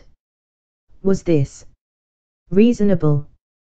Yes, no, and prolonged interruption, during which Professor Challenger was heard from the press box to ask leave from the chairman to put Dr. Illingworth into the street. A year ago one man said certain things. Now 4 men said other and more startling ones. Was this to constitute a final proof where the matters in question were of the most revolutionary and incredible character? There had been recent examples of travelers arriving from the unknown with certain tales which had been too readily accepted. Was the London Zoological Institute to place itself in this position? He admitted that the members of the committee were men of character. But human nature was very complex. Even professors might be misled by the desire for notoriety. Like moths, we all love best to flutter in the light. Heavy game shots liked to be in a position to cap the tails of their rivals, and journalists were not averse from sensational coups, even when imagination had to aid fact in the process. Each member of the committee had his own motive for making the most of his results. Shame, shame. He had no desire to be offensive. You are, and Interruption. The corroboration of these wondrous tales was really of the most slender description. What did it amount to? Some photographs. Was it possible that in this age of ingenious manipulation photographs could be accepted as evidence? What more? We have a story of a flight and a descent by ropes which precluded the production of larger specimens. It was ingenious, but not convincing. It was understood that Lord John Roxton claimed to have the skull of a Ferrachus. He could only say that he would like to see that skull. Lord John Roxton, is this fellow calling me a liar? Uproar. The chairman, order. Order. Dr. Illingworth, I must direct you to bring your remarks to a conclusion and to move your amendment.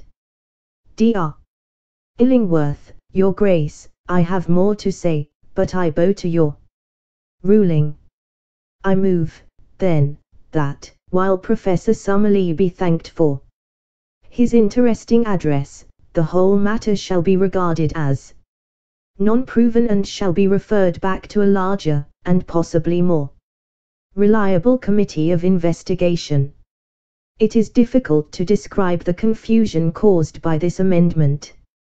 A large section of the audience expressed their indignation at such a slur upon the travelers by noisy shouts of dissent and cries of, "Don't put it! Withdraw! Turn him out!"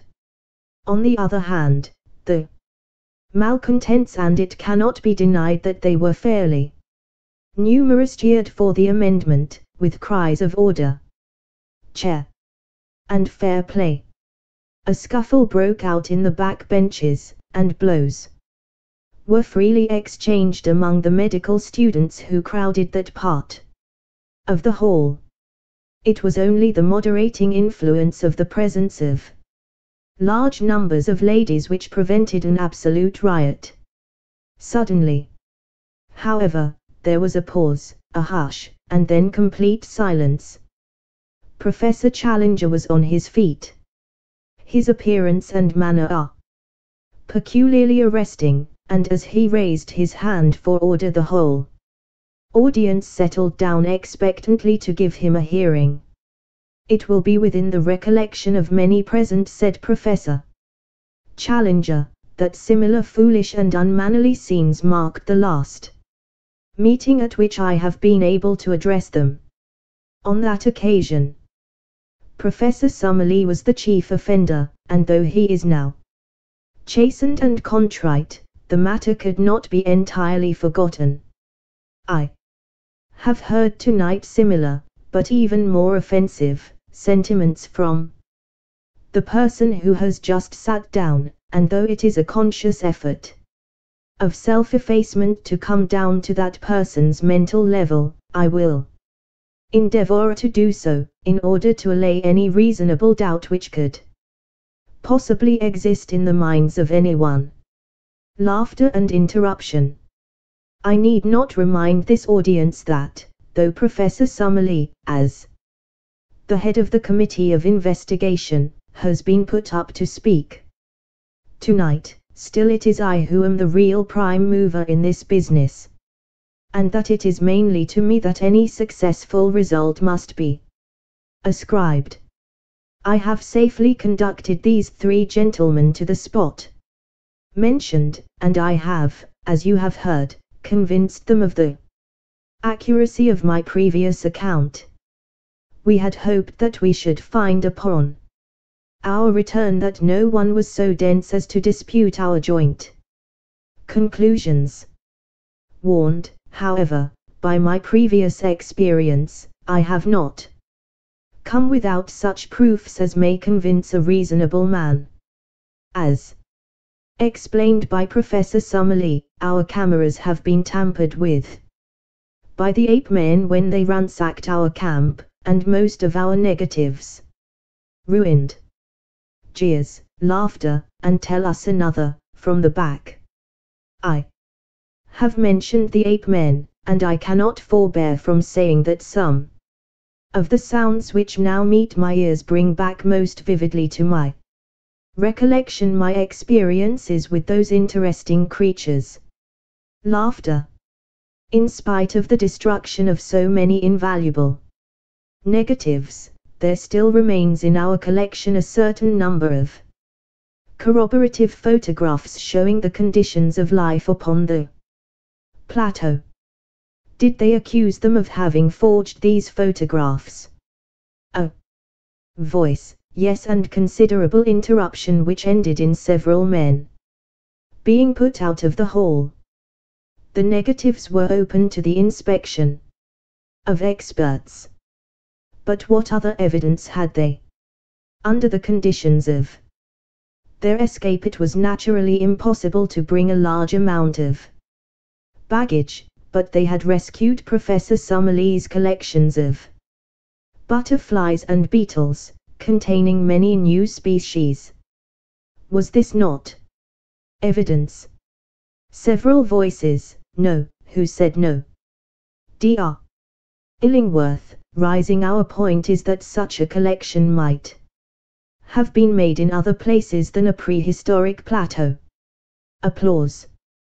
Professor Challenger. No doubt, sir, we have to bow to your scientific authority, although I must admit that the name is unfamiliar. Passing, then, both the photographs and the entomological collection, I come to the varied and accurate information which we bring with us upon points which have never before been elucidated. For example, upon the domestic habits of the pterodactyl, a voice. Bosh and uproar. I say, that upon the domestic habits of the pterodactyl we can throw a flood of light.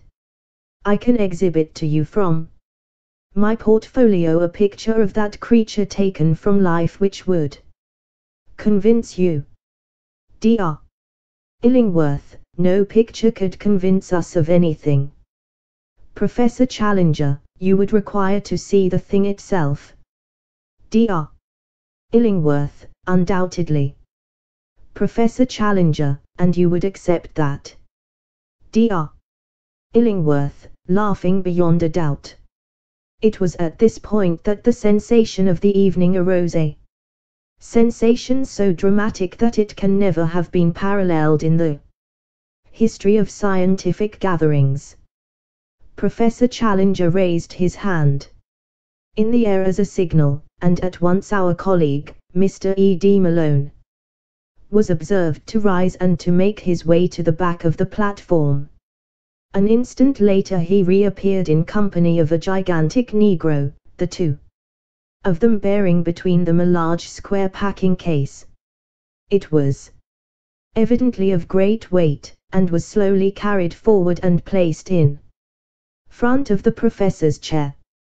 All sound had hushed in the audience, and everyone was absorbed in the spectacle before them. Professor Challenger drew off the top of the case, which formed a sliding lid. Peering down into the box, he snapped his fingers several times and was heard from the press seat to say, "Come, then, pretty, in a coaxing voice. An instant later, with a scratching, rattling sound, a most horrible and loathsome creature appeared from below and perched itself upon the side of the case. Even the unexpected fall of the Duke of Durham into the orchestra, which occurred at this moment, could not distract the petrified attention of the vast audience. The face of the creature was like the wildest gargoyle that the imagination of a mad medieval builder could have conceived. It was malicious, horrible, with two small red eyes as bright as points of burning coal. Its long, savage mouth, which was held half open, was full of a double row of shark-like teeth. Its shoulders were humped, and round them were draped what appeared to be a faded grey shawl. It was the devil of our childhood in person. There was a turmoil in the audience. Someone screamed. 2 ladies in the front row fell senseless from their chairs. And there was a general movement upon the platform to follow their chairman into the orchestra. For a moment there was danger of a general panic. Professor Challenger threw up his hands to still the commotion, but the movement alarmed the creature beside him. Its strange shawl suddenly unfurled, spread, and fluttered as a pair of leathery wings. Its owner grabbed at its legs, but too late to hold it. It had sprung from the perch and was circling slowly round the Queen's Hall with a dry, leathery flapping of its 10-foot wings, while a putrid and insidious odor pervaded the room. The cries of the people in the galleries, who were alarmed at the near approach of those glowing eyes and that murderous beak, excited the creature to a frenzy. Faster and faster it flew, beating against walls and chandeliers in a blind frenzy of alarm. The window. For heaven's sake, shut that window, roared the professor from the platform, dancing and ringing his hands in an agony of apprehension. Alas, his warning was too late. In a moment the creature, beating and bumping along the wall like a huge moth within a gas shade, came upon the opening, squeezed its hideous bulk through it, and was gone. Professor Challenger fell back into his chair with his face buried in his hands, while the audience gave one long, deep sigh of relief as they realized that the incident was over. Then oh, how shall one describe what took place then, when the full exuberance of the majority and the full reaction of the minority united to make one great wave of enthusiasm, which rolled from the back of the hall, gathering volume as it came, swept over the orchestra, submerged the platform, and carried the 4 heroes away upon its crest. Good for you, Mac. If the audience had done less than justice, surely it made ample amends. Everyone was on his feet. Everyone was moving, shouting, gesticulating. A dense crowd of cheering men were round the 4 travelers. Up with them! Up with them! Cried 100 voices. In a moment 4 figures shot up above the crowd. In vain they strove to break loose. They were held in their lofty places of honor. It would have been hard to let them down if it had been wished, so dense was the crowd around them. Regent Street! Regent Street! Sounded the voices. There was a swirl in the packed multitude, and a slow current, bearing the 4 upon their shoulders, made for the door. Out in the street the scene was extraordinary. An assemblage of not less than 100,000 people was waiting. The close-packed throng extended from the other side of the Langham Hotel to Oxford Circus. A roar of acclamation greeted the 4 adventurers as they appeared, high above the heads of the people, under the vivid electric lamps outside the hall. A procession! A procession, was the cry. In a dense phalanx, blocking the streets from side to side, the crowd set forth, taking the route of Regent Street, Pall Mall, St. James's Street and Piccadilly. The whole central traffic of London was held up, and many collisions were reported between the demonstrators upon the one side and the police and taxicabmen upon the other. Finally, it was not until after midnight that the 4 travellers were released at the entrance to Lord John Roxton's chambers in the Albany, and that the exuberant crowd, having sung "They Are Jolly Good Fellows" in chorus, concluded their programme with "God Save the King." So ended one of the most remarkable evenings that London has seen for a considerable time. So far my friend MacDonough, and it may be taken as a fairly accurate, if florid, account of the proceedings. As to the main incident, it was a bewildering surprise to the audience, but not, I need hardly say, to us. The reader will remember how I met Lord John Roxton upon the very occasion when, in his protective crinoline, he had gone to bring the devil's chick as he called it, for Professor Challenger. I have hinted also at the trouble which the Professor's baggage gave us when we left the plateau, and had I described our voyage I might have said a good deal of the worry we had to coax with putrid fish the appetite of our filthy companion.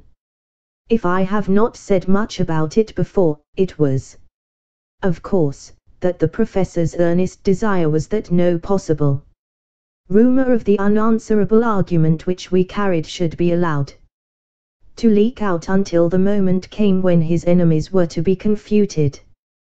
One word as to the fate of the London Tridactyl. Nothing can be said to be certain upon this point. There is the evidence of two frightened women that it perched upon the roof of the Queen's Hall and remained there like a diabolical statue for some hours.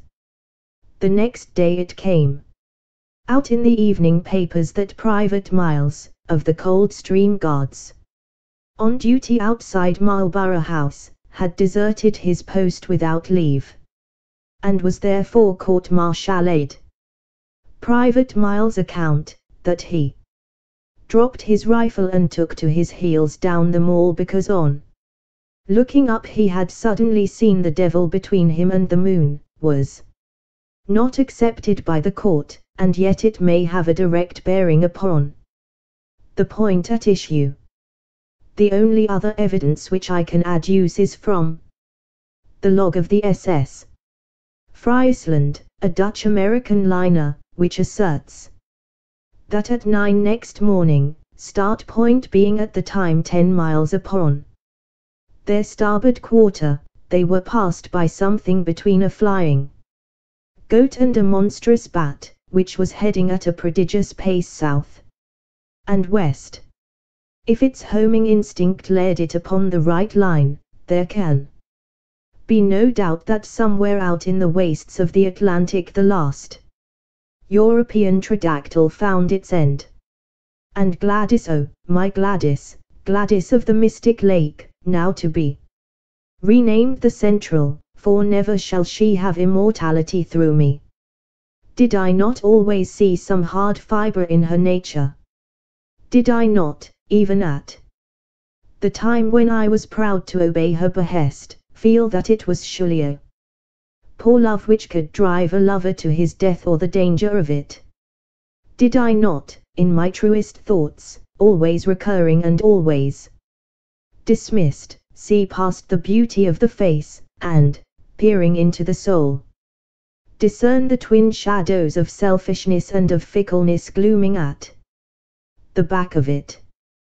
Did she love the heroic and the spectacular for its own noble sake, or was it for the glory which might, without effort or sacrifice, be reflected upon herself?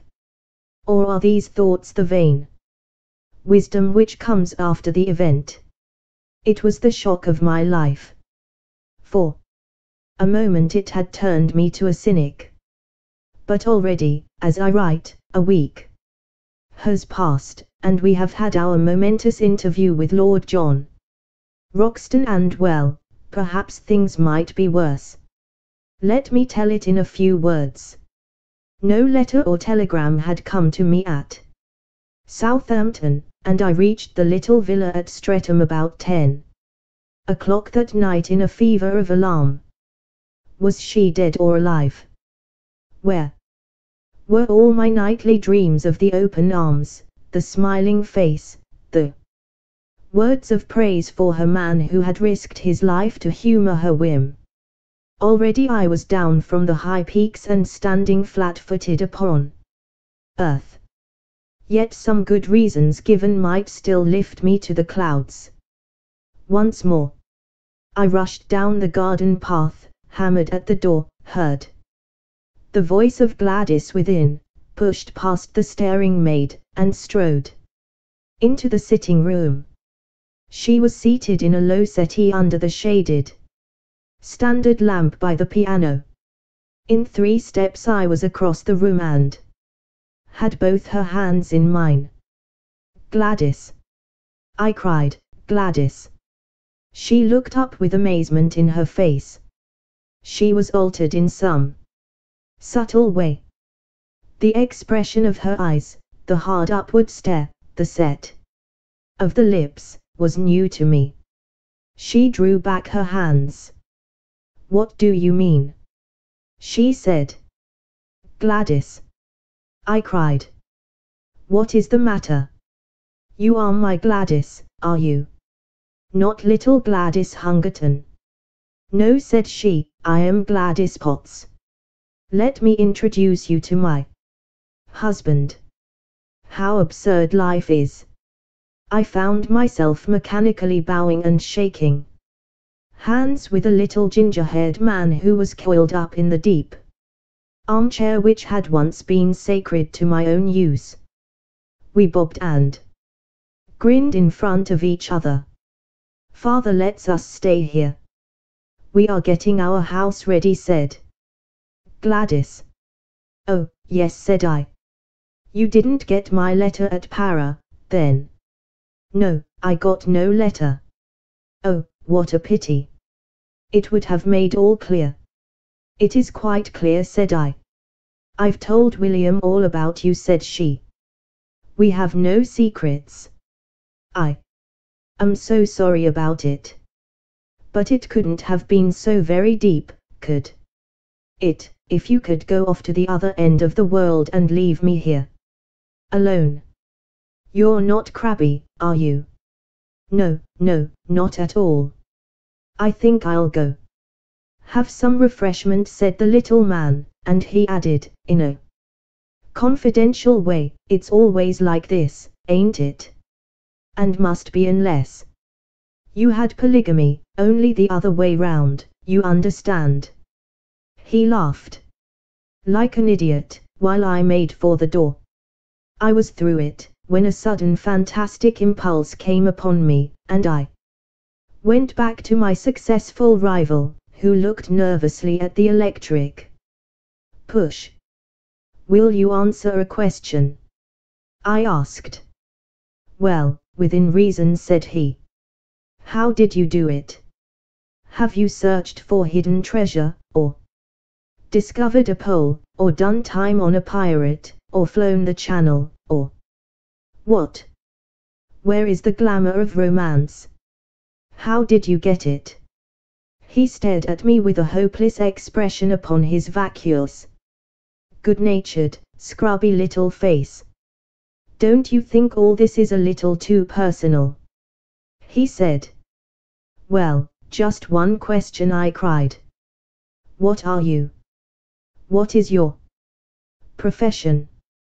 "I am a solicitor's clerk," said he. "Second man at Johnson and Merivale's, 41 Chancery Lane."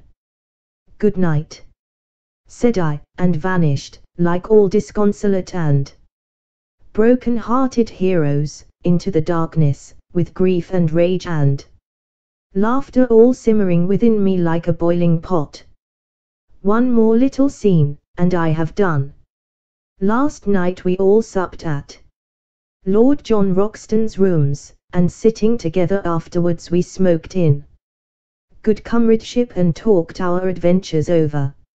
It was strange under these altered surroundings to see the old, well-known faces and figures.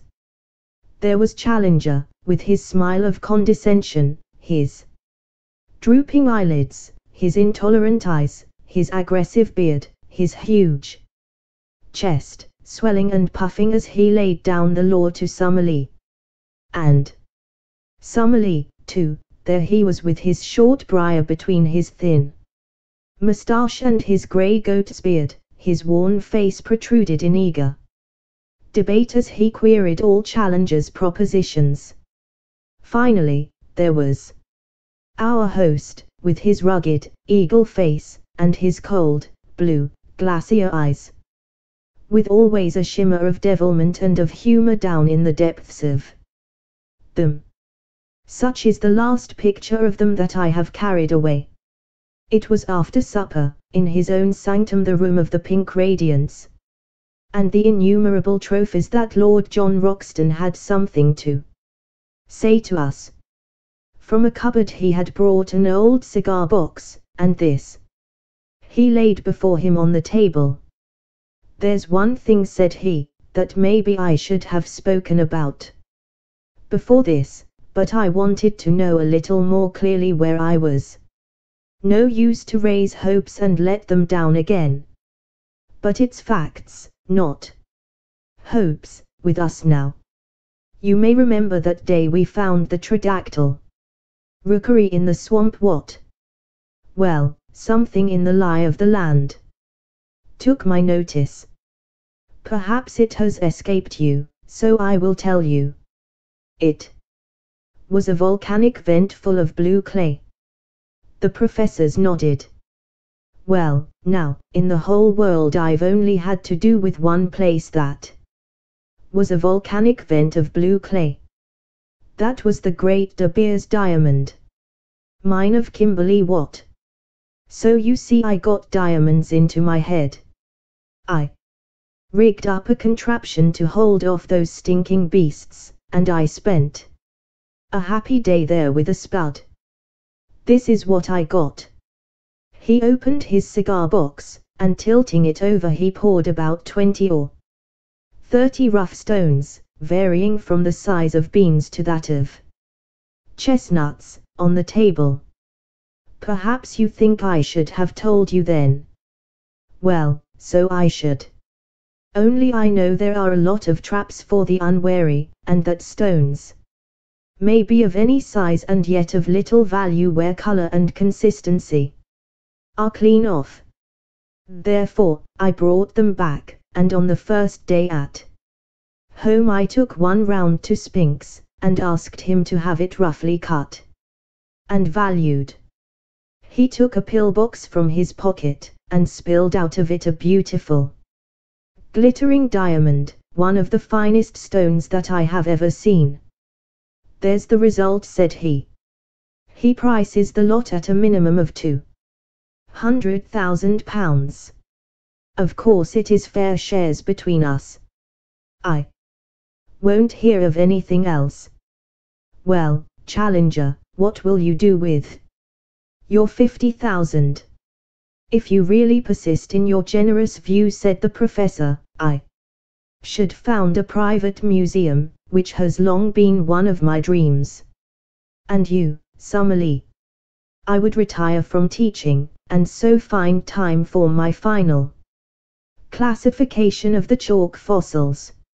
"I'll use my own," said Lord John Roxton, "in fitting a well-formed expedition and having another look at the dear old plateau. As to you, young fella, you, of course, will spend yours in getting married." "Not just yet," said I, with a rueful smile. "I think, if you will have me, that I would rather go with you." Lord Roxton said nothing, but a brown hand was stretched out to me across the table. End of the Project Gutenberg ebook of The Lost World, by Arthur Conan Doyle. ******* End of this Project Gutenberg ebook The Lost World **********************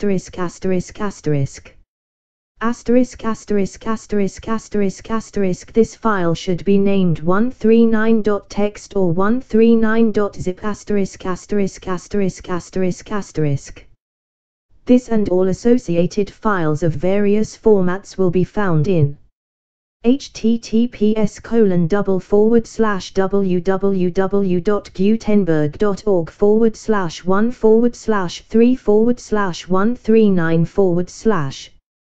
Produced by Judith Boss. HTML version by Al Haynes. Updated editions will replace the previous one. The old editions will be renamed. Creating the works from public domain print editions means that no one owns a United States copyright in these works, so the Foundation and you can copy and distribute it in the United States without permission and without paying copyright royalties. Special rules set forth in the general terms of use part of this license apply to copying and distributing Project Gutenberg TM electronic works. To protect the Project Gutenberg TM concept and trademark. Project Gutenberg is a registered trademark and may not be used if you charge for the ebooks, unless you receive specific permission. If you do not charge anything for copies of this ebook, complying with the rules is very easy. You may use this ebook for nearly any purpose, such as creation of derivative works, reports, performances and research. They may be modified and printed and given away. You may do practically anything with public domain ebooks. Redistribution is subject to the trademark license, especially commercial redistribution. Start, full license The full Project Gutenberg license. Please read this before you distribute or use this work. To protect the Project Gutenberg TM mission of promoting the free distribution of electronic works, by using or distributing this work, or any other work associated in any way with the phrase Project Gutenberg, you agree to comply with all the terms of the full Project Gutenberg TM license, available with this file or online at https://gutenberg.org/license. Section 1. General Terms of Use and Redistributing Project Gutenberg TM Electronic Works 1.0. By reading or using any part of this Project Gutenberg TM electronic work, you indicate that you have read, understand, agree to, and accept all the terms of this license and intellectual property, trademark/copyright, agreement. If you do not agree to abide by all the terms of this agreement, you must cease using and return or destroy all copies of Project Gutenberg TM electronic works in your possession. If you paid a fee for obtaining a copy of or access to a Project Gutenberg TM electronic work and you do not agree to be bound by the terms of this agreement, you may obtain a refund from the person or entity to whom you paid the fee as set forth in paragraph 1.e.8. 1.b.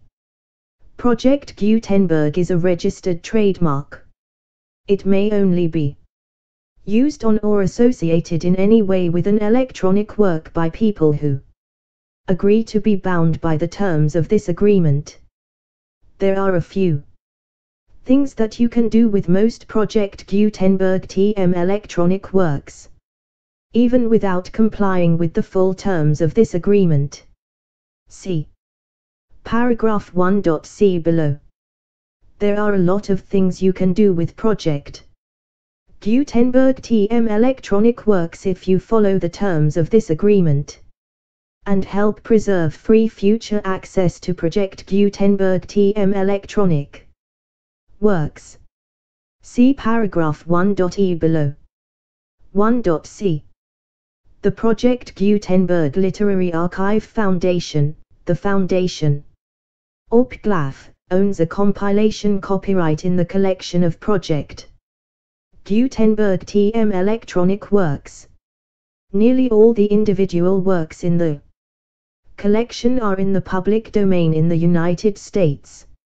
If an individual work is in the public domain in the United States and you are Located in the United States, we do not claim a right to prevent you from copying, distributing, performing, displaying or creating derivative works based on the work as long as all references to Project Gutenberg are removed.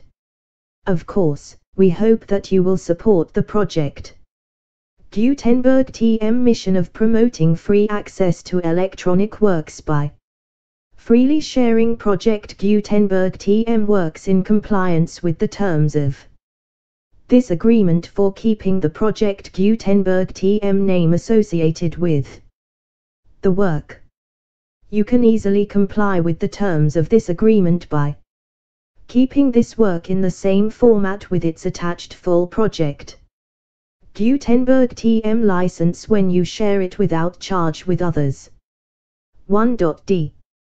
The copyright laws of the place where you are located also govern what you can do with this work. Copyright laws in most countries are in a constant state of change. If you are outside the United States, check the laws of your country in addition to the terms of this agreement before downloading, copying, displaying, performing, distributing or creating derivative works based on this work or any other Project Gutenberg TM work. The Foundation makes no representations concerning the copyright status of any work in any country outside the United States. 1.e. Unless you have removed all references to Project Gutenberg. 1.e.1. The following sentence, with active links to, or other immediate access to, the full Project Gutenberg TM license must appear prominently whenever any copy of a Project Gutenberg TM work, any work on which the phrase Project Gutenberg appears, or with which the phrase Project Gutenberg is associated, is accessed, displayed, performed, viewed, copied or distributed. This ebook is for the use of anyone anywhere at no cost and with almost no restrictions whatsoever. You may copy it, give it away or reuse it under the terms of the Project Gutenberg license included with this ebook or online at www.gutenberg.org. 1.e.2. If an individual Project Gutenberg TM electronic work is derived from the public domain, does not contain a notice indicating that it is posted with permission of the copyright holder, the work can be copied and distributed to anyone in the United States without paying any fees or charges.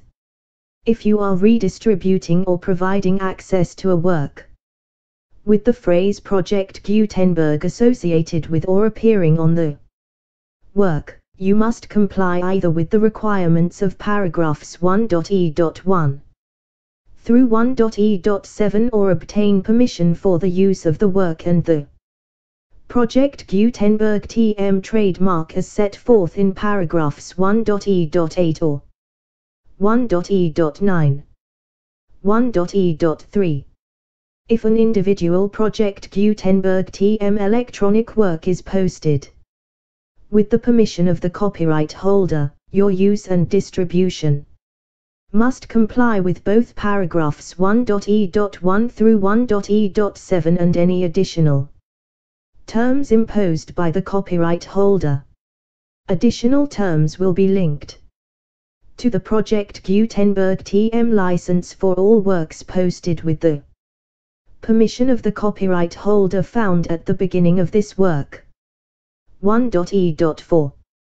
Do not unlink or detach or remove the full Project Gutenberg TM license terms from this work, or any files containing a part of this work or any other work associated with Project Gutenberg TM.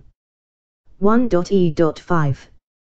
Do not copy, display, perform, distribute or redistribute this electronic work, or any part of this electronic work, without prominently displaying the sentence set forth in paragraph 1.e.1 with active links or immediate access to the full terms of the project. Gutenberg TM license 1.e.6. You may convert to and distribute this work in any binary, compressed, marked up, non-proprietary or proprietary form, including any word processing or hypertext form. However, if you provide access to or distribute copies of a project Gutenberg TM work in a format other than plain vanilla ASCII or other format used in the official version, posted on the official Project Gutenberg TM website, www.gutenberg.org. You must, at no additional cost, fee or expense to the user, provide a copy, a means of exporting a copy, or a means of obtaining a copy upon request, of the work in its original plain vanilla ASCII or other form. Any alternate format must include the full Project Gutenberg TM license as specified in paragraph 1.e.1. 1.e.7. Do not charge a fee for access to, viewing, displaying, performing, copying or distributing any Project Gutenberg TM works, unless you comply with paragraph 1.e.8 or 1.e.9. 1.e.8. You may charge a reasonable fee for copies of or providing access to or distributing Project Gutenberg TM electronic works provided that you pay a royalty fee of 20% of the gross profits you derive from the use of Project Gutenberg TM works calculated using the method you already use to calculate your applicable taxes. The fee is owed to the owner of the Project Gutenberg TM trademark, but he has agreed to donate royalties under this paragraph to the Project Gutenberg Literary Archive Foundation. Royalty payments must be paid within 60 days following each date on which you prepare, or are legally required to prepare, your periodic tax returns. Royalty payments should be clearly marked as such and sent to the Project Gutenberg Literary Archive Foundation at the address specified in Section 4, Information about donations to the Project Gutenberg Literary Archive Foundation.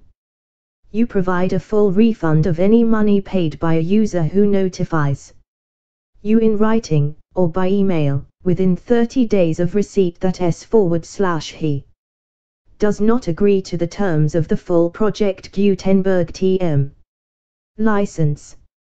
You must require such a user to return or destroy all copies of the works possessed in a physical medium, and discontinue all use of and all access to other copies of Project Gutenberg TM works.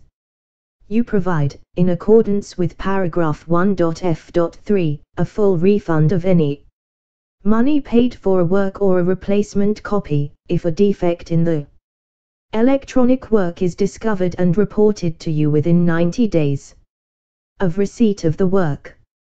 You comply with all other terms of this agreement for free distribution of Project Gutenberg TM works. 1.e.9. If you wish to charge a fee or distribute a Project Gutenberg TM electronic work or group of works on different terms than are set forth in this agreement, you must obtain permission in writing from both the Project Gutenberg Literary Archive Foundation and Michael Hart, the owner of the Project Gutenberg TM trademark. Contact the Foundation as set forth in Section 3 below. 1.f. 1.f.1. Project Gutenberg volunteers and employees expend considerable effort to identify, do copyright research on, transcribe and proofread public domain works in creating the Project Gutenberg TM collection. Despite these efforts, Project Gutenberg TM electronic works, and the medium on which they may be stored, may contain defects such as, but not limited to, incomplete, inaccurate or corrupt data, transcription errors, a copyright or other intellectual property infringement, a defective or damaged disk or other medium, a computer virus, or computer codes that damage or cannot be read by your equipment. 1.f.2 Limited warranty, disclaimer of damages, except for the right of replacement or refund described in paragraph 1.f.3, the Project Gutenberg Literary Archive Foundation, the owner of the Project Gutenberg TM trademark, and any other party distributing a Project Gutenberg TM electronic work under this agreement, disclaim all liability to you for damages, costs and expenses, including legal fees.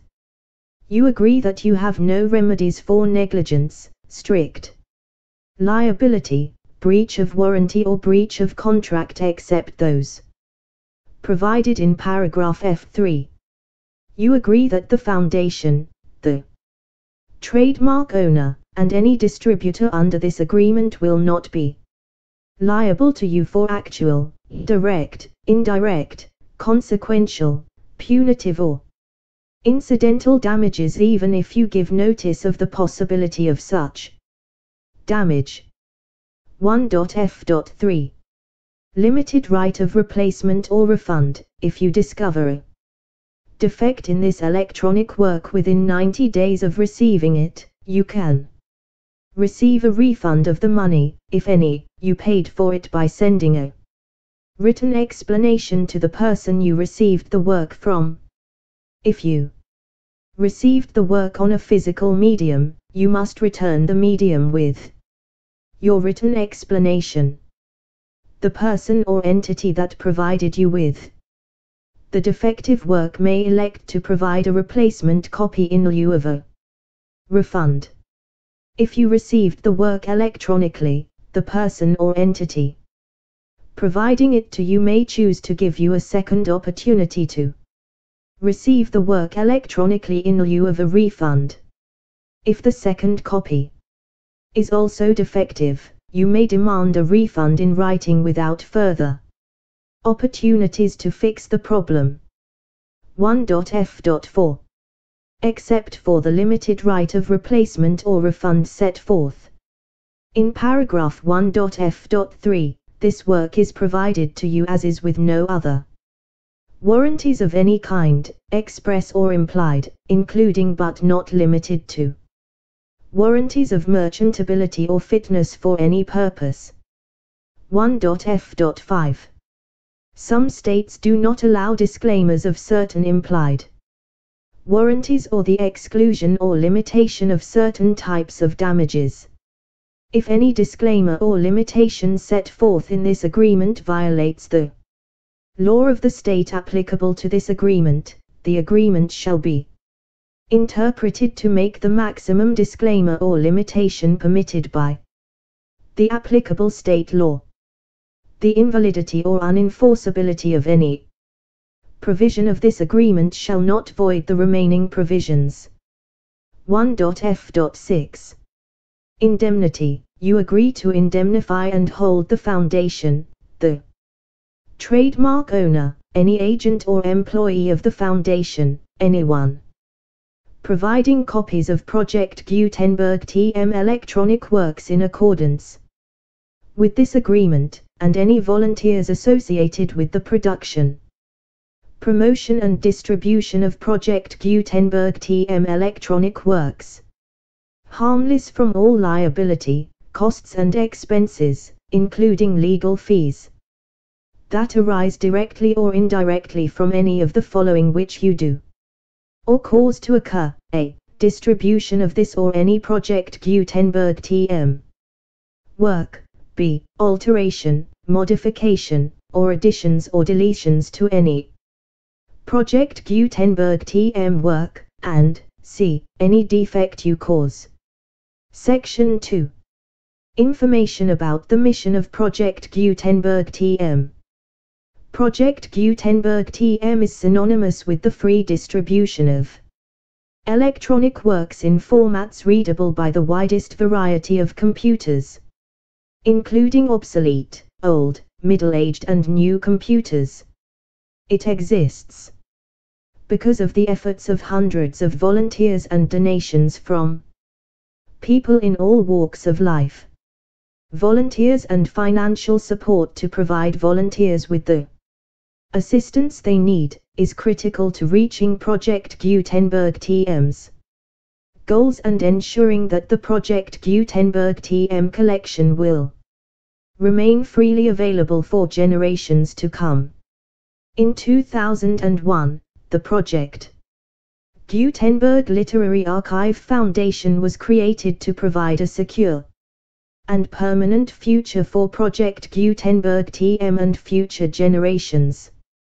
To learn more about the Project Gutenberg Literary Archive Foundation and how your efforts and donations can help, see sections 3 and 4. And the Foundation webpage at https://www.pglaf.org. Section 3. Information about the Project Gutenberg Literary Archive Foundation. The Project Gutenberg Literary Archive Foundation is a non-profit 501(c)(3) educational corporation organized under the laws of the State of Mississippi and granted tax-exempt status by the Internal Revenue Service. The Foundation's IN or Federal Tax Identification number is 64-6221541. Its 501(c)(3) letter is posted at https://pglaf.org/fundraising. Contributions to the Project Gutenberg Literary Archive Foundation are tax-deductible to the full extent permitted by U.S. federal laws and your state's laws. The Foundation's principal office is located at 4557 Mellon Drive S. Fairbanks, AK 99712, but its volunteers and employees are scattered throughout numerous locations. Its business office is located at 809 North 1500 West, Salt Lake City, UT 84116, 801-596-1887, email business@pglaf.org. Email contact links and up-to-date contact information can be found at the Foundation's website and official page at https://pglaf.org. For additional contact information. Dr. Gregory B. Newby, Chief Executive and Director. newby@pglaf.org. Section 4. Information about donations to the Project Gutenberg Literary Archive Foundation. Project Gutenberg TM depends upon and cannot survive without widespread public support and donations to carry out its mission of increasing the number of public domain and licensed works that can be freely distributed in machine-readable form accessible by the widest array of equipment including outdated equipment. Many small donations, $1 to $5,000, are particularly important to maintaining tax-exempt status with the IRS. The Foundation is committed to complying with the laws regulating charities and charitable donations in all 50 states of the United States. Compliance requirements are not uniform and it takes a considerable effort, much paperwork and many fees to meet and keep up with these requirements. We do not solicit donations in locations where we have not received written confirmation of compliance. 2. Send donations or determine the status of compliance for any particular state. Visit https://pglaf.org. While we cannot and do not solicit contributions from states where we have not met the solicitation requirements, we know of no prohibition against accepting unsolicited donations from donors in such states who approach us with offers to donate. International donations are gratefully accepted, but we cannot make any statements concerning tax treatment of donations received from outside the United States.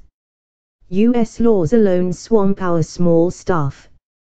Please check the Project Gutenberg web pages for current donation methods and addresses.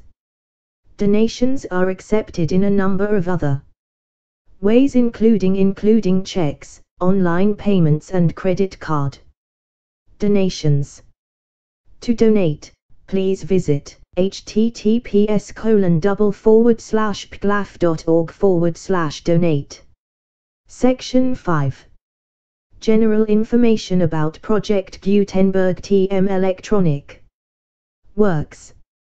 Professor Michael S. Hart was the originator of the Project Gutenberg TM concept of a library of electronic works that could be freely shared with anyone. For 30 years, he produced and distributed Project Gutenberg TM ebooks with only a loose network of volunteer support. Project Gutenberg TM ebooks are often created from several printed editions, all of which are confirmed as public domain in the US, unless a copyright notice is included. Thus, we do not necessarily keep ebooks in compliance with any particular paper edition. Most people start at our website, which has the main PG search facility. https://www.gutenberg.org. This website includes information about Project Gutenberg TM, including how to make donations to the Project Gutenberg Literary Archive Foundation, how to help produce our new ebooks, and how to subscribe to our email newsletter to hear about new ebooks.